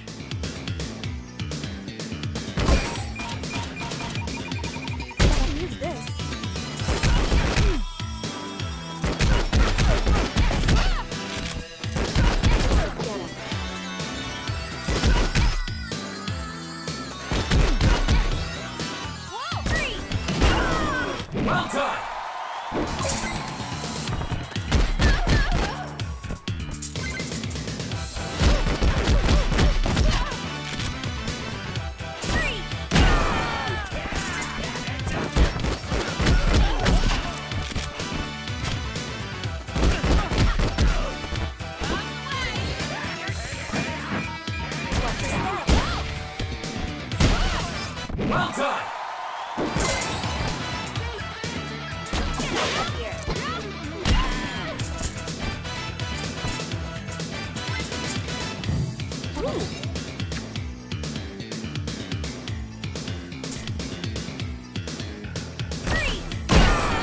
Well done.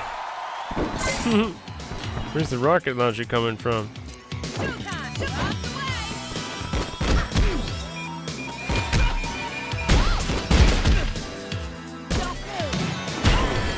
Well done.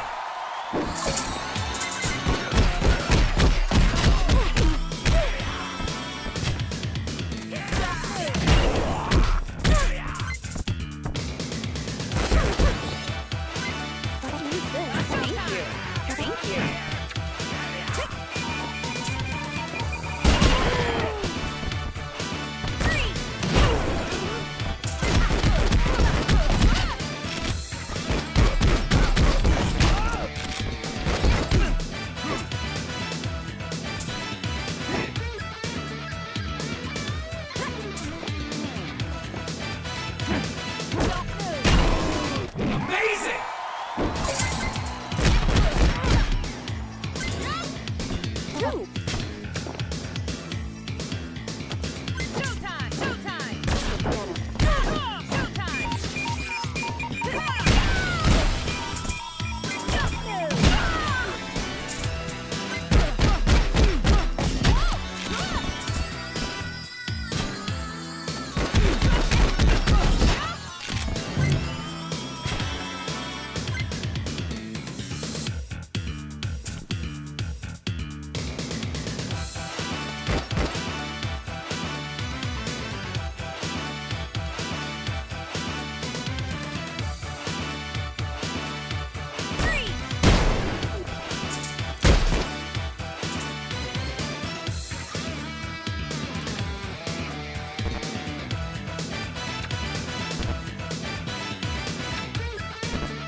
Couldn't even see him. I don't even know what happened over there.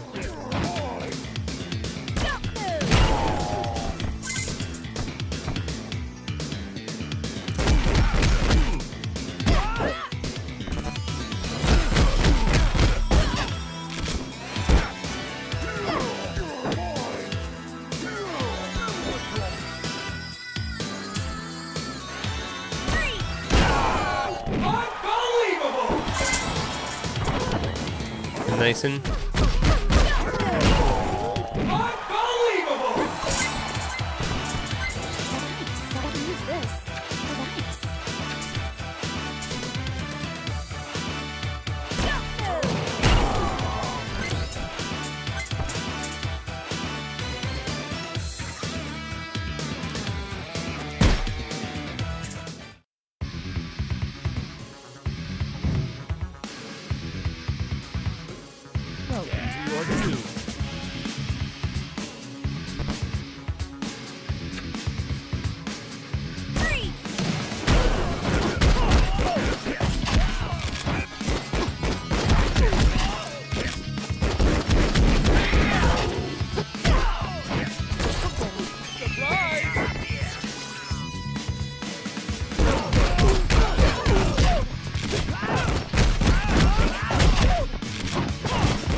Peace.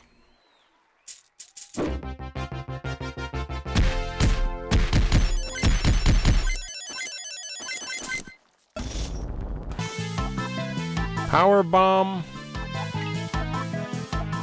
SP auto regen.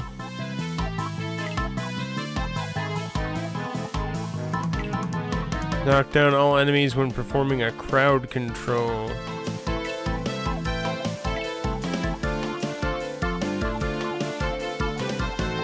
I don't know if that's a crowd control or not.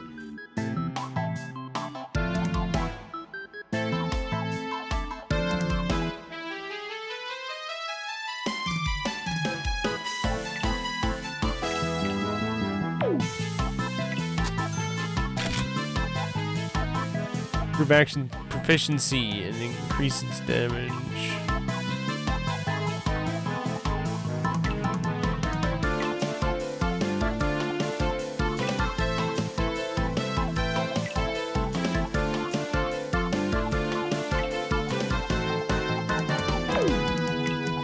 Block light attacks under 50% HP.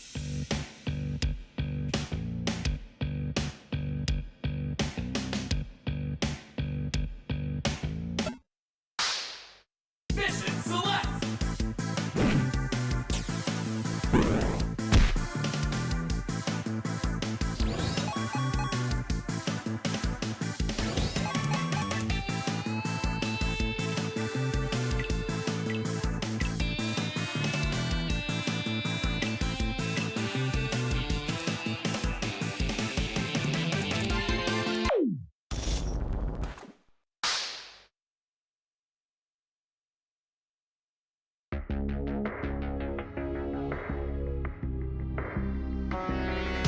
Let's do it.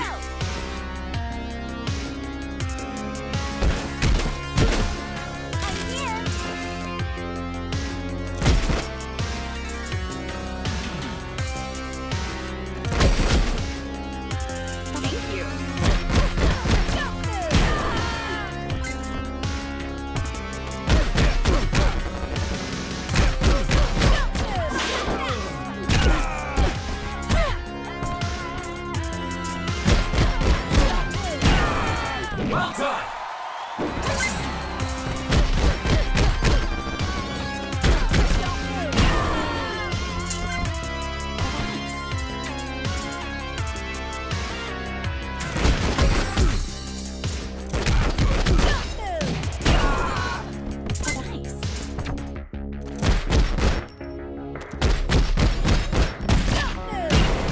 Amazing.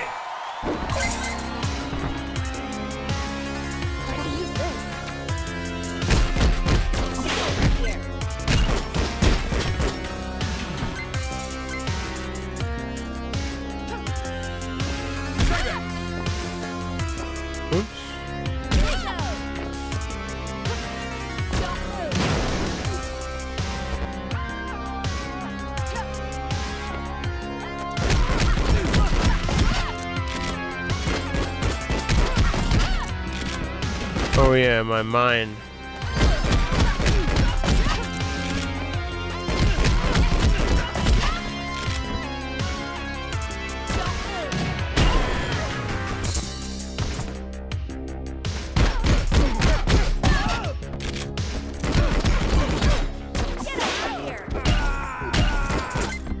Okay, so it's up Y, forward Y, stationary Y. This is the way. Amazing.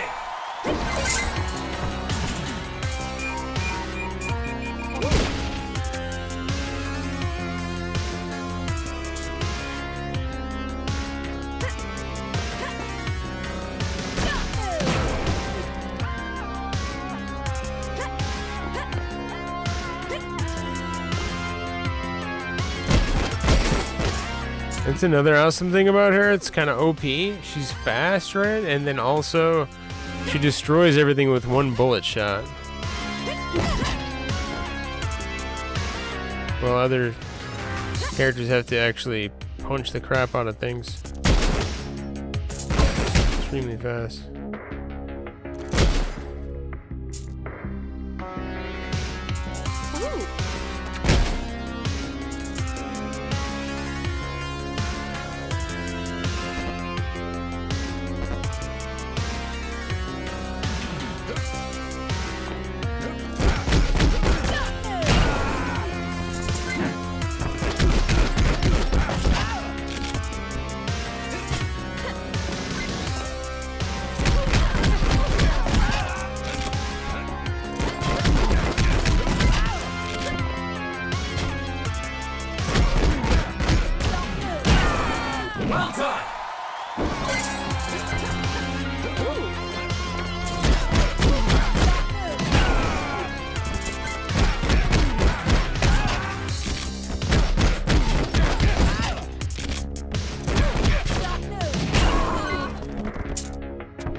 gonna have a 6er.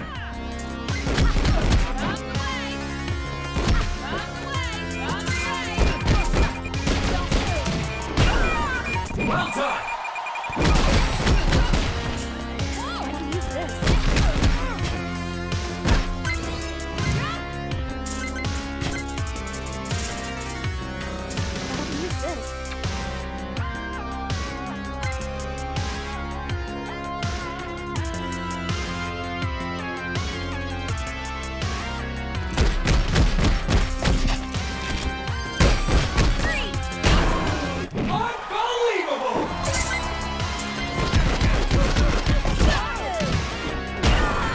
Well done!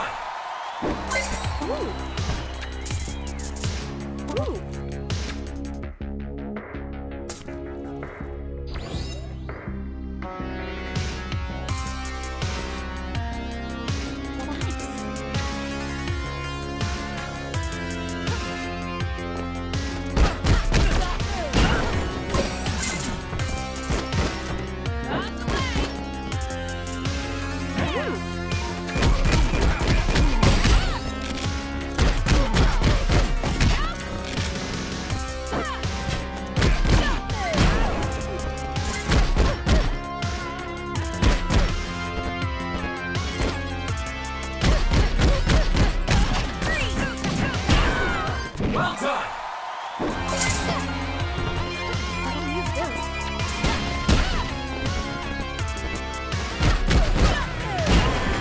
Well done!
Rocked.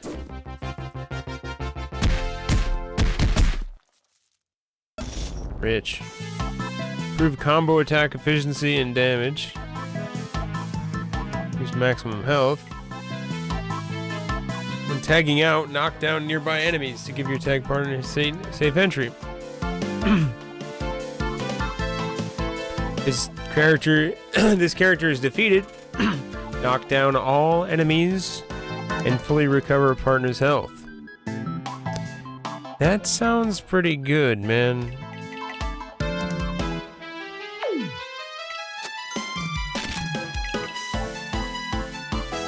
When tagged out, increase health auto regeneration by 100%. That seems pretty good too. Normal jump attack efficiency, increase its damage.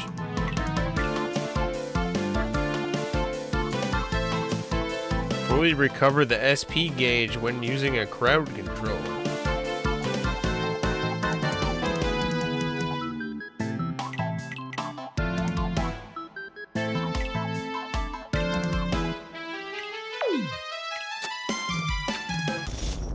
So she regens health when she's out of combat.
haven't played the Teenage Mutant Ninja Turtles game, but I played Streets of Rage remake. Or whatever you want to call it. And this one definitely does the best job, I feel like, compared to Streets of Rage. This one actually feels like old school Double Dragon. Oh. Oh. Oh. Well done. Ah. Corner beat down.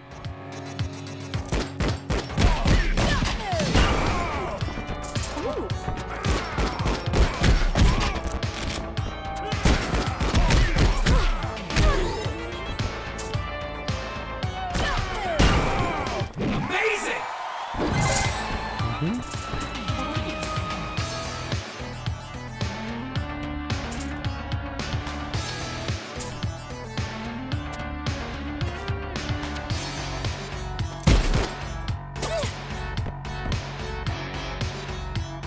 Wonder if they're gonna make it so other characters one-hit objects too.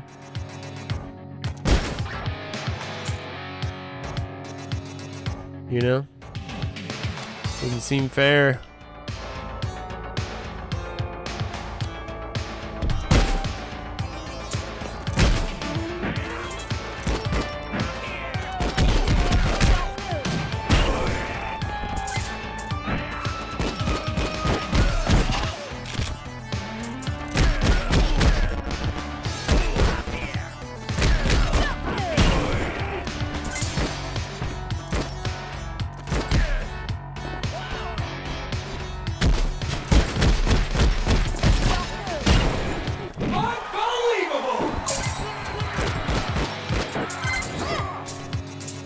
And she gets a dodge roll?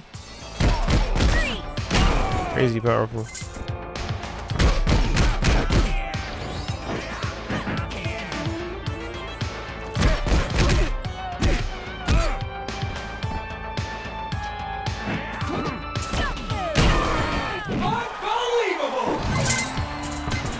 That's a crowd control?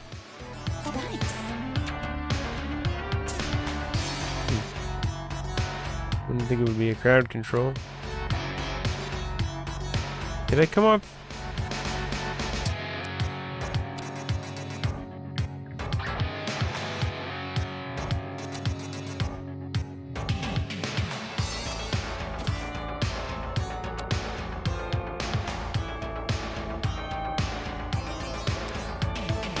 Dun-dun-dun-dun.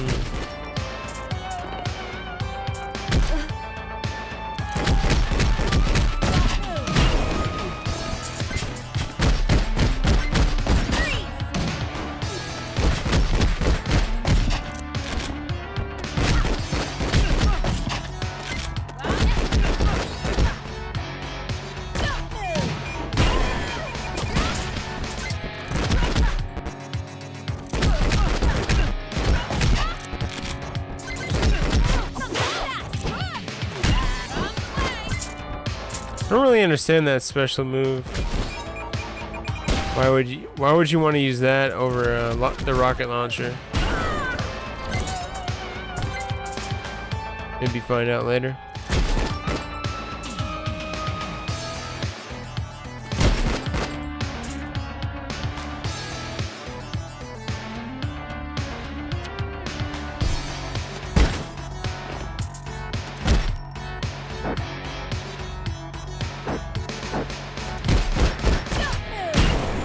Well done.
Boss time.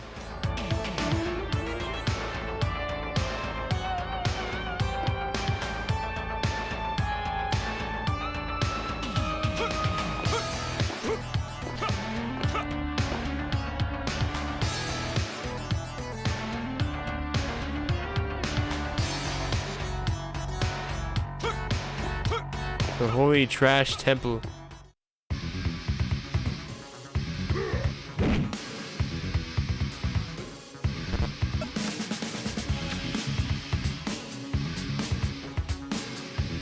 Here to whoop to the owl.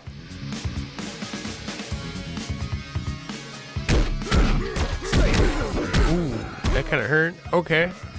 All right. Oh shit. Hell was that?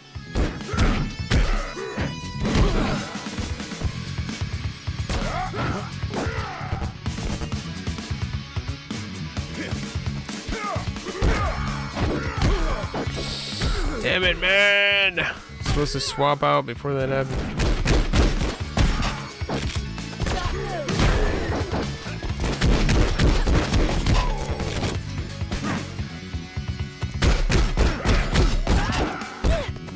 Oh.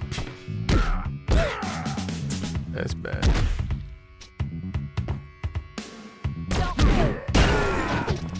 Yeah, get fucked up.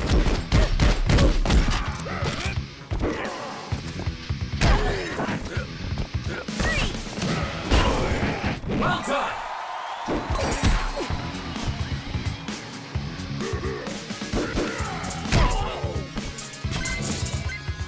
Give me my hot dog.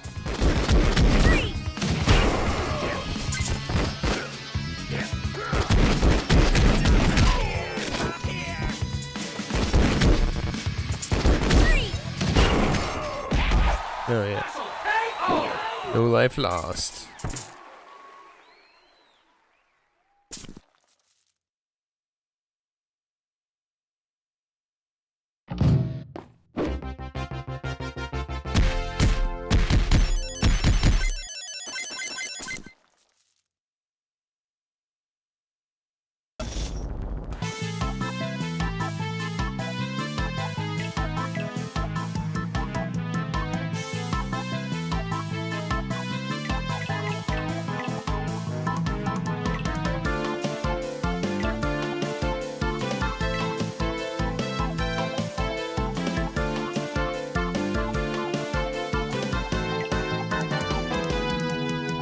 Maximum health.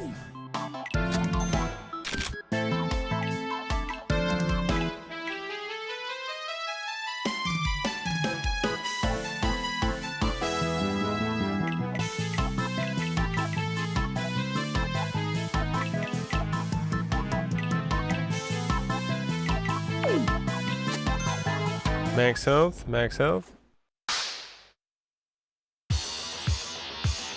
Let's go!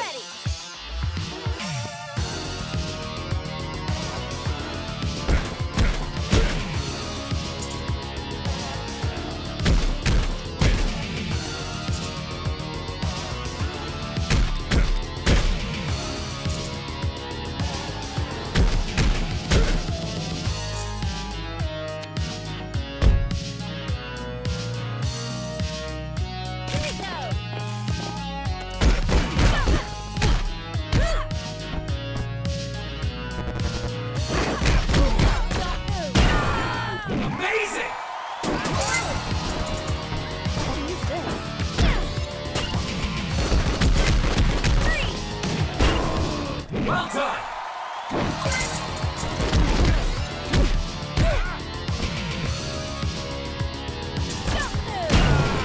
Well done!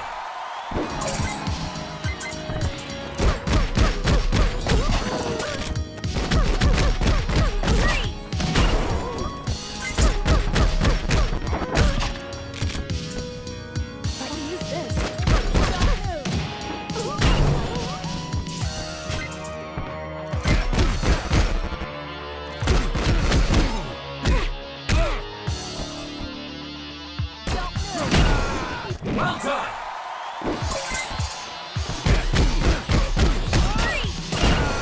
Amazing!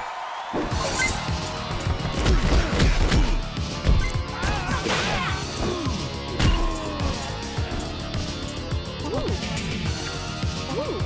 thank you.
Ah, come on, I need to get that stuff.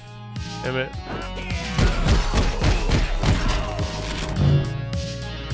I stole my loot.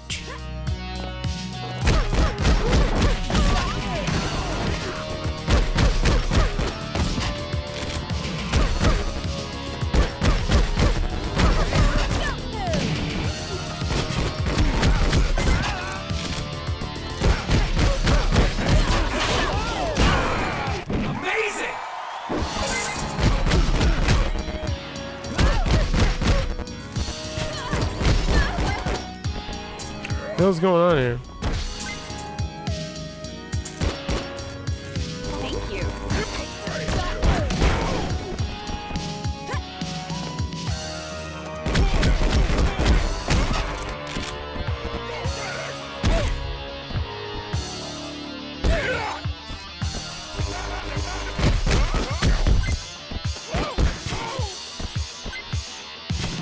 Oh, it's still going.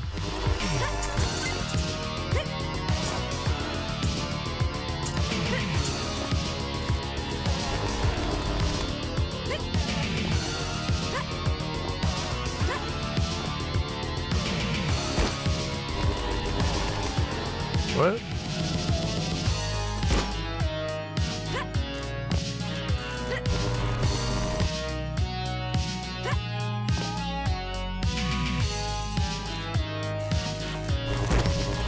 What's that?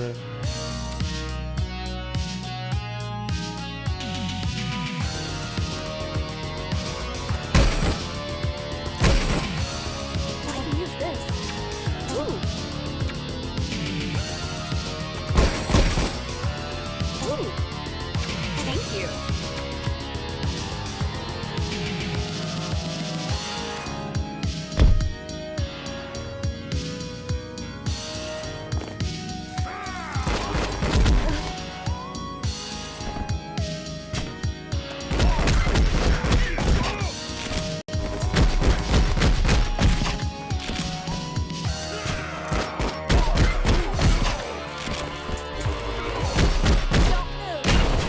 Well done!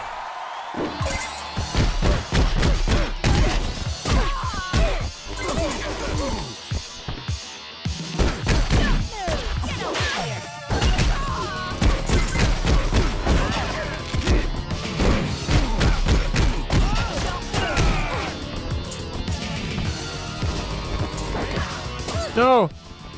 Alright! Come on.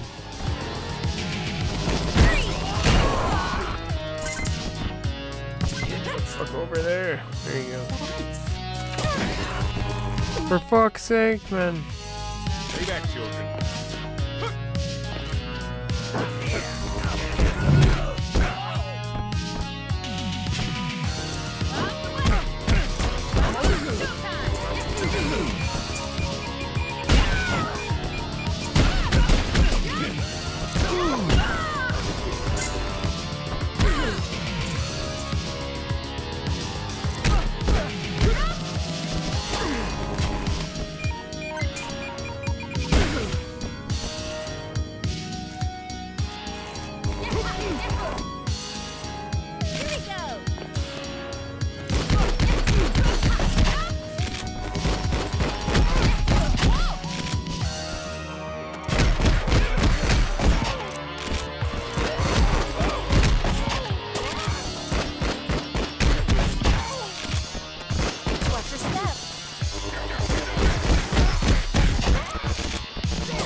Where's the burger? I don't see it.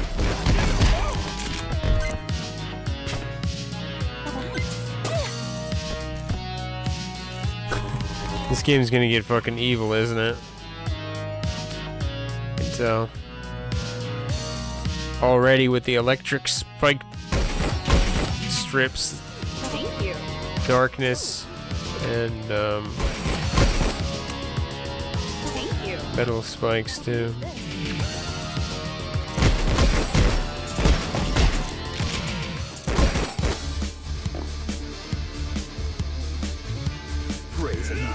What up, punk?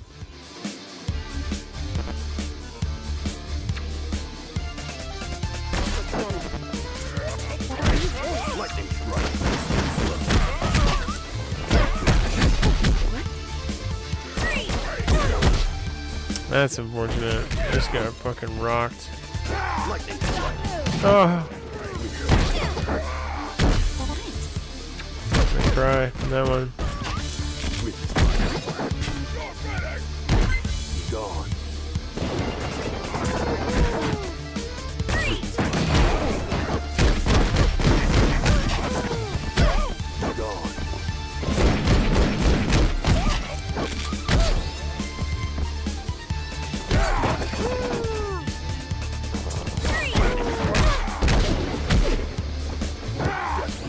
Oh, come on. I just lost my special. Oh.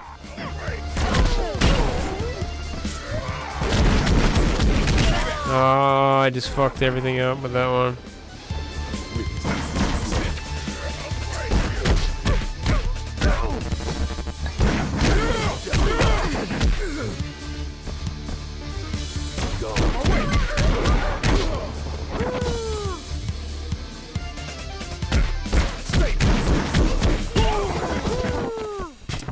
Damn.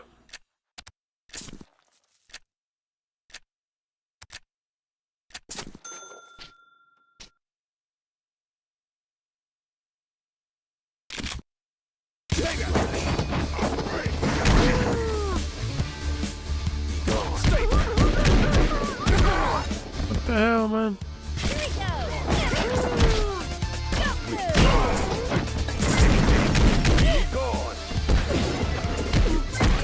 Bitch.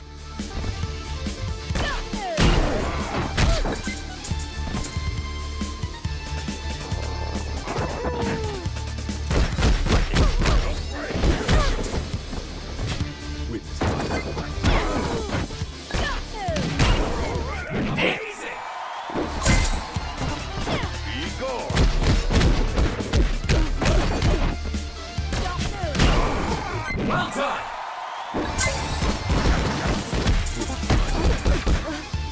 Be gone.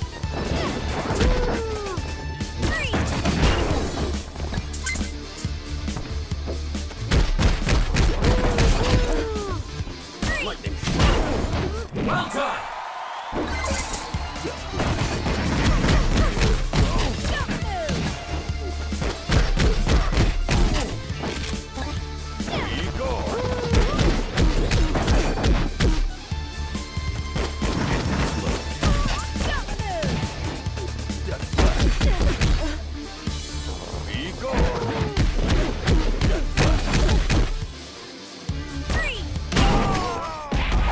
Special KO.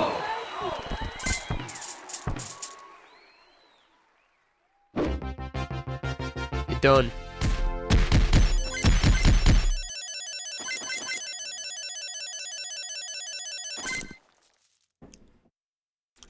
Crowd controls, top combos, top chains, bonus objectives through the roof. Can't highest score probably that's ever been known to man in this game. It's simply impressive.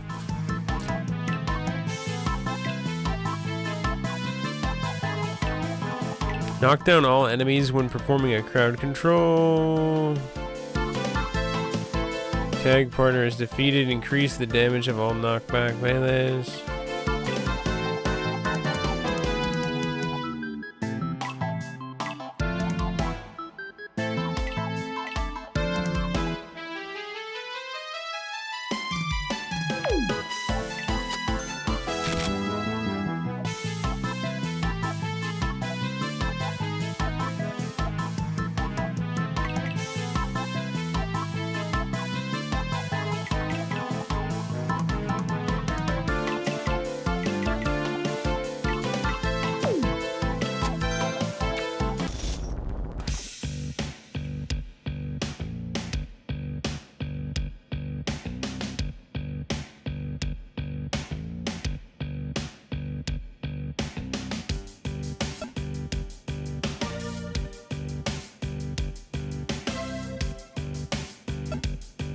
Yes, sir, that is correct. There's only one gang left.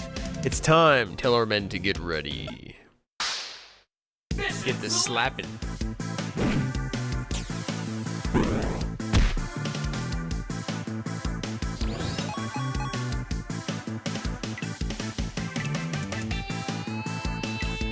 We need a modern day Punch-Out style game like this. Roguelite Punch-Out. It's something like out of this world Punch-Out style, you know? Like, it's a future where there's aliens on Earth and there's alien boxers and shit.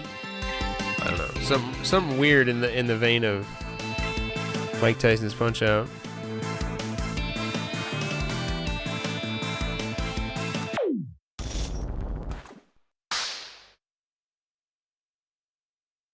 Let's go!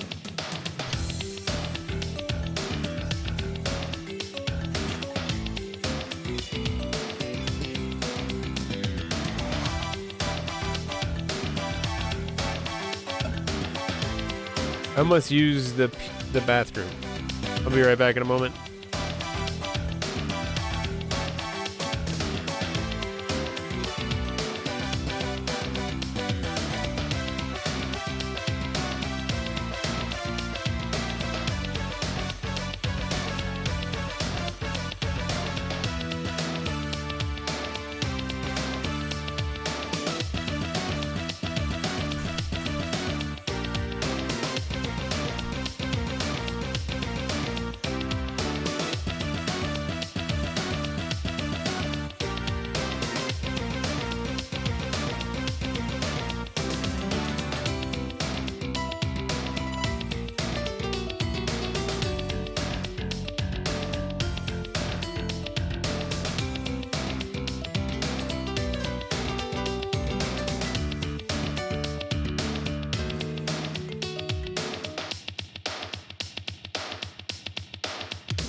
Yeah, man. You know what you're doing? We chilling. We really chewing.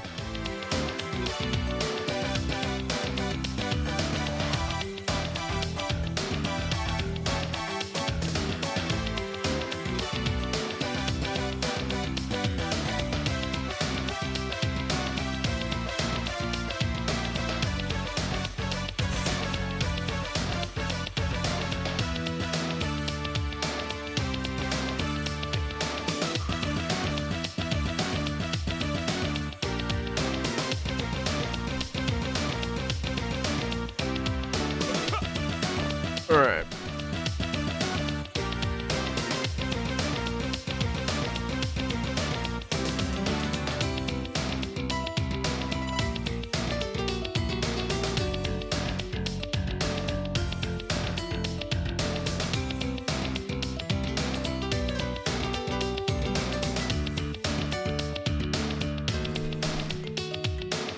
Okay, let's whoop the ass.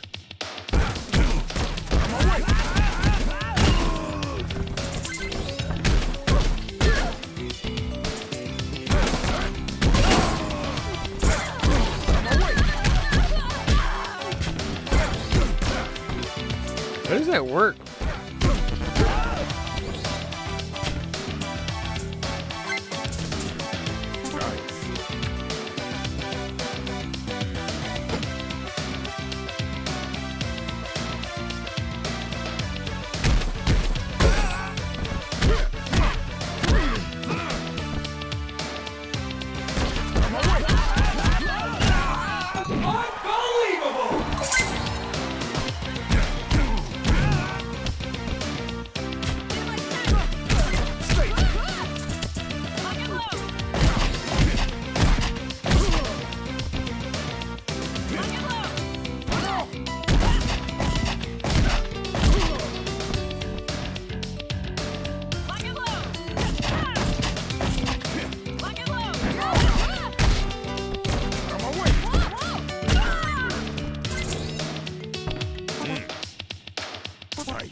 Oops.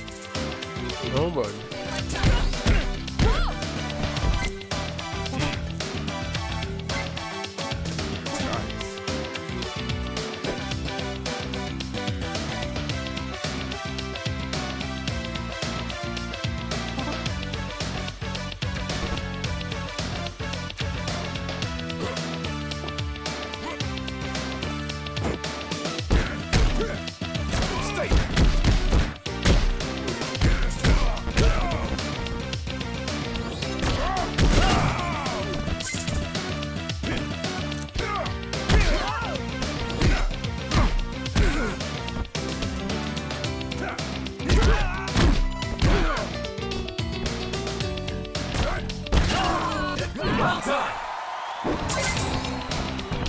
Give me that dog. Well done.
No.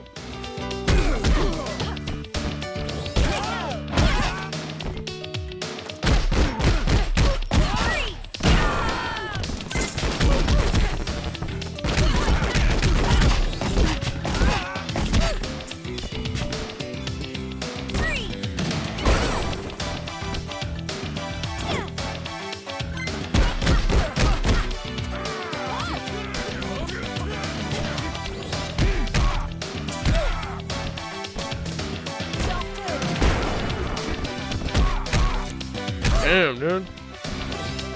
Come here.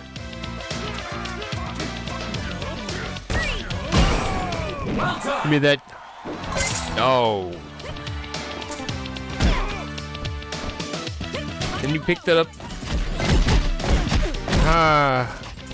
Damn it.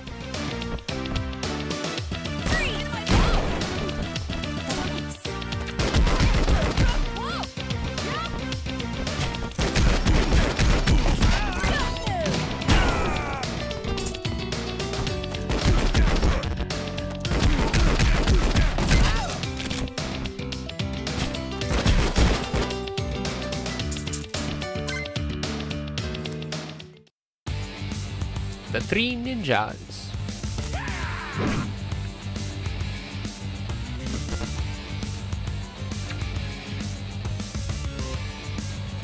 I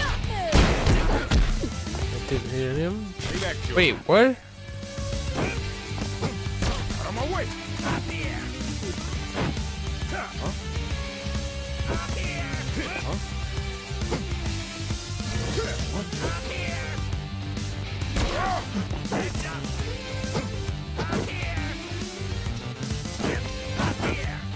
Bro, what the fuck?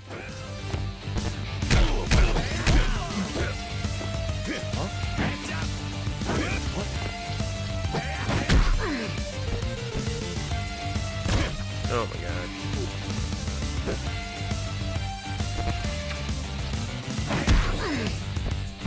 Getting poofed here.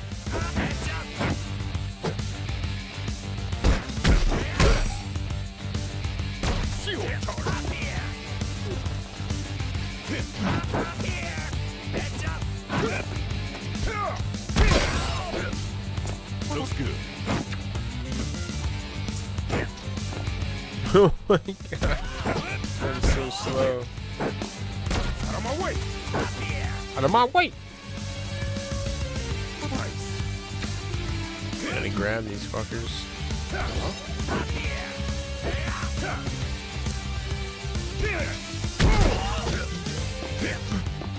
Out of my way.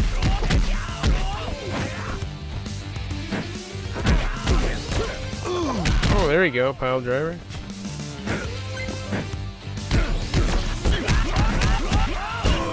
Well done.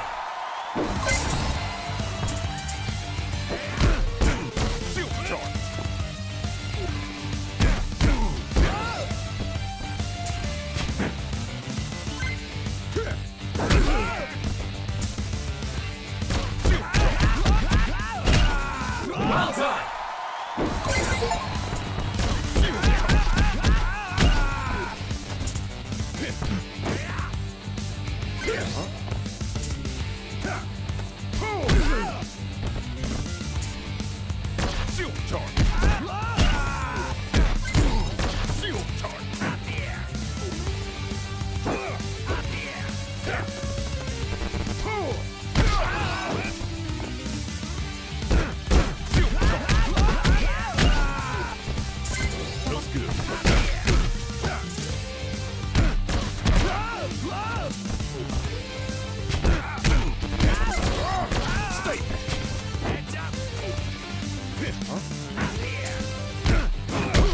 Oh, come on. Get over here, ninja.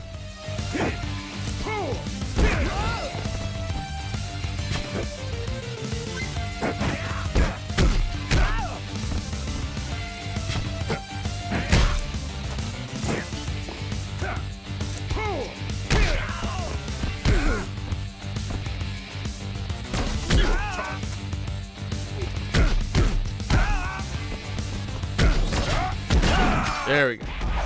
Special KO. Out of my way.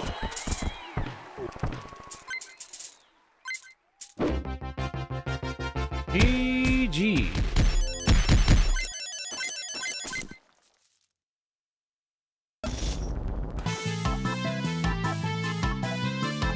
Improve action efficiency and increase its damage by 50%. Movement speed, defense break, land duration.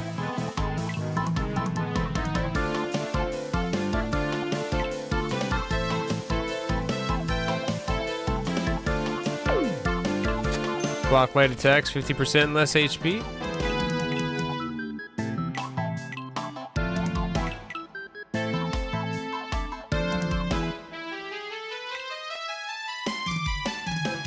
$5 for every extra KO. Got a nice, huh? Little incentive to knockout. Oh, weird.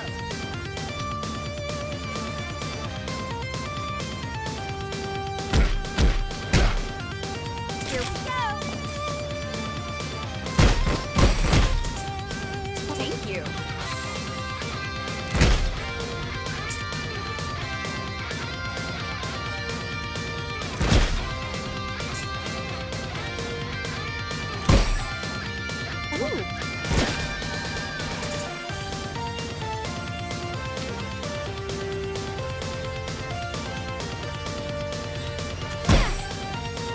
Thank you.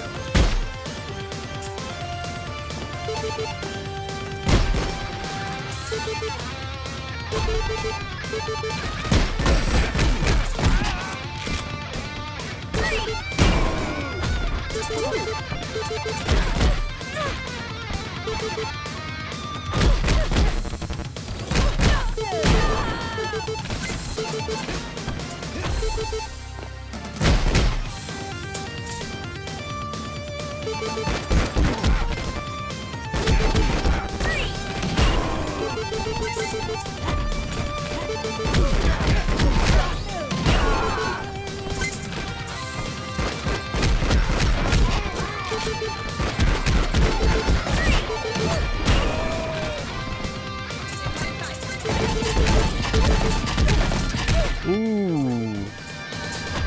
Isn't that dirty?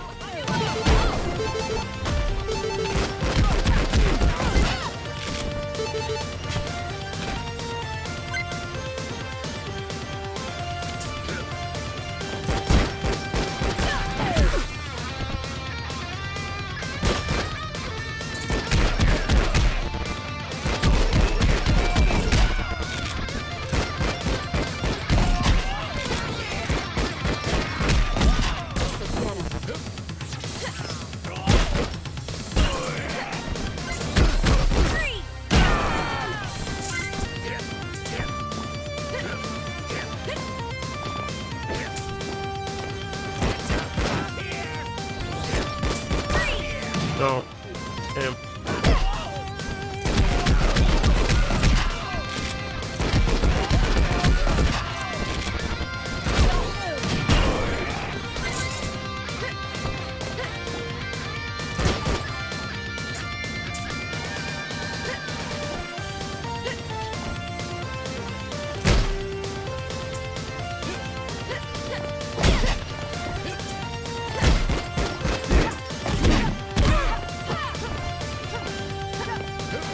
Oh god.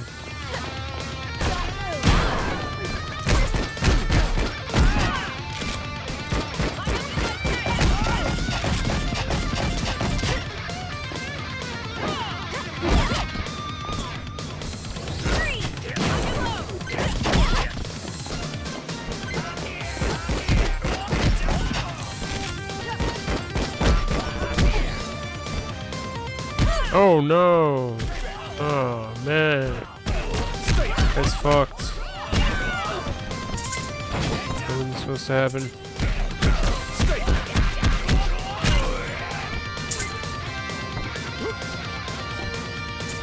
I was supposed to tag.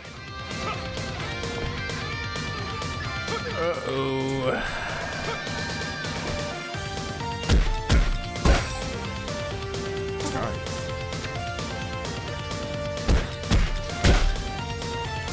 Oh no, no, no, no, no, no, no, no.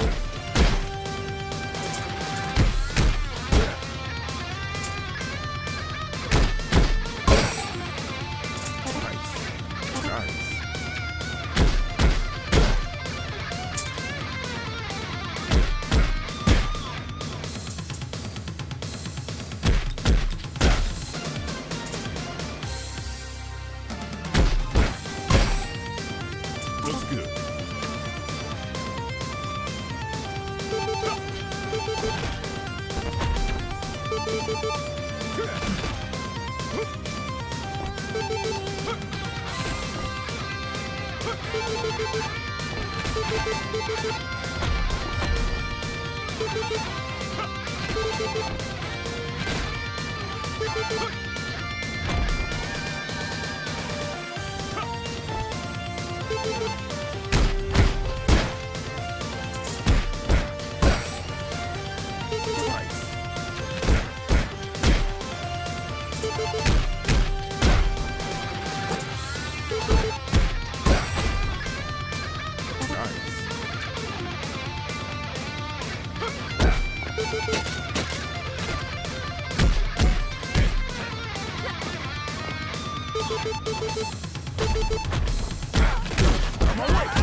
Well done.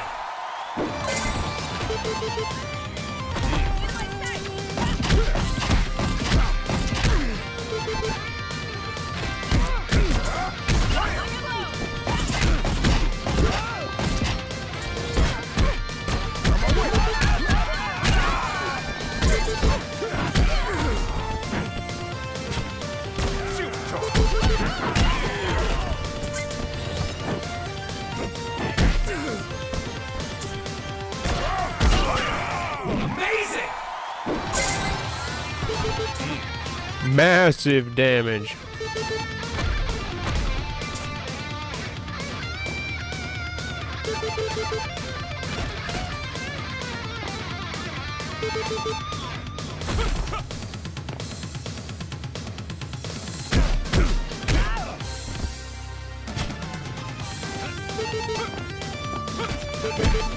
Oh shit, I didn't know I had that.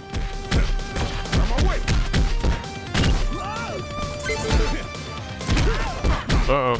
Going over. Oh, good. What the hell? Why am I back here?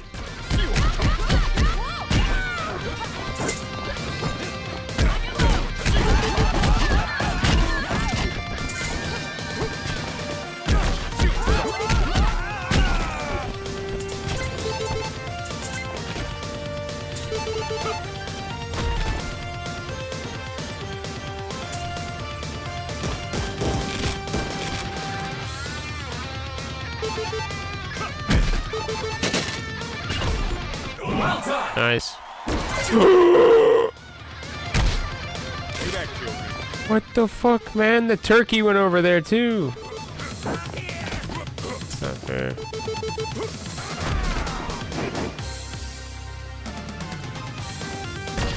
Oh no.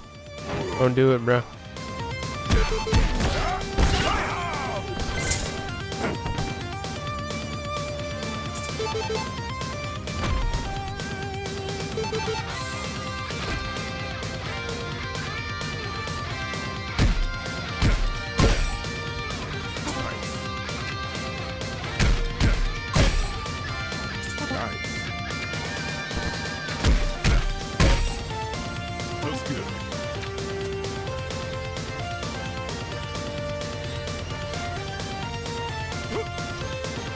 Ah.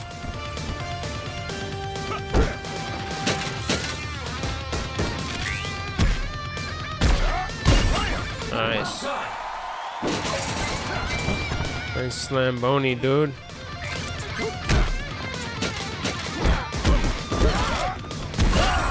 Amazing.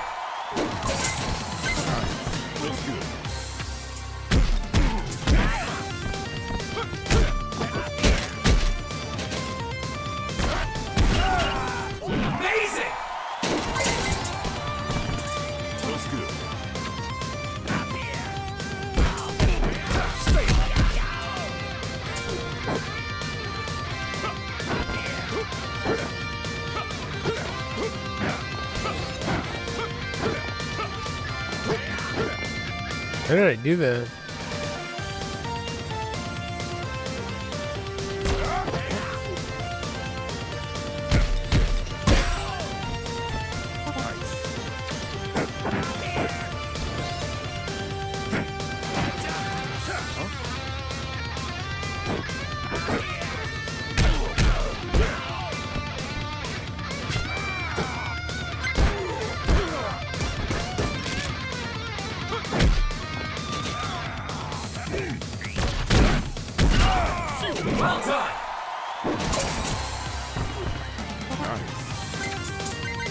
Looks like you can cancel your charge and slam at any point.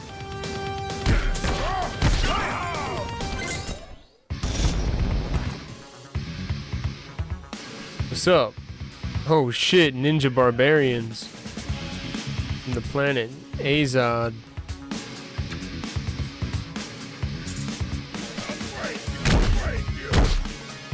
Oh man, I was about to grab that shit too. Fuck that up big time. Okay.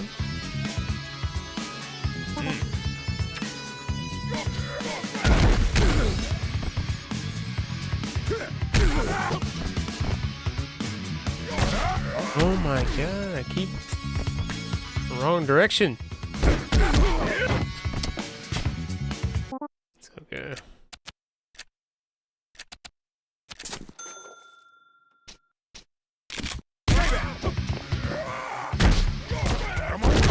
Oh my god, dude. I'm here. This'll get him.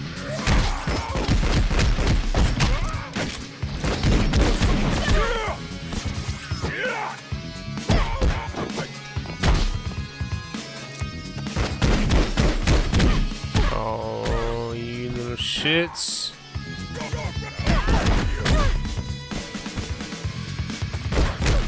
Watch your step.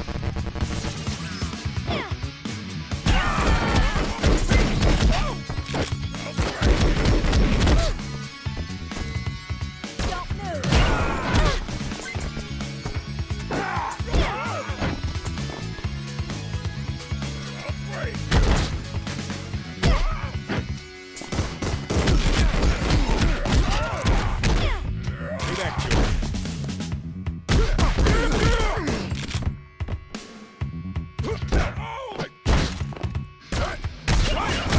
Well done.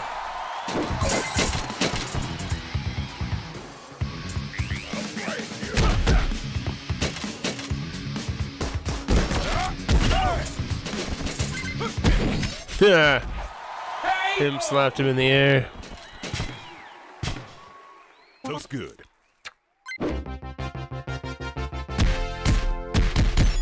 Him slapped in the air, bitch. Get on.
We beat all the gangs, I think.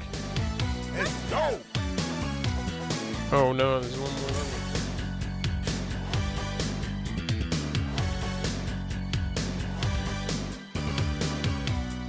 Here we go. Oh, great.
need that. Stay back, children.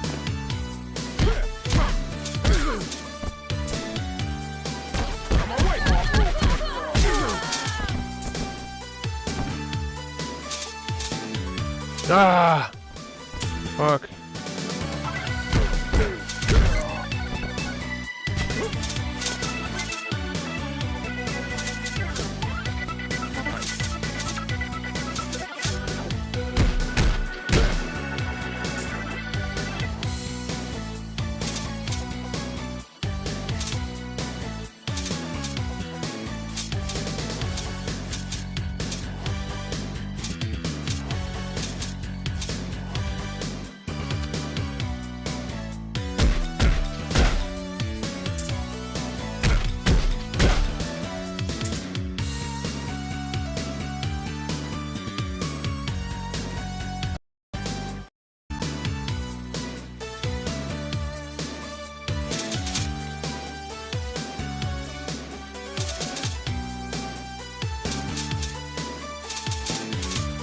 I do not like that.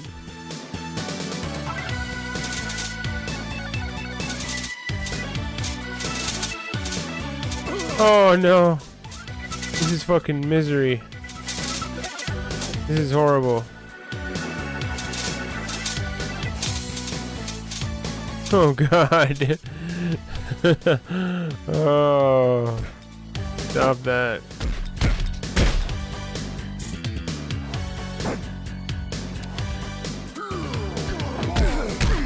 Fucker. Come here.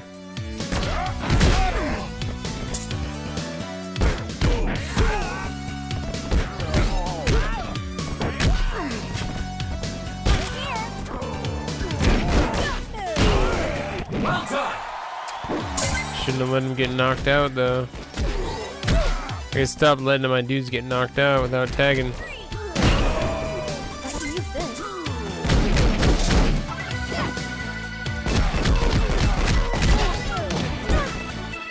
Oh, fizzled.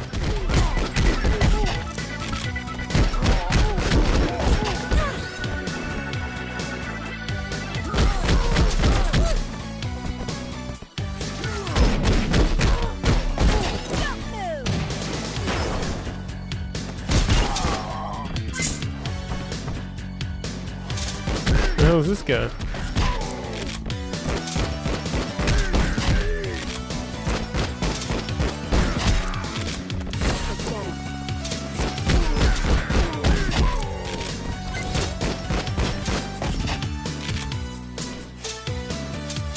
Eh. What?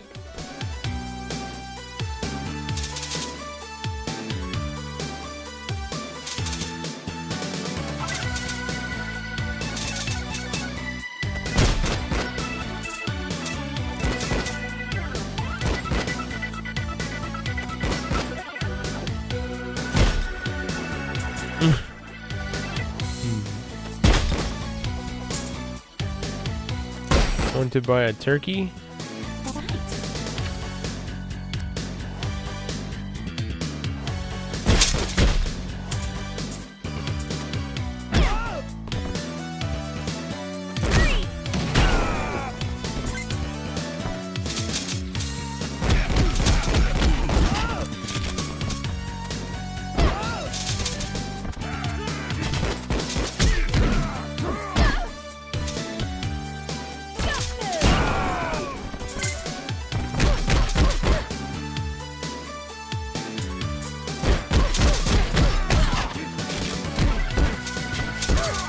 Uh-oh. Son of a bitch.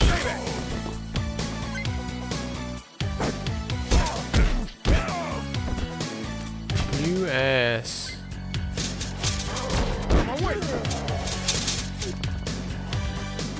Come on over, bro. Yeah. Well done.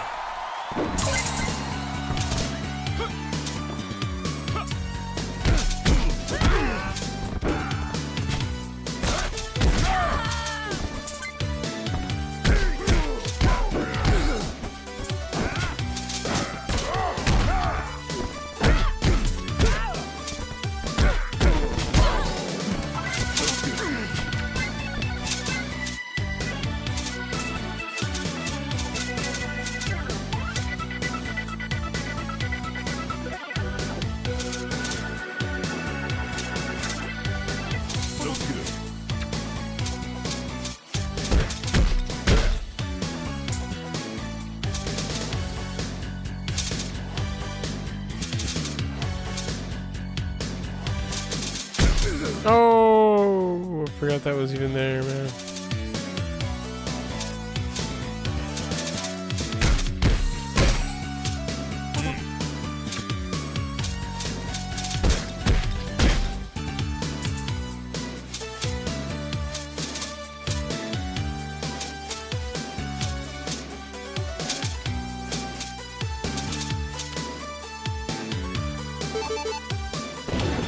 Oh, joy.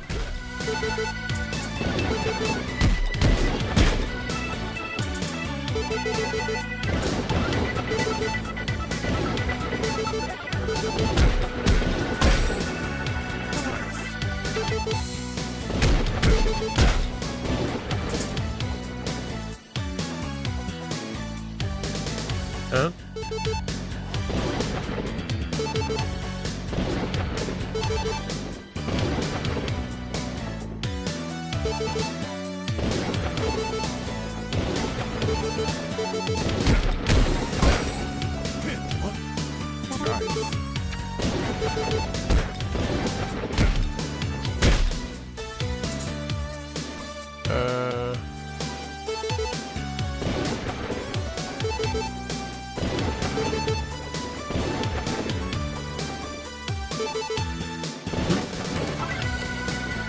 What am I looking for here? Oh.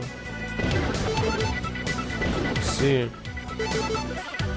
Actually have to climb.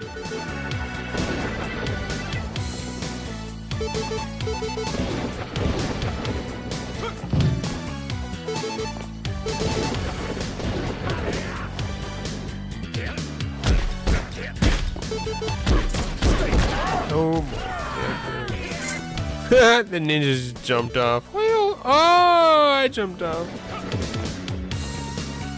I need some help.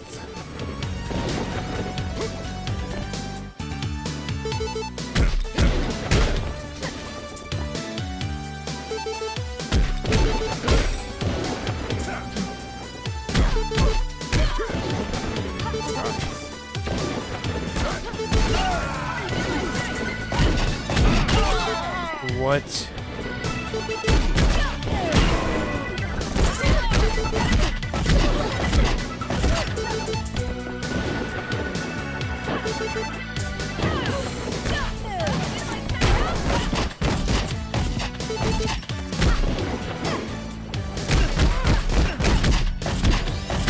What?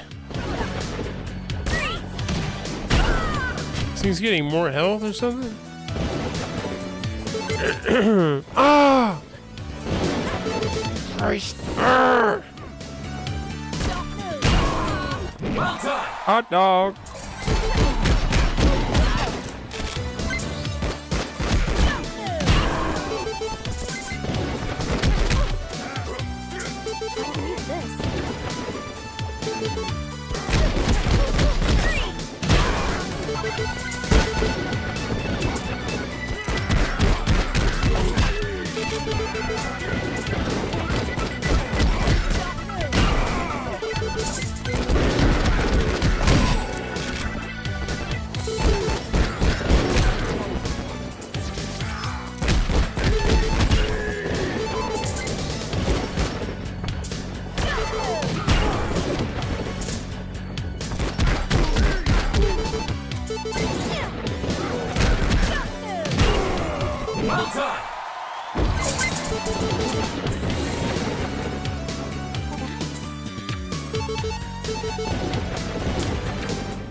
Gold bars. Eat, eat, eat, eat, eat.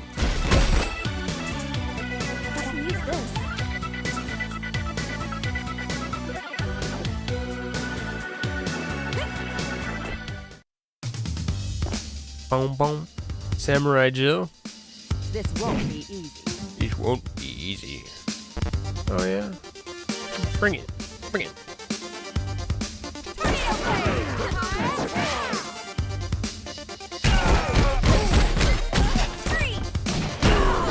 Well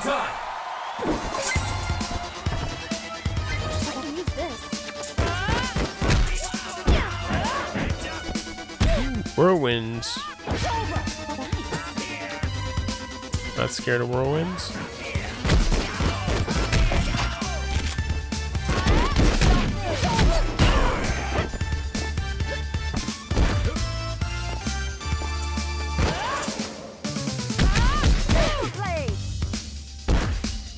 Ate it. Ate it. Stay back, children. Oh, I hate that.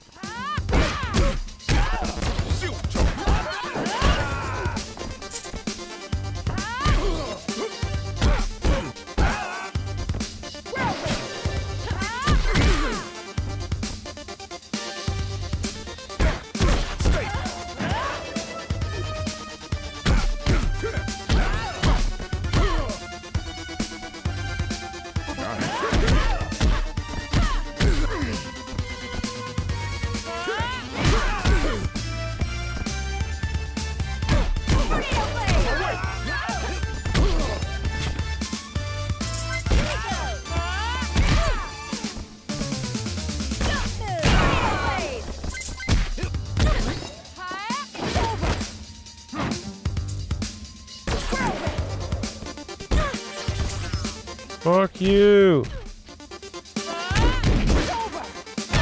Jesus Christ, dude, I can't do anything.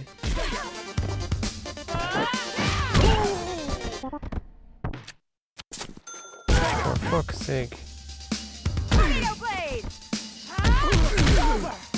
I can't fucking move. I can't do anything. This is fair. What am I supposed to do there?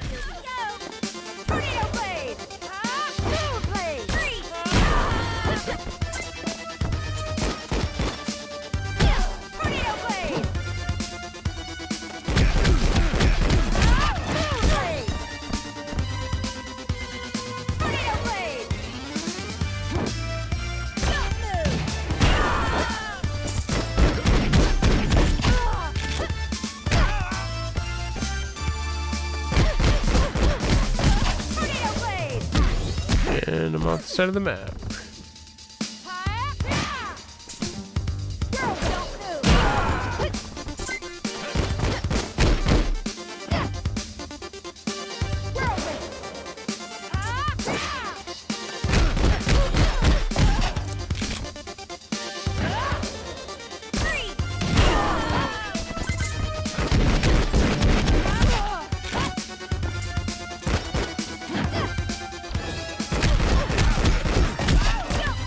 No.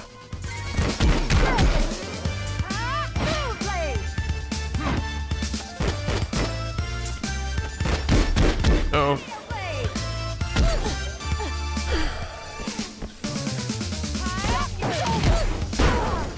Nice. Well, that's not nice though.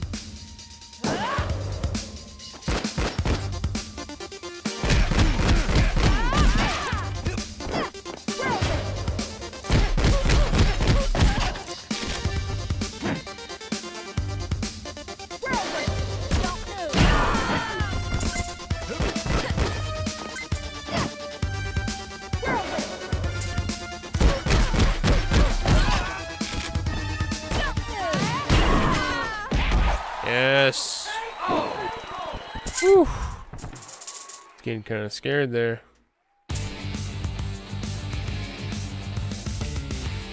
Let's go. Let's go.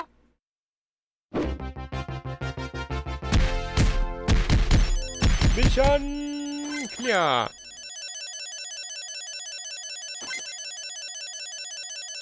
Nice special KO for the Kingpin.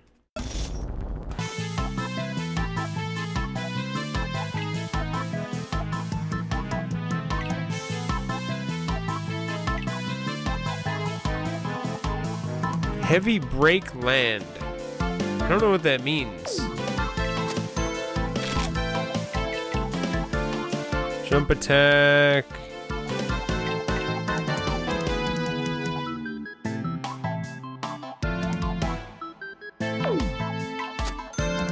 Move, reduce special moves by 50% when your teammate is dead.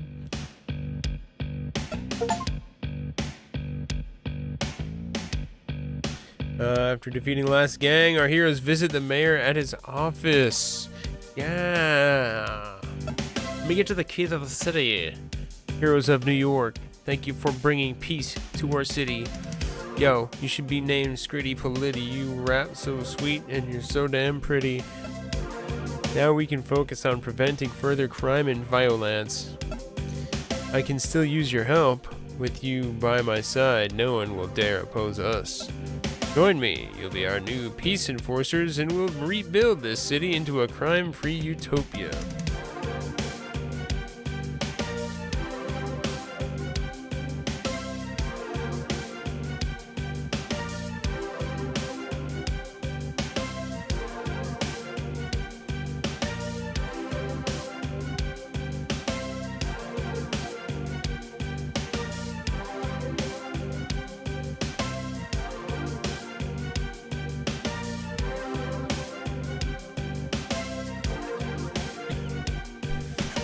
Nice, raven wings. Skin from the drops we had earlier. Excuse me. Huh.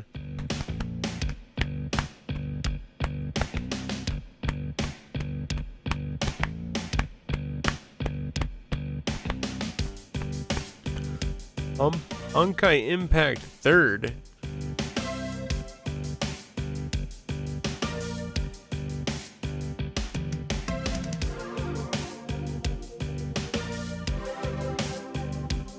Oh yeah, that's our last game, right? I know there's something going on.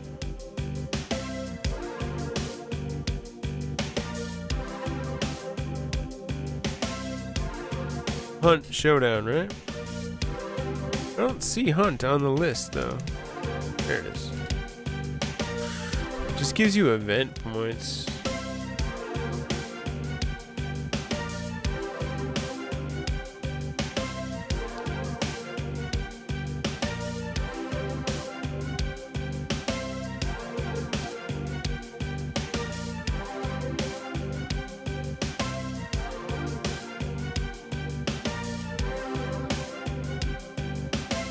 Get our drops for Hunt Showdown right there. Okay. I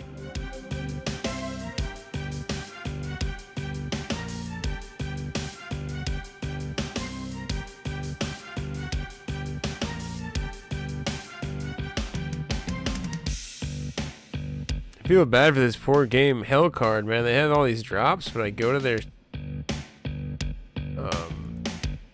live section and there's nobody streaming it, man.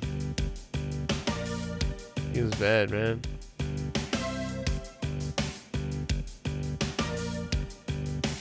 Hell Card.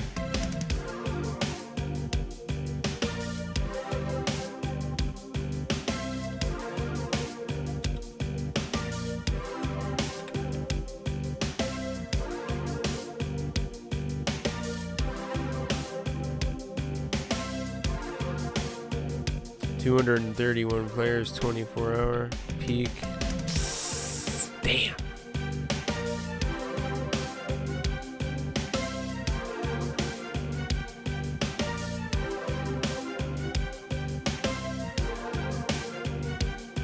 That's crazy. You can put that much stuff into something and then feel bad there. Anything else going on in there? Arena Breakout. Honkai Star Rail. Nope. I think I'm done with the gacha games.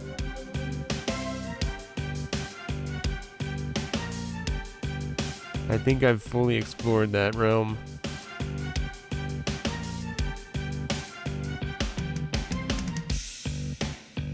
As much as I'd like.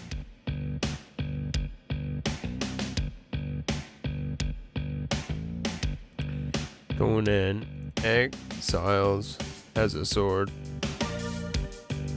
Arcage.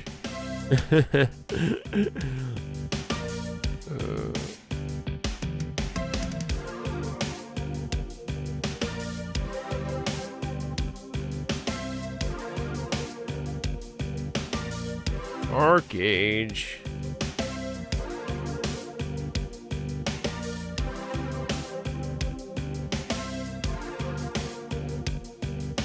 crap, that's a lot of freaking drops, man.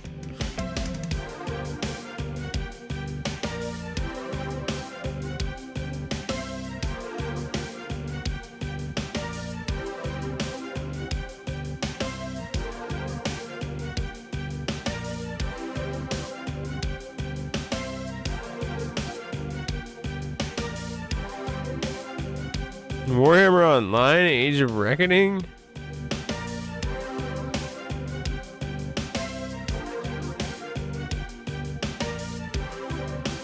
Really?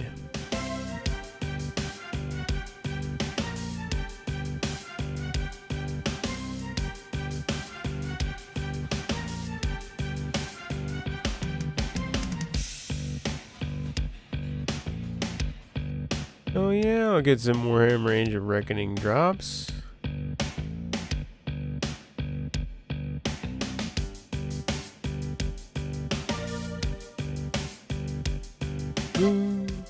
Need to connect it though.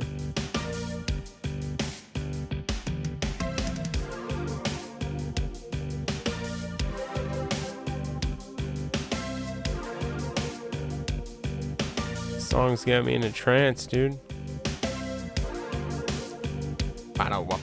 Join the mayor to receive $10,000 and end the game, or say no.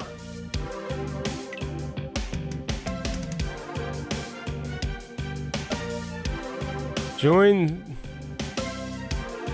the mayor to receive $10,000 and end the game. Are you sure? No? What is this?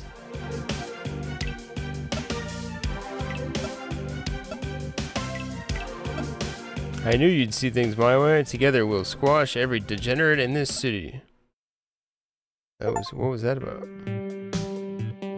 With our hero's help, the mayor and his troops took over New York City. Harsh laws were passed down and enforced. The laws were severe. Citizens and gang members rioted on the streets in protest, but they were quickly stopped by our heroes. As people got used to the new laws, the crime rate dropped and the city recovered over time. However, this brave new world pushed rebels underground, where they trained and planned to take back the city. When that happens, we hope our heroes will be ready to defend the city again. Final cash, 20K. Giving me a total of 20 tokens. That's nice. Unlock artwork and more. Hey, I beat the campaign. Damn, I'm good, dude. GG. That was fun.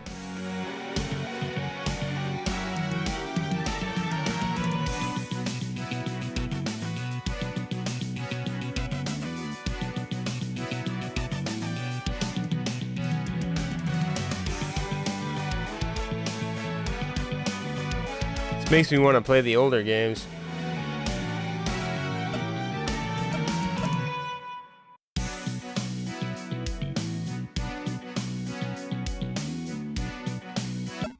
What was that whole thing where it was like end the game?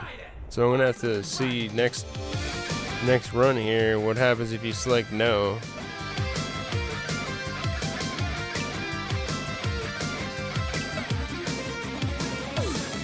Oh shit, there's a leaderboard, dude? Where am I, dude? I must be up there, right? Like, totally. No?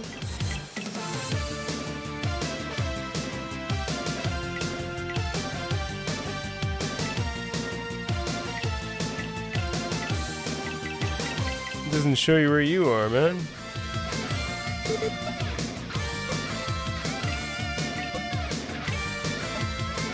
Token shop. What is this? These more characters? Yeah. Ah, cool.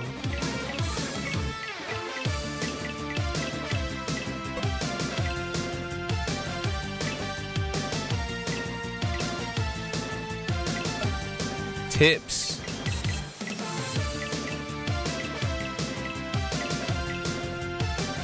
The fuck?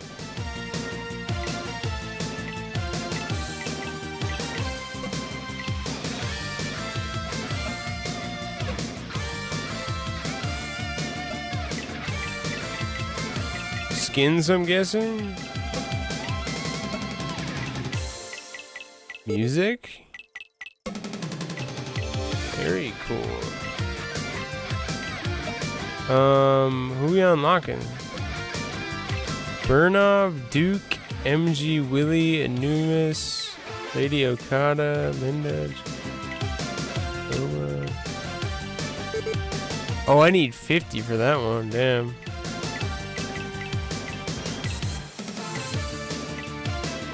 Linda, Chintai Mei.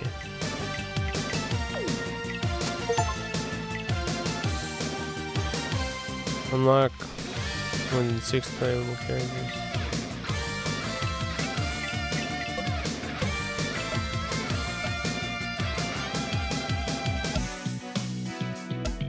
Hold on.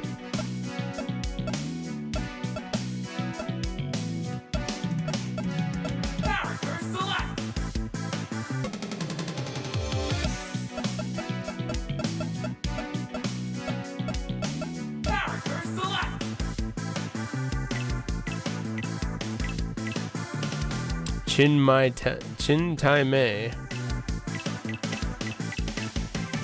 Ooh. I'm gonna buy another one.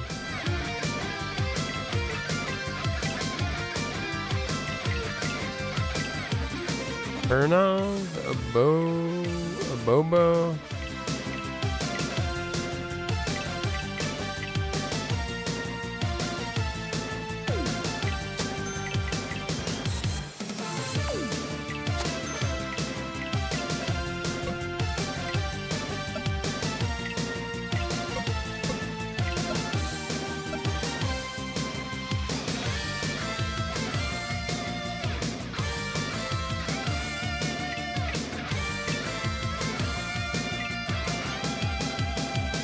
Crazy. So you can severely nerf yourself to get more tokens every game.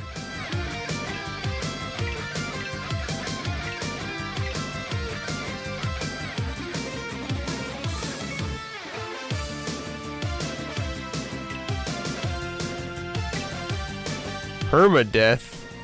What the hell is permadeath? That's cool. Infinite.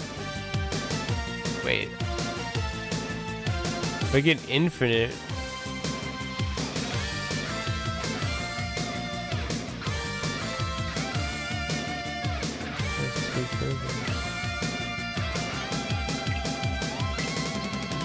I don't get it.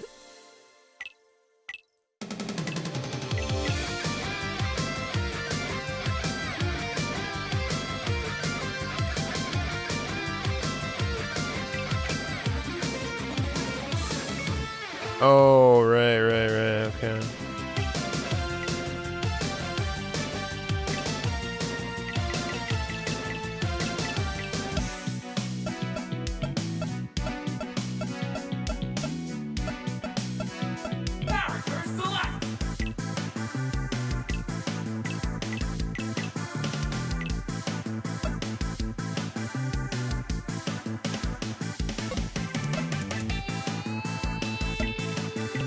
Yeah, okay. That's only local co-op. So sad, dude. That's so weak. They should totally add co-op online. That's a crime. This game's really neat. Is that really it, though? That's all the bosses? Or what happens? Well, I guess we'll have to see. Linda...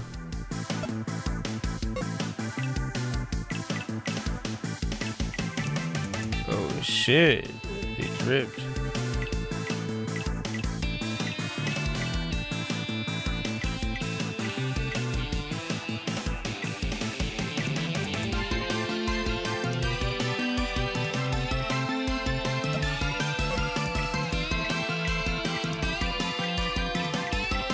Yo. Chintai Mei.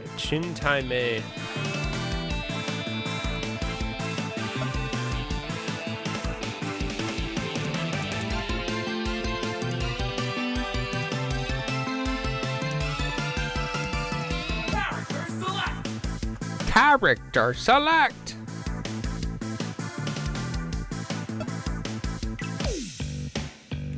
Yo, I'm up. Let me break it down for you real quick. We're gonna bust up these dudes. They're just a bunch of... Mission select.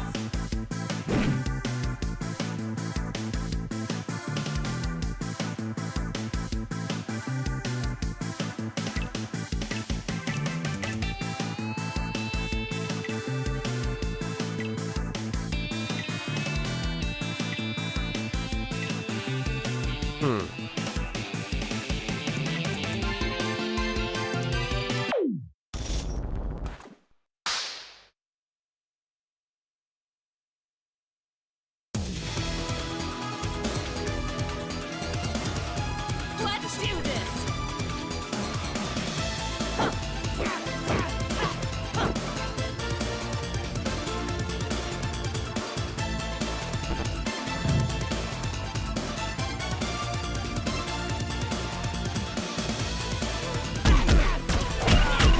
Nice. Got a whip blade.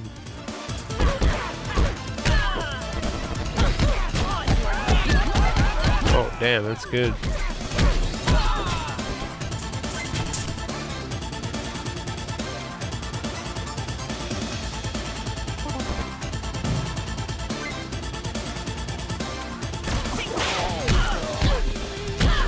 Cool, huh? Well done.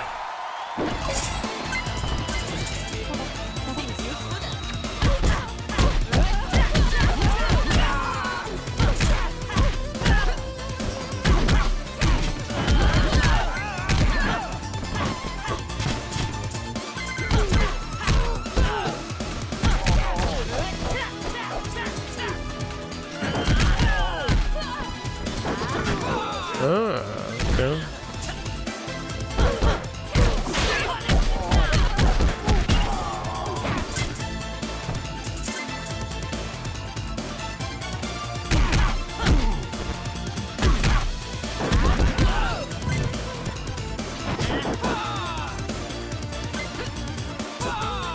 Oh,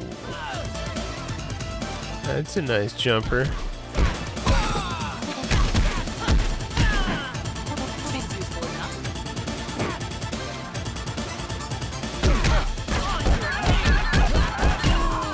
Well done.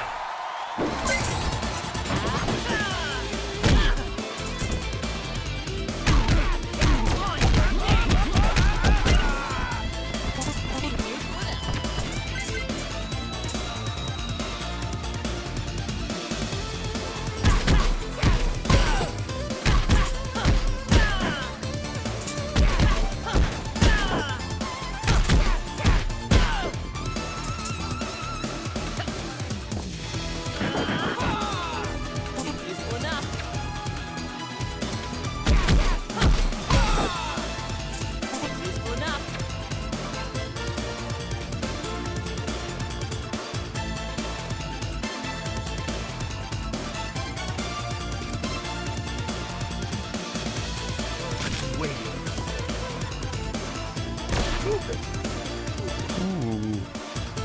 Nunchuck, dude.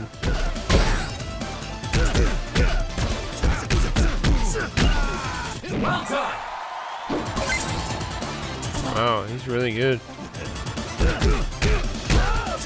So I guess maybe there's like random bosses every time? I'm not sure. It's like a roguelite. Roguelite Double Dragon. This is probably like the best modern retro beat 'em up I've played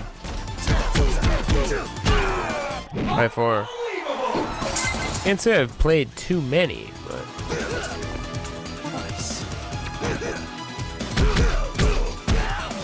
Yeah, feel free, Baze.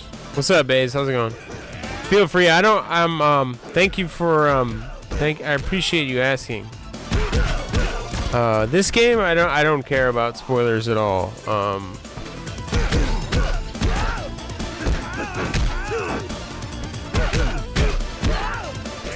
It's interesting how that is, right? You know?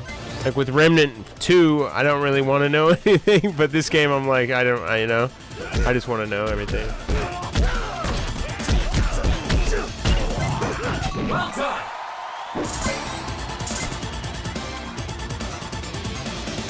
I'm just really interested to know how it works. I just beat the first campaign there.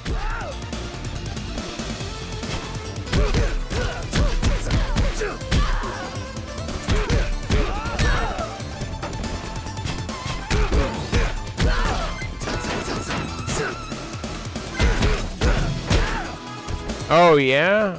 Interesting.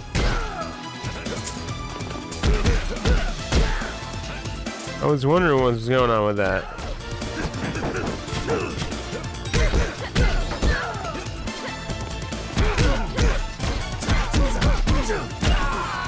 Neat. Very neat. Cool. So I'll switch it up. I was gonna do the other cheap. The natural kind of progression. You're like, do the 2 easy ones first, but now, it's cool. Makes sense of why you would switch it up.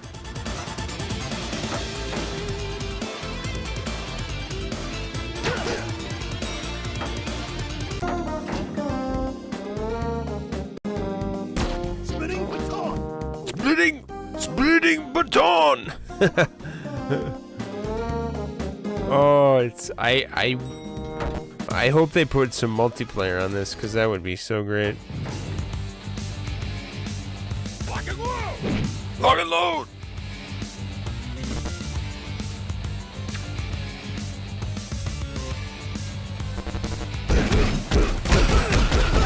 Ooh, right in my face. Ooh, downward roll.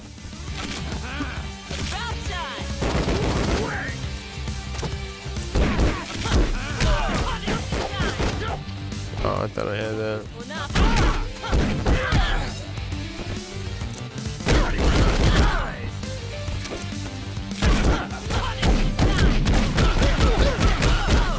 Ow.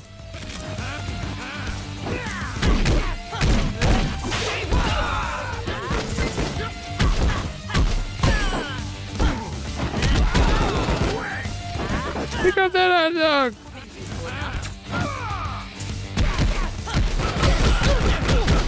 Ow.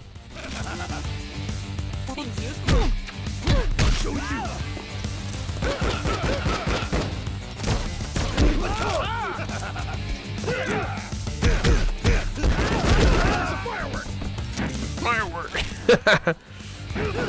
How am I missing? Oh God, what was that? How was that? What are you doing, bro? Can't die in the first dude.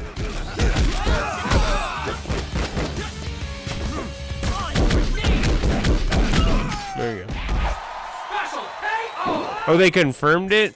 Nice.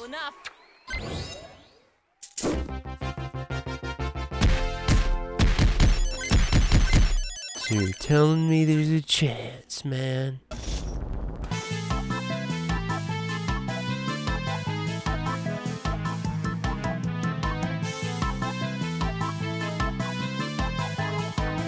They probably didn't have enough money, and then the projected sales and the launch sales probably let them get some more money to do the multiplayer.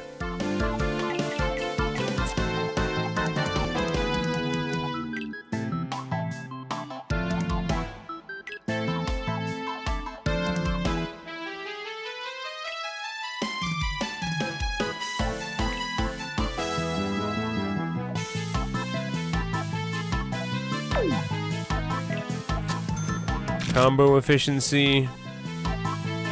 Baton roll. Knockback, melee.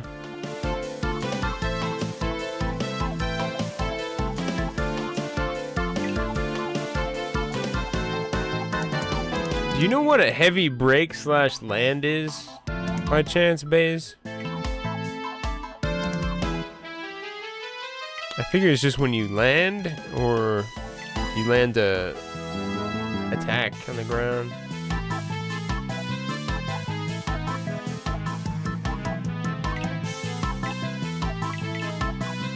Let's go with buff the attacks.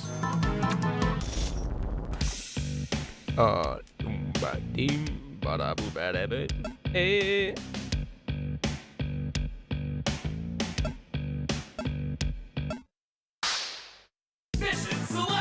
This time we'll go different order, and then when the mayor asks if I want to do the thing, I'll be like, no.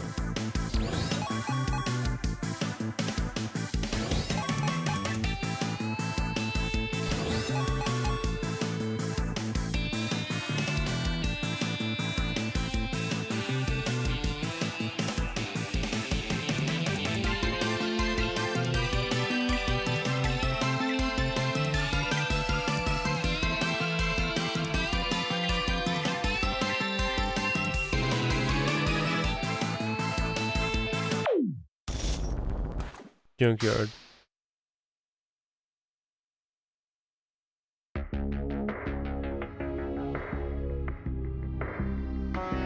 Let's do this.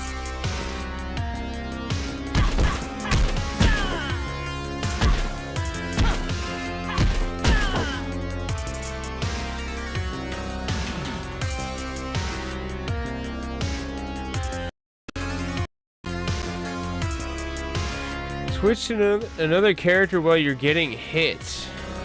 Huh.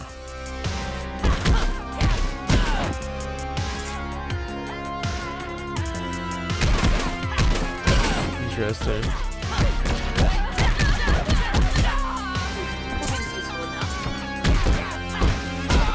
Makes sense. Adds more mechanics to the game too, right? Make switching cool. Reason to do it.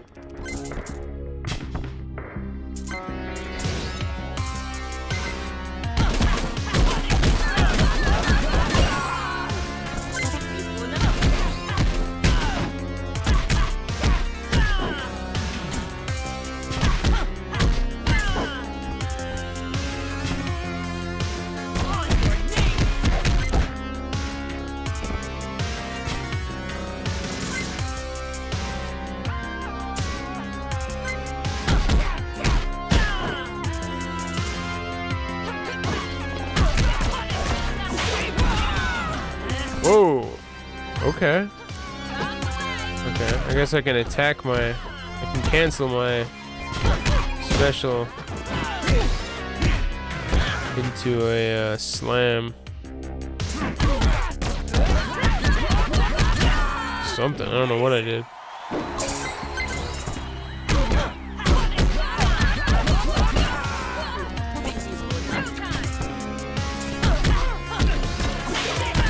Oh, that's up Y.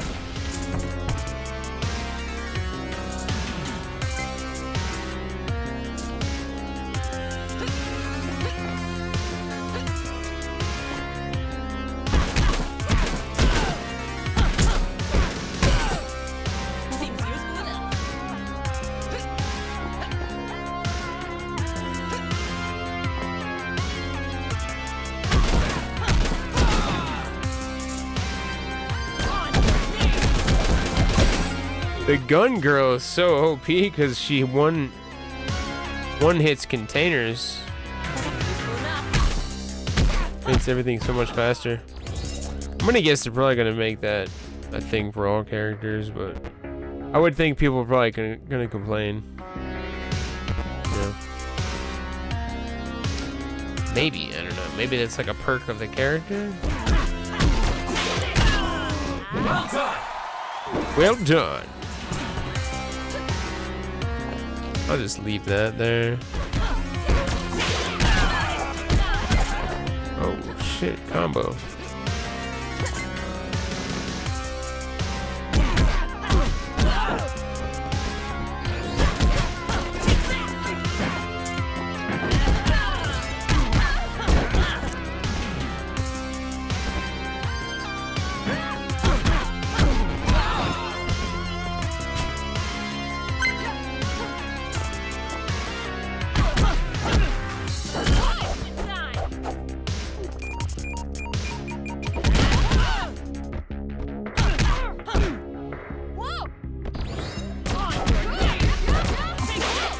Oh, okay. There it is.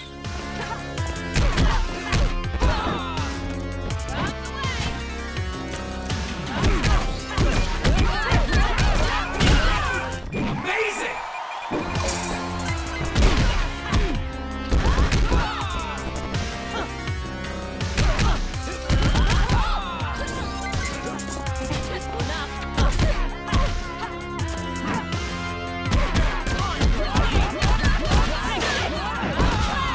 Okay. So different directional inputs do different things with her whip special. Quit it.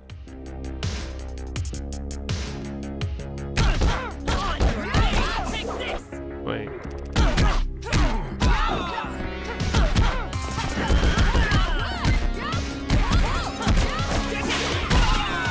Well done!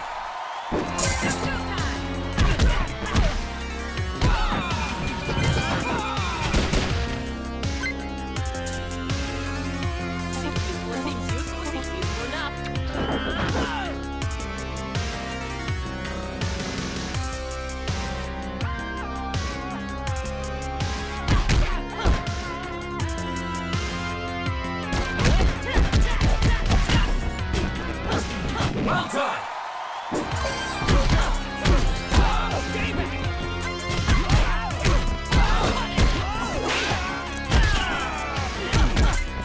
This character seems really strong. Seems useful enough. Seems useful enough. Seems useful enough.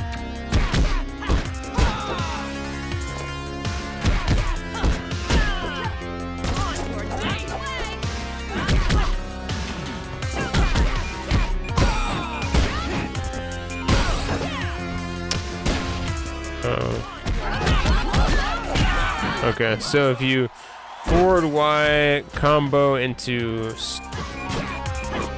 standing Y, she'll do that after she's. That's cool. That's great. I think they did it like. I mean, I don't. Near perfect job with the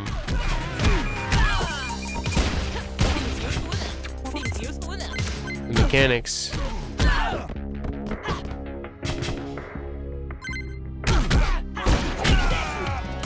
Because all the old beat 'em ups really hold up so well in so many ways, except for, you know, you could only like punch and kick and no dodge.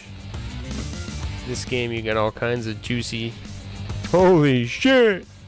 What's up, bro?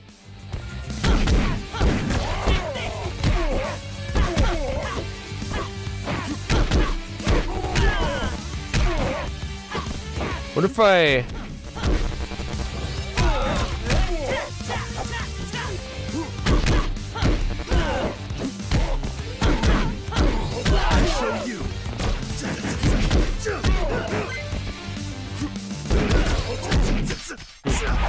Special KO!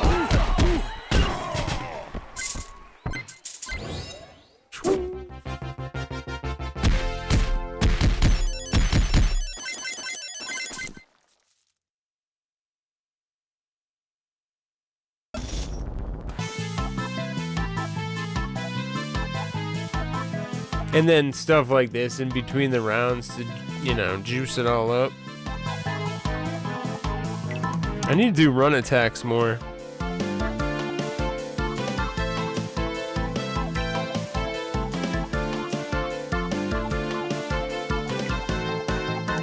Tag partners defeated. Increase SP regen by 100%. I'm gonna take that just in case.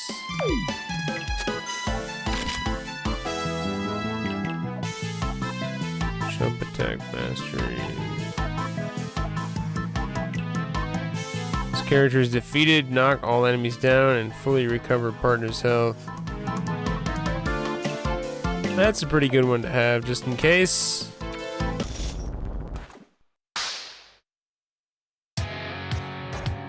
Let's do this.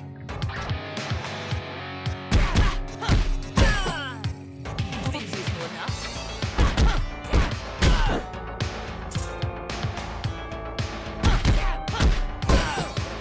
Seems useful enough.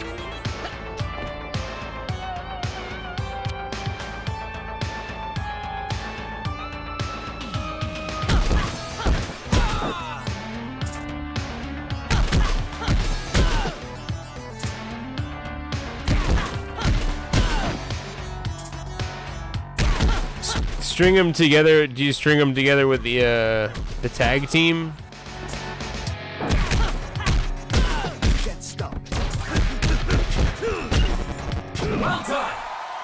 Is that even possible? I don't even know how that works. Nice. Well done. Or reset the gauge on crowd control? Isn't that one of them? 100% SP on crowd control hit. Nice. Can you chain crowd controls?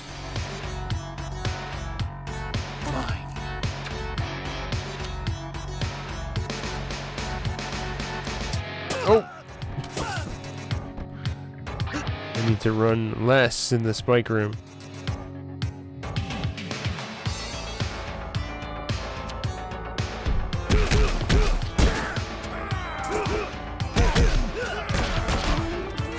Ooh.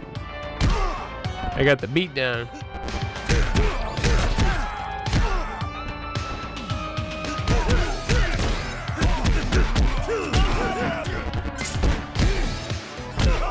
Holy! What the fuck? That guy got killed quick.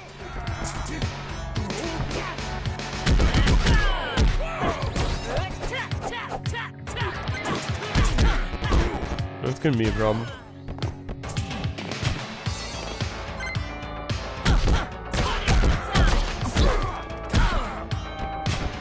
Amazing! Oh, okay.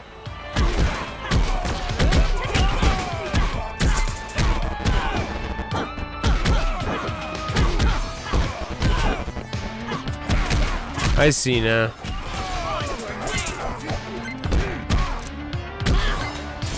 God damn.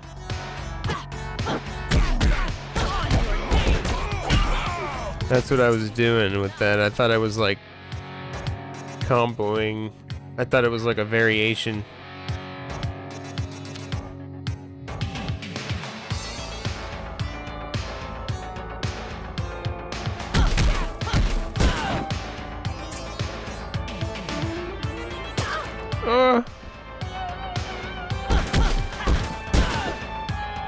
Come on, give me a cheeseburger.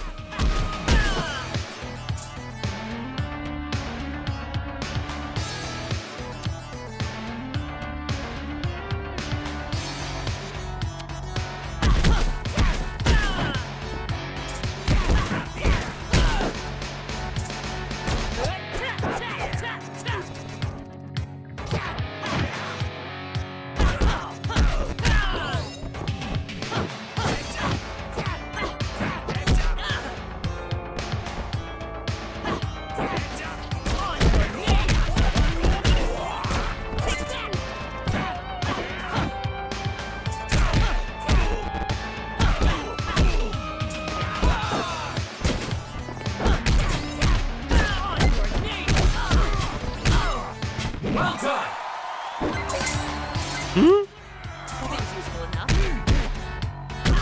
That move does a lot of damage.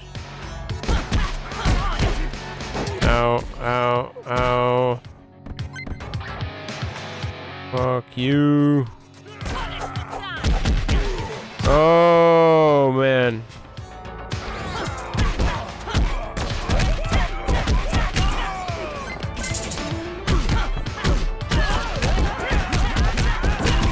No. Whoa. Oh, I died. Damn it.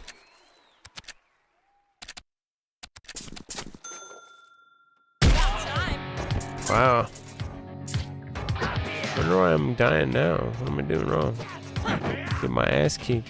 Maybe this level's just harder when you didn't do the earlier one.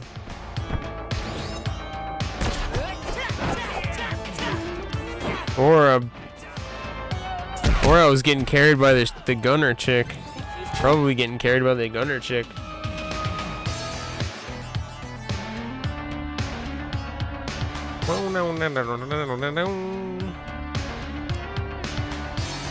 No, I was doing like the long whip move, and then I was hitting another button and it was like changing the whip move, and I thought I was doing like a variation of the ultimate, but it was just I thought it was a variation of the move, but it was just two specials chained together.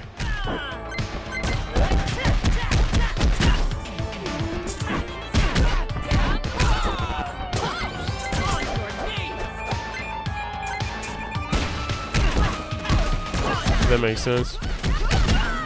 Well done. Oh, yep. Useful enough.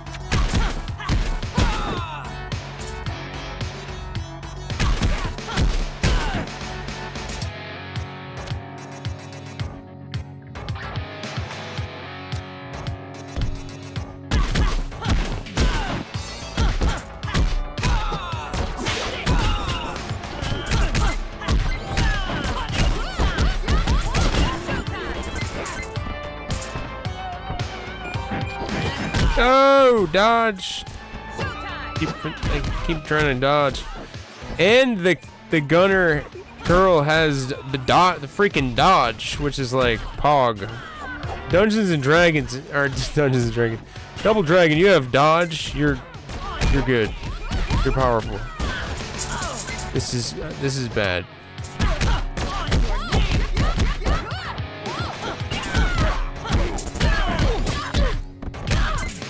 This is bad.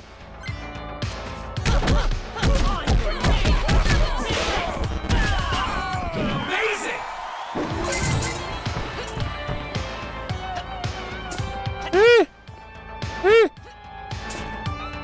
Come on, pick it up. Pick it up. Are those... What the hell? Aw, it's a bug. It's a bug. No, my burger. Ah! And then I stepped on a freaking spike, of course. Die! Dead room.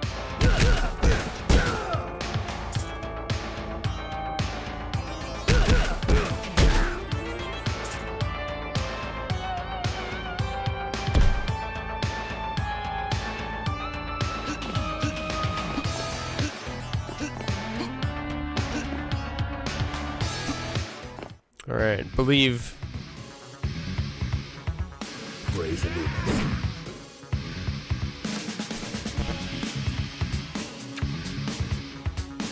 Anubis wins. This place, you just gotta be careful of that damn edge, you know what I'm saying? That shit good. Oh.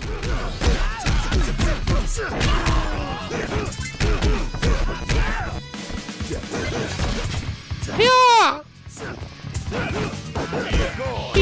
Tu caray! Oh, that sucked. Oh no!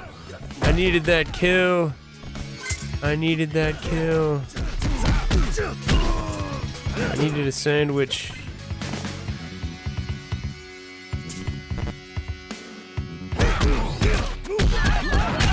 Yes, give me a hot dog.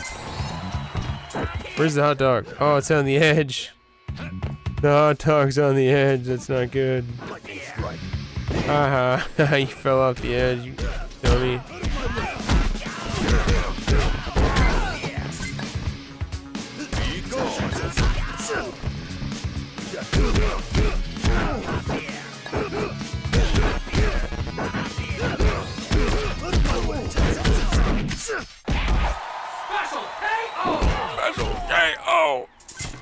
I love how you can tweak the difficulty for more coins too. It's smart, very smart design. I think this Dungeons or Double Dragon game actually kind of like brings something to the table with the indie roguelites, but you don't really see too much with like old kind of like remake IPs.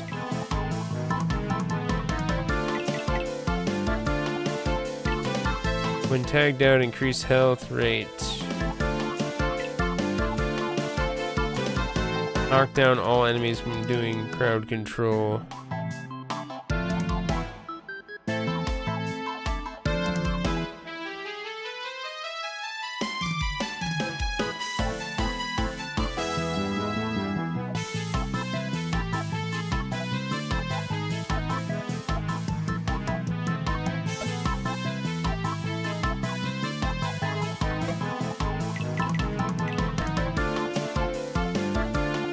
Tagged out, increase health regen. Baton somersault, health blow, increase damage of knockback, increase skill damage. Hey, look at his mask, he's all smashed up. Punk. Mission select.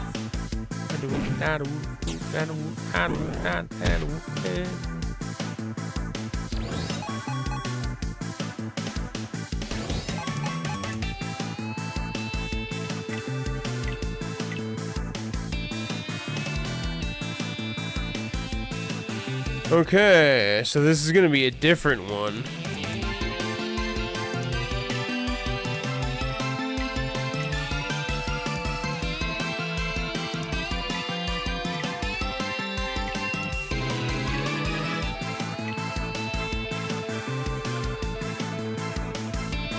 That chick kicked my ass last time.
I think the option to turn off that pop-up for when you get KOs.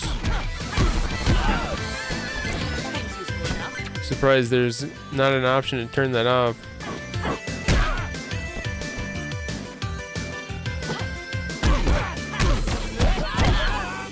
Oh, I got shanked in the face.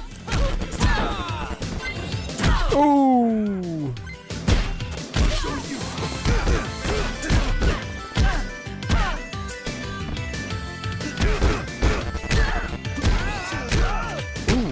I didn't even notice I had a backstep with this guy. That's amazing.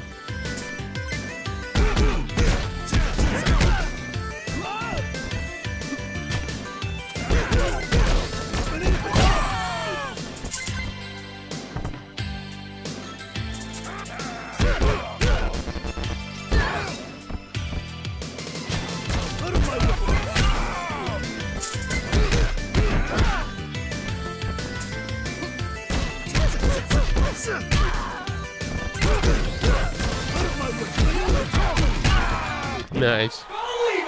Turkey! Sounds kind of good right now.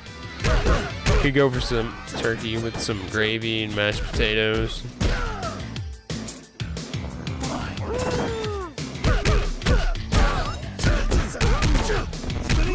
There we go.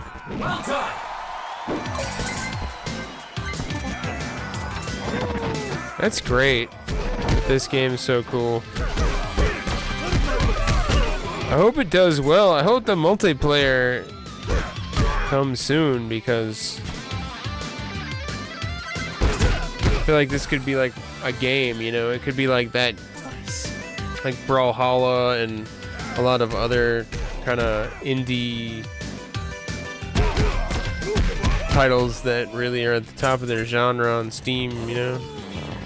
Brawlhalla is like that cheap. I think Brawlhalla is actually free. I'm not sure. It's like a free-to-play Smash Bros.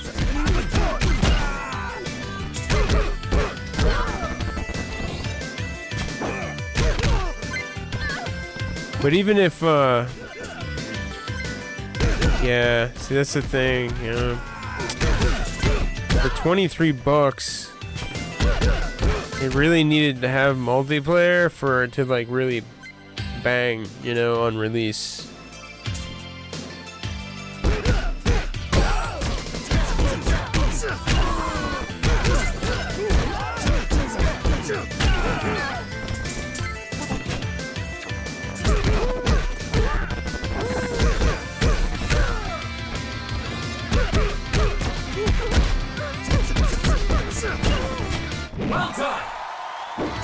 Woot.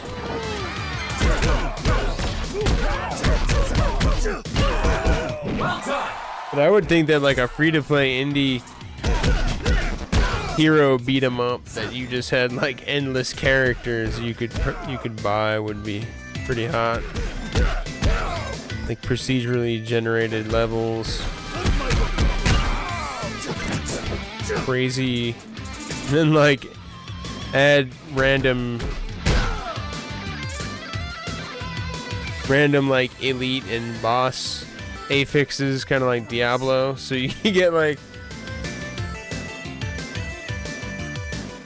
a boss that has like chilled rapid fire super dodge.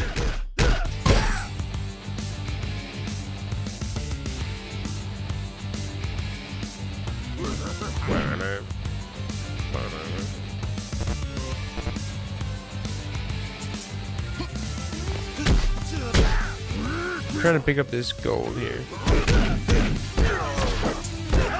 Ooh, look at this guy, huh?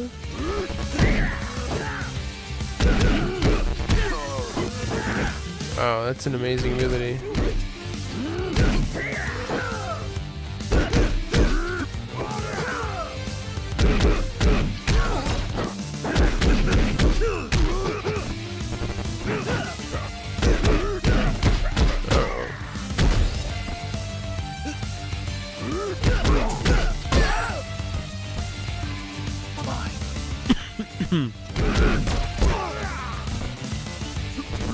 Whoops. Keep fucking up. No, you fool. Trying to get this box is all I'm trying to do. Seems useful enough.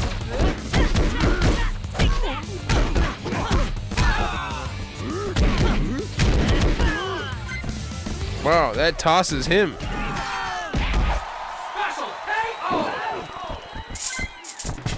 Special KO. Oh, I didn't even know that.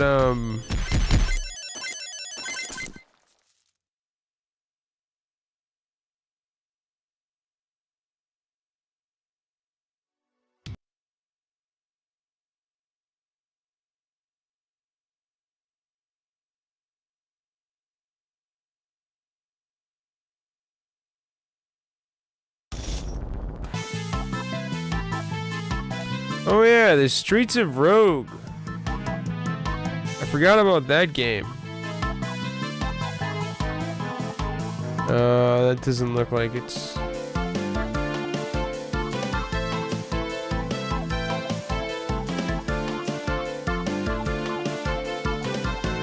It's not a roguelite?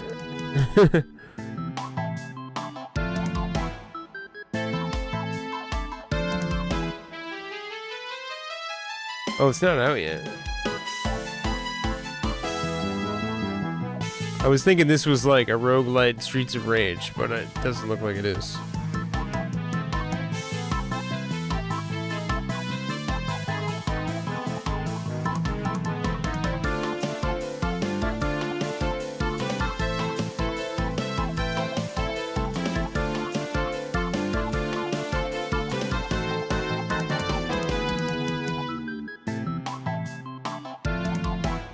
This game's got crazy review scores.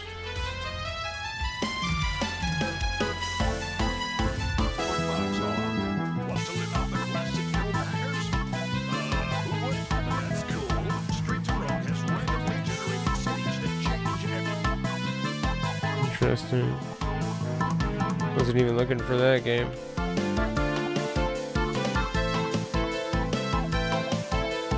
Mad Streets.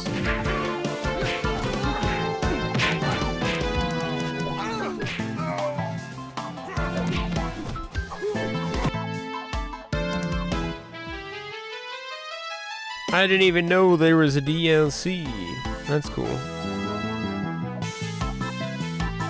So this one, yeah.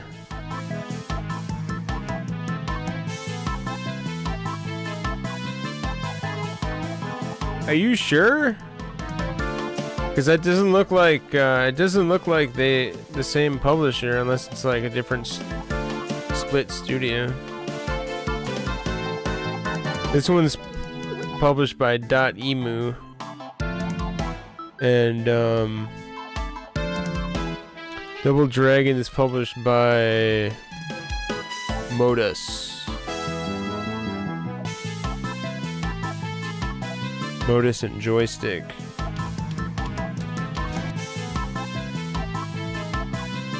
Yeah, I think it's different. Yeah.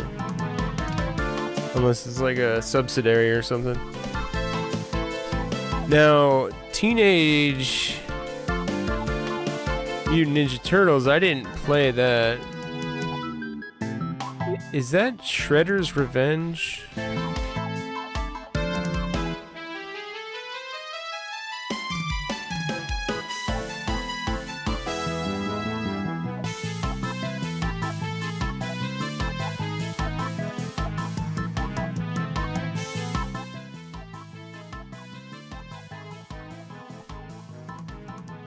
Cowabunga Collection.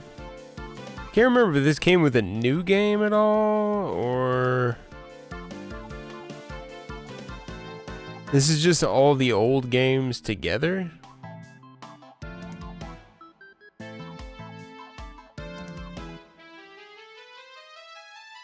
Yeah.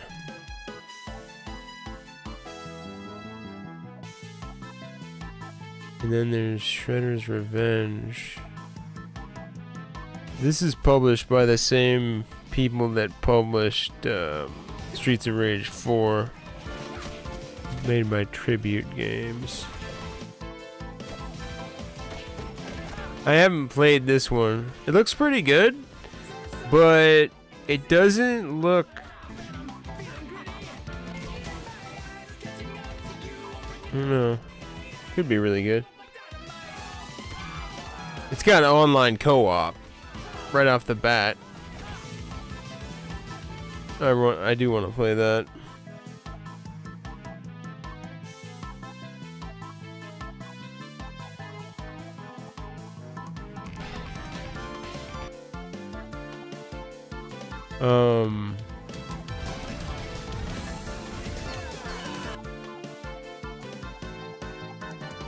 One thing for sure, I can kind of tell because I like this game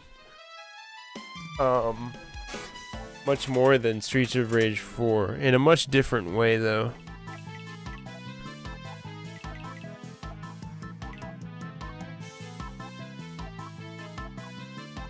Where Streets of Rage 4 feels like a great like throwback homage, this kind of feels like a new game, like not just a remake, you know?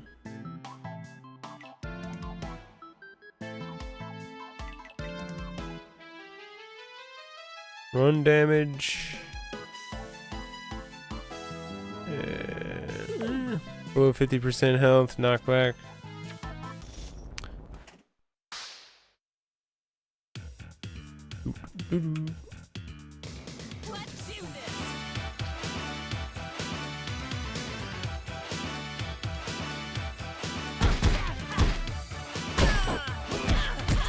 Like, these guys kind of did what I wanted Streets of Rage people to do with that one. With all these new mechanics. Hey!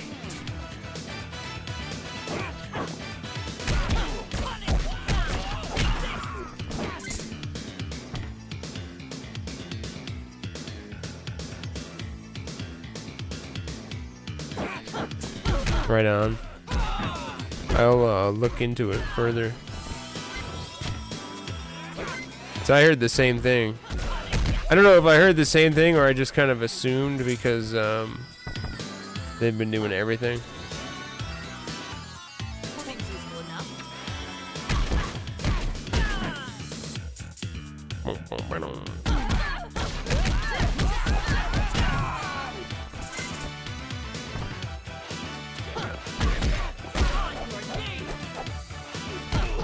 I should know these things.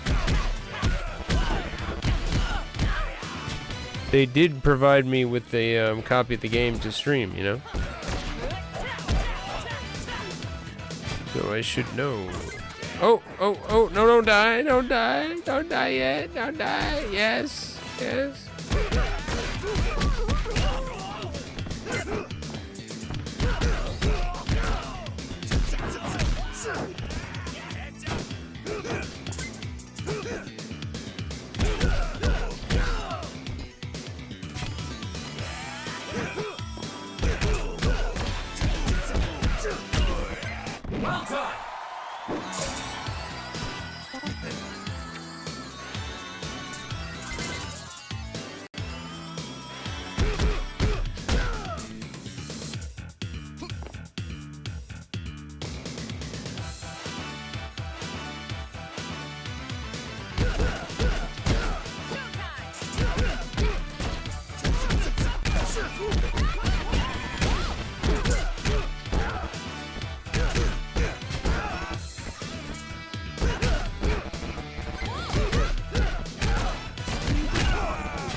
Yeah, I feel like this one holds up to, you know, modern day action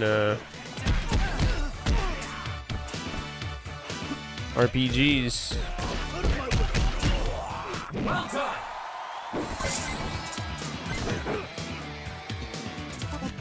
Or just action games.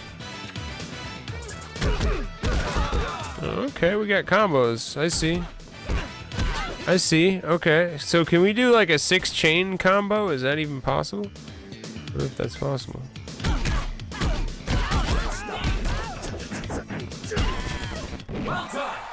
That'd be crazy. Spinning baton! Spinning baton!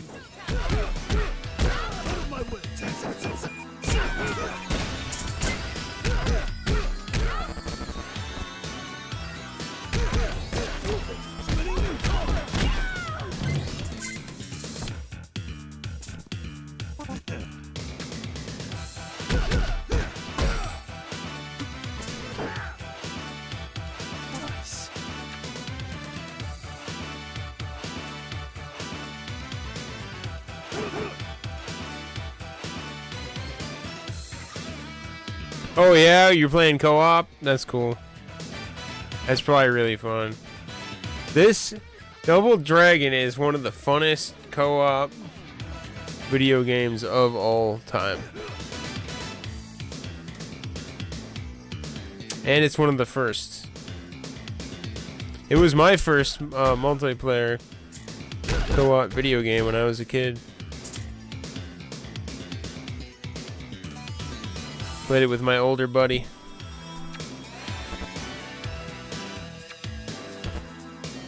My older buddy, it was like the first game, you know. I got the controller and it was plugged in. And he was probably like, "All right, let's give this a chance." He's not drooling on himself anymore. He's old enough to read, and I remember playing that. So fun.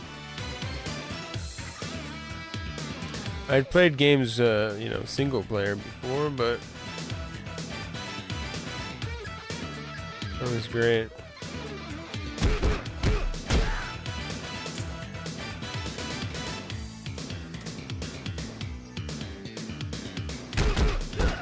And it was so cool. It was hard.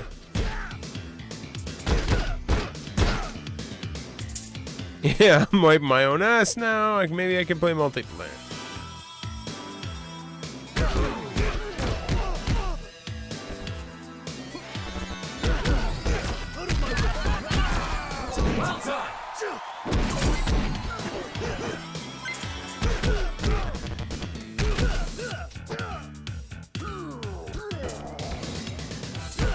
I'm wiping my own ass 75% of the time, you know what I mean? Still might be some issues here and there.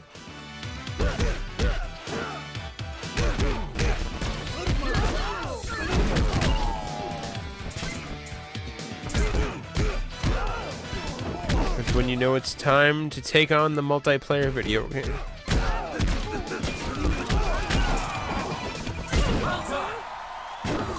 It was also glorious because I remember that was like the swear zone. Multiplayer video games, for some reason you enter a dimension where even if you're a little kid, you know, it's forgiven a lot of the times as long as you're not completely over the top vulgar. If obviously something frustrating happens in the game, you'd be like, shit. So when you're a kid, it's like ultimate. Just remember sitting there with my neighbor. 2 young kids in the 80s, thick Boston accents, swearing like our fathers. And it was a glorious thing.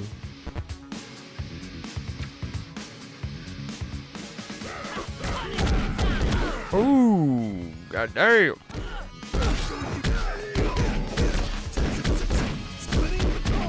Spinning back fist.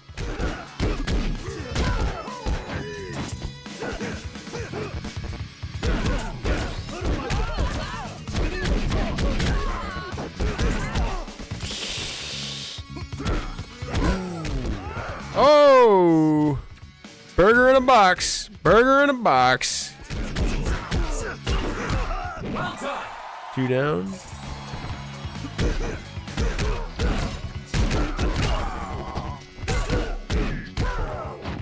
Nice.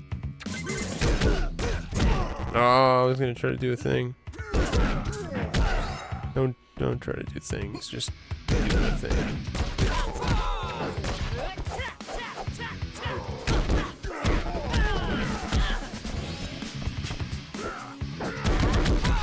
Damn, that thing throws bosses.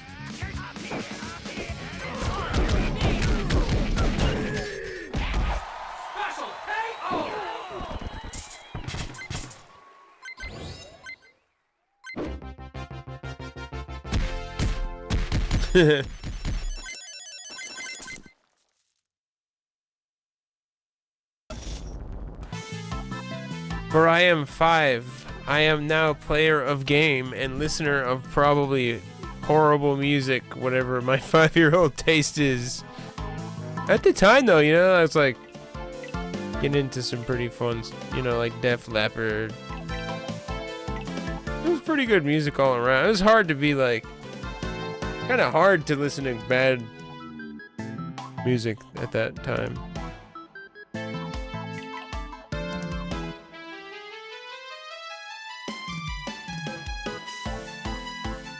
Compared to nowadays. You see a 5-year-old walking around singing Cardi B.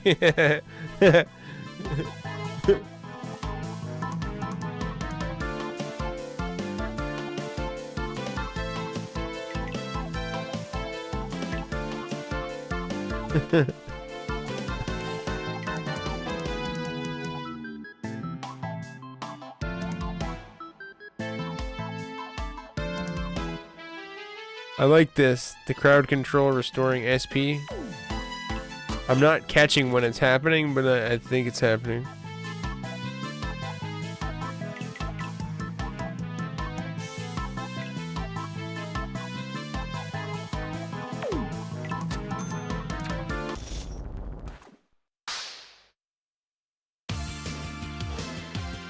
Let's do this.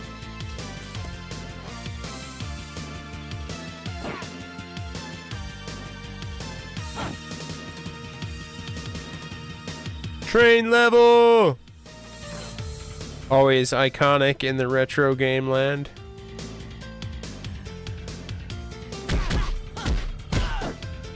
Back when a moving background was coming in a next generation of consoles.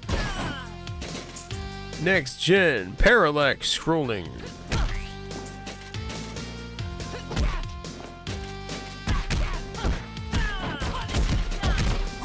Punishment.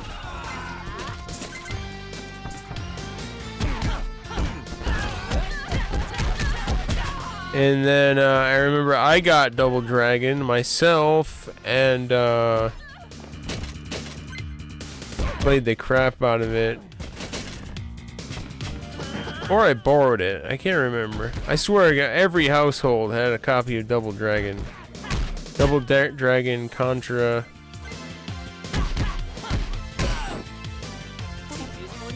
But the Sega Genesis console came out when I was like 3 or 4 years older than that. So it was like the perfect time. So I moved right on to Streets of Rage.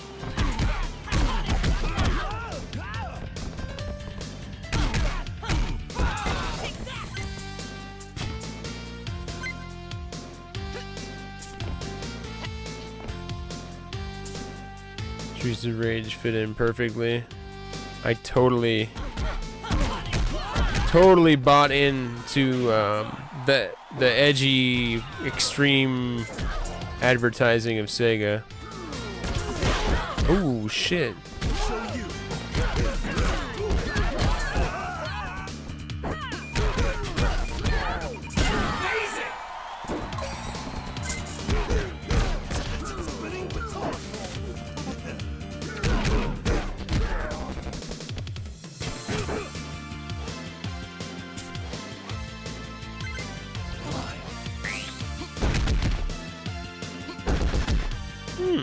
guy's got armor, huh? Too bad the nunchuck dude has like the best moveset ever. Ow.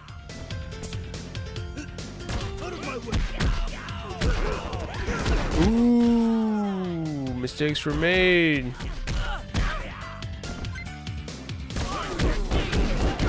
Oh, I needed to do that earlier.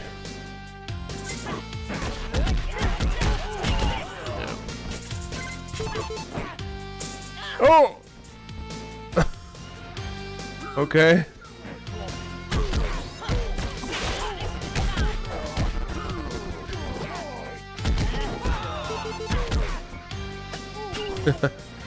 I did not notice that. Oh yeah, I guess I didn't play this level the same way.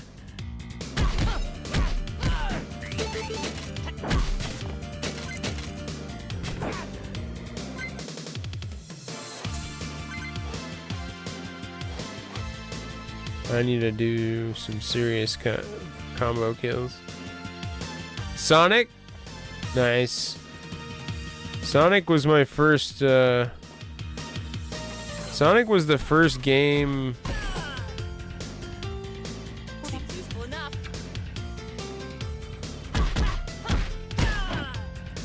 I don't remember getting an NES when I was a kid. I don't know if I got a hand-me-down maybe or something. Or I was just too young. But the Sega Genesis was like my first Christmas present console the year it came out, and that was the first game I played on it. I loved Sonic the Hedgehog.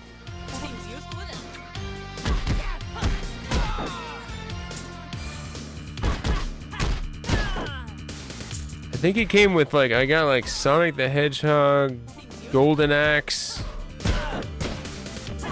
and I can't remember what else.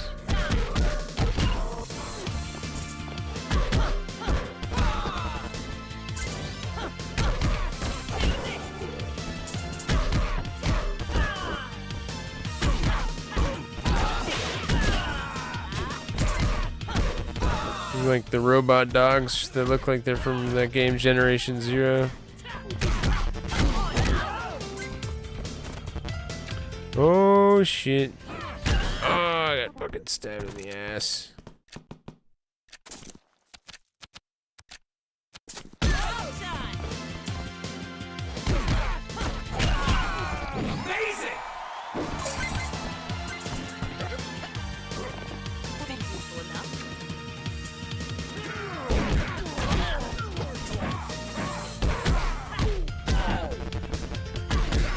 Sonic's no joke either. I tried to play Sonic Mania like on stream about a year ago. It was hard. I was like humbled. I was like, holy shit.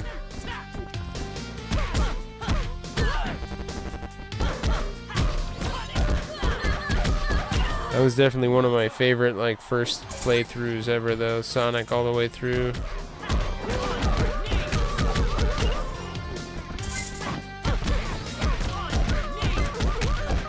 The freaking... I'm pretty sure the underwater level was in the first one. I remember lots of rage from that level.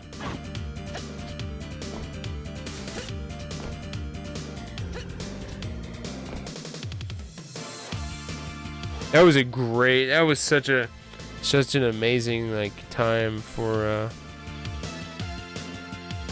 the Genesis launch era.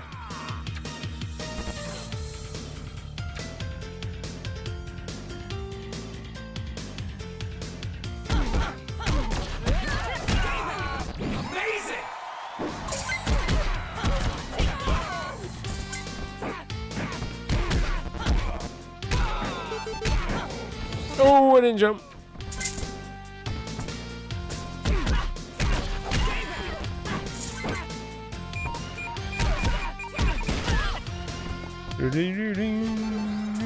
Ah.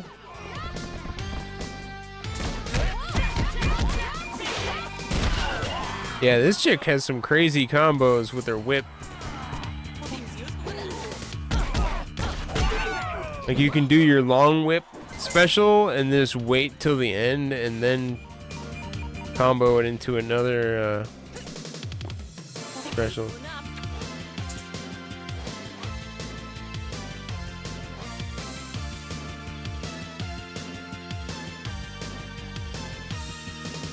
X-Men Clone Wars.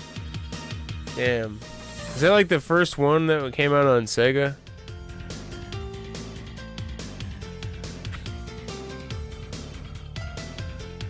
We were like Cyclops running through a forest.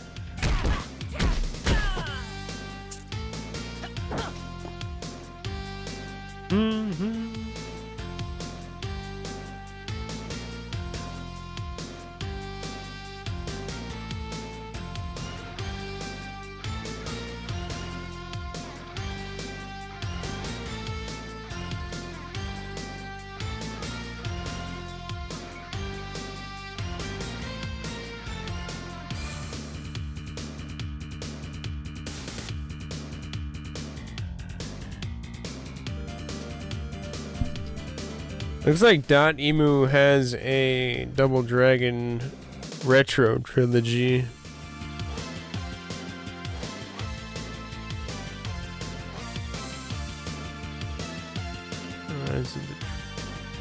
Gaiden. This is Gaiden. What does that mean? I can't remember what Gaiden is.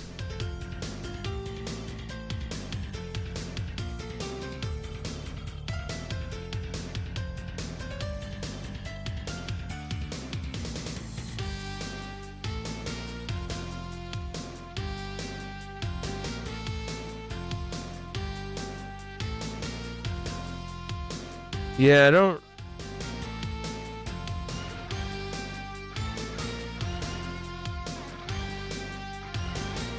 think .emo is publishing this game. I thought it was myself. Which is kind of good. This game, I'm not trying to down talk .emu at all. But their games tend to be like kind of basic just updated remakes, where this game has like a lot of new game in it, you know, which is cool.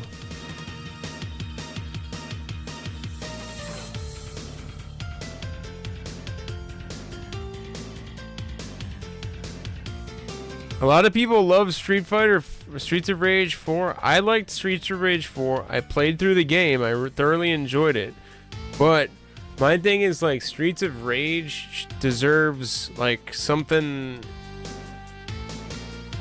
other than just that genre could be really popular, I think, right now if it was done fresh.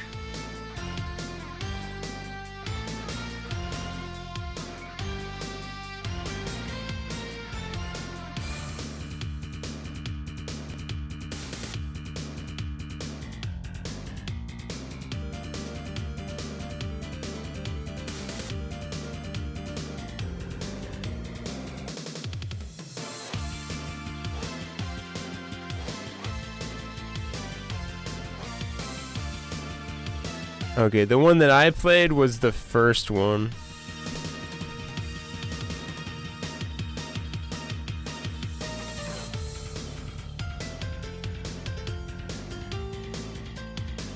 This game was really not that good.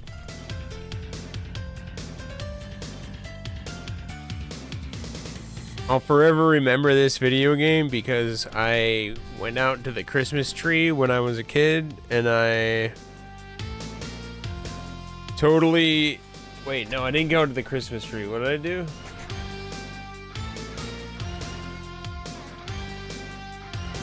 I think I went out and I took the game, unwrapped it, played it, and then rewrapped it.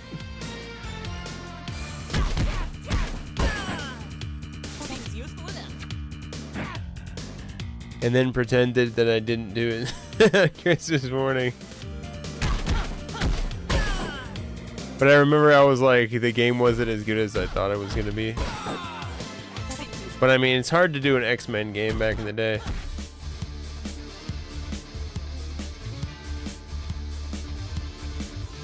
We're like, Wolverine, X-Men, oh my god, it's gonna be... And then you're like, ah, this is kind of like Castlevania, you know what I mean? This is like Castlevania, kind of. Alright, fighting them on the train now.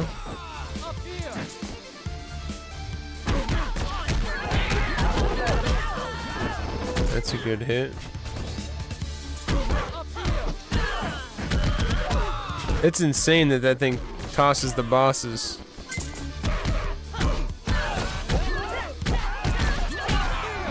Nice, the juggle combos are real.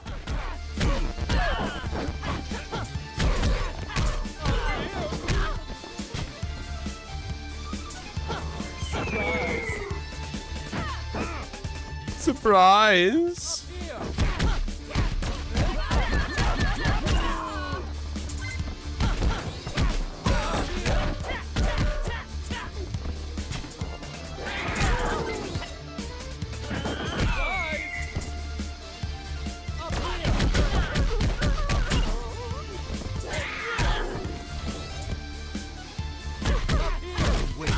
Yeah. Right here. Yeah, that's right.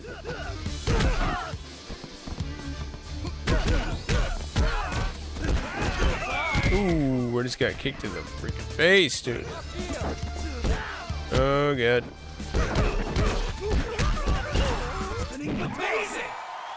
Spinning. Whoa.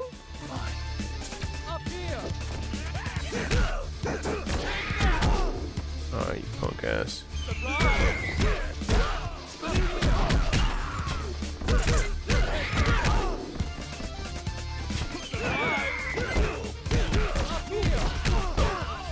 Ooh. Damn. So close. I lost my gold.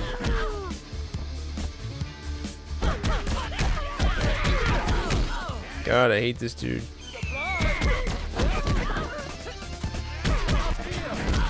Holy shit, then.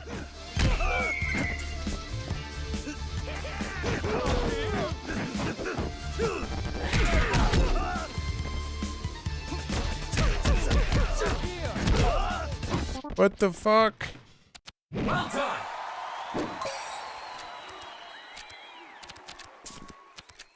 What's happening?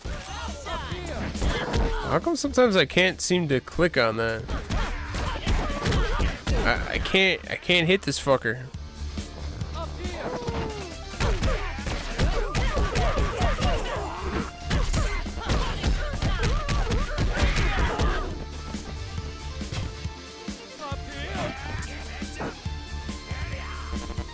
Oh. Oh my god, you asshole.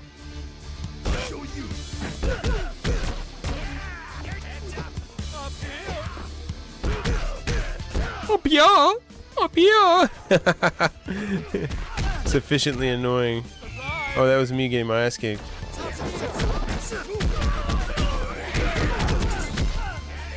Can you die, dude?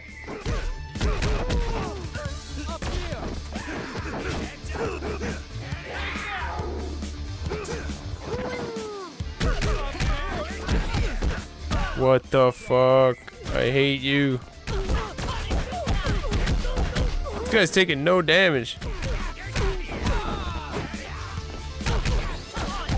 Oh, you just gotta hit him in the face.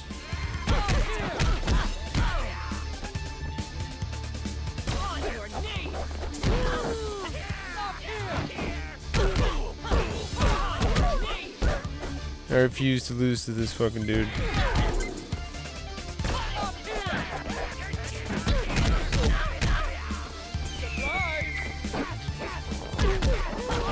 Oh my god. Lost a lot of tokens there. At least we didn't lose.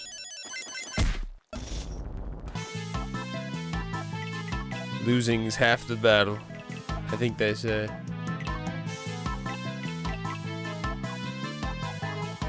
Reduce special move cost. Yes. I should have got the one that when you die, something good happens.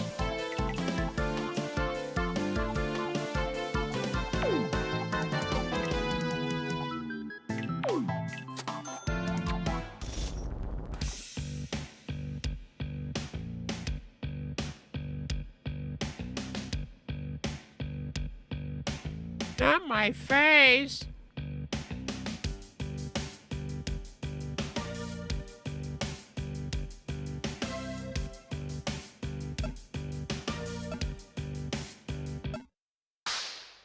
Mission select.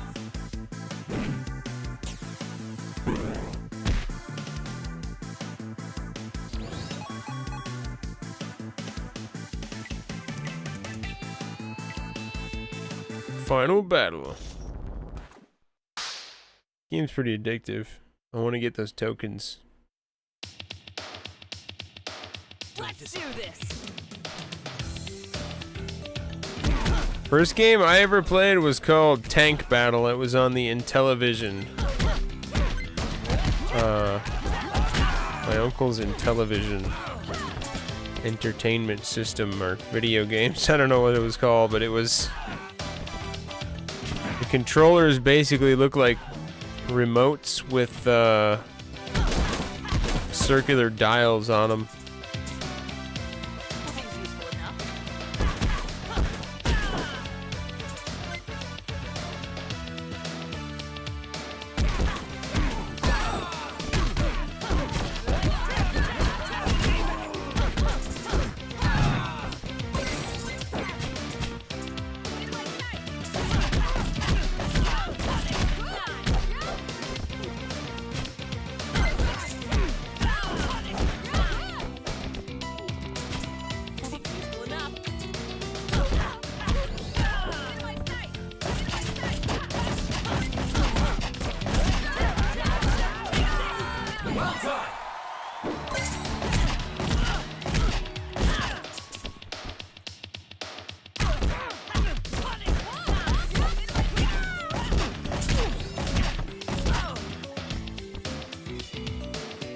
I think as cliche as it is, I think the first game I ever beat was Super Mario Bros.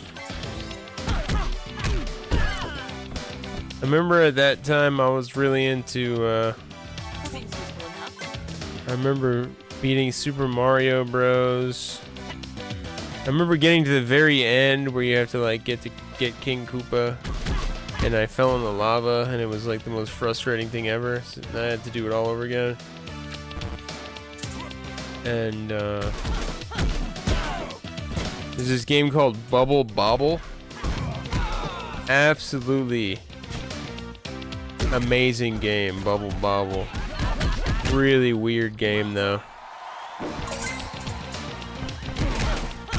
Plays these little cartoon lizards that create bubbles that they have to pop.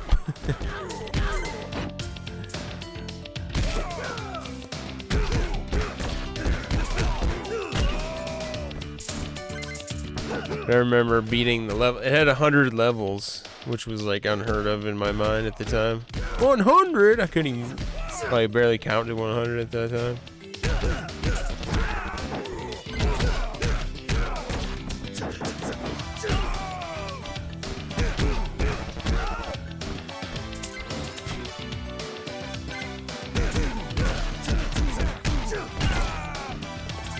Once I started playing multiplayer games, that was it. Remember, especially back then when there wasn't internet or anything. Like, why would I choose to play a game by myself? I could play with other people. And the couch co-op era, man. Woo, that was a good one, a good time.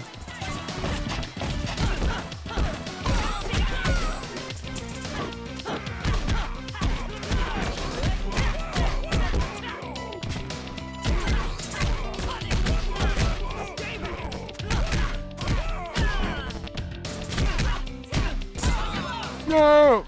Move! Oh yeah, I should tag out when that happens. Yeah.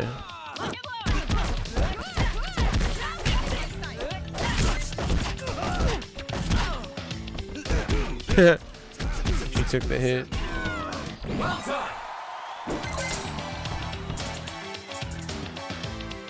Oh yeah, you played. Yeah, that game's great. It didn't really keep going in the right direction, I don't think, but that first one's something else. Can't pick anything up. I'm bugged. It's got like the most annoying, catchy music of all time. It sounds like some kind of like ice cream truck song.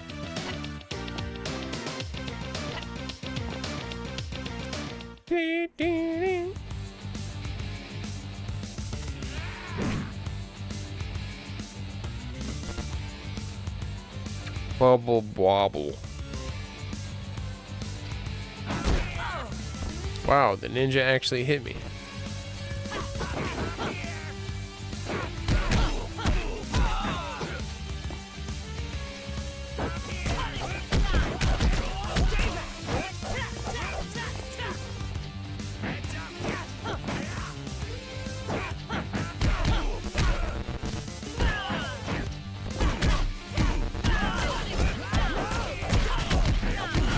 Oh.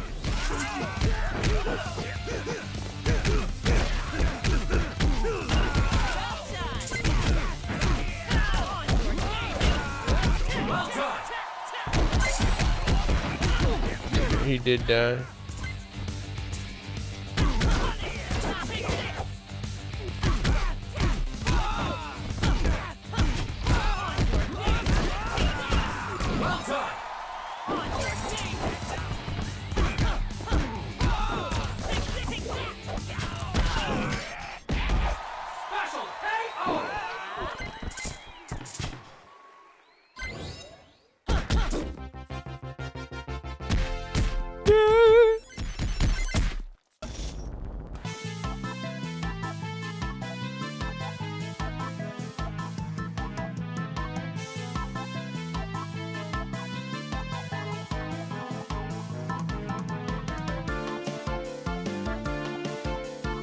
Yeah, this is another great surprise. Like, not really even a surprise, but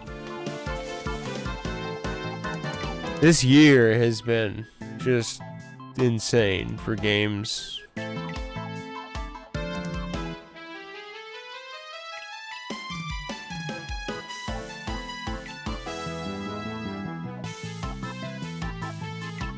Absolutely nuts. And then you get things like this out of the blue that I wasn't even... Like, I knew it was coming, but I wasn't really thinking about it. It's like